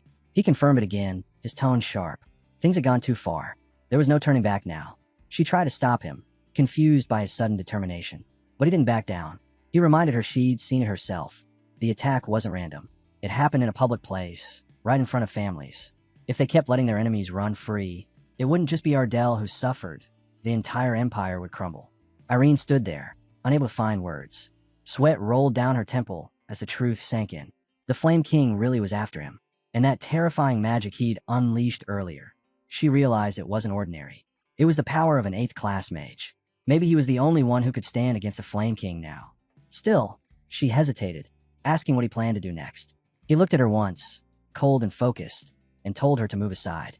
She pressed him again, confused. What was he even talking about? Before he could answer, the air shifted. A shadow appeared. Prime stepped forward, his massive sword gleaming as he blocked their path. The hero stopped in his tracks, caught off guard for a moment. Then he smirked. "It's been a while," he said calmly. "Did the Flame King send you to finish me off?" Prime's eyes narrowed. "Don't you dare speak his name so casually." The hero chuckled. "Guess that makes you his biggest fan." That one line set Prime off. His face twisted with rage as he shouted curses, promising that he, Doom Prime, would personally make sure the hero never laid eyes on the Flame King. Then, with a roar, he charged forward, his sword glowing with power granted by the Flame King himself. The hero raised his arm and blocked the blow, recognizing that same reckless loyalty in Prime's eyes. But something felt wrong. Prime's gaze was darker than before, his eyes completely black, wild and unstable. Whatever he'd become, it wasn't human anymore. Flashes of memory tore through Prime's mind. Terran standing before him, asking if he would accept the power being offered. Terran had known from the start that even with that strength, Prime wouldn't be able to defeat Ruin. But that wasn't the goal. All he needed was time. Now, that moment had come full circle. Prime's eyes were completely black, his humanity gone. He'd turned into a monster, striking wildly with no restraint, no reason. The hero didn't fight back. He dodged, weaved, doing everything he could just to stay out of reach. Lady Irene watched in shock, frozen in place. She couldn't even move. The man she once knew, once the strongest among the 11 children, had changed into something unrecognizable. The air around him was thick with rage and power. She yelled out a warning to the hero, voice trembling. Something about Prime's appearance triggered a memory, a term she had read in an old text. And then it hit her. Doom Prime had undergone demonification. The word struck the hero like a thunderbolt. Everything suddenly made sense. Of course, the Flame King.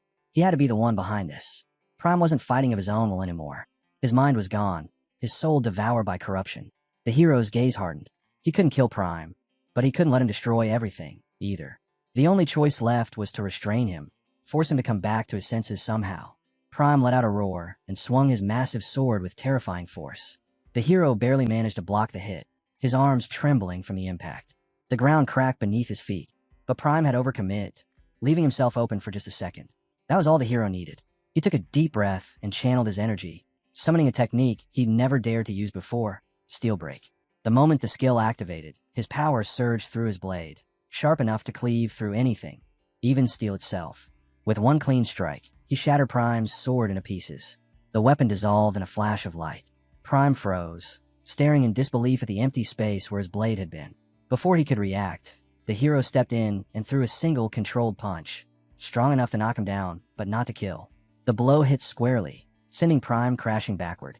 The hero watched him fall and muttered under his breath, hoping that somewhere inside, the real Prime could still hear him.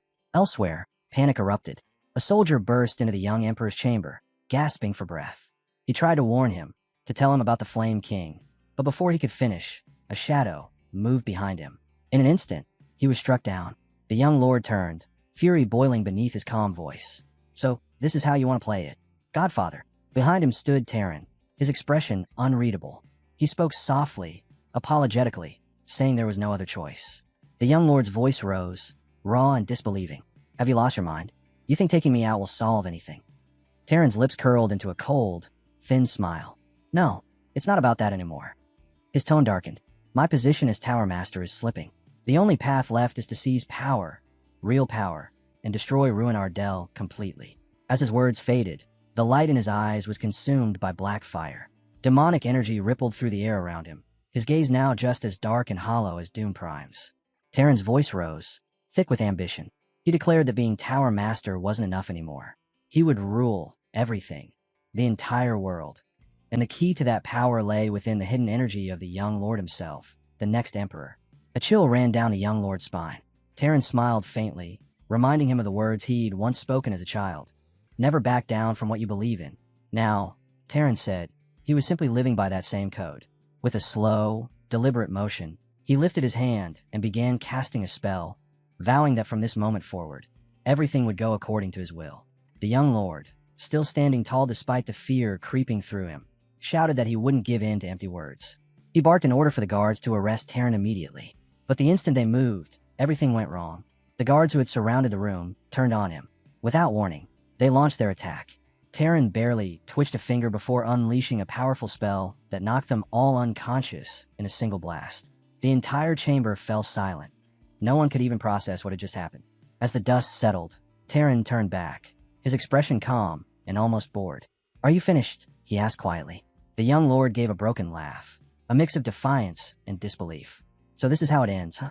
Fine then, go ahead. Try to take down Ruin Ardell. Even in death, I'll curse you for it." The story shifted back to the battlefield, where our hero stood over Prime, who was completely battered, bruised and swollen like a ripe tomato. Lady Idony looked down at him, concern etched in her voice as she wondered if he'd even survive after taking so many hits. The hero just shrugged. "He's still breathing, so I'd say he's fine. A few punches are better than staying a demon forever." Lady Idony gave a small nod. "Fair point." Then, a familiar voice broke through the air. Terran appeared, walking out from the shadows with that cold smirk on his face. He glanced at Prime's unconscious body and chuckled. As expected, he couldn't even slow you down. But I'll give him this. He played his part well. All I needed was a bit of time. Lady Irene stiffened. There was something off about him, something far darker than before. The energy around him pulsed with corruption. The hero's expression hardened. "So, it's finally your turn, huh? Fine. I'll take you down myself." But the moment he stepped forward, he realized something was wrong. The Terran standing before him wasn't the same man he'd fought before. His aura was heavier, sharper, burning with demonic energy. His eyes were pure black. "You can't beat me, Ruin Ardell," Terran said, his voice echoing with unnatural power. He began chanting a spell, the words twisting the air itself. The hero shouted for Lady Irene to get back. But before she could move, the world erupted in a deafening explosion. Outside, panic spread through the streets. Officials and soldiers scrambled as the shockwaves tore through the ground. People screamed, unsure of what was happening. Through the chaos, the hero's sister caught sight of him, standing there with Lady Irene. Her heart stopped. He shouted to her over the roaring wind. "Get everyone out of here. It's too dangerous. Help evacuate the civilians." She couldn't understand why he was staying behind, why he looked so determined. Meanwhile, he carefully placed Lady Irene and Prime in a safe spot, then turned back toward the wreckage where Terran stood. His voice rang out, steady and sharp. "Why are you doing this, Terran? Why cause chaos here, where innocent people are gathered?" Terran just laughed, a dark, twisted sound that filled the air. "We're way past the point of talking," he said coldly. "Get ready to die." Without another word, he raised his hand. A surge of electric energy crackled around him, and in the next instant, a lightning bolt ripped through the air toward the hero. Our hero barely dodged, the shockwave slamming into the ground beside him. "What the hell is happening?" he shouted, frustrated. He'd thought this was his chance to finally take Terran down, but the power radiating from him was far beyond anything he'd expected. The demonized Terran sneered, eyes glowing black. "Come on, Ruin Ardell. Show me everything you've got." The battle raged like a storm. Ruin could feel the pressure crushing in from all sides. Something was wrong, terribly wrong. This energy Terran was using, it wasn't normal magic. It felt alive, chaotic, ancient. Then it clicked. The Crown Prince. Terran had absorbed his power. That was the source of this twisted strength. Before Ruin could even process it, Terran appeared in front of him in a blur, slamming him hard into a wall. The impact sent cracks splintering through the stone. Terran leaned in, his voice dripping with malice. Still not giving up, huh? You should have learned your place by now. He chuckled darkly. Funny thing is, you actually helped me. Your defiance pushed me to evolve, and now I've become something greater. He spread his arms wide, energy crackling all around him. A demon god. The words struck Ruin like a blade to the chest. It all made sense now. Terran's jealousy, his hunger for power, his endless resentment. He'd gone beyond mortal limits by devouring forbidden energy. And the Crown Prince wasn't his only victim. Who knew how many others had already fallen to his madness? Ruin gritted his teeth. Monsters like you shouldn't exist, he spat. If no one stops you, this world will collapse. His determination hardened into steel. He wasn't just fighting for himself anymore. He would stop the Flame King, no matter what it took. Then, a sudden chime echoed in his ears. Quest initiated. Defeat the demon god and save the world. The words flashed before him, like fate itself was drawing the line. Meanwhile, across the burning city, the chaos had spread. The hero's sister knelt beside Lady Irene, gently shaking her awake. Irene groaned softly, blinking through the smoke. What's going on? She asked weakly. Ruin told me to get everyone out, his sister said quickly. We're trying to evacuate whoever's left, but there aren't enough of us. The city's in flames. What are we supposed to do?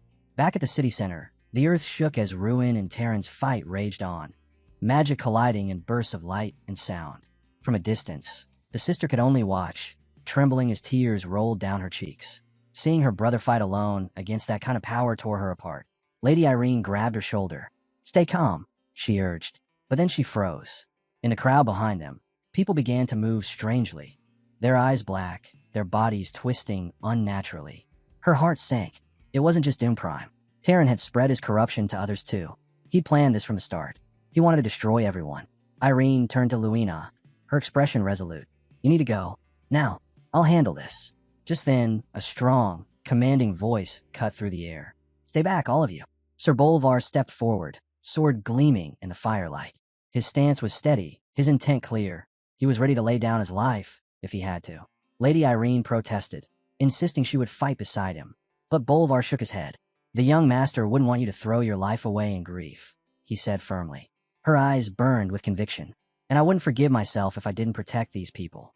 If we can't stand for them now, then what are we even fighting for? The two of them exchanged a single look, an unspoken understanding that this might be their final stand. A massive explosion of fire ripped through the battlefield, sending waves of heat and ash across the ground. Lady Irene froze, eyes wide as the flames roared past.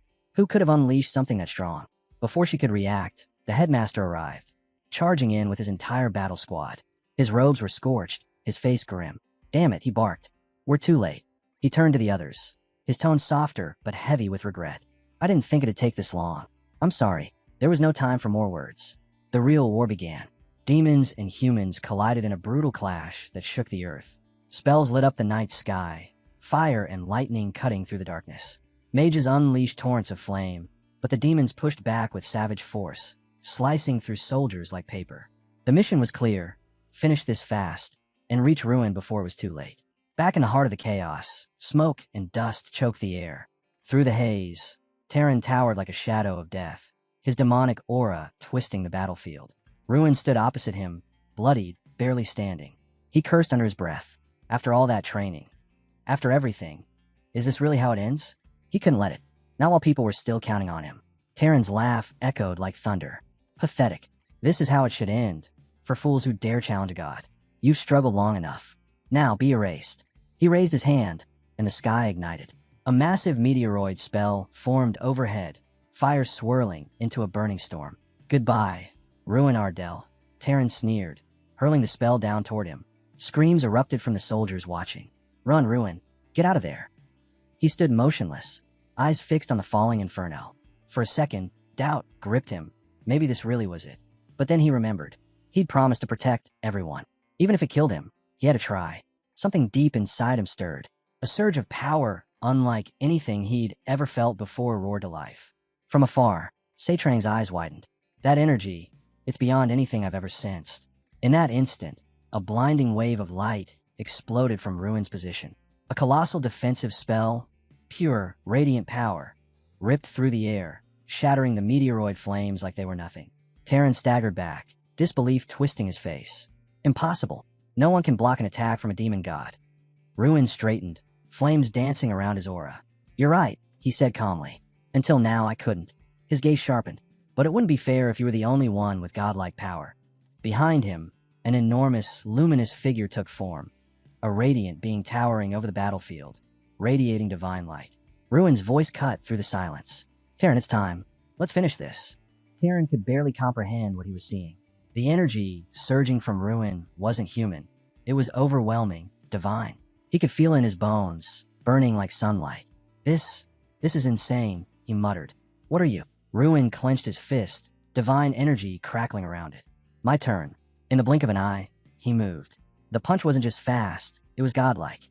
Terran scrambled to throw up a barrier, chanting a defensive spell, but it was too late.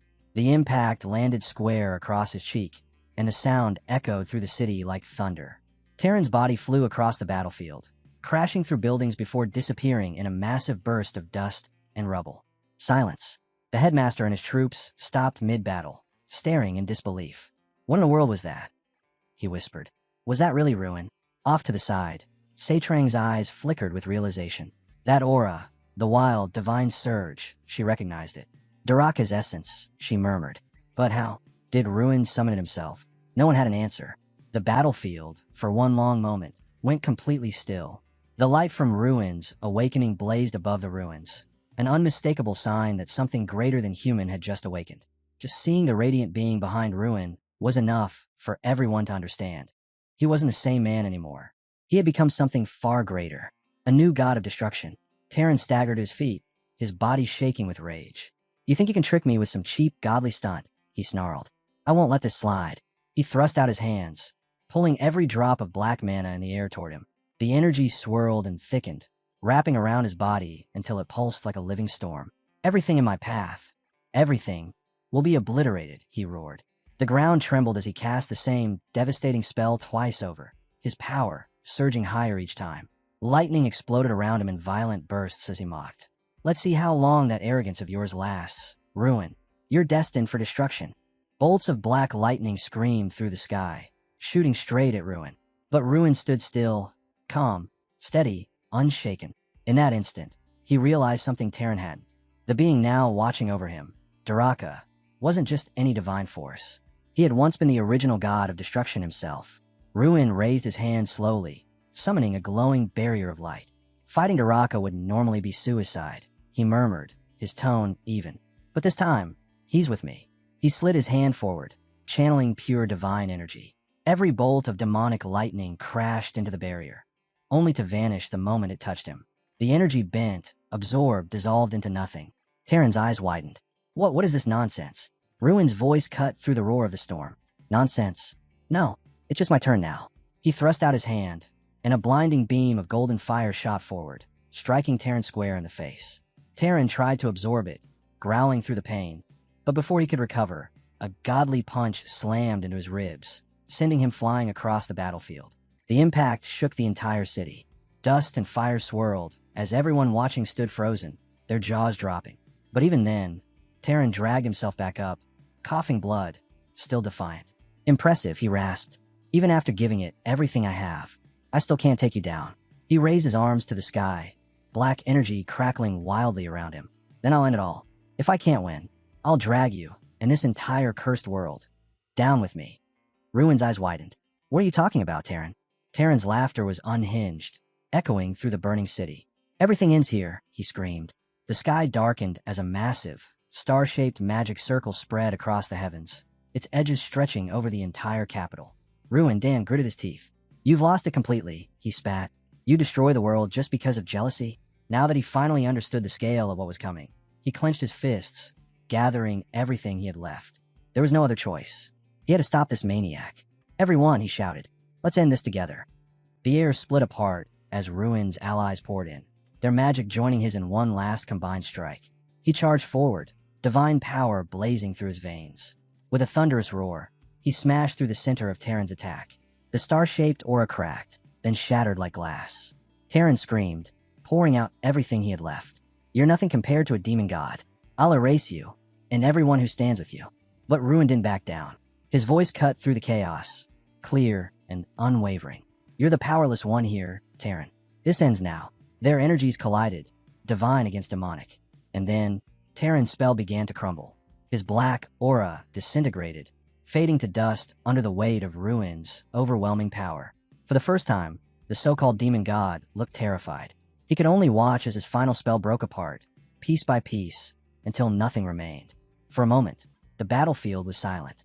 Ruin stared at the ashes swirling in the air where Terran had stood, wondering if it was really over. Terran's final words echoed faintly through the smoke, his voice twisted with hate. I'll curse you, even in death. Then, with one last surge of dark energy, the demon god's body disintegrated, scattering into dust that vanished into the burning sky. Ruin descended slowly, his body trembling. All around him, the city was engulfed in flames, smoke rising, buildings crumbling, the air heavy with ash. His sister sprinted toward him, her eyes wide with worry. Ruin, are you okay? He gave a weak nod. Yeah, I'm fine. But before she could say anything else, his expression suddenly changed. His body tensed, his hand clutching his head. No, something's wrong, he gasped. The pain hit like a hammer. His vision blurred, and a scream tore out of him as he fell to his knees. It hurts. It's tearing me apart. His sister dropped beside him, panic in her voice. Ruin, stay with me. Don't come closer, he shouted. His voice cracked as his power surged wildly. Stay back. You can't. Don't touch me. From a distance, Strang watched in horror. Her heart sank as she recognized what was happening. She remembered Daraka, the god who had lost himself after gaining too much power too fast, consumed by his own destructive energy. Her hands trembled. It's happening again. Ruin's body shook violently, his skin glistening with sweat as pure, unstable energy pulsed through him. Strang could only stare helplessly, unsure how to stop the transformation. If this continued, Ruin would follow the same fate. He'd awaken as the new god of destruction. Then, in the middle of that chaos, a single word echoed through the air. Stop. Everything froze. Strang blinked, and suddenly the world around her changed. The burning city, the screams, the chaos, all gone. She was standing in an empty space, endless and still, with only Ruin beside her. What is this place? She whispered. Then a deep, familiar voice resonated through the void. It's been a while, Strang. She turned sharply, her breath catching. Both she and Ruin heard it. The voice that carried immense power, steady and ancient. It spoke again. Little destroyer, it said, addressing Ruin, and the one bound to him. Who I am doesn't matter. What matters is why I'm here.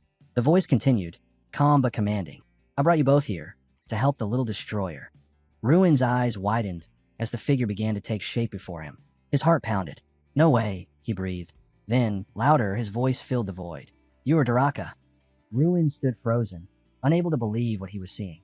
Before him was Daraka, the legendary dragon, renowned as the mightiest being in existence, the original bringer of destruction.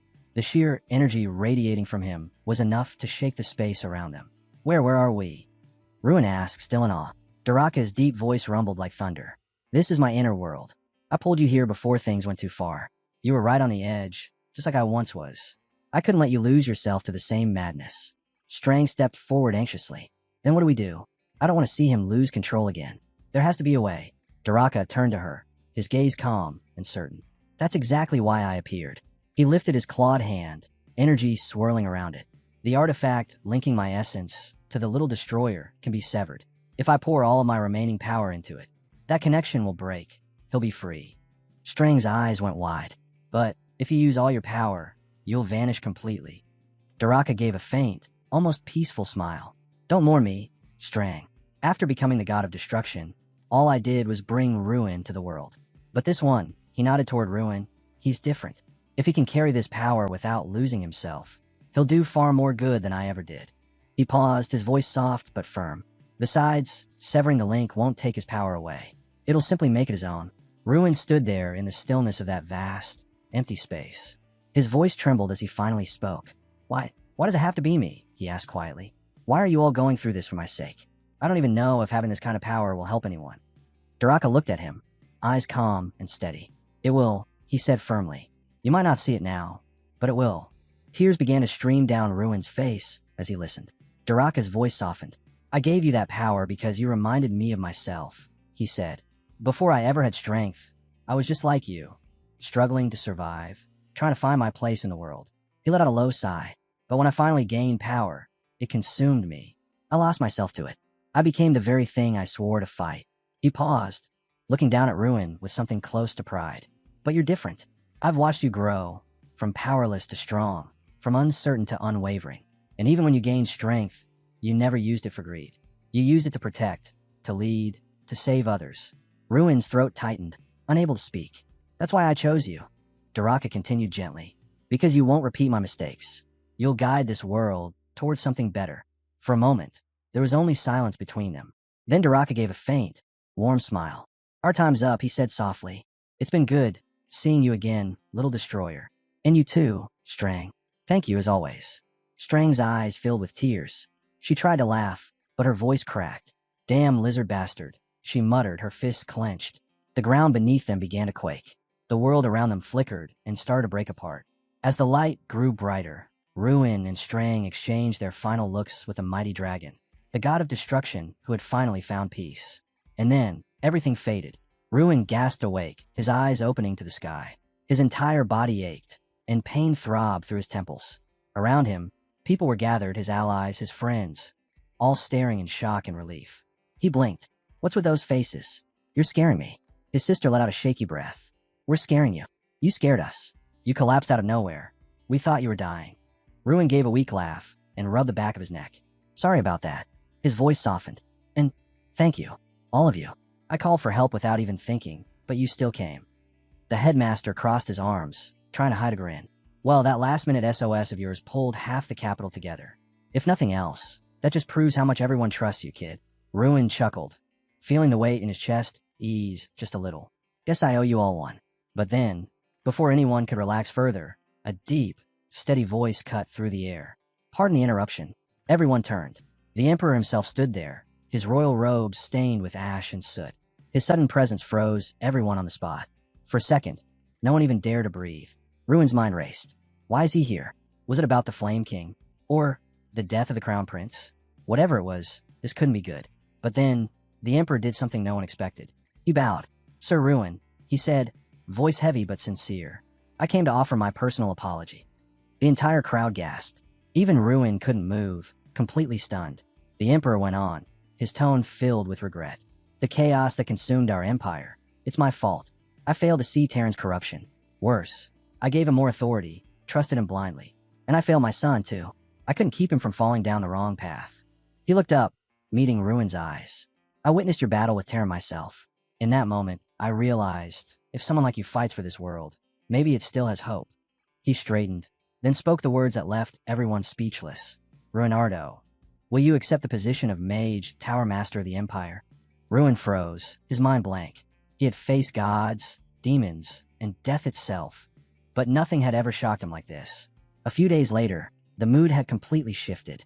The tension of battle was gone, replaced by laughter and clinking glasses. Ruin's friends were gathered around, celebrating his victory and the shocking news that had spread across the empire.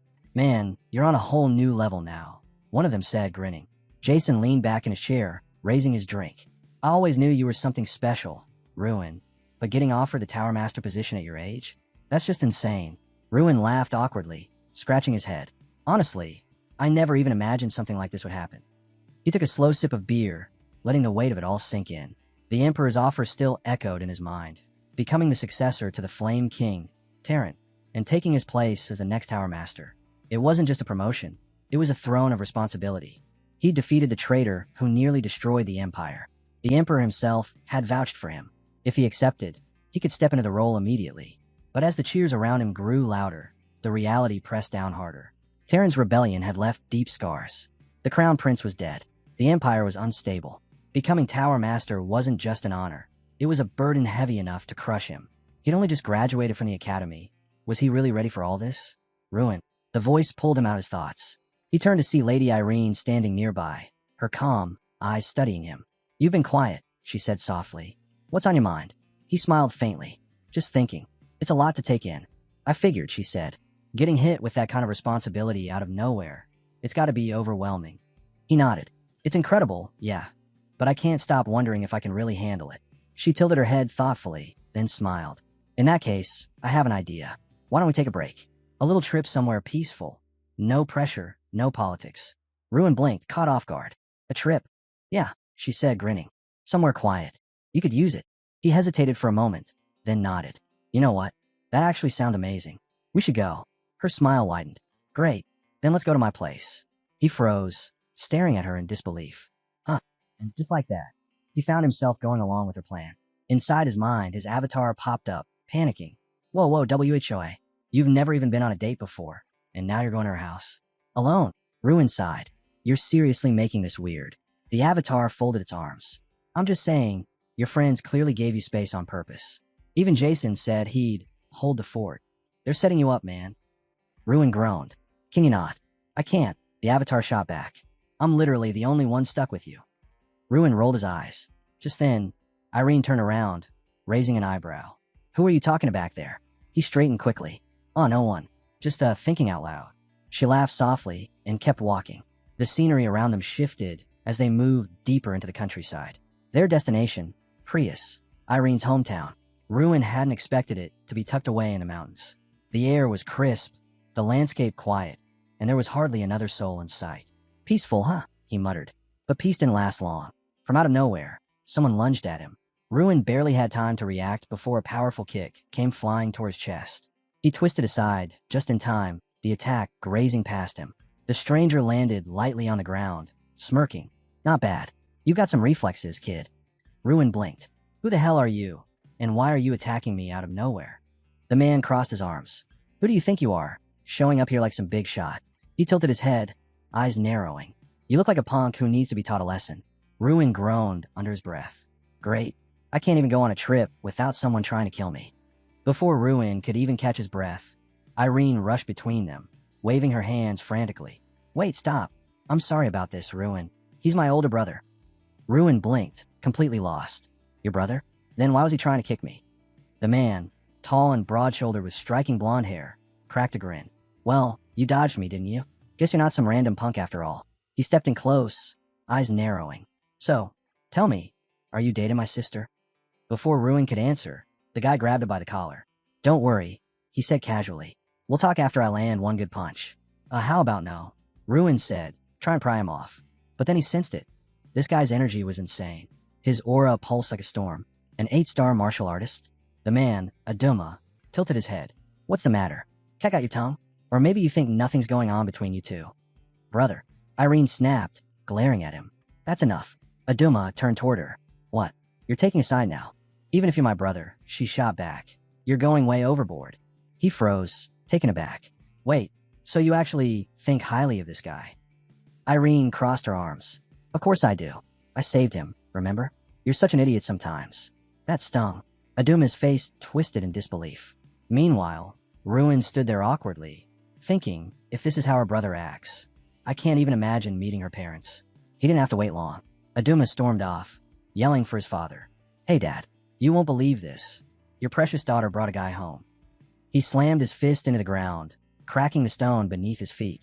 If this punk wants to take my sister, he'll have to fight me first. That's the spirit, son. Came a booming voice from inside. Ruin sighed. Yup, I definitely should have stayed home. Then, just as the tension hit its peak, a calm voice cut through the chaos. Honestly, you two need to stop embarrassing yourselves. Everyone froze. Standing in the doorway was Irene's mother. She radiated elegance and authority with just one look. Both the father and brother instantly went pale and started sweating. Sorry, honey, the dad stammered. Yeah, our bam, Mom, Aduma added quickly. Ruin felt a wave of relief wash over him. Finally, he thought, someone normal. She smiled politely at him. I'm sorry for their behavior, dear. They mean well, but they act before they think. He was struck by how graceful she was, and even more surprised to sense her aura. An 8-star martial artist, too? This family was something else. As they sat down later, Ruin learned more about the Prize family. They had once been a prestigious clan, owners of a grand estate, and respected throughout the empire.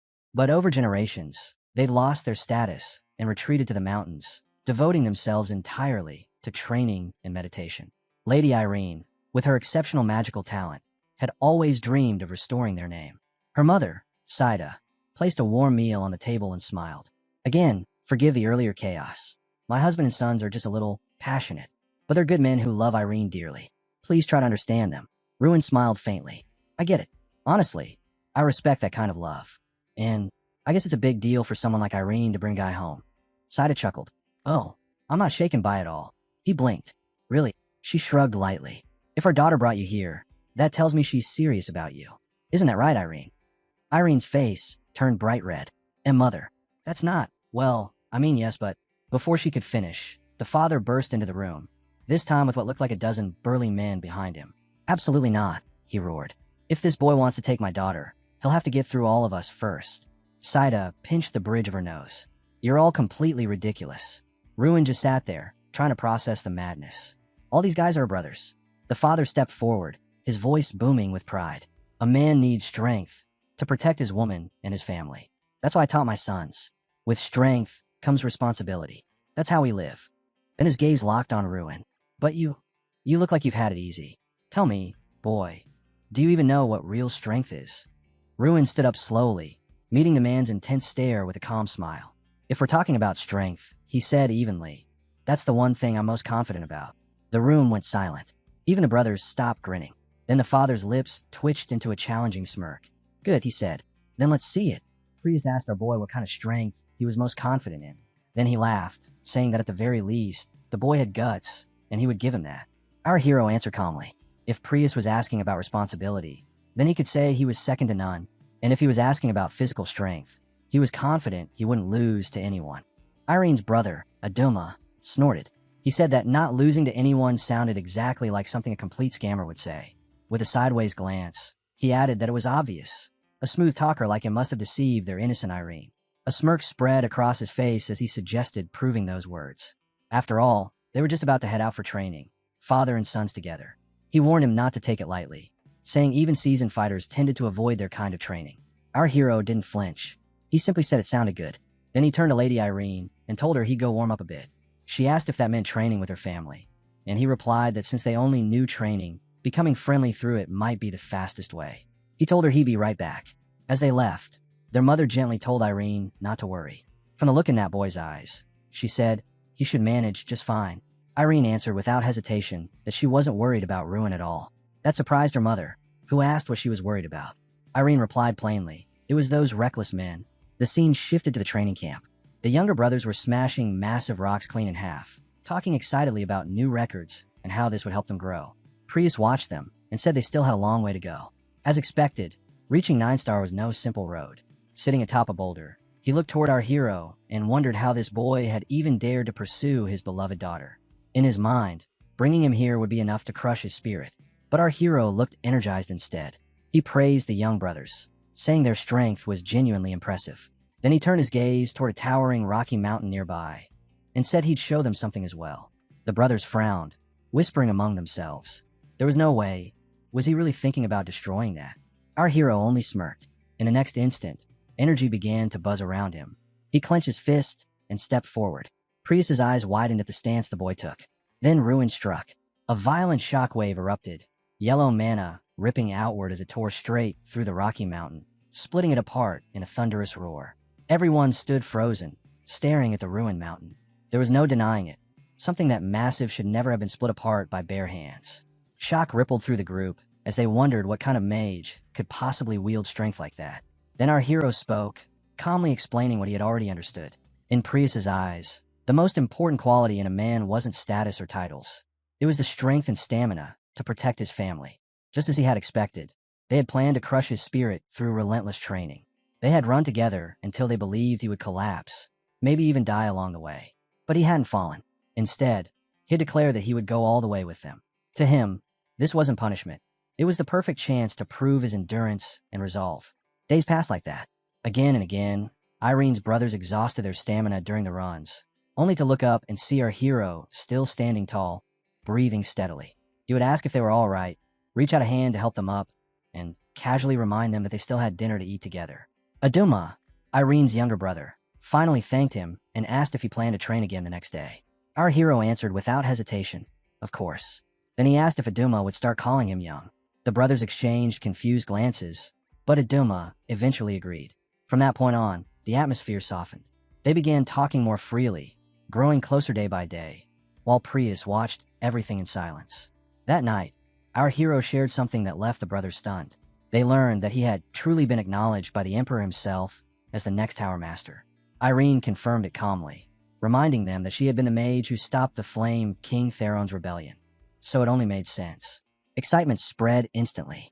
They realized that someone extraordinary was staying under their roof, that they were speaking face to face with the future Tower Master. Prius then asked why Ruin was only telling them this now. If he had said it earlier, Prius admitted, they might have treated him very differently from the beginning. Ruin simply replied that such titles didn't matter to him. The answer surprised Prius, who asked what he meant. Ruin explained that all he truly wanted was acknowledgement from Lady Irene and from her family. Compared to that, the title of Tower Master meant nothing. Irene's mother shook her head, saying she could hardly believe it. But of course he was someone Irene would fall for. Wasn't he, dear? Irene flushed instantly and protested, telling her mother not to say things like that. Her father remained quiet, observing the scene. Yet the look on his face made it clear. He already knew it was true. Later that night, when the household had fallen into deep sleep, our hero stirred as a quiet voice called his name. He opened his eyes to see Prius standing there. The sight startled him. What was Irene's father doing awake at this hour? Prius motioned for him to follow, saying they needed to talk. The two stepped outside into the cool night air, and as they walked, our hero wondered what kind of conversation awaited him. Since Prius had asked for this himself, what was it that he truly wanted to say? Without warning, Irene's father asked him a question. Caught off guard, our hero instinctively answered, "Yes, father." Sweat streamed down Prius's face as he spoke, repeating something he had said many times before, that Irene was an extremely precious daughter to him. Then came the question that mattered most. Could he truly take responsibility for a daughter like that? Our hero fell silent for a brief moment. Then, without hesitation, he answered that yes, he could. Prius nodded calmly and said that was enough. Skill, effort, character. Despite how coldly they had treated him at first, his conduct had been flawless. But Prius's tone hardened as he issued a warning. If he ever took his daughter and made her cry, he would never forgive him. He told him to cherish his daughter, Lunaril. Our hero's face lit up, overwhelmed. All he could do was bow slightly and thank her father for placing such trust in him. The next morning, as the two prepared to leave, Irene's mother asked if they weren't heading out a little early. Our hero smiled and said they would visit again sometime. Aduma immediately shot that down, saying there was no need. They would be the ones visiting him instead. Then, with complete seriousness, he added that since they were planning a formal meeting later anyway, Ruin and Irene should just keep dating until then. The words made both of them blush, and they were equally stunned by Aduma's shameless boldness. Irene promptly kicked him in the leg, calling him an idiot and demanding to know what nonsense he was spouting. As the family sent them off, telling them to visit again, Irene felt her heart flutter uncontrollably. On the road back, after hesitating for a long moment, she finally gathered her courage. Now that both families had given their approval, now that there was no one left standing in their way, she quietly asked them what they were to each other. Exactly. Our hero was caught off guard by the sudden, honest question. For a brief moment, he didn't answer. Then he smiled calmly and told Lady Irene that they should date seriously. Once the words were spoken, the tension eased, as if something long unsettled had finally found its place. Irene answered with a gentle smile of her own, telling him to take good care of her, addressing him softly as Sir Ruin. And just like that, 5 years passed. The scene shifted to the Mage Tower. Strang sat sprawled on a sofa, reminding him that the memory of his confession was still painfully clear. She said that moment had been wild, that every single word he spoke back then was impossible to forget. With a lazy grin, she repeated his words, teasing him for having asked Lady Irene to date seriously. Letting out a sigh, she remarked that even after 5 years, he still talked about the same thing. If he truly intended to assist her, she added, then he should focus on his work instead of slacking off and reminiscing about the past. By now, our hero had officially become Tower Master, appointed on the Emperor's recommendation. Strang, of course, addressed him plainly as Tower Master Ruin. From the moment he accepted the position, his life had become endlessly busy, and Strang served as his assistant, helping him shoulder the overwhelming responsibilities that came with the role. At the same time, Ardell itself had changed dramatically. Through steady development, it had grown into a proper, well-established city. Hansen served faithfully as Ardell's knight, while Jason took charge of its administrative affairs. Above all else, the one who contributed the most was our hero's father, whose efforts had laid the foundation for everything Ardell had become. Just then, his younger sister arrived, calling out to him. He greeted her warmly, proudly addressing her as the Sword Grand Prix champion. She replied with complete confidence, saying that victory had been inevitable given her skill. Our hero reflected quietly on her journey. She had never abandoned her dream of becoming a swordswoman. Years later, She entered the Sword Grand Prix once more and emerged victorious. Now she stood beside the Emperor himself, who had since recovered his health. He asked what had brought her to see him. She answered bluntly that she was there to check whether her brother was truly fulfilling his duties and to see how well he was preparing. He raised a brow, asking what she meant by preparation. She told him not to play dumb. He knew exactly what she was referring to. With a small smile, he assured her that everything was perfectly prepared, leaving no room for complaints. A few days later, people gathered throughout the territory, dressed formally, murmuring among themselves and urging one another not to push. When our hero called out to Hansen, a voice rang through the crowd, announcing the arrival of one of the day's main figures, the Tower Master himself.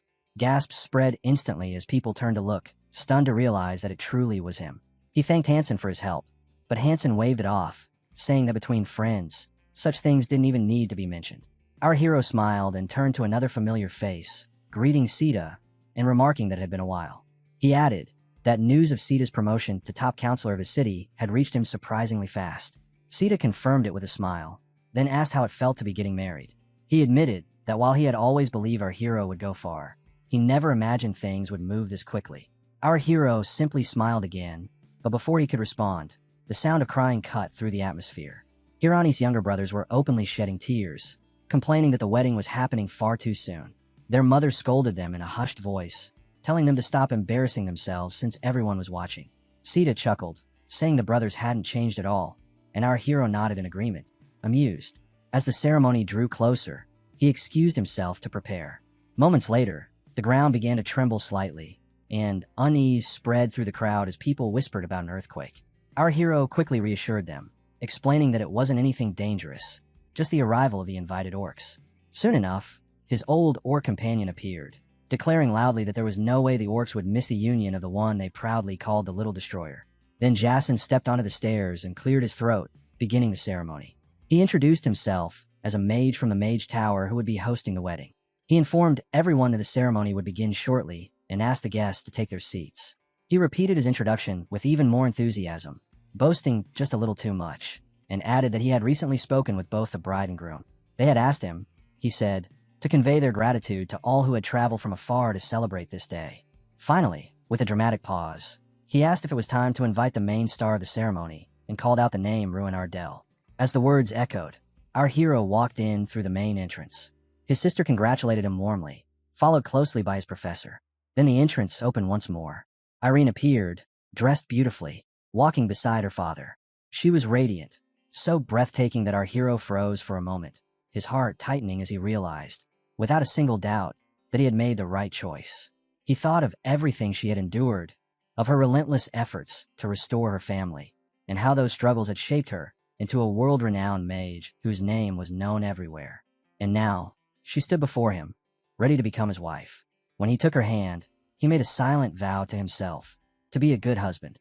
Watching from the side, his father smiled with pride and said quietly that he believed in him. Jason stepped forward and announced that it was time to welcome the officiant. With clear pride, he introduced him as the Tower Master, a mentor, and his own teacher as well, the Dean of the Academy, Tyrion Ignite. The Dean smiled as he began, offering his heartfelt congratulations to the couple. He spoke of how the two standing before everyone had endured countless hardships, overcoming each one by supporting one another. Even if similar trials awaited them in the future, he said, this couple, now bound in marriage, would face them together once more. He reminded everyone present that true marriage meant relying on each other during moments of pain, sorrow, and difficulty. Our hero tightened his grip on Irene's hand as he listened. When the Dean invited the newlyweds to speak their vows, memories surfaced. He recalled the first time he had seen her, back in an antique shop during the Great Festival.